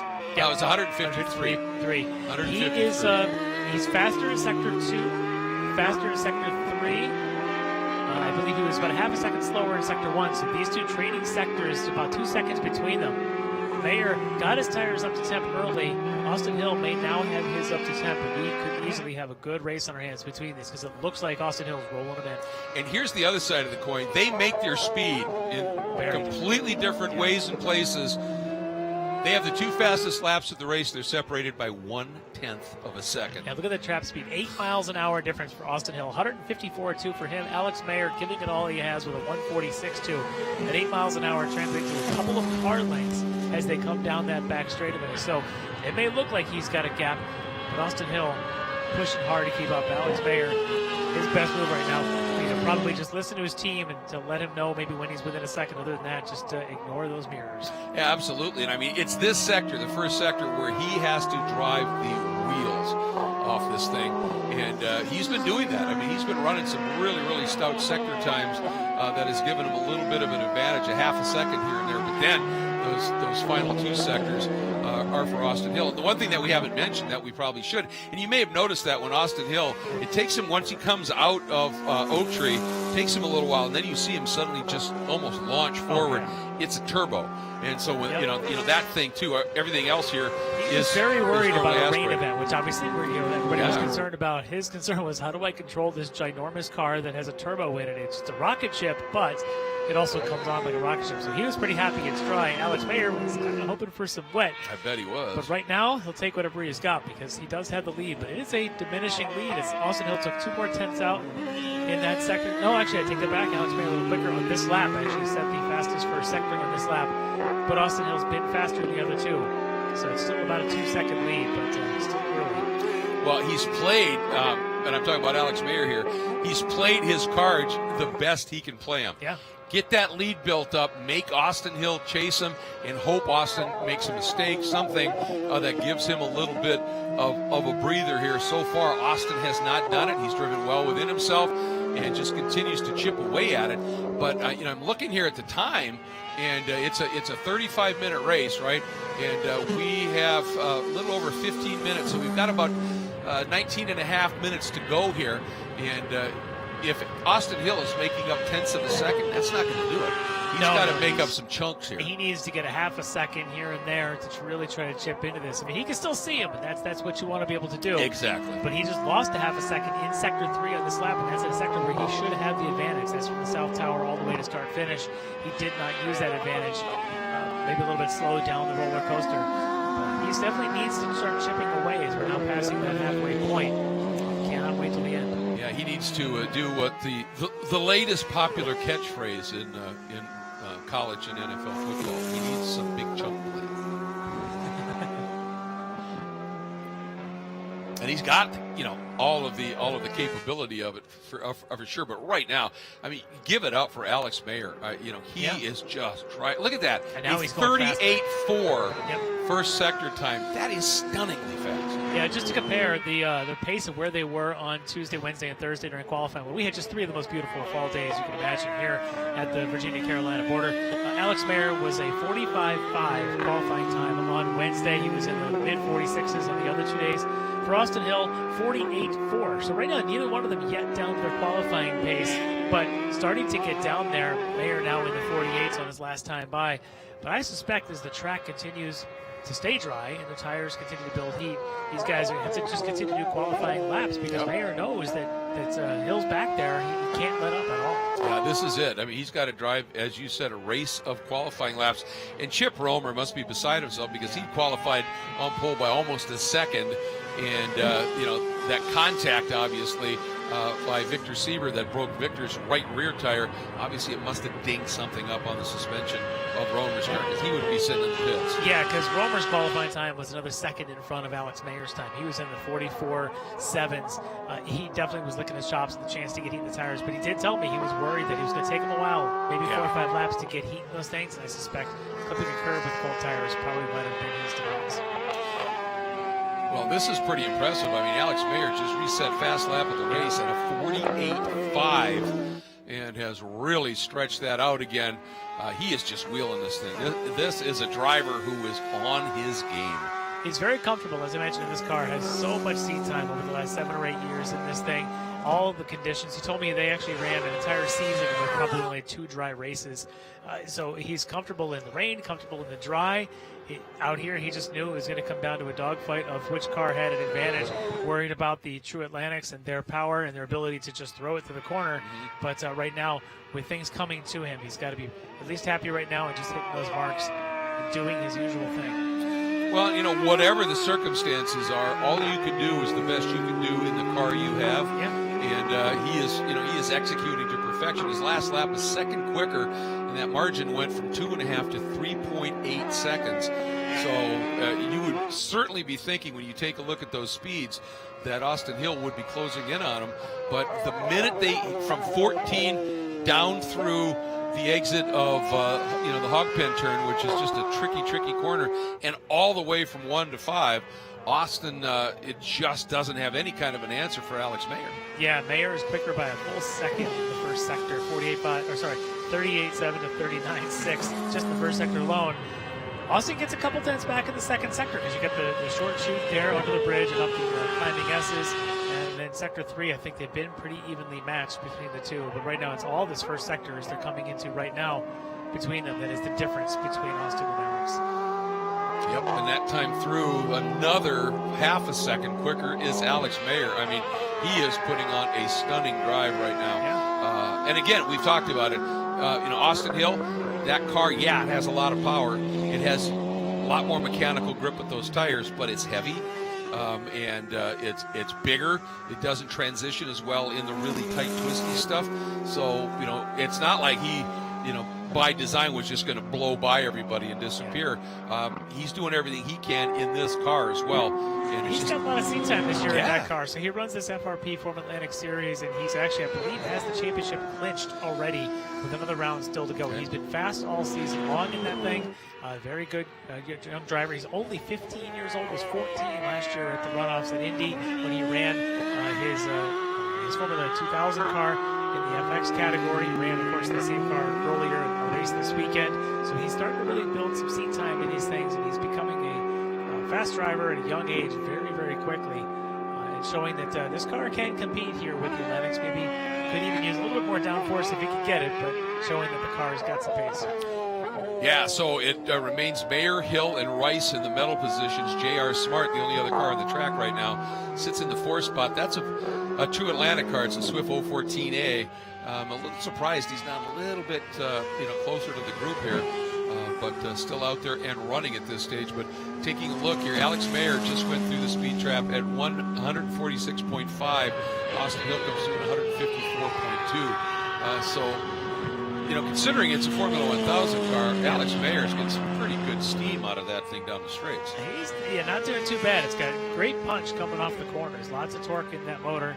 He's able to get it up there, and at that point, it is pretty light. He's probably got the wings trimmed out just a little bit, as much as he can, when he's going to chase down Atlantics and he's a Honda F3 car. But he's definitely pedaling his best he can. That right there is the 33, good car number of Rod Rice. That's my number. But I figured. Yeah, I kind of gave it away. And he's running in the infamous position that I've got the reason I do have my car numbers to race, because I finished third just a few too many times. Rod Rice has that covered, so good job, Rod. But he's pedaling around there pretty quick. He's got a great tune to it. I believe that is a Honda 1000.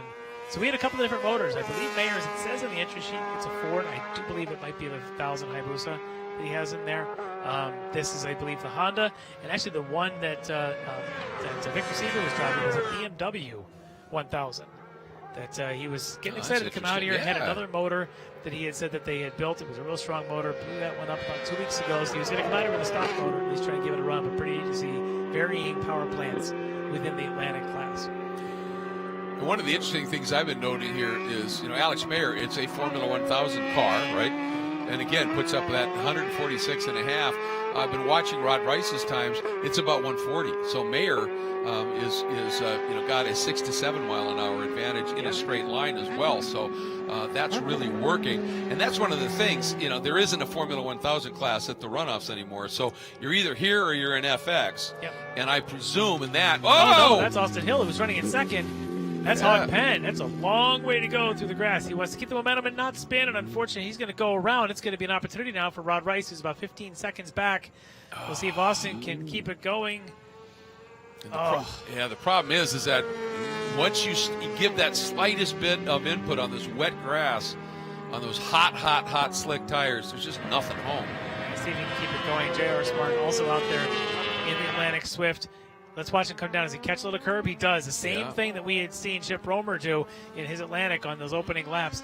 It's the same thing here that Austin does, and unfortunately it's going to cost him quite a bit, as once he goes around, the car stops. Hard to get going again. It should elevate Rod Rice, driver we see here now, up to second. So that's why you never give up. Just keep going here, because you don't know what's going to happen. Nice to see Austin Hill able to get back and going again. He's right in front of JR, That's a true Atlanta car now behind him. So he's going to match him. In fact, that Atlanta car will be quicker through this sector here, through the twisty bits. With all the grass on Austin's tires, probably not going to help him through this either. Well, and I think one of the reasons that, and maybe JR is just overly concerned, or understandably concerned, maybe the better way to put it here, about not wanting to get on the curbs, not wanting to run off, because he is giving a lot of room to curbs and exits. To me, every track has these commitment points, as I call it, that sort of tells you where you are. And take a look at where J.R. Smart places his car at the exit of South Bend. Well, we're not going to see it this time by. That was J.R. And you see how far, a lot of buffer to that exit curb. And, that just tells you that, at this point, he's just not willing to get right to the edge of the track and flow all that speed. And I get it, like we've talked about this track. It slopes down, the grass is wet, you go off. It's a bit intimidating here. The risk reward is pretty high if you do end up putting that off. So just keeping the car key. He's just watched. He probably saw Austin Hill coming back on track in front of Rose that day. We still got a couple laps left. If I can keep it on the track, Austin maybe will have trouble again. Just got to wait and see. Maybe things will come to him. I think we're going to get to our 15 laps here, because we've still got 10 minutes left in the race. 149's out there with a pretty good clip. Look at even now for Smart. A little bit of a Did you see what I think what the problem is there is there's a little puddle. It's seepage that's been catching him. I just saw a spray, and I thought it was just the car bottoming out. Just changes the turn-in point, gets a little twitch towards the curves. Yeah, there's some fluid that's just catching him out just a little bit.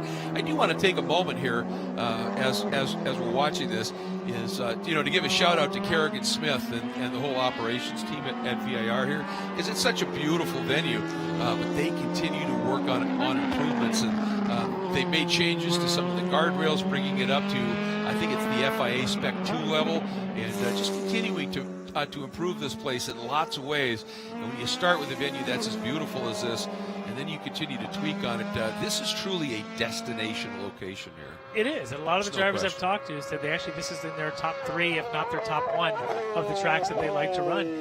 A bit surprised the numbers here for the runoffs are down a little bit. I wonder if it's a bit of a hangover from Indy, but I think next year, coming back here, which is what they're planning on as far as I know, could be very good for a lot of folks who have maybe missed the chance this year to get back out. And if you're not going to race, come on out here.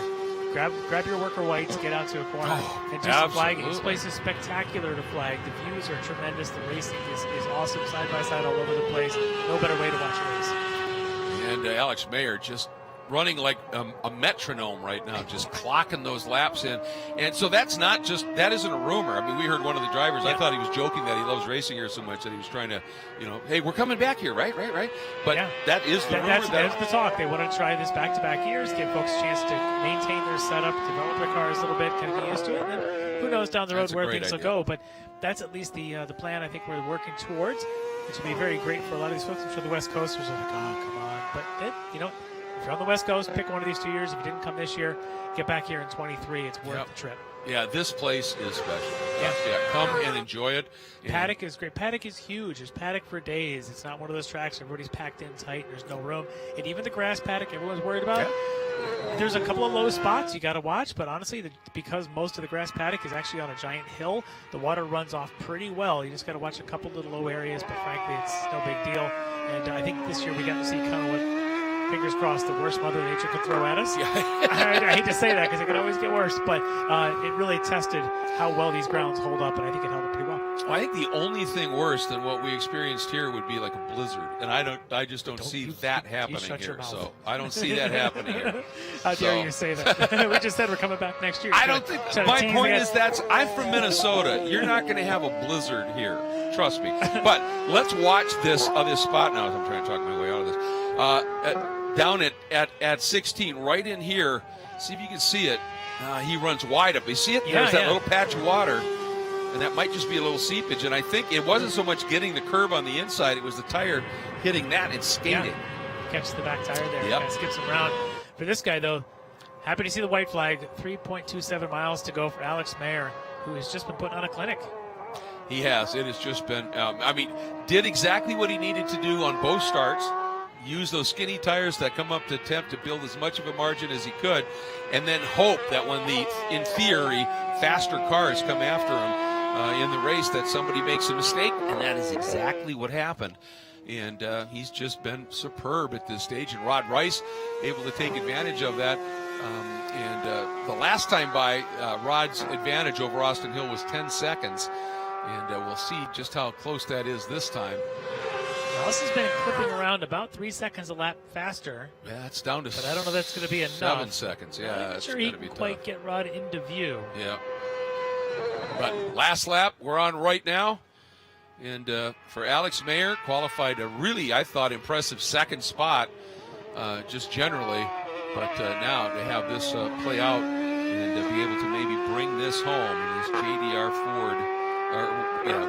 He's run a Ford, but as you said, the Hayabusa Suzuki. I could be wrong on that. I thought when he had mentioned to me that it was, but either way, he's just fast, regardless of what he's driving. Yeah, he'll get another shot at it. He's running another class later in this week. If you want to watch the GT3 race, he'll be the one running a TCR car in GT3. So keep your eyes I was wondering about that. I saw that on the entry Alex list. Mayer, so that'll be another bit of a knife in a gunfight, but the right conditions come to him. Could be his day. But right now, this is his day. He's got a couple of corners here to navigate. He's been just driving so well. Fantastic drive for Alex. It is, and it's really easy when you have major, huge margins like this to be able to lose that focus for a minute. He did not. He was perfect. Hand in the air, fist pump as he has gone and earned the gold medal. Alex Mayer from Harleysville, Pennsylvania in the Philadelphia region getting his gold medal here. And here is Rod Rice, who equally good, just didn't have quite the top end of Mayer and didn't have thus the speed. You can see how much Austin Hill has made up, but guess what? Rod didn't make a mistake, and that's going to result in a silver medal for him. Yeah, sometimes mistake-free, even if it's at a slightly up pace, will get you a better position. And if Rod Rice is able to do just that, he's going to be a happy man there. And I'm sure Austin Hill is going to be very frustrated But the thing of it is, like you said, he's a very young guy. Yep. These are the things that make you down the road a better racer. Yep. As J.R. Smart comes by as well. Yeah. And for Austin, he'll look back, go home with 2 bronze medals here at this Runoffs. Not a bad weekend. Not too shabby at all. And, this race for him was a little bit of a character builder, but it's from that character that you learn how to overcome those little bits of adversity. And clearly he's got speed. There's no question about it, particularly for his age. So not too bad at all. And for Alex Mayer, he's going to relish this one. He was actually, Austin Hill was actually second to get the silver medal in the FX race. So yeah, he's got a silver and a bronze. It's a pretty good weekend. Not too bad at all, exactly. As you see the provisional results, and obviously unfortunate for Chip Romer. I really think that left rear tire caught that little bit of that water patch, and that little bit of. I don't think it's seepage like something coming up through the track. I think it's something released from the curb. Yeah. That got trapped in the curb a little bit, and it just caught him out. So, but it caught a couple of guys out there. So it definitely did. Yeah, caught a few out there, including Austin Hill. Another one of those that spun right there. That's part of this track. You've got to know every nook and cranny and every inch of it. And today, Alex seemed to have good track knowledge to put it to the victory. Yeah, he placed his car where he always needed to, and I'll tell you what, it was just really impressive the drive that he put in because, as I said, it's so easy when you get those big leads to just let that focus slip for a minute. You're driving down here and you go, man, those villas are pretty. Yeah. Oh, man. There's no one on these grounds who smiles more than Alex Mayer. If you haven't had a chance to see one of his interviews, he's always got a grin on his face. Happy young man all the time. And look at him. And look at ecstatic. Can't even get the belts loose. He's so ecstatic. And look at the slipperiness, the design of that chassis. Yeah. It channels the air. It isn't tunnel, so it channels the air in every conceivable way that it can. And man, he wheeled it. Absolutely superb. And you've driven a good race when you're out of the car and celebrating before the guy you finished second even enters pit lane. That's not too bad at all. And you can see the Hans device coming off, and now the helmet will come off. And Hayward, I'll tell you what, this guy, it was metronomic perfection for Alex Mayer. Alex, you've been to this event a few times. You've had some good luck. You've had some bad luck. How does it feel to go flag to flag? Oh, it feels awesome. A shame, other people had some issues there. Really hoping for a good race there with Chip and Hill. So it was good. It was awesome. But to go flag to flag is great. I was looking at the tires. Did you go out on hand grooved? No, we actually went out on slicks, but we did a little something to get a little extra heat. So I think that made the difference in the beginning there. Congratulations to you. I know there's a few people here you need to thank. Oh, yeah, there's a lot of people here, especially my family. They helped me out from the beginning. My dad, Mike, my mom, my sister. They're around the tracks, so helping me out with traffic and timing and all that as well. Willwood brakes. Guys, this thing stops on a dime every time. Hoosier Tire. Things are amazing. As you can tell, flag to flag, and we'll use them again. Well, congratulations on the win. You get to take one more lap. Enjoy it. Awesome. Thank you. Yes, the lap of honor, the victory lap here at the Runoffs. That's a pretty special one indeed. And we're seeing, I think, nobody a car. Smiles more than Alex. No, man, he is just happy all the time, and great to see that he's going to enjoy that victory lap. He's got a face designed to smile, doesn't he? Does. It just is ebullient, I think, is the phrase. Let's get back down to Hayward. Austin, another Runoffs podium for you. Silver or bronze this time? Bronze. Came. Talk to me about your race. What was it like?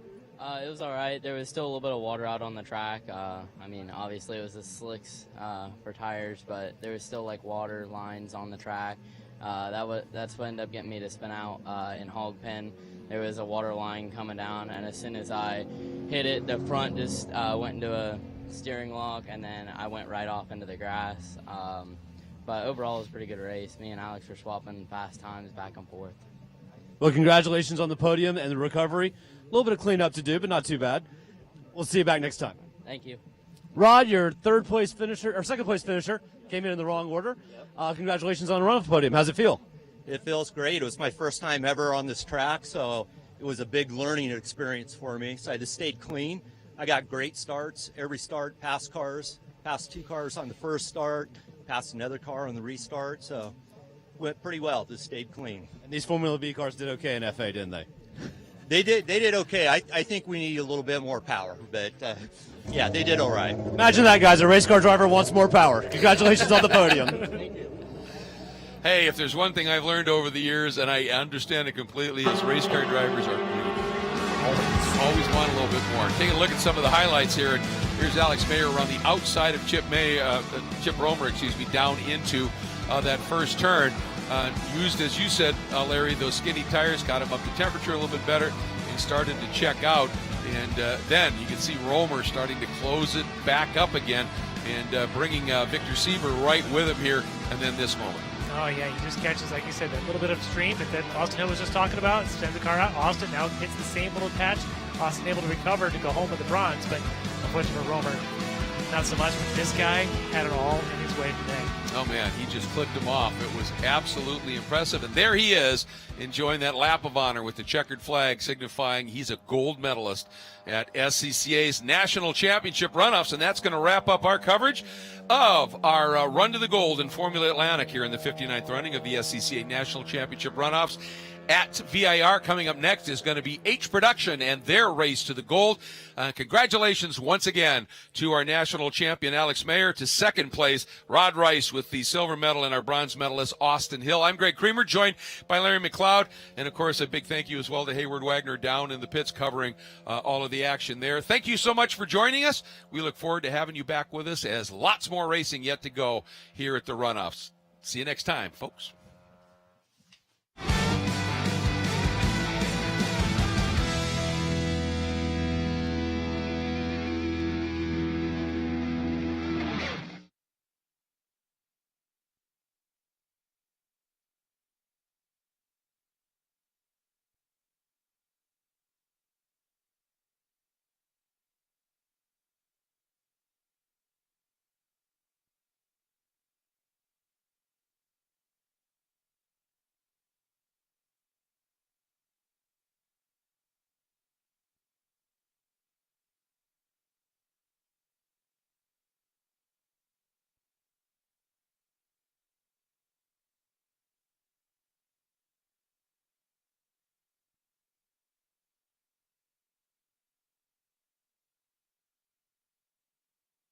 Snaking its way through the countryside of Southern Virginia, this beautiful 3.2-mile strip of asphalt has been around since 1957.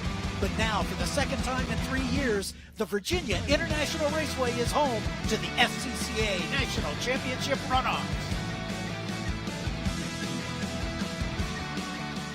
Welcome back to Virginia International Raceway for the 59th running of the SCCA National Championship Runoffs. Our broadcast presented to you by our friends at Mazda. We are ready for H Production. I'm John Phippen, your play-by-play announcer, joined in the booth here by Larry Lefty McLeod, who will give us all the color commentary. We had the pleasure of announcing the SPEC Miata race a little bit earlier, and another production battle, but these production classes are some of my favorites. Yeah, this is great. It's a whole lot of close battles among very, very different cars. Some of them have been around for generations, it seems. So it'll be a lot of fun to watch these guys battle it out. Rear drives, front drives, we got it all. Let's take a quick look at this 3.7-mile, 17-turn circuit that each of these drivers will be taking 15 laps or 35 minutes. A little shorter today because we had to make up room for an extra race added in the morning, but take us around the lap, Larry. Sure. We're going to expect probably 3 and 4 wide down into turn 1. Very wide part of the track there, but they better figure it out by the time they come off of turn 2 and head to NASCAR Bend. You can get away with 2. A third wide gets a little busy, and then they get to left hook there at 4A, and it's pretty much single file. Come around that, we get to the famous snake as it goes left to right, up and down, finally into a short straight, and then the climbing S's, 7, 8, and 9, up the hill, super fast section, and then they get to throw it around the South Bend, turn 10, down a short hill, up a short hill, and then into the famous Oak Tree Bend without the famous oak tree anymore. They come off of that down Madison Avenue, down the super long back straight, and these underpower cars, this could be a lot of drafting down there, but that'll take them to the roller coaster. They'll go plummeting down the coaster and hopefully hang on through the hog pen there at turn 17 and come down the front straight. But we are going to see so much side-by-side around this place in these little cars. Exactly right. And this H production class, years ago used to be nothing but little British sports cars, basically. But there's some more, quote, contemporary, unquote, 1980s, 1970s vintage Volkswagen Golfs, Honda CRXs thrown in the mix. But there's still the Austin Healey Sprites, the Triumph Spitfires. You see a lot of the old generation cars. But Hayward Wagner is down on the false grid. The car is already coming out for their parade lap, Hayward. Hey guys, H-Prod is a favorite of all of ours. These are high-strung, well-built little race cars. The story in H-Prod seems to be Steve Sargis year after year. When I talk to the guys in the class, what they tell me is that Steve has more engineering, more commitment, more investment, more time in his car than anybody else, maybe several of them combined. And so when he's on, when that car is right, he's very, very hard to catch. Where Steve sometimes stumbles, though, is in the reliability. And you're going to see a lot of cars in this race, a lot of the tin top cars that used to be improved touring SCCA race cars. Those guys that are driving the improved touring cars, a lot of them are from this area and have been involved in regional racing with SCCA here at VIR for years and years, including some enduros. So when you get guys like Will Perry, you're talking about hundreds and hundreds of laps here at VIR. Thanks, Hayward. You're absolutely right. We used to have a joke that these prod cars, with the race being 15 laps, the engines were 16-lap hand grenades. Yes. Really highly stressed. Really highly stressed. So let's run the starting grid for you as Kendall Jones will start alone in row 12 in the number 80 out of Detroit in his MG Midget. In row 11, the 69 of John Fine out of the Atlanta region in a Honda Civic SI. Alongside is the 42 of Angus Chrome out of the Silver Lakes region in a Volkswagen Golf. Row 10 has the 75 of Jack Schultz from the Ozark Mountain region in an MG Midget. And a rookie in the race, making his first runoff start, the number 128 of Ryan McBain out of the Washington, D.C. region in a Honda CRX. In row 9, car number 90 is Tom Boring out of the D.C. region in a Triumph Spitfire. Next to him, the number 53 of Edward Weary out of the South Jersey region in a Honda Fit. Moving to row 8, car 8, Matthew Benizak out of the New York region in a Honda Civic SI, and another rookie, the 79 of David Bowles out of Central Florida in a Volkswagen Golf. Row 7, the 63 of Brian Downey from Washington, D.C. in a Nissan PL510, and the number 89 of Greg Amy out of the New England region in a Toyota Mr. 2. Row 6, the 02 of Leanna Wright out of the Tennessee region in a Mini Cooper. Then we've got the number 5 of Charles Guest, who is a rookie out of the North Carolina region in a 57 Austin Healey Sprite. I think that's the oldest car in the field. In row 5, car number 07, Andrew Wright out of the Tennessee region in a Triumph Spitfire. Then comes the number 7 of William Traynor out of the Chicago region in a Volkswagen Scirocco. Row 4 has the 15 of Greg Galper out of the Milwaukee region in a Civic SI. And one of Sports Cars picks to finish on the box, car number 10, Eric Vickerman out of the Detroit region in an Austin Healey Sprite. In row 3, car number 3, Chris Albin out of the Silver Lakes region in a Volkswagen Golf, alongside the 11 of Eric Benizak out of the New York region in a Honda Civic SI. Now for the front 2 rows, the 2019 champion right here at VIR, number 60, Visa Silagrin out of the Chattanooga region in a Honda CRX. Next to him, another pick by Sports Car, the 36 of Will Perry out of the same region for a Honda CRX SI. The front row, car 20, Chris Shaftsma out of the Chicago region in a Volkswagen Golf. And the man we were talking about, also picked by Sports Car to be on the box, the number 18 of the veteran Steve Sargis out of the Blackhawk Valley region, a 9-time and defending champion. This is his 37th runoff start. And he will definitely be one to contend with. As Hayward said, he has been known to have some reliability issues, but when the car is running, it is always fast. Yep. And he'll be one. He had a great start to the race in 19. Reliability let him down. Ultimately, Vesa Silagrin was able to get that win. Vesa in an all-new chassis this year for an incident in Indy last year, still working to develop that chassis. Chris Shaftsma, though, in that Volkswagen, was the guy who was quickest in first qualifying. And if it wasn't for Sargis' fast lap in the second qualifying, Shaftsma might have had that pole, but he's going to be quick. The challenge for Shaftsma, as well as the Hondas, the other ones in this field, getting heat in the rear tires on this opening lap, because front drive cars don't like to lean over so much when there's no back tire run. They don't have to do much back there, but they at least need to keep the car pointing in the right direction. So watch those couple of front drivers there behind your pole sitter Sargis, the 9-time gold medal winner. Got a shot there of Kendall Jones in that British Racing Green number 80 MG Midget, bringing up the rear.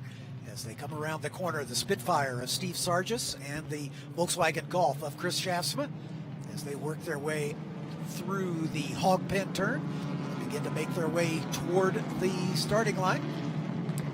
Sargis still weaving back and forth, getting a little temperature into those tires. Lisa Seilegren in the Honda CRX there in the 4th spot. Go ahead. Yeah, watch for Eric Vickerman, though. He's in the old Ron Bartel car, kind of hiding in the group back there. Has had carburation issues all week long, but can be quick if he can get that sorted out. And they're underway, and it looks like a pretty good jump for Chris Schaafsma as he's got some torque in that Volkswagen, but Sargis is staying right there with him and then ducking down to the inside. Not sure who that is, but we'll check it out. As they come up to turn number 1, Sargis is going to lead away with Schaafsma right there and behind him. That's the 36 of Will Perry slotting into that 3rd spot. Rick Benazik trying to get his nose in there in that Honda Civic. And then Vesa Sillegren also kind of in that group there. He's getting shuffled back just a little bit, though, as looks like Vickerman's on his outside. Those are the two that came together at Indy last year. Vickerman probably being a little bit more patient this time around. Perry and Schaafsma go side by side through NASCAR, but then finally go down single file. Perry getting the better, or Schaafsma getting the better of it. Perry drops back into the 3rd spot. There's the 10 of Eric Vickerman in that Austin Healey Sprite. That's the old Ron Bartel car. Ron Bartel won this class a couple of times in that car. Eric's been quick in it at times, but has also had some bad luck. So I think I happened to talk to him before the race, talked to his wife, and said, patience, as I think all of these drivers probably need to have. They're happy to see a dry track, at least probably most of them. But I think this makes for great racing because it's going to be equal conditions for everybody for the entire race. But look at the lead already by Sargis. Out to that quick jump. Again, he's got heat in all 4 tires where perhaps Schaafsma, Perry, Benazik, and that is the 128 going around. I think that's Ryan McBain. Yeah, exactly. Out of the D.C. region, making his first runoff start. Yeah, one of our rookies. Tough way to start your first runoffs, going off there. We have 3 rookies in this 23-car field, but he'll be able to. Everybody's okay. We just had a little equipment crashed in the background. Oh, look at the jump now as Vesa Sillegren trying to get a run going up the hill to get that spot back. What is it? It might be Benazik that he's trying to get alongside. I think it is. That's Rick Benazik, I think, in the 11. Yep. It is Benazik, and Sillegren looks like he's got that job done. But Benazik trying to come back at him as they just go over the rise and head down the roller coaster. Cars there. You know, one's a CRX, one's a Civic, same generations. They're going to have very similar parts underneath. They're going to make speed in similar ways, as they say. But look at Vesa there. There's that patch of water. There's a whole lot of patch of something. That's Chris Perry grabbing dirt at the edge of the hog pen. Yeah, Will Perry did the same thing we've seen so many cars do. Drop a wheel off, and he is still chasing it. Finally got it under control, but he is going to fall all the way to the back after running in 3rd. He's gonna fall. It looks like right behind Chris. Look at these two come down the hill. There's that patch of water coming up, but you can see already Will Perry bounding down the hog pen, trying to just keep your foot in it. Right, front drive, just keep your foot in it and go. Able to recover and only lose a couple of spots down there. It looks like he's in about 9th right now, just ahead of Greg Abbey. Shame it's not a rabbit as it was bounding along. But nonetheless, Steve Sargis setting fast lap of the race on the 1st lap. But Chris Schaafsma is not letting him get away. Just as it looked like Sargis was going to be able to run away and hide here in the early stages, Schaafsma has kept him honest in that Volkswagen Golf. Schaafsma did say he needed to get a little bit of heat in these tires before he could make a run. Same thing for Sillegren. Was worried about the rear tires on the opening laps, worried to make sure everybody was patient. What we've seen so far is lots of patience by this front group. That's a good thing. But now that there's heat in the tires of those 3 front drives there, both the Volkswagen and the 2 Hondas, Schaafsma, Benazik, and then I believe that is the 11 of, Benazik, Sillegren, Schaafsma, all 3 of those. Now Vickerman's got the little lightweight car. He would love to make up some ground here, but everybody's starting to tighten up now to keep up with Steve Sargis. Keep an eye on Vickerman in that Austin Healey Sprite. He is all over the back of Eric Vickerman, so he might have a change. In fact, he's already made that pass over the 11 car of Benazik, So that is Eric Vickerman moving up a spot in that Austin Healey Sprite. See how long that lasts. He does not have the legs in that car. Now, he doesn't punch a big hole in the air either for the car behind him. So we'll see if he's able to do anything. Oh, that is not a good sign. That is way faster passing him than I think he was hoping for. And he gave him a point as well. In fact, he's got an arm out the window. I don't know if that means he's got a problem. That worries me a little bit if perhaps the carburetors aren't quite working. He doesn't have the top speed. as he did give him a point. We'll see if Vickerman's able to keep going. He also looked like he'd done a bit of a mirror adjustment there going down the straight. Seems to be okay here going down roller coaster, but keep your eye on that little Austin to see if he's got anything in him, or to see. That car looks so tiny compared to the tin tops on either side of it, but I think he's okay, back up to speed, but for whatever reason, he gave a point. Maybe he realized he just didn't have the top end, and if he was going to send somebody overtaking him, he got to choose which side he was going to send him. Still adjusting that mirror out there going down the front straight. Behind him is the 7 car of William Traynor, then Greg Galper right behind him in the Civic SI, and Chris Albin in the number 3 Volkswagen Golf. Yeah, Chris Albin, of course, one of the members of the board of directors for a very long time out of the Southern Illinois region. Great guy. He's been out here all week. He's a lot of fun to chat with. Also had a chance to talk to Bill Traynor as Vickerman now trying to get that spot back from Benezek. And he gets it done as they come into the left hook now into turn 5 and on their way into the Snake.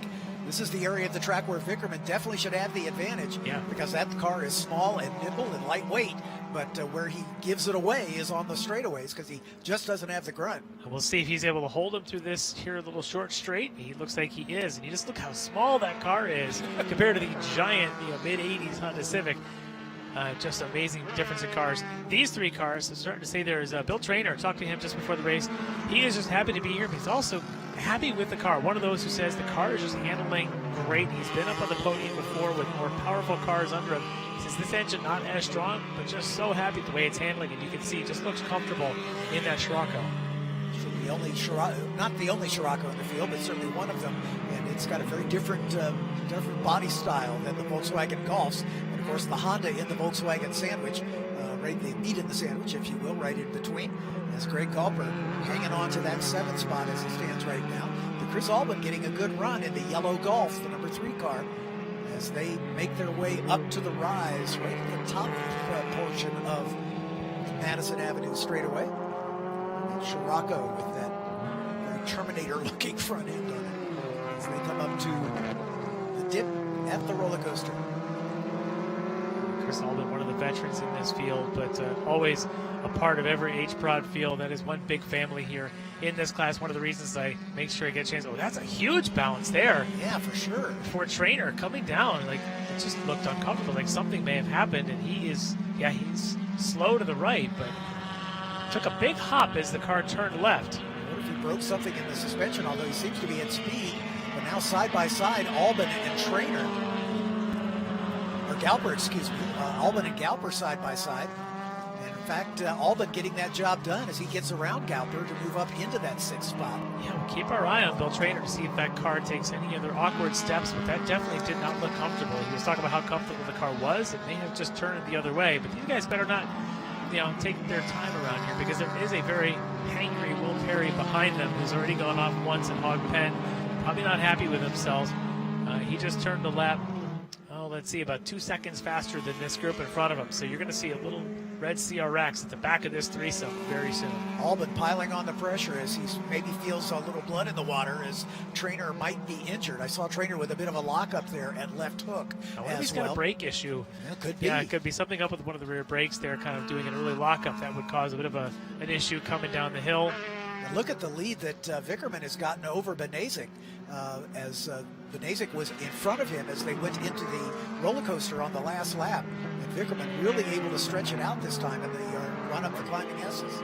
Yeah, Will Perry definitely has the speed going again. Look at him right there on the back of Galper. Let's see if Perry's going to make the move down the inside and braking, going into Oak Tree. Gets it woed down, so good for him. If he can get a bit of a run here, it might be too far back to catch a bit of a draft off the Volkswagen. He might be giving a draft now to Galper. Well, speaking of that draft, qualifying, I mentioned how fast Chris Shaftsman was on the first day. Steve Sargis was not quite as fast on the first day. We go out for the second day, of course, in order of day 1 qualifying, and Sargis stuck to the back of that Volkswagen for the entire first lap of the day 2 qualifying. And Shaftsman was kind of kicking himself for giving such a good lap to a very fast driver like Steve Sargis. So, he keeps saying one of these days so he'll get that thing on pole. But this week was not his week. But he's certainly making a race out of this as he's keeping pace now, even a couple of tenths ahead of Steve Sargis. So while we watch Will Perry, the Sargis and Shaftsman battle continues to wage on up front. Yeah, and Perry now has his sights set on that battle just in front of him as Bill Traynor and Chris Albin doing battle. Traynor in the Scirocco, Albin in the yellow Golf.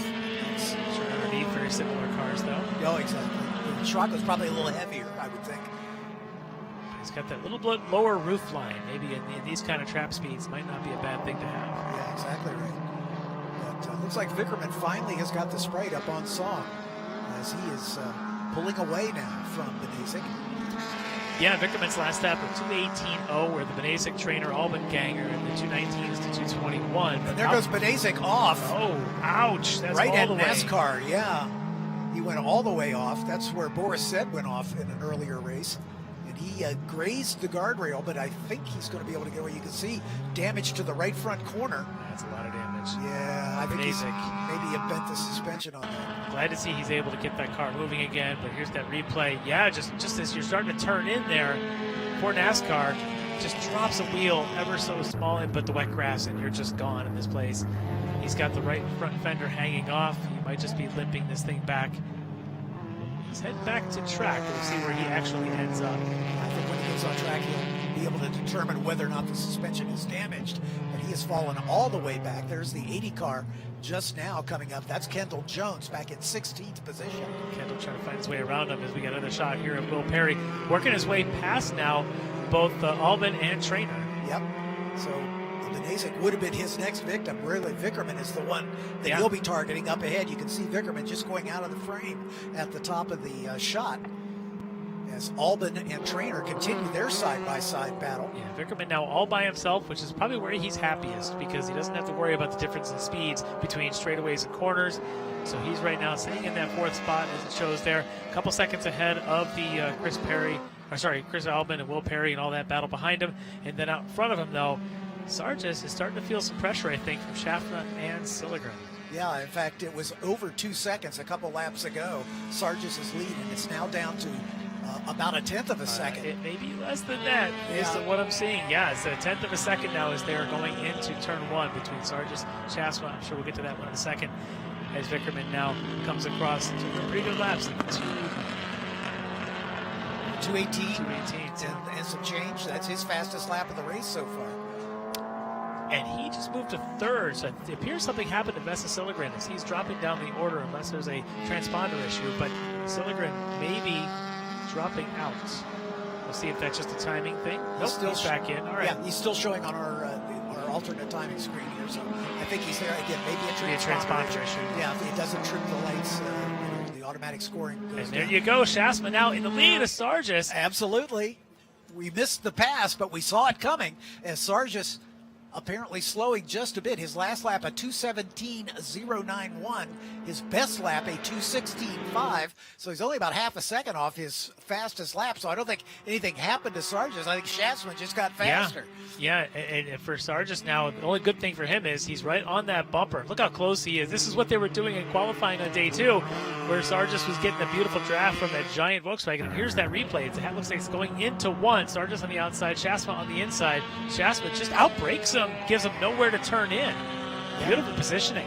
Sargis took a little feint to the inside there, hoping to get Schatzman to blink a bit, and that just did not happen. Became the widest car in the entire grid here as Schatzman throwing that Volkswagen in front of the Spitfire, making it stick. Albin, Traynor, and Galper still duking it out for 6th, 7th, and 8th. Clearly, Steve Sargis is going to use Schatzman's car as a air brake, I think, just to break the wind, if you will. That big Volkswagen is going to punch a pretty good size hole in the air. And sorry, I didn't mean to say what I just said, but you get the idea. Anyway, Sargis is going to try to take advantage of that at the end of the straightaway. But man, Schatzman's car has got some legs. He does. When it gets rolling, it is able to pull away. He's in an absolute groove right now. But yeah, the trap speed just up around 120 miles an hour. And very, very quick right now, even able to pull on those straightaways. But this is where Sargis comes into his own in the twisty bits. This is a great battle. It's going to keep going on till the end. Yeah, so very much similar to what we saw earlier on with Eric Vickerman. As we're at the half-distance point, as we go side-by-side racing into turn number 4.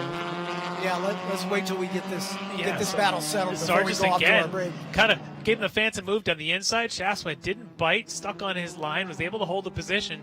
Sargis just poking around back there, and he knows he's got the advantage in this part, but he also knows that he needs all the draft he can get on this part as they come out of the snake, heading down this short stretch just past our TV compound. And see if he decides to stick his nose up in here going through the climbing S's. We saw it earlier in other races this weekend. Sargis going to hang back and calculate. Not Looks like we quite have a as little bit of quick. smoke coming out of the back of Sargis. Yeah, that's what we're hearing. So we'll just have to keep an eye on that. LBCs do that from time to time. Indeed, they do. And yeah, Sargis getting a good run through the final turn there at South Bend. He's pushing Shaftsman down the inside of a bad line. Oh, and he's over gonna and up and under. under. There you go. But he's got no run down the outside. We know Shaftsman's got the legs for the straightaway. So while they swapped here, Shaftsman is probably going to have a chance to get it back. Shaftsman going to stay right on his tail and then pop out where the superior top end speed of that Golf is going to play into his hands. But Sargis is hanging right with him. They're still side by side as they crest the hill. And now the legs of the Volkswagen take over. Yep. He's got the top end. It's a bigger car, but he's got the top end. But Sargis is going to just stay there and just make him think about it. He doesn't have any overlap. He can't really get underneath unless he thinks he can outbrake him, which he does. Later on the brakes, as Sargis retakes that spot. Again, this may be a little bit of a dry run of what we might see at the end of the race here, as Sargis realizing that he's going to have to battle with this guy for the rest of the race if they can keep the tires under it. So it's an idea about where does he want to be on the last lap. Does he want to be leading into Oak Tree, or does he want to be in second spot? This run right now is interesting because this is where the legs come into the Volkswagen. Can he beat it to the stand just to try, just as a test? Maybe not, so he'll have to be closer if they come down to the final lap and he's trailing. So you have to get a better run than that if you're Chris Shaftsman. But again, now look at him pushing Sargis to the inside, trying to get a better run to come off at 2. This is just where Sargis' car comes into his own, though. Yep, this is going to continue, and let's take a quick break because we do want to thank all of our partners that make this broadcast possible. We'll be right back with the second half of this wonderful race for H Production.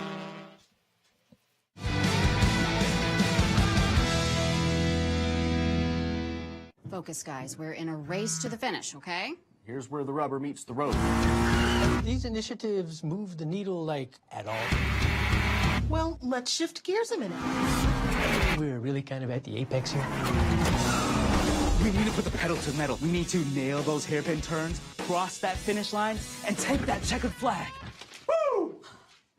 Hit the track with the world's largest motorsports calendar, track day insurance, and more. Hagerty. Let's drive together.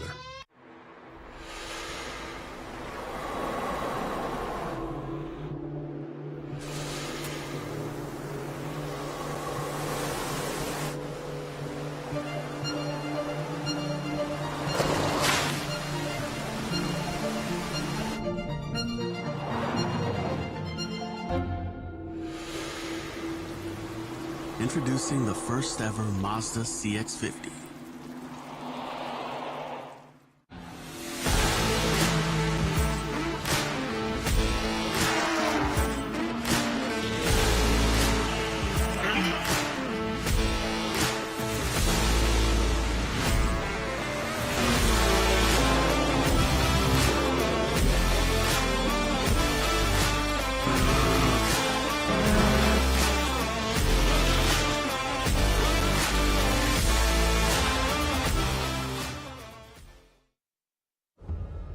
Why race? Because it's in our blood. A love of driving that pushes us as hard on the road as it does on the track. It's why we reinvented the Roadster and put a piece of it into every car we make. It's why we refine, rethink, and refine again. And it's why we'll always engineer to your heart's BPM, not simply an engine's RPM. Why race? Why indeed? And we're picked up right where we left off as we've got a great battle for the lead here in H Production. Welcome back to Virginia International Raceway for the 59th running of the SCCA National Championship Runoffs. As you can see, this battle continuing side by side into the... wow! Shaftsman goes off. That is not how the uphill climbing S's are supposed to go. He just straight lined them but able to recover, and the battle continues. Unbelievable between these two. At front drive, if it goes off, just keep your foot in it, right? Just keep on going. Absolutely.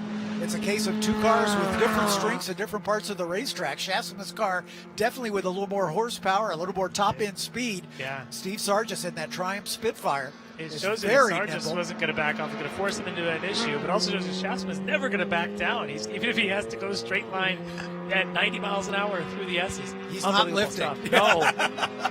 He is not going to lift, even if he puts all four off. So Shasma with just a little bit of an advantage here. And Sargis follows him through all the way out to the edge of the track right there at the exit of Oak Tree Bend. Sargis wiping off his visor. Just getting a little dust, a little road rash on his visor. You know, not a bad idea there for Shasma to kind of get the tires out right at the edge where the dirt's coming off of the edges and onto the track, and kicks them up there on the open-topped car, right onto the visor there of Sargis to make him have to wipe that clean. Little strategies like that come into play when you've got a battle like this going on. Yeah, exactly right. As we said, Steve Sargis, not his first rodeo. He's seen it all, basically, and he's a great tactician. I mean, you have to be to win as many championships as he has. 9 of them. This would be number 10 if he's able to make this one happen. And he usually runs multiple classes. He had 20 podiums coming into this week for Sargis.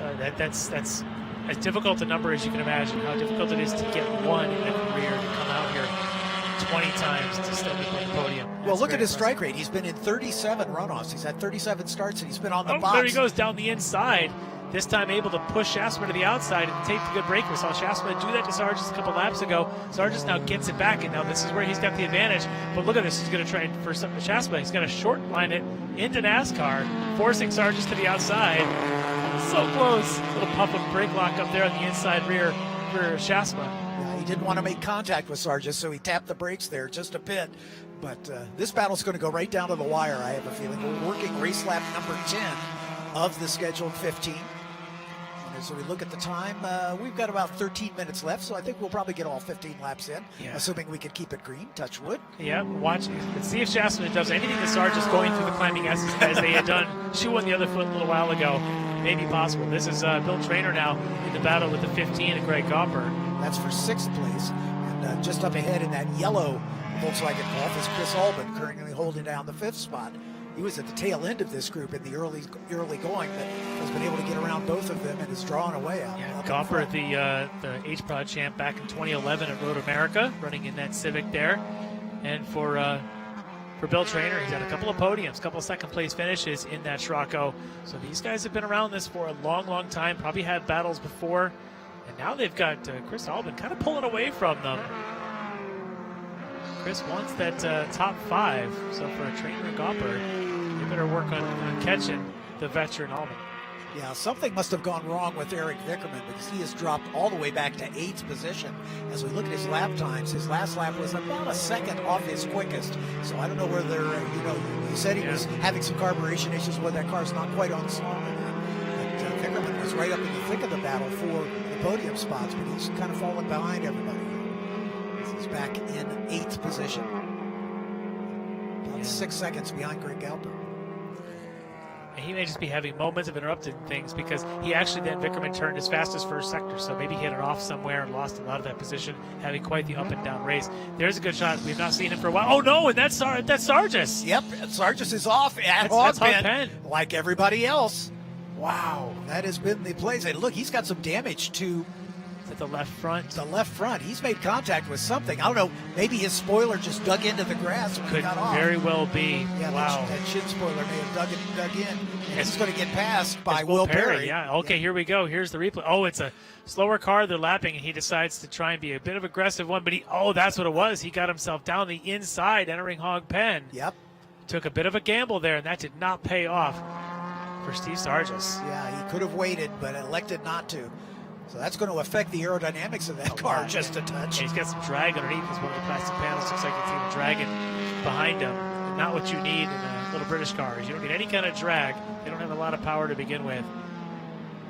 So Will Perry now back up to 2nd spot. Sargis right behind him in 3rd. Will Perry's been on the recovery of his own, so he's had he had that off there. Yeah. Perry in third, as again timing and scoring. Looks like they got a transponder issue. Vesa Silligren, we believe, still in second. We just haven't seen him in a while. I think he may be kind of by himself, somewhere between this guy, the new leader, all by himself, Chris Chasma, and then the battle we saw between Perry and Sargis. Chasma, he may not know what to do with himself. He's had this entire race either chasing down Steve Sargis or side by side with him, but now he's all by his lonesome. That's the lapped car, the number 80 of Kendall Jones. And there's Silligren in the 60, so he is certainly there. We haven't, as we said, we haven't seen him in a while, but he's about 3.5 seconds behind Chasma, but some 25 seconds in front of the battle between Will Perry and Steve Sargis for the bronze medal.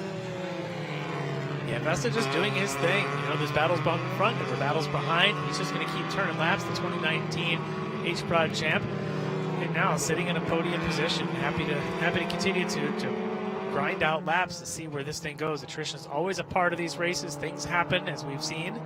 And for Vesa, just playing his cards right and seeing where this all shakes out. Yeah, he won the last time, his only win actually, last time here at VIR in 2019. The only other time the runoffs have been here. And as you and Greg were discussing, they'll be back next year, as we'll have back-to-back years here at VIR, as the club experimenting a little bit with the location of the runoffs. It looks like Sargis has been able to get back around Will Perry, so he's back into the podium spots, but a long way back from Vesa Silligren. Yeah, it looks like he's probably about 20-some seconds back from Vesa and from Chasma. For Sargis, got to just be kicking himself. You know, he could have been a bit of a patient there. He could have probably still kept Chasma behind him, even with the slower car there happening in front. It was too early maybe to take that kind of gamble, unfortunately for him. Dropped the toe just off the side and went bounding through it. Maybe ought to feel lucky to have that car still out there turning laps. And right now, back up into the top three. Chris Albin is on a good lap in the number 3 car, that yellow Volkswagen, a 2:21 on his last lap, and Will Perry in front of him was a 2:22.6. So Albin definitely in a position to maybe take over that 4th spot. There he is, and you can see that battle brewing right now as Albin chasing down Will Perry. Remember, Perry has been off already, and Albin has not, so he is definitely coming on strong in the closing stages, just when you need to have that extra pace. Definitely getting into his groove, just using the right amount of curbs to kind of shortcut some of these corners, but now he's right on the back of Perry. Perry, I thought, was on that bit of a recovery drive. Maybe his pace is slow a little bit, where Albin's just kind of coming into his own. Greg Galper in the distance there, just behind this battle. Galper, the 2011 champion of the runoffs. As they click through that very dodgy south bend, that left-hander leading up to the Oak Hill. Such a tough, crazy corner they can throw into there. It's basically blind. There's a bit of the arm code that sticks out there at the apex behind it. And so the only way is kind of trust the car is going to stay under you as the bottom drops out. If you put a toe off just a little bit, there's all kinds of ruts and grooves. There's sharp concrete edge to the curbing out there. All sorts of things you don't want to get near. As the camera shot was on both Albin and Perry the last time they came around, neither one of them taking chances. They're both about a car width off of that outside curbing. But if it comes down to it and you're fighting for a spot, sometimes you push and take that gamble. Right now, these two guys not taking gambles, but for Albin putting in pretty good laps still. Steve Sargis getting away from Will Perry a bit, opened up about a second a lap ago, and it's going to be more than that now, as that's him disappearing out of the shot. Perry in the red number 36, and then we see Chris Albin. We talked about him as a long-term board of directors member, and of course his daughter Andy works for SCCA as well. Or did, yeah. She's listening to us right now, I'm sure. Yes, saying, hi, shut Andy. up, guys, stop talking about me. That's when it's fun. Good shot there of Vesa Silligren running in second. Oh no, that's the Greg 15 Galper. He has been. That's got to be Hog Pen. I think it's Hog Pen again. Oh, yeah, Hog Pen. And he got all the way to the tires, catching everybody all weekend long in that wet grass. You carry quite a long ways. Here's a good shot. Yep, he never went quite straight made it off. down. Oh, high speed. That's a big hit. He went straight off. Never even started to turn. I'm not quite sure what happened. Yeah, he's going to get the car all the way back into pit lane. Good for him. But that was quite an impact. Ooh-wee. Great Galper. Yeah, it takes him out of what would have been about a top 7 or 8 position at that point. He'd be plummeting quickly. As Greg Amie looks like he's going to take that spot over. Bill Trainer and Eric Vickerman will say the Greg Amie. The Bill Trainer and Eric Vickerman will inherit 6th and 7th places with Galper's retirement. Sargis is definitely catching up to, I think, Vesa. It's hard to tell with Vesa lap times because, again, his transponder's not working, but just the eyeball test says that Sargis is closing in. Yeah, on Vesa. Clearly they're scoring Vesa. Oh, big lockup from Sargis under braking, going in Oak Tree. He's able to recover, but that was a huge sliding lockup. That tire can't feel good right now. Yeah, most likely. You know, I'm sure that the aero balance of the car is thrown off by the damage to that front splitter. It just doesn't quite have the grip on that front end, and that's where it shows. Is the pavement coming off of South Bend, you come up to Oak Tree Bend, and it just sort of rises. It gets light, and you have to carry a bit of trail brake all the way in. As it got light, it definitely locked up on him. Now he's got a draft, though, of one of the cars being lapped. Number on which car that was. Volkswagen's in the field. 42 would be Angus Chrome. Yeah. This is right where Sargis had that miscue earlier, trying to deal with a lapper. Patient this time. Exactly right. I think he realizes he's got the pace and his chances of catching. Yeah. Well, he's only got about 1 lap to go, as they should be seeing. Next time, next 2 laps to go. That's right. Working lap 14 now. It's not him that triggers the lap timer. It's leader Chris Shasma. But you can see right there, he can see Vesa now in front of him. If Vesa's time that we're seeing here is correct, he was at a 2:23.1. Sargis at 2:21.3. That's doable. He's 6 2 seconds seconds in quicker. 2 laps. It's definitely doable if Sargis can hit his marks. And even a traffic that Vesa runs into could slow him down. So we could still have a battle for seconds. These two right now tentatively holding the 2nd and 3rd podium spots. And our timing screen is confused. It's showing a 20 seconds difference between those two. And I can assure you by my visual reckoning, it's a lot less than that. Yeah, I suspect. Steve Sargis is probably 26 seconds behind leader Chris Shasma, but Vesa only about maybe 4 or 5 seconds in front of Steve. And look at that gap continue to close. They come out of the lower snake and they head to the climbing S's. And you can see Vesa cutting those curves, getting a little bit nervous now, seeing the Triumph coming up behind him. You can see Sargis' car right at the first bend in those climbing S's, how it gets light over that little rise on that first right-hander. See, watch that right front tire here. See if he gets any kind of lockup under braking coming in Oak Tree. Of course, once you lock it up, it's got a square spot and it wants to go right back there. Wait, was that Vesa that just slowed down? Yes, it was. Vesa got off track. Sargis is now up to 2nd again. Wow.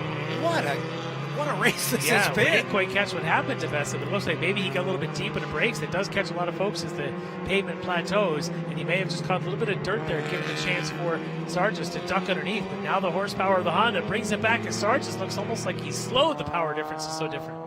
Yeah, Vesa just drives around him. I'm wondering if something is wrong with Sargis. Man, it's hard to tell. Let's see if he's got anything here as they're coming to the white flag.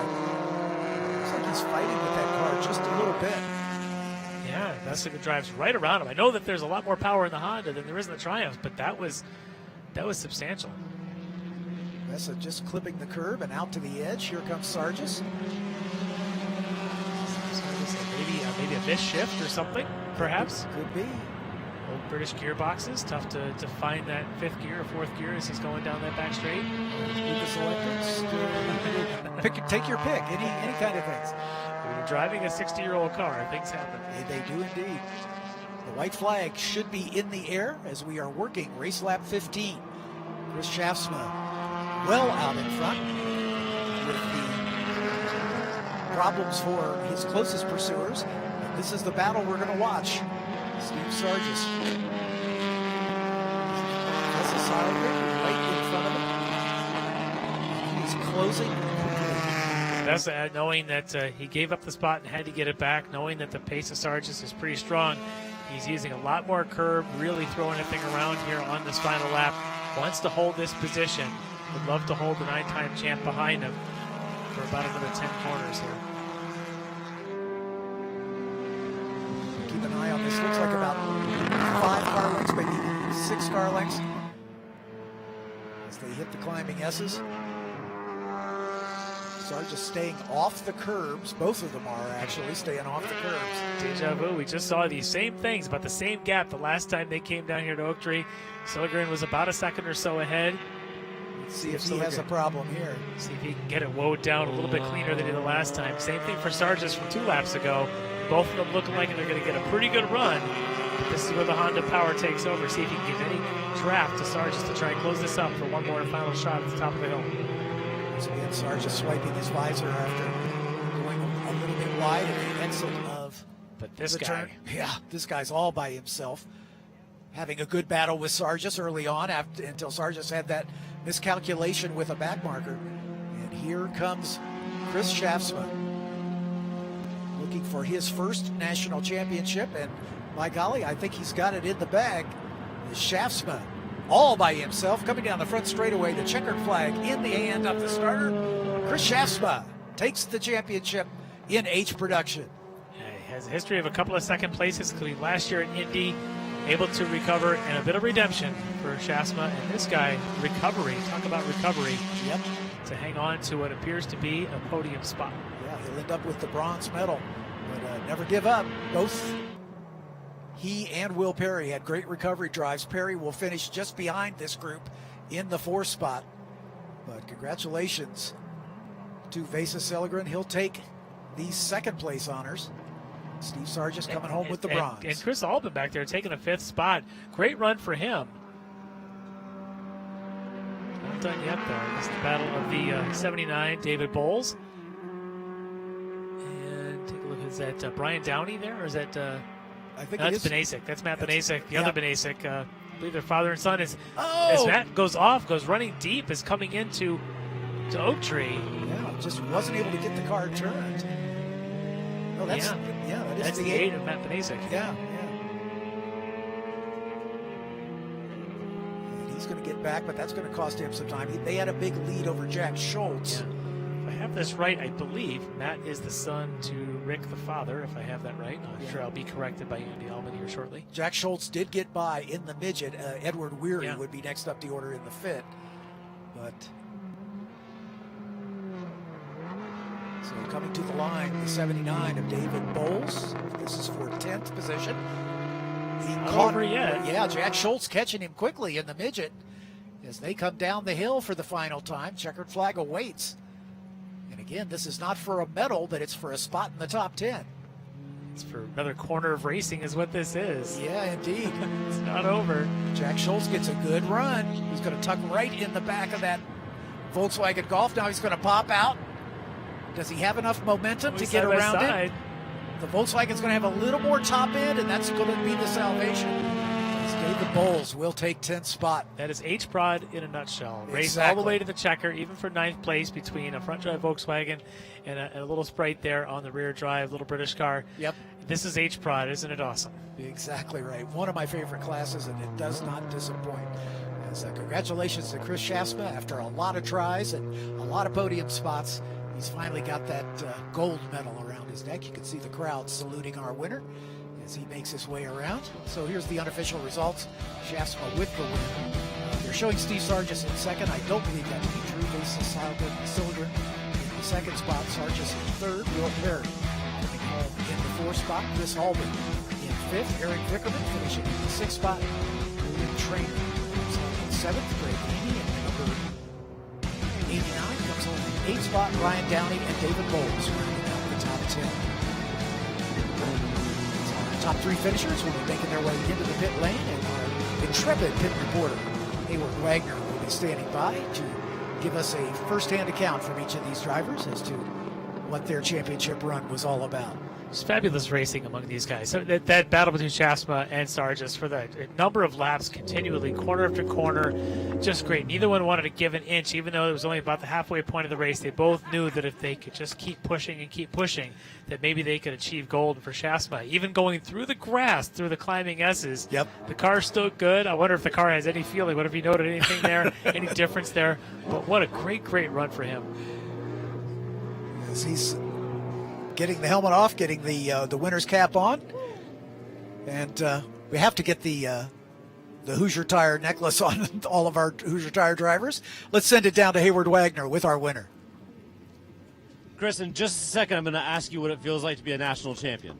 But first, I want to know what it feels like to go through the climbing S's in the grass with slightly wet tires. It feels like a big mistake. Oh, man. You know, I was trying to get by Steve going up the climbing S's. I thought I had cleared him, and then for a minute I thought I saw him next to me, so I just wanted to make sure we didn't have contact, and we went green to checker, and I thought I'd throw my race away right there, but luckily, you know, I was able to keep the wheel straight and get right back on. You did. It was a great recovery. And now I'll ask you, what does it feel like to be an SCCA national champion? Oh, man, I'll tell you, it feels like I've climbed a mountain, right? Our first runoffs at Indy in 2017, we finished second. We finished second last year, and we didn't finish any other runoffs. I kept thinking we were close, and we kept not getting it. So it really feels satisfying. Well, huge congratulations to you. You get to do another lap. Enjoy this one. You take anybody with you? Yeah, I'm going to bring Chuck Mathis, who builds the best Volkswagen race motors in the world. I also want to take a minute to thank Hoosier Tire. I want to thank Jeff Mathis, Chuck Mathis. I want to thank Andy Whittle, my wife Brandy, my son Lucas, and Nicholas. I want to thank G-Lock Brakes for giving me great brakes today, too. Congratulations on the championship. Enjoy the victory lap. Oh, yeah, and Mike Humphrey at NGP Racing. Thank you. Getting all the thank yous in. Vesta, can you come on up? Thanks, Hayward. Chris Jasma, obviously happy with that win, and thanks all of his sponsors and family and friends. That's exactly what amateur racing is all about. And avoiding contact, even if it means going in the grass and, Yep. and playing for the next corner. Hayward's got our second place finisher. Vesta, everybody seemed to be sliding off at some point. You got some dirt on the sidewalls. What was this race like for you? It was a hard race. I went off twice in Oak Tree because it was drizzling over there, and I misjudged it a couple of times. And man, I saw Steve coming back there, and I kept it pedal down. But I'm really happy with second place because I had to rebuild the car last year, and this last winter, I'm so pleased with second place. Well, congratulations on another runoffs podium for you. Thank you very much. And we're going to see if we can get Steve Sargis real quick. Steve, you can stay right there if you want to. Probably not the medal you were most hoping for, but after the off and hog pin, this has to have some satisfaction. Well, I'm no Michael Jordan 3 times in a row, so what are you going to do? Yeah, it was just an unfortunate time to catch lap traffic, and he waved me by at the worst possible spot, I guess, and I got stuck on the inside and just pushed out over the curb and then hit the puddle on the way out. And once you hit the grass, you're gone. I thought I could just spin around once and keep going, but I couldn't do it. What was the battle between you and Chris like while it lasted? It was okay. I think as it started raining in the back part later on, he would have had the advantage with the front-wheel drive car and some of the corners. But I think up until that point, it was pretty equal. I could get him in some spots, and he seemed to follow better than he led, and probably the same with me too. Well, congratulations on another runoffs podium. Enjoy the day. Thanks. Yeah, it's good. Car's still in one piece. Thank you. Steve Sargis, 9-time and defending champion of the class. Happy with that bronze medal, considering the Yes. Chris Shaftsman's got the entire crew loaded in that car. But here are the highlights as Shaftsman and Sargis begin their battle right at the front. Sargis taking the lead early. Then quickly around the outside is the 36 of Will Perry as they line up line astern. Here is Perry's bounce through the grass. And But it seemed everybody went in the one time or another. But this battle between these two is going to be talked about for a very long time. side by side by side, turn after turn. One would get an advantage, one would get the other. And here's that run through the grass. And he actually made up some ground during that. And then here's the unfortunate incident with Sargis as he's trying to work his way around that slower car, but unfortunately it cost him a trip into the grass, and that's all that Chris Shaftsman needed to take his first national championship. We've got lots more racing to come in the 59th running of the SCCA National Championship Runoffs. We hope you'll be back with us soon. Until then, we'll see you down the road.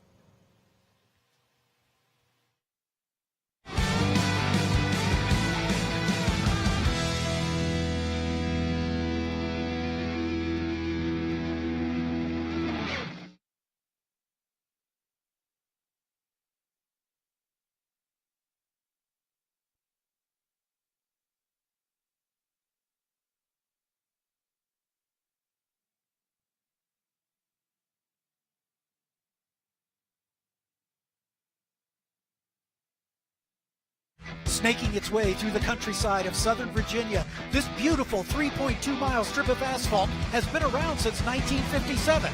But now, for the second time in 3 years, the Virginia International Raceway is home to the SCCA National Championship Runoffs.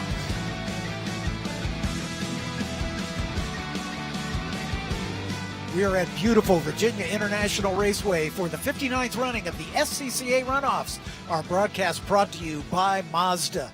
My name's John Phippen. I'll be giving you the play-by-play. Seated alongside me is Larry Lefty McLeod as we are working our way through to our next race, and this one is for Prototype 1. These are the fastest cars here at the Runoffs this weekend, and looking forward to 9 of them getting it done. As we're going to go right to the track map, as Larry will ask you to take us around this 3.7-mile 17-turn circuit. Yeah, they're going to be a couple of cars wide going into one, downhill into that treacherous braking zone. Come out of one, it's all twisty stuff through there. Lots of downforce in these prototype cars. Going to come in handy around NASCAR Bend, turn 3, left hook, turn 4, and then they'll make that roundabout turn into the snake, 5 and 6. Then they'll be flying. These guys will be 100 and something plus going up 7, 8, 9 through the climbing S's, and you watch how fast these things will go around South Bend, that turn 10. These guys will easily be triple digits around there. They'll have to get it woed down to go around the very slow and treacherous Oak Tree, and I'm hearing there may be a couple of drizzle drops hanging down there, but if they could do it right, we'll be seeing probably 150-some plus miles an hour down the back straight, maybe 170 even, all the way to the top of the hill to the roller coaster. They'll go running down that hill and around the hog pen, down again to the front straight for more horsepower on display.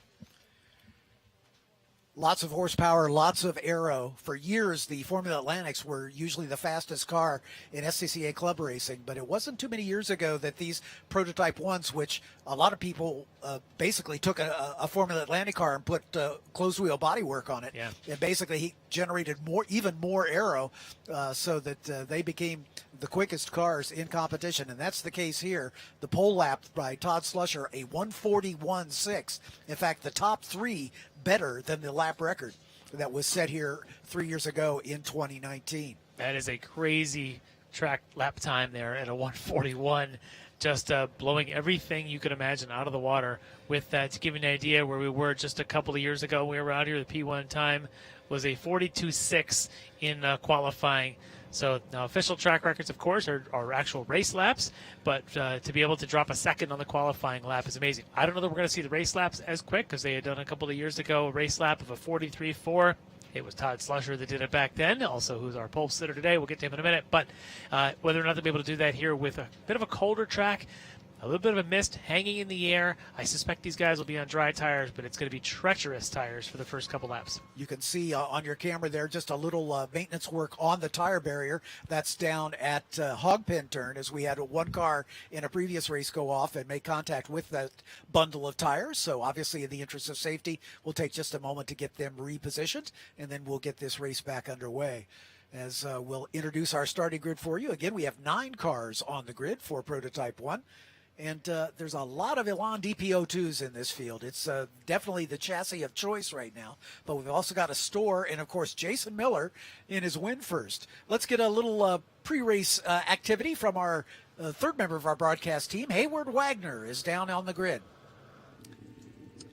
Afternoon, guys. We've not really talked about the weather much this weekend, so I thought we might try that now. It is dry on the track, but we still kind of have what I would like to think of as an oatmeal condition in the sky, very lumpy, low-lying clouds, and we keep hearing reports when drivers come in at the end of races that Oak Tree, that end of the course, is getting damp, staying damp. So it's just kind of been a fine mist all day. And I imagine these guys were super aero-dependent, generally speaking, run really soft tires. The changes in course conditions here could be really challenging for them. We were not able to make it up to grid, so I don't know what tire everybody's on, but I've got to assume these temperatures, it's the softest thing they can find. Most likely the case. Yes, thanks, Hayward. You're absolutely right. Looking for the soft tires to go with all of the aero and all of the horsepower these cars have. It'll be a mixture, I think, of some Goodyears and some Hoosiers in there. Some of the drivers are contracted to those, so it may depend on which one just happens to be the tire of the day. I don't suspect we'd see anything rain because it's really nothing more than, as Hayward said, just a bit of a mist hanging in the air. You can kind of actually see it on the camera there, just couple of umbrellas out, but you can see just a little bit of that. It's really just like a heavy mist that just keeps wanting to come down. And if it's worst at one end of the track down there at the Oak Tree, and not so much down at the other end, at the north end, where the pits are, where the false grid is, it may give you a false sense of security of how the conditions are until these drivers get down there on their opening lap and suddenly their visors on these open-top cars suddenly get full of water droplets. They'll know pretty quickly that this is not going to be a fully dry race. Yeah, exactly right. And, coming into, South Bend, what a beauty. If you have never been here, this is a beautiful racetrack. What a great venue. It's a track that everybody loves. There's ample pit area. It's a great spot for the runoffs. And look at the view from those villas. They get to look. I've been lucky enough to get out on one of those this week to get a view down the climbing S's all the way back, and you can look across. You can see the back straight. Absolutely gorgeous. Exactly right. So you could be the lucky owner of one of those villas if you would like. But nonetheless, it's a beautiful racetrack. The hospitality we've had from the whole crew, Kerrigan and his whole crew, and Connie Nyholm, who's responsible for bringing this track almost back from the dead, for want of a better term. If you haven't seen the video of the car driving the track before they had done the recovery, it's shocking. Yeah, what it was to where it is now. It's a beautiful place. Yeah. Connie and her partners have put this place back as a first-class race facility, and it's not only for the racing. As we said, you can see the lovely villas. They've got skeet shooting. They've got a target range. They've got off-road experiences. It's surrounded by this beautiful hillside down in Southern Virginia. We're right on the North Carolina border, not South Carolina. We're right on the North Carolina border. In fact, as you leave the track, you briefly go into North Carolina on your way up to Danville, where the hotels are. Yeah. It literally is right there on that border. It's not much in the short vicinity, but not too far from some other cities to come visit. So if you're thinking about what do you want to do next year, late September, early October, we might be right back here in the Virginia, Carolina area. So if you want to come back and join the runoffs, it's a great venue. It really is sort of a bucket list opportunity. Absolutely, and as you can see, these beautiful shots from our Apex camera crew here, the greenery, and we're far enough south that we haven't begun to see fall color yet, even though it is October. By the way, happy October, everybody. It's the first of the month. As the cars finally making their way out, and you see the smoke from Jason Miller's car, do not be concerned. That is normal. It is a two-stroke. Talk about that in just a bit. Oh, my car. You betcha. Let's talk about our starting grid. Alone in row number 5 is the number 26 of John Dunches out of Naples, Florida, the Florida region. He's in one of a whole bunch of Milan DPO2 Mazdas in the field. Outside of row 4 is car number 9, Greg Case out of Peoria, Illinois, and the Central Illinois region. He's in a Store Suzuki. As we move forward into row number 4 on the inside is the number 3 of Jason Miller. That's the car showing a little puff of smoke. He's out of Plymouth, Wisconsin in the Milwaukee region. He is a second-generation racer. His father, Jeff, is a multiple national champion, and they both are affiliated with the Kohler Company. And those are Kohler two-stroke engines in the back of their Windforged chassis. They've always called them that. So it's got a Kohler two-stroke power plant in it.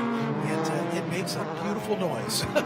Glorious, as they say. Yes, indeed it does. So that's a very unusual car in this field. John McAleer, will start outside of row number 3 in the 88 car out of Roswell, Georgia, in the Atlanta region. He's in another Elan. One of Sports Car's picks to finish on the box was last year's champion, Lee Alexander, in the number 48 out of Springfield, Tennessee, in the Tennessee region. He is a 2-time and defending champion of the class in his store with Kawasaki power plant. The top 4 are all Elan DPO2 Mazdas. Starting in the 4th spot is the number 19 of Todd Vanacore out of Ormond Beach, Florida, in the Central Florida region. Alongside him is Chip Romer. We saw Chip earlier today, who had tough luck in a Formula Atlantic incident on the very first race of his weekend in the 29 car out of Lake Havasu City, Arizona, in the San Francisco region. Stella Artois, his sponsor. Then we move up into row number 1, another pick by Sports Car to be on the box, Jim Davenport in the 23 car out of Alamo, California, and the San Francisco region. He is a 2-time champion, most recently in 2018, and the man who won here in 2019, the last time that, and the only time prior to this year, that the runoffs have visited VIR, the 62 of Todd Slusher out of Las Vegas, in his Elan DPO2 Mazda. We have one driver who is eligible for the super sweep that can win it with a win, and that is Chip Romer. If if Chip Romer, who starts third, is able to get to the front, he doesn't need any help. That is all he would need to win the Super Sweep, and no one has won the Super Sweep yet. And we're about 2/3 of the way through the running of the 59th running of the runoffs. Two other drivers have a mathematical opportunity. Jim Davenport and Todd Vanacore can win the Super Sweep, but Chip Romer would have to be a DNF for that to happen. So if Romer gets to the end, they would not be able to make it happen. But if Chip Romer could find his way to the front, he could have his hands on. First thing he needed to do is to find his way to the bottle of Rain-X, because I might want that on his visor as much as he can, because it is now a rain. 20 minutes ago, I said this track's going to be dry. Even this side of the back straight looks dry. But if those other camera shots are any indication of what we're going to see, we have true mixed conditions. This is going to be fascinating. This is just a quarter mile later as they come down to the end of that back straight, and Perfectly it looks dry. But there's standing water at Oak Tree, and if they're all on slicks, Oak Tree is going to be treacherous. Might be the word of the day.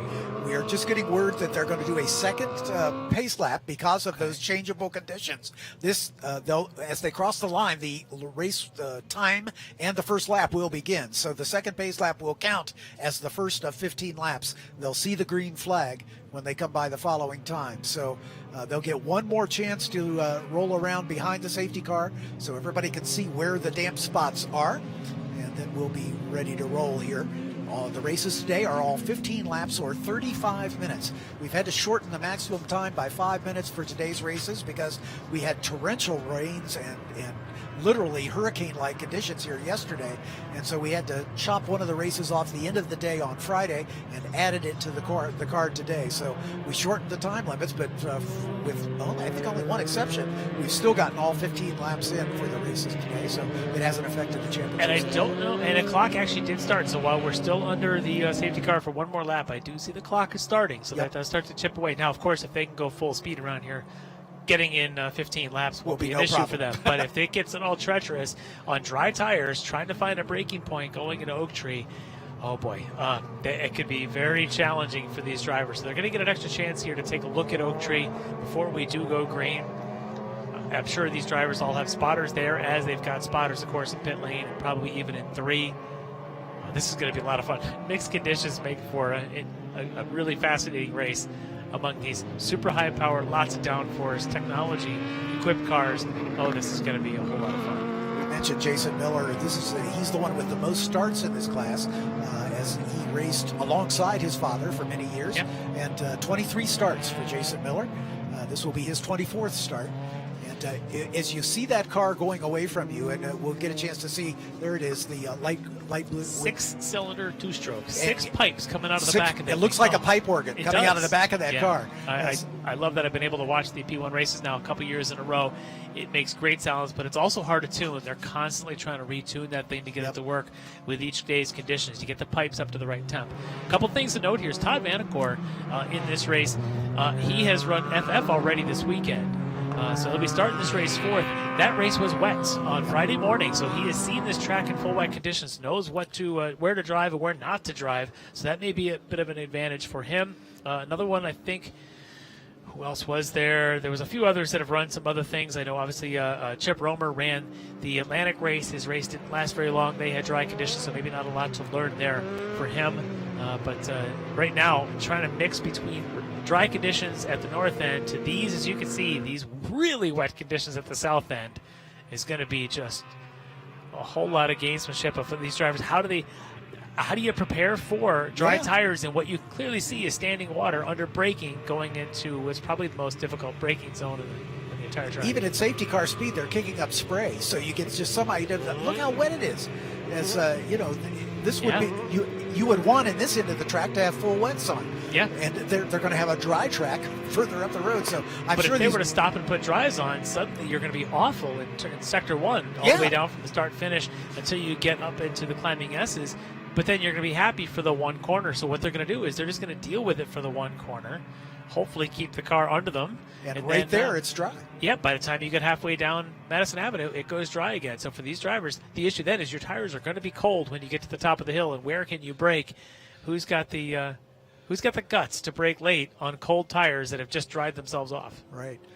Oak Tree is at the southern end of this racetrack, as basically north-south runs the long Practically axis. in North Carolina. Yeah, right, runs the long axis of this racetrack.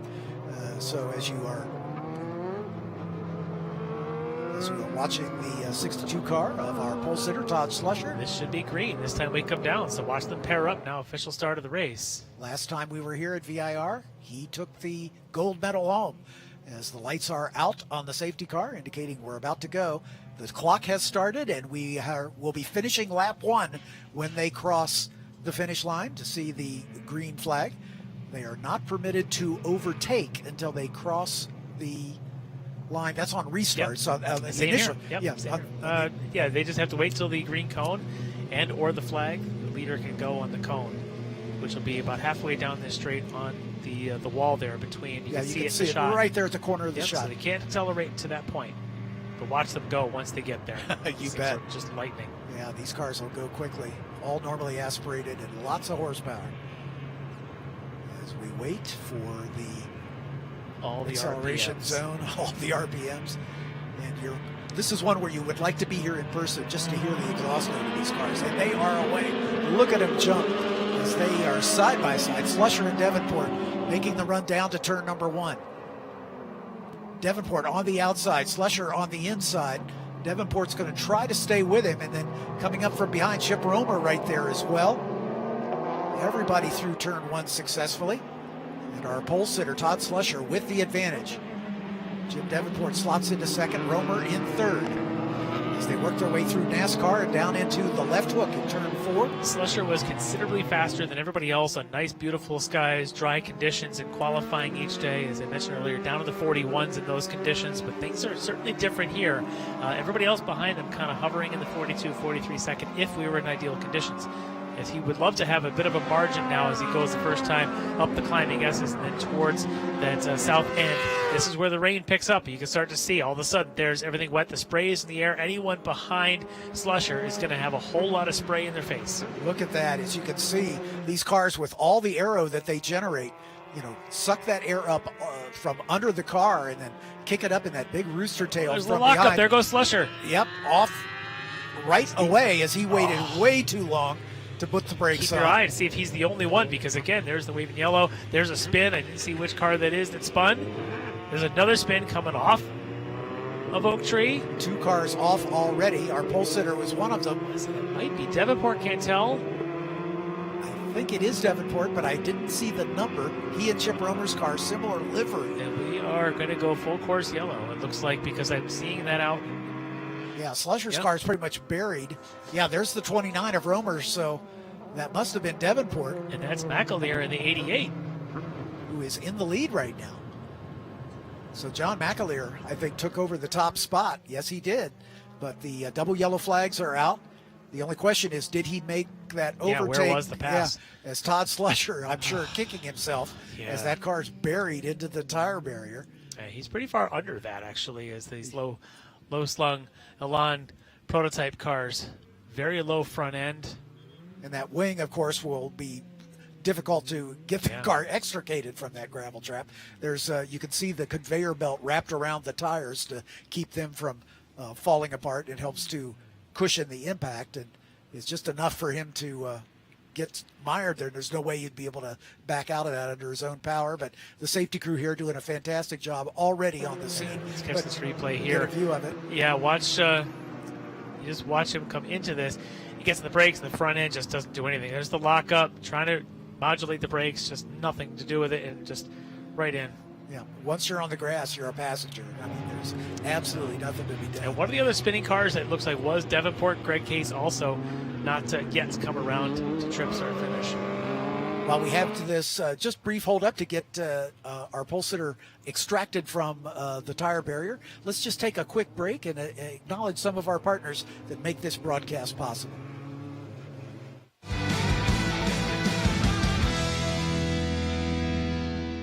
Focus, guys. We're in a race to the finish, okay? Here's where the rubber meets the road. Have these initiatives moved the needle, like, at all? Well, let's shift gears a minute. We're really kind of at the apex here. We need to put the pedal to the metal. We need to nail those hairpin turns, cross that finish line, and take that checkered flag. Woo! Hit the track with the world's largest motorsports calendar, track day insurance, and more. Hagerty. Let's drive together.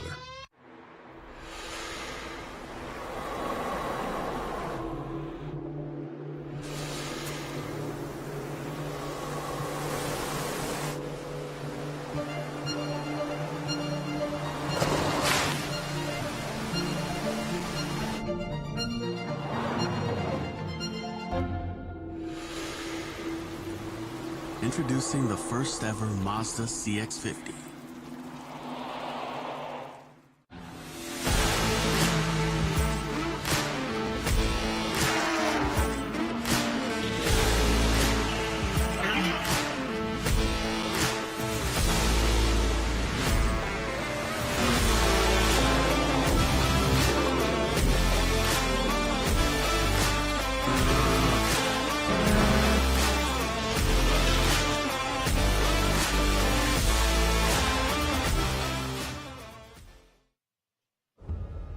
Why race?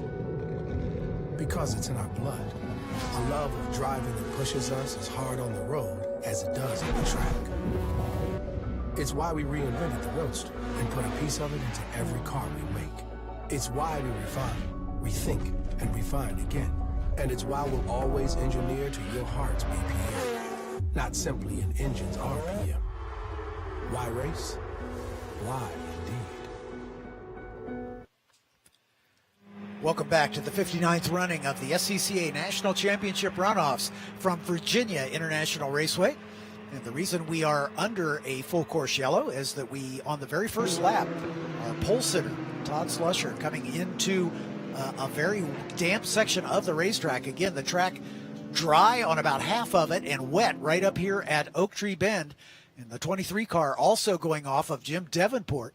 Those two drivers started on the front row and both off. And we've also got a problem for the number 9 car of Greg Case. As we see the 19 rolling around, that's Todd Vanacore. He's currently in 3rd spot as, again, the drivers coming around as the race started, coming off, as you can see, a perfectly dry racetrack at the north end. And as they came up the hill out of the climbing S's and in the approach to Oak Tree, it was anybody's guess just how much speed they could carry. And Slusher was the canary in the coal mine, basically, and he carried a little too much speed directly into the tire barrier he went, and a couple other cars spinning in that area.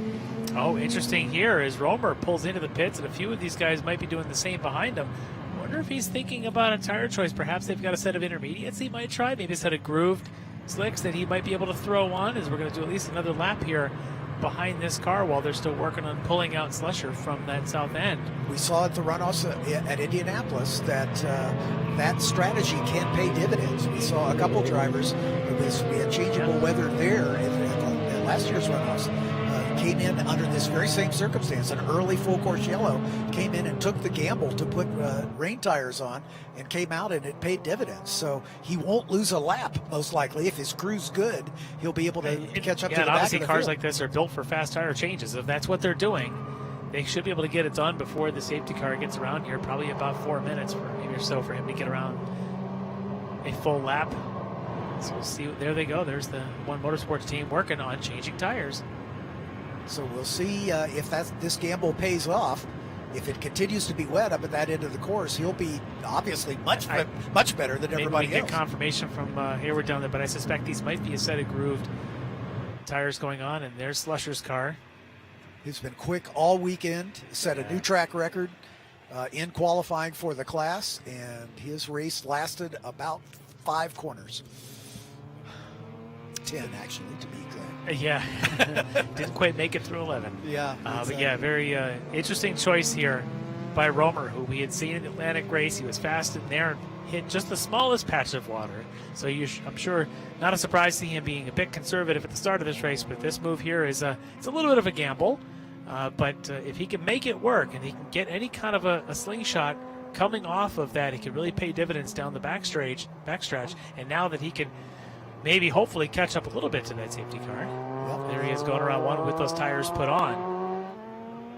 Oh, this is going to be interesting now that we've got a bit more strategy happening. This isn't just everybody tiptoeing and dancing around down there. Now I got somebody who can actually maybe shed some water and have a shot to get in and get out of the Oak Tree Bend. Yeah, the question will be, can he conserve his tires on the dry part of the racetrack? Good to see these guys there in particular is the 9 of Case and 23 of Davenport have rejoined the field, so their spins not the end of their day, so they're able to rejoin the race. Yeah, so watch for Davenport. It's almost like an inversion of the field as he'll be at the back. Chip Romer also, who qualified in third spot, will be starting from the back. Davenport, two-time winner in this class, 2017, 2018, so he knows how to get it done, even if he is in the back. We're getting word from race control. They're going to do the same thing they did at the initial start. They're going to take one extra safety car, lap behind the safety car. Good news there for Chip Romer. Absolutely. They still have another opportunity to maybe close some of this up so not be too far back. Technically still under yellow conditions, but is that him already right there? That's him already right there. Yeah, absolutely. And so I think despite the pace that these cars are capable of, again, with the pole time, a 1:41.6, as we said in the run-up, these are the fastest cars here this weekend on dry track conditions. Yeah. We may run afoul of the 35-minute time limit. We're already 14 minutes into this race. Right there where that pavement crossed, down there just past the South Tower, you can see the line in the pavement where just south of it, it's damp, and just north of it, it is dead dry. The radar shows the same thing. Basically, this stuff dissipates right at the North Carolina-Virginia border, which is 100 yards south of that south corner. So clearly, this is just two distinct tracks right now. The eye of the remnants of Hurricane Ian is about 50 miles to our west right now. Yeah. So I'm getting word that he did go to full wets, actually, for Chip Romer. Those are not an intermediate by the looks of it. Okay. And every team looks like they have tires ready. So let's see. Let's see if anybody else pulls in to try and change tires. Because they have been given the indication that they're going to go one more lap, so that same strategy could be played by any of these other teams. And so far, Michael Learman, of course, stay out. Jason Miller stays out. Dunches stays out. I don't see anybody else making the gamble. There we go. Is that Davenport? I think it might be. It looks like the livery of his car. Or that's Romer coming back in to put dries back on. It may be possible. We'll see what happens when they cross the timing stripe here. Yes, it must be Davenport because Romer came across. Romer's still back there. Yep, you can see that the nice glossy wine color there.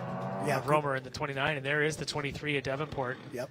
Again, two-time winner in this class. Greg Case did not come by either in the number 9 car.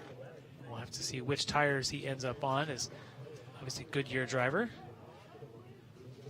We'll see if these are grooved or full wets, if they even have anything ready. Sometimes these teams just don't bring a set of grooved tires. Either they make them here or they just throw on the full wets. Yeah, those look like the wets. Yeah, they look like full wets to me. They don't appear to be hand grooved anyway. No. They've got the gator back grooving, which is sort of the standard wet weather tread pattern these days. So Jim Davenport, who started outside of the front row, qualified with a 42.5, almost a full second behind Todd Slusher's record-setting pole. Full wets, so yeah, that is another set of full wets. So both Romer now and Davenport going out on full wets. Looks like a little bit of mist maybe coming down finally on the front straight as he leaves pit lane. A little bit of a puff of mist comes up. He'll have a chance to try these out at medium speed as the moisture builds going through those climbing S's. So very, very interesting here for Davenport and Romer to both be on the wets and everybody else on dries. I just remember I think it was Rubens Barrichello's first F1 victory was at Hockenheim back when they ran the old, giant loop out there. Yep. In the woods, it was pouring rain, but out there in the stadium section, bone dry, just like what we're seeing here. And it was a challenge that day between wet tires or dries. Kind of the same thing going on today. I will remember the podium of that race for the rest of my life. The emotions that Rubens demonstrated taking his first win in Formula One competition. That was the craziest weekend with a fan got on the track. You had the changing conditions, all while Rubens was just trying to get his first Formula One victory.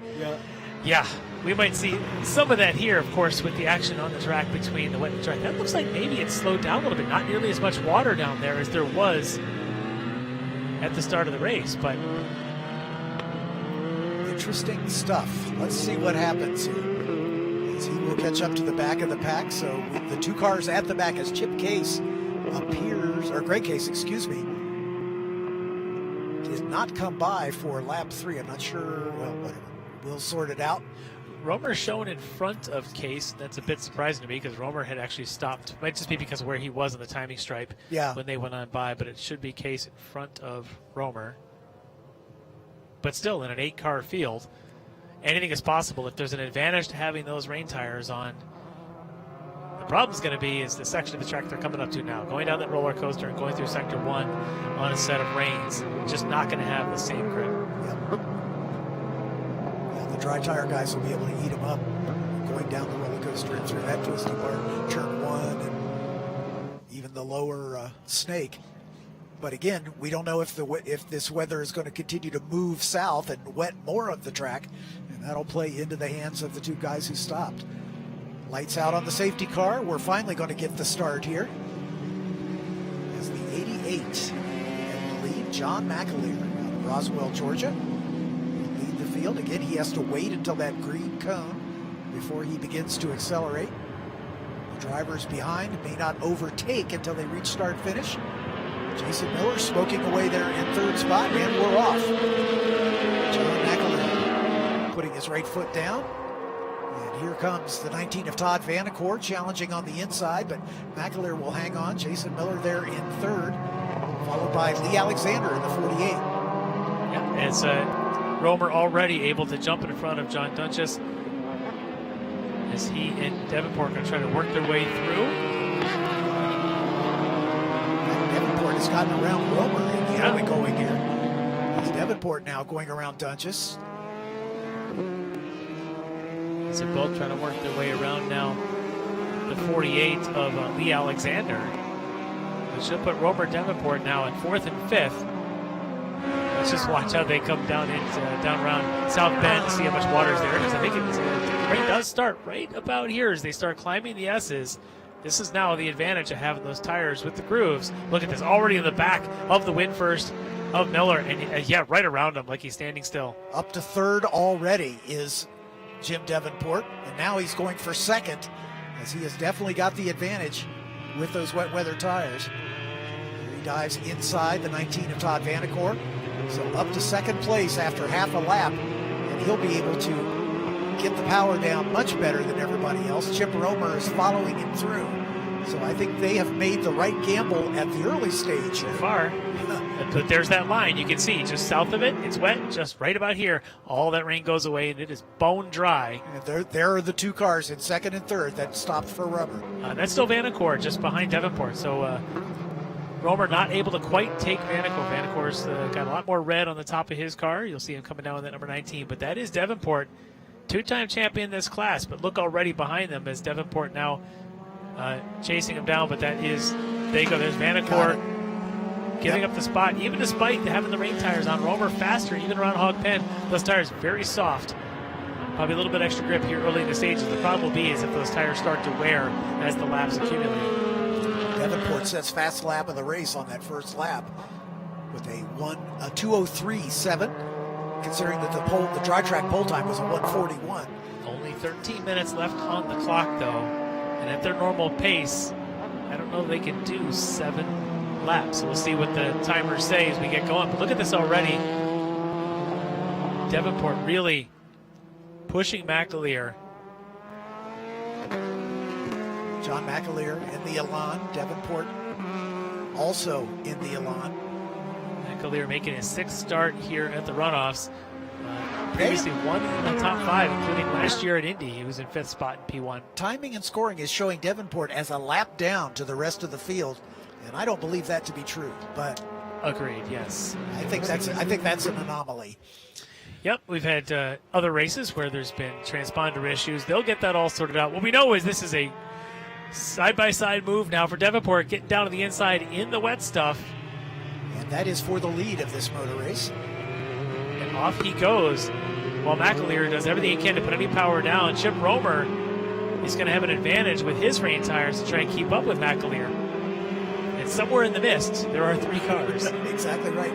McAleer doing a good job of hanging with him, because now he's into the point where he has the advantage. or at least should have the advantage. He should, but those tires get so cold going through that water. By the time they get up here, now he's just back on cold tires like he just drove out of the pits.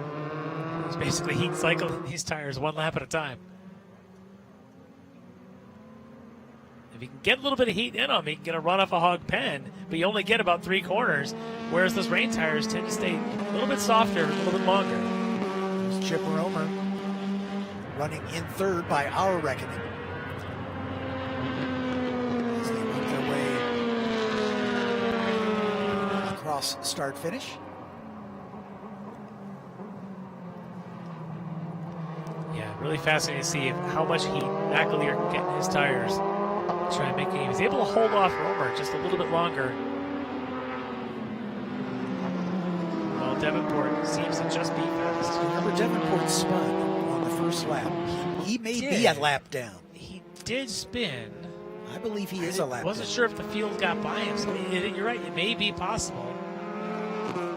And if he did, then maybe this is the battle for the lead between Romer and McAleer. McAleer's still in the lead if that's the case. Davenport's at the tail end of the lead lap, if indeed he did go a lap down earlier.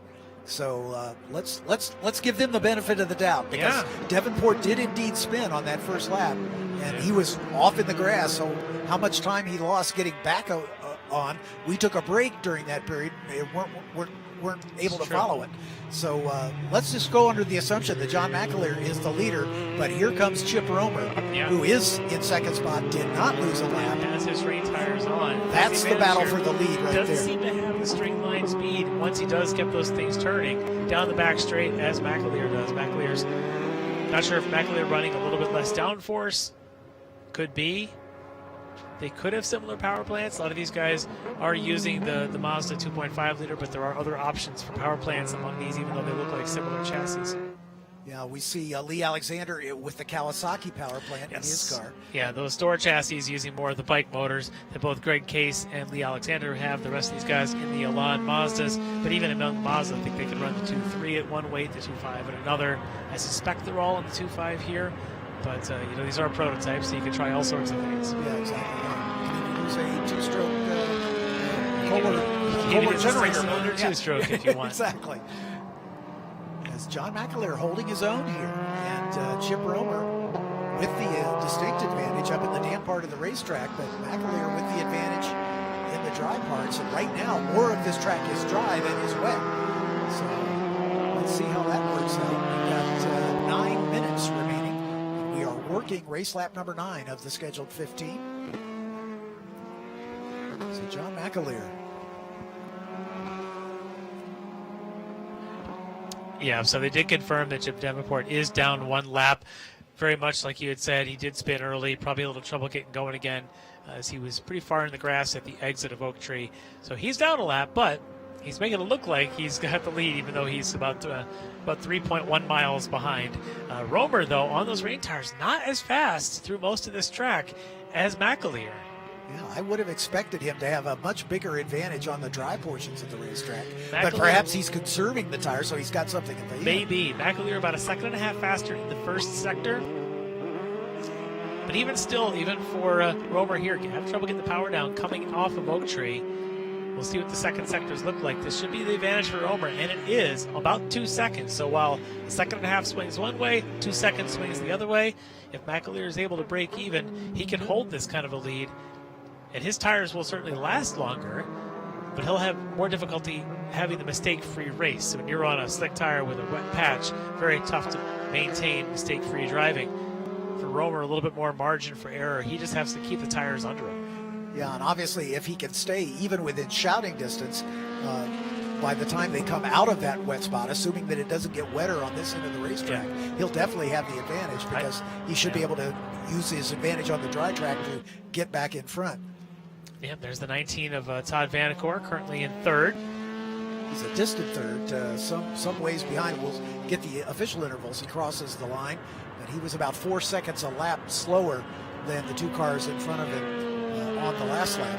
And he is Vanacore, 15 seconds behind. he is, Chip and Romer. he's got a charging Jason Miller behind him, who just was about a second and a half, almost 2 seconds a lap faster than Vanacore on the last time. Jason Miller's trap speed on the back straight now 151.9 miles an hour. Give you an idea, imagine coming off a wet corner on slicks, getting the car all ramped up to 151 miles an hour, and at some point having to hit the brakes to go down roller coaster down a blind crested corner on slicks that are probably right back to ambient temp. These guys are insane guts to be able to do that with these cars lap after lap. What a great battle this is for the final step on the podium. Miller's closing quickly. He is indeed. If there has been an Achilles heel of this Kohler power plant, is it's been fragile. Yeah. Getting to the end of races has been the issue. He showed great speed, but There's the one thing about that engine is it's very tough on vibrations. Yeah. So things tend to shake loose a little bit. The pipes tend to shake a little bit loose. Things crack. I know they've been working on that for a while, but you can see look at that lockup on the right front there for Jason coming in, able to keep it going. Look at the pipe organ out the back of that thing. As the lead's tightening up a little bit too, as it looks like Romer's closed up the gap just a little bit, found about 1.5 seconds in the second sector alone on this lap. So let's see if this is enough to maybe stay with it. If he can start carrying some more speed down roller coaster around Hog Pen and start pushing McAleer. getting official, we won't get all the laps in, so we have 5 minutes and 45 seconds, just under, remaining in this one, so time will be the factor. About maybe 3 laps this pace that they're going now, as having just started a new lap. John McAleer takes over the fast lap of the race. Jim Davenport held it for a few laps after the restart, but McAleer has just set the fast lap of the race. So he's showing, despite the wet track down at the south end, he's got the pace. It's fascinating to watch this trade fast lap thing because McAleer only 0.2 of a second faster on that lap than Chip Romer. But if you look at sectors, it swings 2 seconds either way because of the tire choice. It's just wild to watch. Yeah, exactly right. Davenport, I think, realizing that barring catastrophe, he doesn't have enough pace to get himself around and into medal contention. This is the third place battle. Jason Miller right there on Todd Vanacore. On the much smaller car, and you can see it there, that Winfirst chassis, just much, much smaller than that Elan chassis in front of him. Yeah, it's narrower, less frontal area. Oh, and there's a pass in the rain. So, yep, McAleer unable to keep the car in front of him. And that's a spinning 26 of Dunchas out in front of him across the track now coming off Oak Tree. Yeah, we've got partial track blockage. But it's side by side for the lead. Here comes McAleer back at Chip Romer as they're into the dry section of the racetrack. And this is exactly the scenario we were wondering about. Does McAleer have the additional pace here to lead at the stripe? That's all that matters. Oh, there's the bravery of the slick cold tire on the brakes at the top of the hill. McAleer getting it done to hold Romer behind him for yet another corner, but Romer closer than he's been. Let's see about the run to the line from here. That'll tell the tale. Does Romer have the pace to get back by him by the time they get to the stripe? They'll have, looks like 2 more laps now at just under 4 minutes. The answer to that is no. So Romer's going to have to be in front of McAleer on the run down to... Or take it right now going into 1. And drive away from him, but then he goes wide, and that opens the door for McAleer to go back around. The Sweats just don't have the grip when you load him up like that. He's trying to just use track position right now and keep his car in front of McAleer through this dry section of the track because he knows if he can, he's got the advantage when they get to Oak Tree. But McAleer realizes that right now he's got the advantage through this twisty section at the Snake. Getting confirmation, we'll see the white next time by, and there goes McAleer. Oh, side by side in prototypes through the climbing S's, nearly contact. McAleer's got the advantage, but now it's wet. This should now play in the hands of Romer, but now he can't go anywhere with it. Yeah, and the rain has stopped, so it is drying. They're still kicking up some spray here, but McAleer able to hold his own with hot slicks. This is where the pass was the last time, and look at the rain tires on the inside for Romer. He's trying to take the nice and tight and tidy line, force McAleer to try and put power down, but Romer runs a little wide, not able to get the power down. McAleer now with the advantage again. They'll go side by side, nearly pushes him off to the inside of the track. Romer trying to take away the passing opportunity. Now let's see McAleer as he gets into the dry section, if he's going to be able to retake that advantage as he did on the last lap.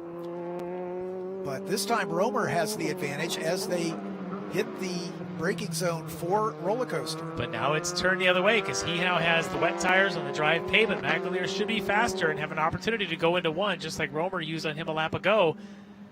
Can Romer hold him back for one more lap? White flag this time by, we're told. With about a minute and 40 seconds left. Romer almost looks like he's opening it up. Coming down he hard. does. He's got a really good run there. Now he knows he doesn't have to save the tires for anything.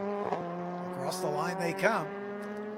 McAleer should be able to close up under braking, and this will be a portion of the racetrack where, in theory at least, he should have the advantage. I wonder if his team told him, hey, this is now on a timed race. You've only got 1 or 2 laps to go. Burn those tires up. You don't have to save them now. Because he looks like he's just laid the hammer down. So we are on the final lap. Yeah. McAleer closing right up in this section where his car should have the advantage. It's like he just cranked it up about a lap and a half ago as somebody must have said, hey, this one's going to be over quick. Look at him now. He's going to try and hold McAleer off. If he can stay in front of him, oh, it's going to be close. McAleer already side by side. He tried to go to the inside just before the climbing S's a lap ago. This time he's not able to get it done. And I think this may be Chip Romer's race to lose here as they come up into Oak Tree. Now he gets to put a bunch of spray on the visor of McAleer behind him for the first time today. McAleer hunting for as much dry track as he can find. Doesn't go as wide, so he's got a little better opportunity to get the power down. But this will be his last opportunity to catch and pass Chip Romer on this final dry section of racetrack before they get to the checkered flag, which awaits.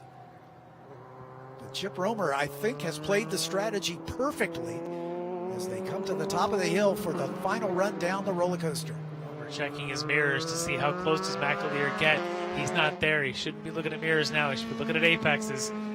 One more trip down roller coaster and Hog Pen. Don't hit that puddle that's caught so many drivers out. Yeah, the one they just passed. I think Chip Romer has gotten it done. He and his crew have played this to perfection. As John McAleer is going to make it honest, but there's the checkered flag for Chip Romer as he will take the win. John McAleer in second, and Jason Miller holding off Todd Vanacore. Yeah, he's able to get around him. Yeah. Jason Miller coming to the flag, and another podium for him. Jason Miller with 3 top 3s, make that 4 as he'll take the bronze medal. Todd Vanacore coming home in the 5th spot. Jim Davenport, despite going a lap down, will end this race in 5th spot. Great crew there for Romer to be able to make that call, throw the tires on while they had the opportunity, and for him to be able to save the tires just enough to make the pass there on the last lap or so and put a fight to McAleer. That was a lot of fun. McAleer set the fast lap of the race on the last lap. I think had it gone one more lap, he might have had enough because Romer played his strategy just perfectly and burned those wet tires down just at the right spot. Great. Not going to be many grooves left on those now after the end of this one. But yeah, what a fun race. Yeah, you bet. I'd like to have seen it go the distance, but hey, we got 13 laps in of the 15. And for Romer, the story might be redemption, as his prior race this weekend didn't end the way he wanted it to. This might be the result he was finally hoping to get. Here are the unofficial results. Chip Romer, your winner. John McAleer coming home in second. Margin of victory about half a second. Jason Miller, well-deserved 3rd spot. Todd Vanacore comes home in 4th. Jim Davenport comes home in the 5th spot. Greg Case will take 6th place honors. John Duchess, with a spin in the late stages, finishes in 7th. Lee Alexander and Todd Slusher rounding out the 9 cars that started this race. So I'll be curious to hear the response of our podium finishers as they get down to visit Hayward Wagner down in the pit lane. When I talked to Chip earlier today, he just seemed a bit on that nervous feeling of didn't know what the weather was going to bring. The car was still up on jacks. Both this and his Atlantic car were sitting there, wasn't quite sure what they were going to do, kept looking out the canopy saying, I don't know if it's going to rain, is it going to not? Turns out it does both, but the switch to the rain tires looks like the absolute right move for him. And maybe, here with Davenport, what would have been if he hadn't had a spin because he looked like the fastest car out there for quite a bit of that race. Yeah, exactly right. But there's your winner, Chip Romer. Again, a little redemption after his off in the Atlantic race earlier today. And John McAleer, who led much of this race after the cars in front of him had trouble or elected to come into the pits, and just came up a half a second short of notching his first gold medal.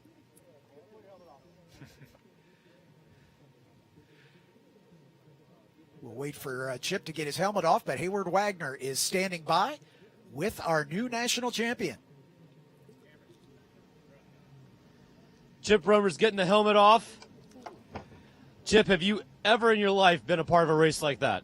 Never. I've never been in it. I was praying they would call it. It was treacherous out there. Hands off to this guy. He's the best rain driver I've ever seen. So what tire did you start this race on? Slicks. A Hart? Goodyear Slicks and Goodyear Reigns. It worked awesome. Well, congratulations to you on the national championship. What was it like driving the rest of the course on the rain tires? A little treacherous. But, yeah, Johnny had me almost, 3/4 of it. And then just through that rain stuff, it was still just treacherous out there. Just hats off to him. I just couldn't catch the guy. Well, congratulations on the championship. You get to take one more lap. Enjoy it. Oh, awesome. Thank you so much. So, a very humble winner, as clearly he gives all the props to John McAleer, who stuck it out on the slicks the entire race, but that strategy call turned out to be the right one. Yeah, McAleer drove a great race despite tiptoeing around there through the oak tree. That's never easy to do on a very high horsepower car on very wide slicks. Exactly right. But Hayward Wagner is down there with our second and third place finishers. Satisfaction or frustration with a second place finish? Pretty frustrated. I think we won it, and we're going to protest, so we'll see where it comes out. So you were on slicks for the full race. What did it feel like in the wet with the slicks? It was like ice, and we've driven on ice before on slicks, so we had some experience with that. But it was crazy. Like half the track was not very good, and then the other half was wet, and it was just crazy. But you know what? I am happy with the second too. So, but I think we won it. Well, congratulations on the podium either way, and we'll jump back here and see if we can get our third place finisher. Guys, I think that might be a reference to some defensive driving down the back straightaway on the next to last lap. We'll have to see how that pans out, but that's my guess. Jason, welcome back to the podium. Thank you very much. Happy to be here. How insane was this race from your perspective? We had a lot of camera shots of the guys in the front, but what was it like for you? Very slippery in the back. And I knew that was going to be the case, so I kind of backed off and let it play out, and we're here. And here we are. Well, congratulations on the bronze. I appreciate it. Thank you very much. Thank you. Jason Miller summing it up pretty much succinctly that it was tough on that the damp section of the course. Let's take a quick look at the highlights. These highlights. It looks great here, doesn't it? Nice overcast but dry day until they get to the other end. After two pace laps, so that the drivers could see what the situation was down at the south end of the course. Todd Slusher, the pole sitter, leading just as you would expect, until he got to Oak Tree in the wet and just didn't make it happen. There's John Davenport doing the same thing. Jim Davenport, doing the same thing. And then we had Chip Romer made the gamble to come in and go for slicks. This is what he was talking about the protest. Yeah, you just watch this, a bit of a move over there. We'll see what the stewards think. But either way, he ended up seeing the checker first. Great race for both he and McAleer. Yeah, I think McAleer thought he was denied an opportunity to make the run on that final lap.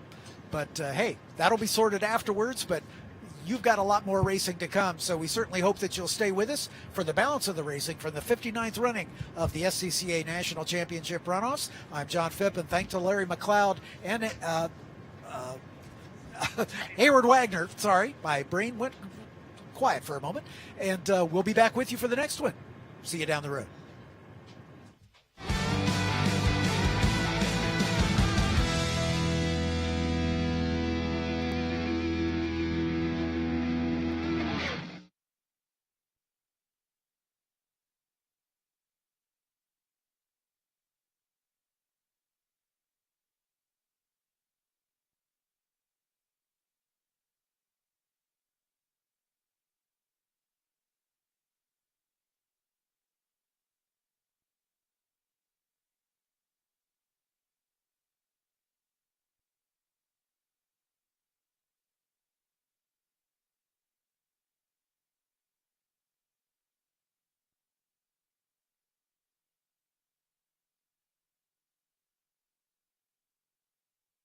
Snaking its way through the countryside of Southern Virginia, this beautiful 3.2-mile strip of asphalt has been around since 1957.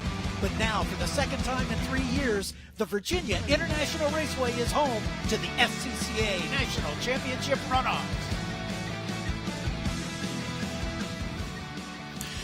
Hi, everybody, and welcome to Virginia International Raceway as our coverage of the 59th running of the SCCA's National Championship Runoffs continues at this glorious venue. Our coverage and broadcast presented today by Mazda. I'm Greg Creamer, joined by Tom O'Gorman, and Hayward Wagner is going to be prowling all the action down in the pit lane, and looking forward to this one. This is the Run to the Gold in Touring 2, a class that first came up online in 1998. It kind of evolved out of showroom stock GT, and it has proven to be a very fun class, and for many people, at least lately, Kurt Rezatano has kind of been the guy in that category. And let's take a look at the track map here. It's interesting conditions here, Tomo. We'll get to that in a moment. But first of all, the track itself. It is. It's a 3.2 miles or so, and it's a lot of different challenges, which is cool because we have a variety of cars here in T2. Heavy braking zone down into turn 1, which has a lot more terrain to it than you'd think. Then a sweep through NASCAR at turn 3 into the lower S's at turns 4, 5, and 6. A pretty good run. A lot of speed added to these cars up through the uphill S's, those iconic twists up the hill at 7, 8, 9 before South Bend at turn 10. Now, we just had a rainstorm come through that has made this track wet from approximately 8 to 10 on that screen. Draw a line all the way through to that back straightaway up to the exit of Oak Tree. So that's all wet right now. We'll get to that, but then the exit of turn 12 at Oak Tree Corner, super important down this long back straightaway before we get to the roller coaster in Hog Pen, falling 130 feet from turn 14 to turn 17, where it is, again, dry. Basically, consider all of Sector 2 is wet right now. Yeah, it's interesting. You talk about it. When you come out of 5, you start that 140-foot climb, but it's gradual. It falls away in one swoop when you come over that drop. So for that drop, as we are looking at the track and the track conditions here. Yeah, perfectly dry down here in the lower S's. This is turn 3 that we're looking over up towards turns 4 and 5. But you did see that the sheen on the track, it is definitely wet up at the Oak Tree Corner. All right, let's get it down to the third member of our team, Hayward Wagner, man. What's it like out there right now? It's a little nutty out here, to be honest with you. As you just mentioned, rain on one part of the course, dry on another part of the course. Everybody coming off of the grid here on dry tires after just watching a race where the car that won came into pit lane to change for wet. So I think indecision is the key to flexibility, and everybody in T2 seems to have made up their mind that this is going to be a dry race. I will say, if it gets wet or wetter, as it were, the Fall Line Performance Team, if you look back to last year's runoffs in Indianapolis, have experience with a tire change during the race to win a race. So these guys are going to get a pace lap, get a good look at it. I would not be surprised to see a car or two come in on the very first race lap and go to wets. Well, you know what? That's a great point, Hayward, about Fall Line. I mean, they've done a lot of racing in endurance racing at the pro level, and so they understand how to do tire changes. They get that big picture. It's a bit of a roll of the dice right now because, I mean, it was wet up at that part of the track, but the rest of it bone dry. And if this track dries and you've got wets on, you're in trouble. It really, yeah, it's a hard choice. I'm not sure what I decide because by percentage, about 75 to 80% of this track is dry. So that's a dry race, right? But if you look at key corners, one of the most important corners is South Bend into Oak Tree. Those are the two that are wet. So I don't know. Yeah, it's tough. Let's go through the starting lineup. Starting 14th, the number 47 of Mikhail Batenko out of San Francisco, California, driving the Ford Mustang. Starting 13th, the 149 of Gregory Shermer out of Davenport, Iowa, in the Porsche. Starting in the 12th spot, the 110 of Gami Aguilar Gamez out of Renton, Washington, the Racer on Rails BMW. Starting in the 11th spot, number 6, Nathan Martin out of Westminster, Colorado, in the Fall Line Motorsports BMW, and that is the M2 CS Cup car. Talk more about that in a minute. Starting 10th, the number 18 is Aaron Kaplan out of Evanston, Illinois, Chicago region, in the Kaplan Racing Systems BMW E92 M3. Starting in the 9th spot is number 9, Charlie Abel out of Middleton, Maryland. He drives the Hoosier Hawk Summit Racing Chevy Corvette. Starting in the the 8th spot, the number 34, Marty Grand out of Centreville, Virginia, and that's the Hoosier Carbotech Honda Civic Type R. Interesting story there. Starting 7th, the 0 of Scotty White. Scotty B. White out of Auburn, Washington, the Night Transport Dodge Viper. Starting in the 6th spot, the number 73, Dave Sanders out of Malvern, Pennsylvania, the Phoenix Performance Corvette. Starting in the 5th spot, the number 22, Alan Kossoff out of Prospect Heights, Illinois, running out of Chicago region, the Solano USA Porsche. Starting in the 4th spot, number 46, Mark Bowden, one of the experienced drivers in this category, out of Buffalo Grove, Illinois, 4-time gold medalist at the Runoffs in the Fall Line Motorsports Porsche Carrera. Starting in the 3rd spot, Tim Kesman, and he is out of Franksville, Wisconsin, driving out of Milwaukee region in his Lemons of Love Porsche 996, and he has a gold, and he did that last year in the at Indianapolis. So then we're also talking about Charlie Peter. He will be starting in the outside of the front row, the 66 out of Olathe, Kansas, in the Phoenix Label BMW M2 CS Cup car, and then on the pole for the sixth time in his Runoffs career, the 37 of Kurt Resitano out of Phoenixville, Pennsylvania, in the Phoenix Performance Ford Mustang GT. So going to be really interesting to see how all of this plays out here, and looking forward to this one. One of the interesting stories is when Charlie Peters had his great run last year, he did it in a 235 IR. This year he switches over to the M2 CS Cup car and has qualified pretty well. And they are coming down the hill, the Mazda, the official pace vehicle of the Runoffs, into the pits, and Resitano and Charlie Peter leading him up to the line. It's Mustang versus BMW on that front row. Wait for it, wait for it. We're green and racing here in the run for the gold in Touring 2. And let's see what Resitano's able to do. Right down the middle of the track, nice and deep.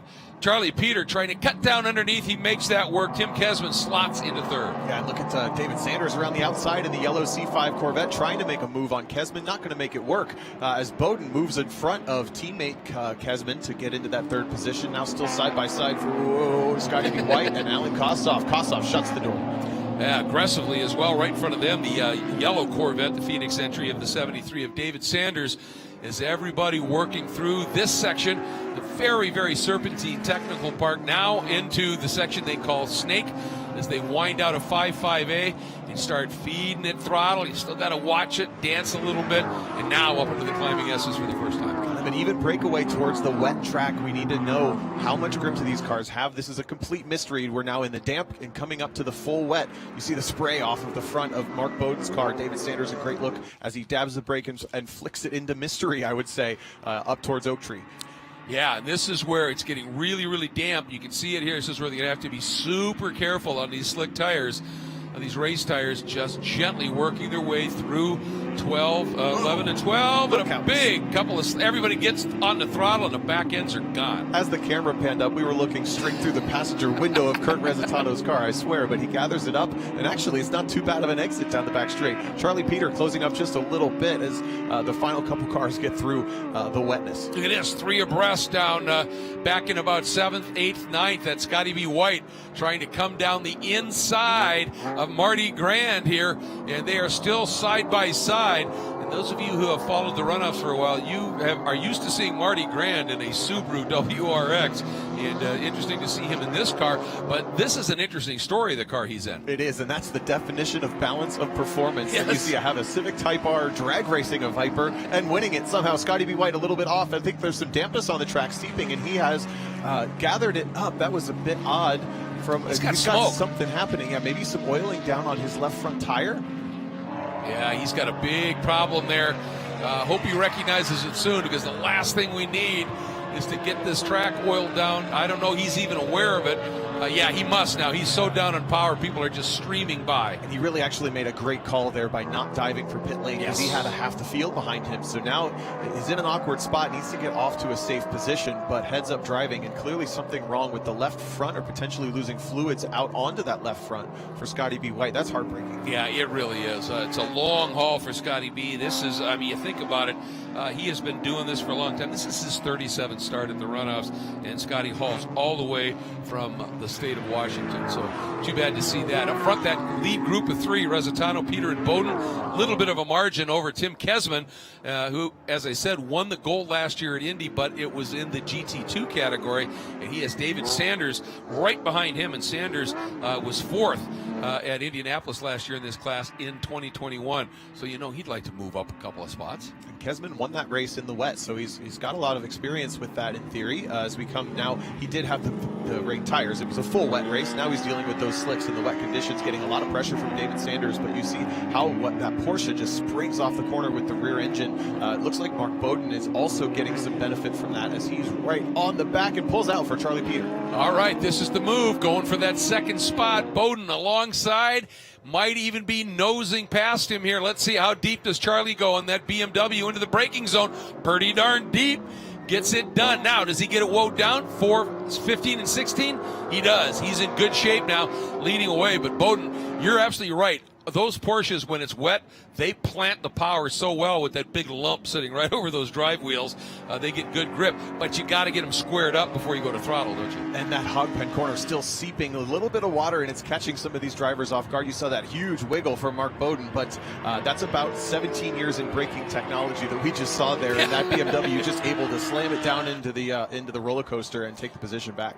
Well, and that problem down in Hogpen in 17, it's difficult to have the discipline to run a wide line down there at the start of that turn because it comes back at you, and so your instinct is, I got to turn in here, and boom, you hit that on that spot where that moisture's down there, and but then they're dealing with moisture all the way through, as you said, up through the exit of South Bend, through the exit of the Oak Tree turn here, but I think settling just a little bit. That battle behind, though, Kesman, he has Sanders absolutely glued to the back of his Porsche right there. Those two are really duking it out, and it's letting Alec Kossoff come back at him. Yeah, this is looking like a great battle for fourth. And last year at Indy, David Sanders had a similar situation. He was in hot pursuit of Charlie Peter back in Charlie's old car. So now he's kind of found himself in a similar position, just staring at the back of somebody trying to figure out a way around. Looks like the extra downforce of those Porsches helps it in these high-speed corners as Sanders has had to back off just a bit. Just getting a report that the zero of Scotty B. White has made his way around and into the pits. Hate to see that. He runs a lot of classes, so hopefully he'll get another shot to get out and do some racing here. But this is where, watch it right here. Kesman squares up, waits, goes to the throttle, and Kossoff also an opportunity here to get a really good launch to try and go after Sanders. But that Corvette does have some speed in a straight line once it gets up to it. Yeah, a little bit less aero is going to help with that drag. You see it kind of coming into effect. Another lunge for Bowden. Let's see if he can do it, but I'll tell you what, Peter he knows that BMW's got some great brakes and doesn't try and defend too much.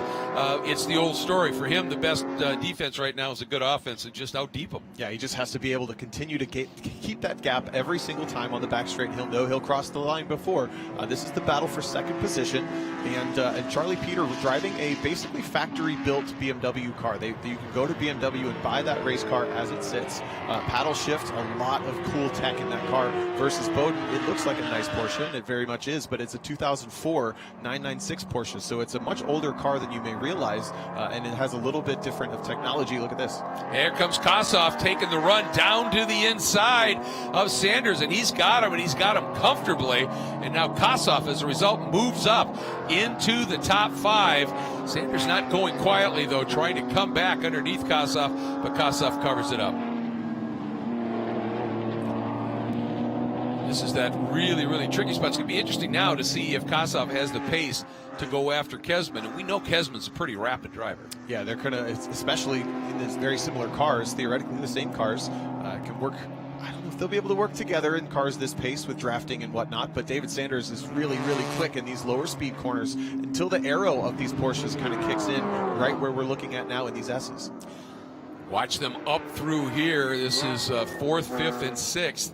And they're back a little bit, about 5 seconds adrift to that lead group of 3 at this stage. And you can see they start to pick up that moisture actually before they get to South Bend, don't they? They do, but I'm seeing little dry patches picking up here and there, and it's not until right here in the braking zone for Oak Tree that we see any spray coming off the back of the cars. So this is definitely going to be drying out. Good call, in my opinion, from everybody for picking those dry tires. It would have been a big gamble for that to pay off, as it looks like Oh, Bowden got a heck of a launch, didn't he, out of Oak Tree? That's what you were alluding to. And he's already by and clear of Charlie Peter. And that's really what he needed to do, because he knows Charlie's going to get into the roller coaster here really, really well on those brakes. You see the BMW just close right up to the back bumper. Of course, being a slower corner, too, the car's just compressed nicely down.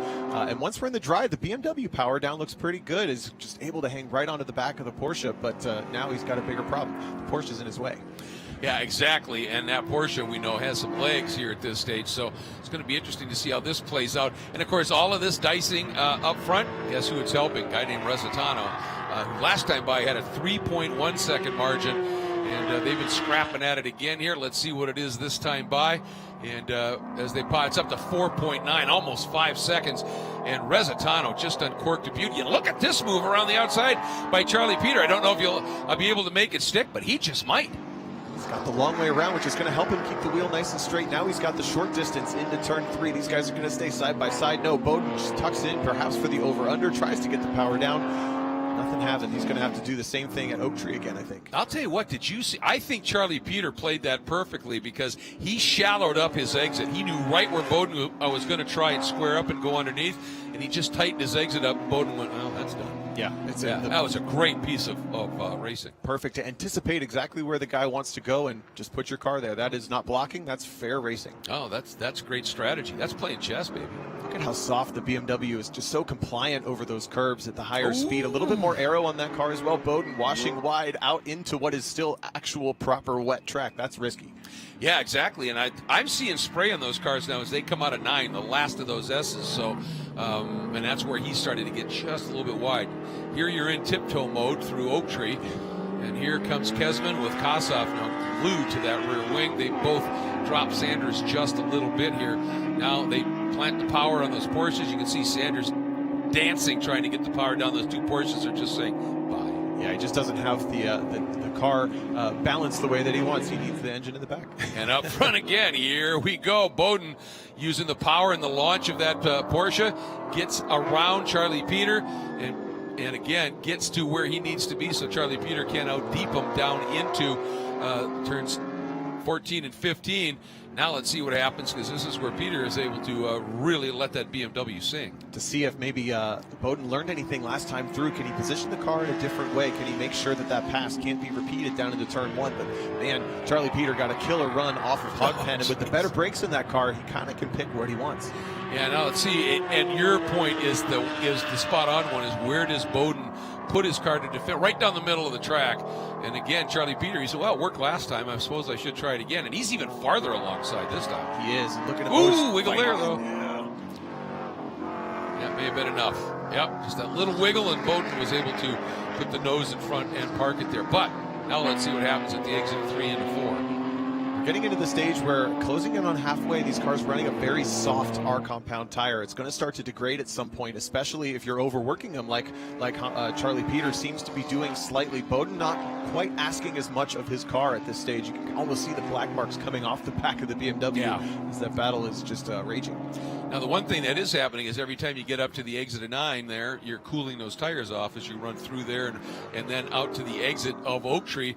That's helping a little bit, certainly. So we go back to this battle, and Kesman, he cannot shake Kossoff. Kossoff is putting in some really, really nice laps. They were running consistently within a tenth of each other. They are just kind of swapping blows in each sector, but Kossoff is at the disadvantage. He's got the exact same car, and he has lost the track position to Tim Kesman, so Kesman just has to keep hitting his marks. He's still got a tiptoe up there on these slicks, And the thing is, we don't have any real wind. We had honking winds yesterday. There's not a lot of wind, which helps dry the track. And right now, that mist is going up off, the spray off the tires, and right back down onto the track, and it's not drying very quickly. Ooh, big moment and save there by Charlie Abel. Oh, but there, right behind him, goes the 149 Gregory Shermer out of Davenport, Iowa, and it just snapped around on him. Hopefully he'll be able to keep going here, but look how good this scrap is down through the roller coaster one more time. To see if definition of insanity is repeating the same thing, expecting different results, right? You'll see if Charlie Peter switches this thing up or if he's going to continue to be put around the outside. Tricky part with the front straightaway here is it is bent to the right the entire duration of that front straight, so it's really easy for Bowden to just kind of camp on the right side of the track. Change over for Charlie Peter. I was wondering if Charlie was going to maybe make that feint to the inside like that and hope that Bowden came over for it. The thing is, Mark Bowden has been around and racing at the runoffs for a long time, and he doesn't take bait very well. No, he knows exactly where he needs to place that car, the strengths of that car as well. He knows as long as he can just kind of be, for lack of a better term, in the way until he gets to Oak Tree and just drive off Oak Tree. At this point, he is comfortable. Yep, just put the car where you know it's going to be really difficult to pass, and then right about here you start to put the power down, and that Porsche's got some speed. But look at this, here we go. Charlie Peter gets a great run through that first part of the snake, and then but there's just no.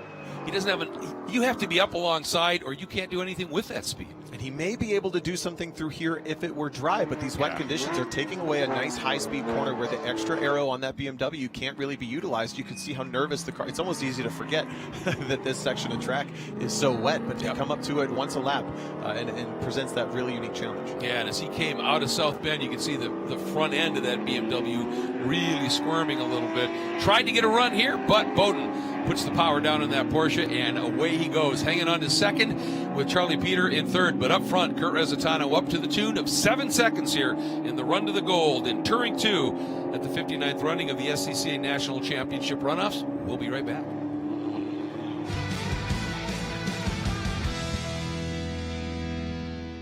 Focus, guys. We're in a race to the finish, okay? Here's where the rubber meets the road. These initiatives move the needle, like, at all? Well, let's shift gears a minute. We're really kind of at the apex here. We need to put the pedal to the metal. We need to nail those hairpin turns, cross that finish line, and take that checkered flag. Woo! Hit the track with the world's largest motorsports calendar, track day insurance, and more. Have a good night. Hagerty. Let's drive together.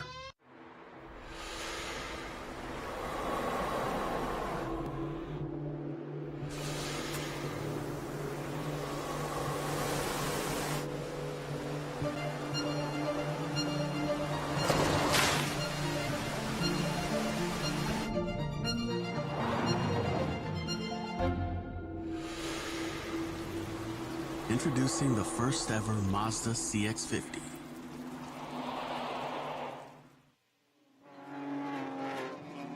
We are back at the runoffs, and this fabulous battle is continuing. The only issue these guys might have is it's for second and third. It's not for the gold, but it is absolutely fierce. And I'll tell you what, that BMW of Peter, you can see dry lines starting to form in spots now, and that car is just glued in certain sections here. He's just dancing it. And those newer BMWs, they kind of drive like that. They really kind of float from the rear end. And as long as you know that you're not going to lose grip, it just moves around a lot, they are good to go. But Charlie Peter getting less patient by far through this section of track here in the wet as they're starting to challenge the conditions a lot more. Look at that big old drift down the back straight. Well, that's fun, it's pretty, it's cool, and it's slow, because you can see that Bowden immediately put a big gap there. But, I mean, he's just trying different things now, anything he possibly can to try and figure a way through, because Kurt Rezzitano was just checking out. Yeah, I think he knows he's got the faster car, so he can take those risks. But this is certainly a name we haven't said enough this race for leading by 9 seconds. Kurt Rezzitano has continued to kind of reign here in T2. And has just put, there's the distance, basically, what, I wouldn't call it 9 seconds, I'd call it 130 stories ahead. Exactly, yeah, that's a great way to put it, 130 stories ahead. And it's Kurt's fault, you know, because he's just that fast. You get out by yourself and there's great racing going on. But I'll tell you what, he's you know, I mean, as we're watching this battle, Kurt's an amazing story because, you know, his first stuff, he was a truck driver for Phoenix and, you know, worked on the cars a little bit. And they went and Joe Aquilani took the whole crew out for a day at a track and you know, let the crew drive. And Kurt got in the car and was like just ticks off of Andrew. And they went, maybe we better look at this. And they put Kurt in the car for real, and look what he's done. I mean, he's a 3-time gold medalist in this class. I mean, he is really, really stout, and that's why you've got guys like Bowden and Peter really checking, checking out, trying to figure out a way to get to him. And let's not forget this battle for fourth. It's remained about as good as that one for second, with Kesman still in front of the silver gray Porsche of Alan Kossoff. And Kossoff has consistently been the faster car in that dark silver Porsche 996, but he just hasn't been able to find a way around Tim Kesman. So Kesman has had a couple laps where he's pulled out just maybe a couple tenths, but then Kossoff always responds, and the dry line certainly getting deeper up that hill into the uphill S's, but still spray right when they get into turn 9. I know, it's interesting, isn't it? Because they come through 7, really good grip there, floated up over 8, and then it's into the damp stuff, and it's like, ooh, I hope I didn't push too hard through 8, because it could get ugly here, and there goes, oh, that's a shame. Kossoff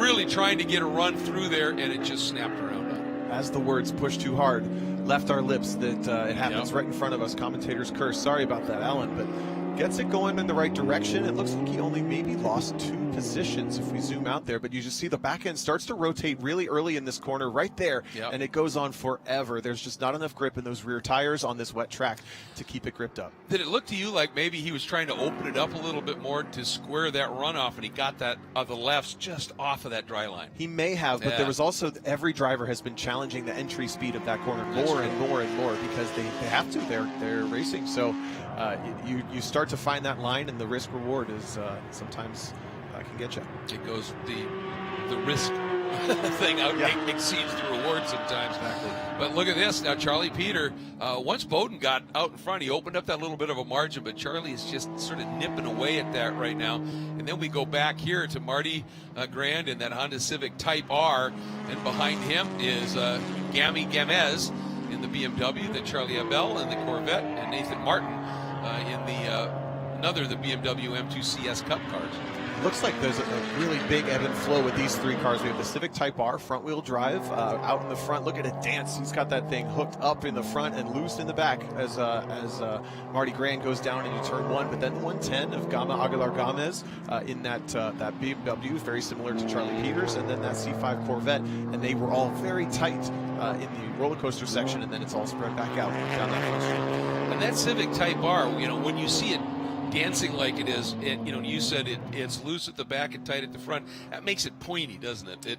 You turn and it pivots. Exactly. He's got to do all the work with the front tires in that car. So the more the back end points to the exit of the corner faster, the less work the front has to do. And if you know how to drive that, it is a spectacular weapon to wield. But it's a very intimidating thing to learn as well. As we're going to watch Marty kind of sling that thing up through the S's. Look at it. The back end is just pivoting the nose where he needs to point it. He's almost 1 turn ahead of it at all times. It's spectacular. Yeah.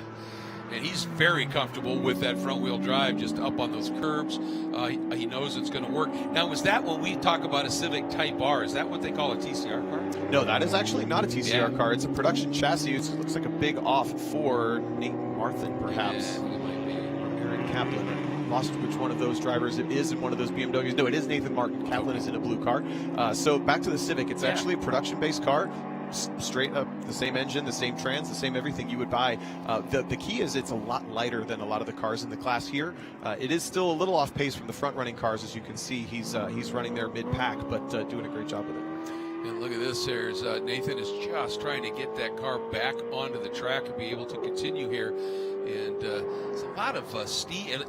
And that looks more like steam as Charlie Peter just surprised, I think, Mark Bowden.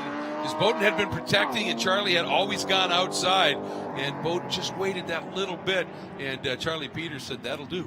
Yeah, he can maybe kind of back that pressure off in turn 1 over the last 3 or 4 laps, let Mark get a little comfortable, and then decided to really go bowling down into turn 1, and he picked up the position. Great way to put it. I think Mark Bowden saw it coming a long way back and still let it happen. That was a kind of 2 to tango sort of position change, as Peter was really deep down in there. Well, that's the track awareness that, experience brings, for one. And Bowden knew, okay, maybe it's my right to turn in on him, but I could be right, but I could be wrecked in the fence right. And so open the wheel up. I've got a car that's really good coming out of right to the edge, and it went around on him. He So close to saving that, Tomo. Wow. Look at the speed. Yeah, he might make it all the way to the back straights or very close to it. Up He did. the You next can side. see it right there. Yeah, but we were talking about how it's kind of drying out online, but offline, it's very much still wet, and that's because no one's driving out there. So he just kissed that puddle, brought him out to the grass, and he went for a big ride. And he can't get it moving now. That front end is so close to the ground, and that grass is so wet with that climb. That look at that. He has got to be just near tears inside that car. Watch it again here. Again, not a lot of aero on this Porsche. Gets a big wash right here, kisses the puddle, little bit of grass, and now at this point he's just a passenger. Yep. They are booking up through those S's here. And he would have been better off right there to just turn it back down the hill and try and get some momentum going. But you don't know that in the moment. He's also got the weight in the back of the car slinging him down the hill, just like a pendulum. But right at the front, Kurt Rezzitano is continuing to turn the fastest laps of the race. Whoa. A couple of cars having it. That's Marty Grand in the 34.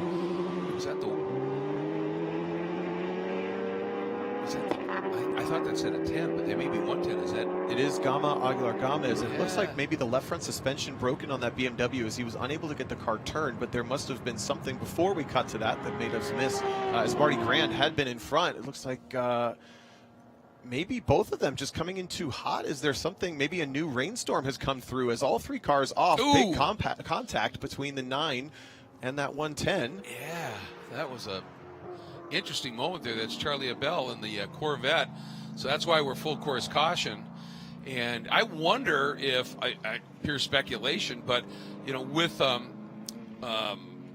car of Bowden off in the middle there, if they were, had the yellow out and it's on the wet, you're coming up there and then suddenly you lift a little, I don't know. Well, we can speculate that there may be some track conditions that have caused that issue as well, because I don't think that was due to Bowden. I don't think so or either. Not due to. I don't think it was related to Bowden, but perhaps there's something down, even starting as early as the S's right here.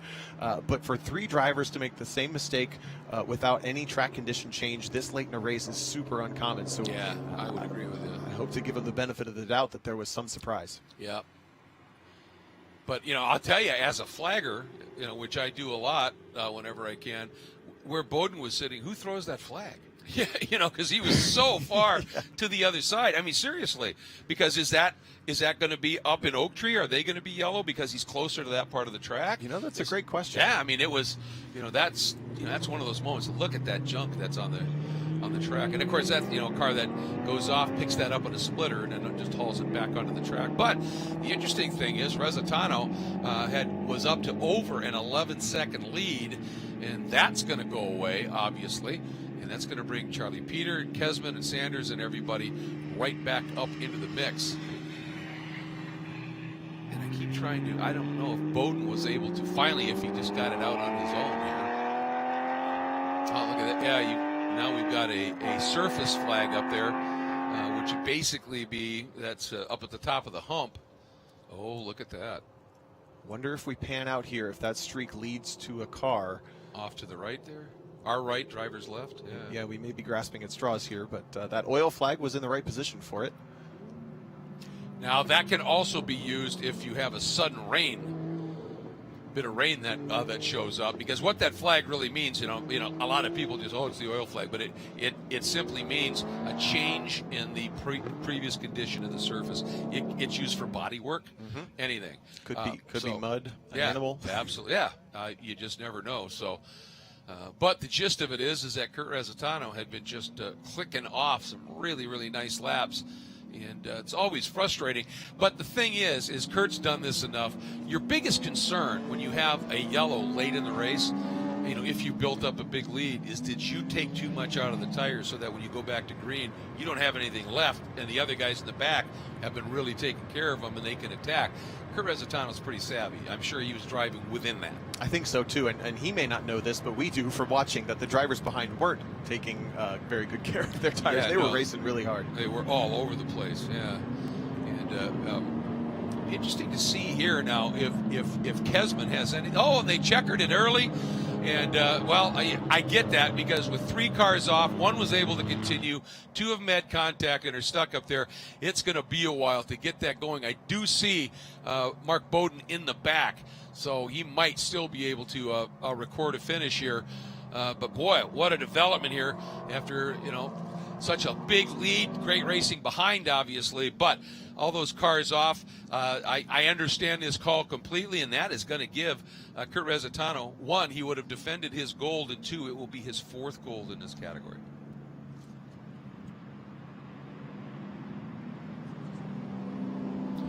So here we go, fall line. There's Tim Kesman. He's going to end up 3rd.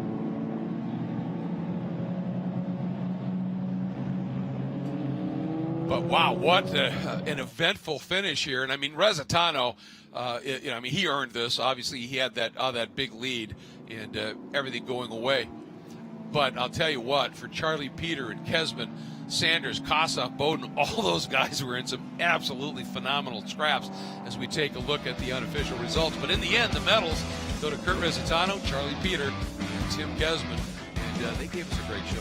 Yeah, worked 12 of 15 laps, so that was a pretty legit race as far as the entire field goes. We had some great stuff in there, so probably definitely a good call for track conditions. Mark Bowden able to salvage that 6th position just behind a couple of his teammates there. And he also would get the award for most distance traveled in all. Yeah, for sure. Because he just went and went and went. Unbelievable. And it was just, he got so close on that outside edge. I'm not even sure that little nick of the grass got him. It was a little puddling right there, and he was up on it and gone. We'll still find out whether or not track conditions had anything to do with his incident, but we can pretty much speculate that it definitely had to do with the 9 of Charlie Abel, the 34 of Marty Grand. Pretty heartbreaking for those two drivers to have that big incident. Well, let's take a look at some highlights here as Rezatano from pole got into the lead.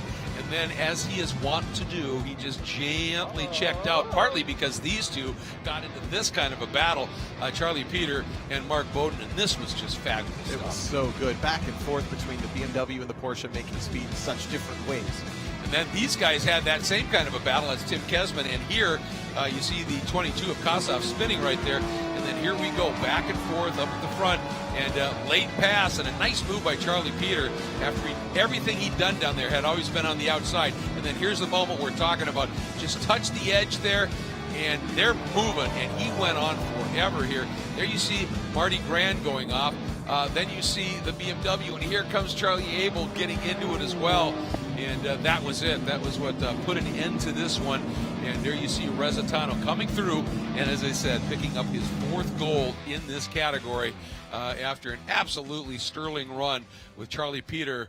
It would have been so fun to watch in that new BMW, the M2 CS Cup car. Just superb. And then Tim Kesman in that Lemons of Love Porsche from Franksville, Wisconsin, bringing home another medal. He's got a few of them, too. He won gold at Indy last year in GT2 and now adds a bronze here in T2 at VIR. And really well earned. He had that awesome battle with Alan Kossoff where he had to stay honest and make no mistakes, and he certainly put together a really nice race there in that fall line Porsche. It's interesting, isn't it? You take a look at this, and obviously, Charlie Peter, you see the Phoenix label. That is not Phoenix Performance. That's a different deal here. But Phoenix and Fall Line, they have been sort of the standard bearers in this class for a while, haven't they? And that battle in many ways continued. But Charlie Peters comes up and takes that beautiful BMW up and splits it. Well, you talked about the story with Kurt, how he was driving the truck and got to get in the race car, and they must have really good handling trucks there at Phoenix, because I think there's a similar story with Marshall Mast, who has earned many of his own championships at this point, and that luckily they all compete in different touring classes for them all to get their own glory, but it's really cool to see. Well, the earlier you get in line, the better the paddock space. It's true. So that's the training right there. And those trucks probably curb hop. I'm sure. Yeah, that's why they like the Mustangs so much. There you go. So, wow, what an interesting race. We had a little bit of everything in that one. Dominance at the very front by Rezatano. Great battles for 2nd and 4th. And great scraps a little bit deeper in the pack as well.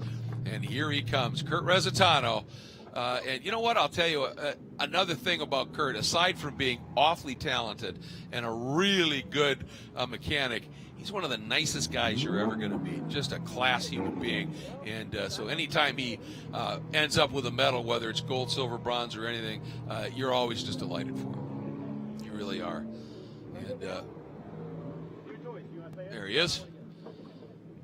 And Hayward is ready. Let's get back down to them. Guys, the first thing Kurt said is, why can't we get an easy one?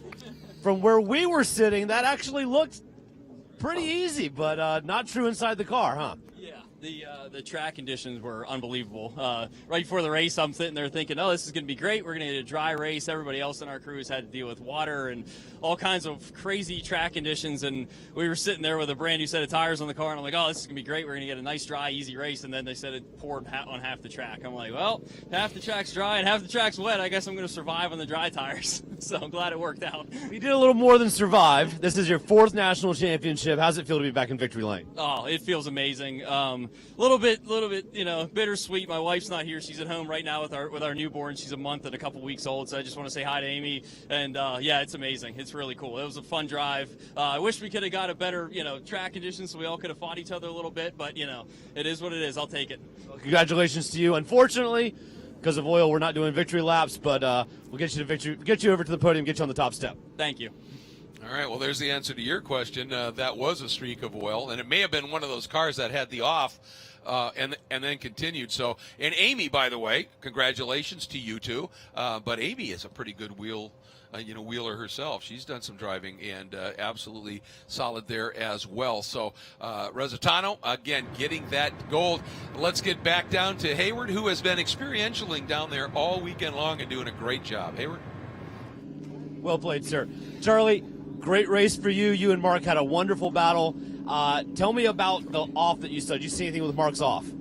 I just got around him at 1, and we were fighting so hard, and clean, thank God. I noticed where I was faster up through the S's, and I think he just tried to hold with me, and something about the Porsche doesn't do what this BMW does through turn 9, and he lost the rear end, and then I saw him spin off. I'm glad he didn't come back on the track. You certainly were able to get this BMW to do quite a few things. It looked like you were just incredibly brave under the brakes and won. Yeah, certainly. It's the heaviest car on the grid, I'm pretty sure, and one of the least powerful. And in order to actually run up front, I have to hustle the thing. I really do. And it's a lot of fun, but it could be scary at times. Well, quite a hustle for you. Congratulations on the silver. We're going to grab Tim real quick. Hey, Tim.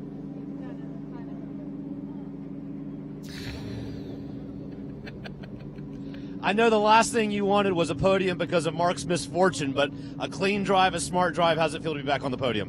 Great. This event is the pinnacles, right? So when you can get on the podium, it's good. Today, the condition just was wrong for our car.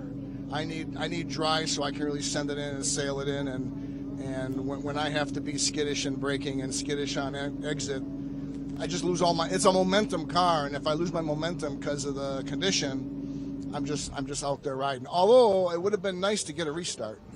I mean, since I caught up to him and everything was hot, it would have been nice to see what could have happened. Well, congratulations on the bronze. Thanks, man. Appreciate it. Yeah, I mean, sometimes, conditions help you out. Sometimes they don't. And that's unfortunate. Here's a look at the villas that we've been talking about. You want to spend a nice weekend watching race cars in luxury and comfort? That's your place right there here at VIR, the first and one of the best still motorsports resorts.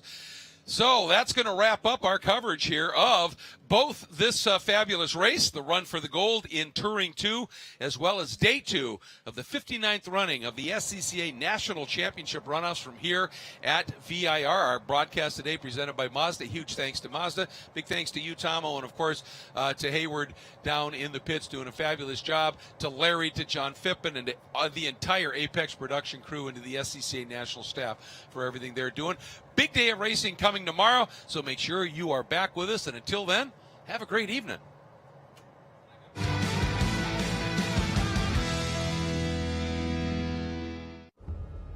Why race? Because it's in our blood.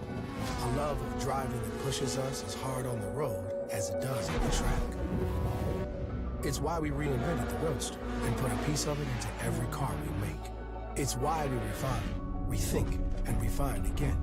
And it's why we'll always engineer to your heart's BPM, not simply an engine's RPM. Why race? Why indeed?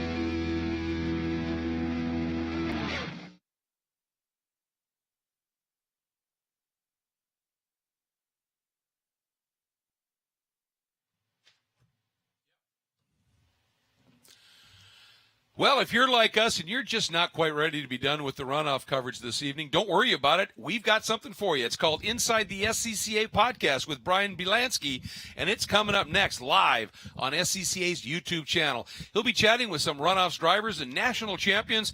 You'll find a link to that broadcast in the comments, and we'll be back with you for runoffs coverage nice and early tomorrow morning, final day, the 59th running of the SCCA's National Championship Runoffs.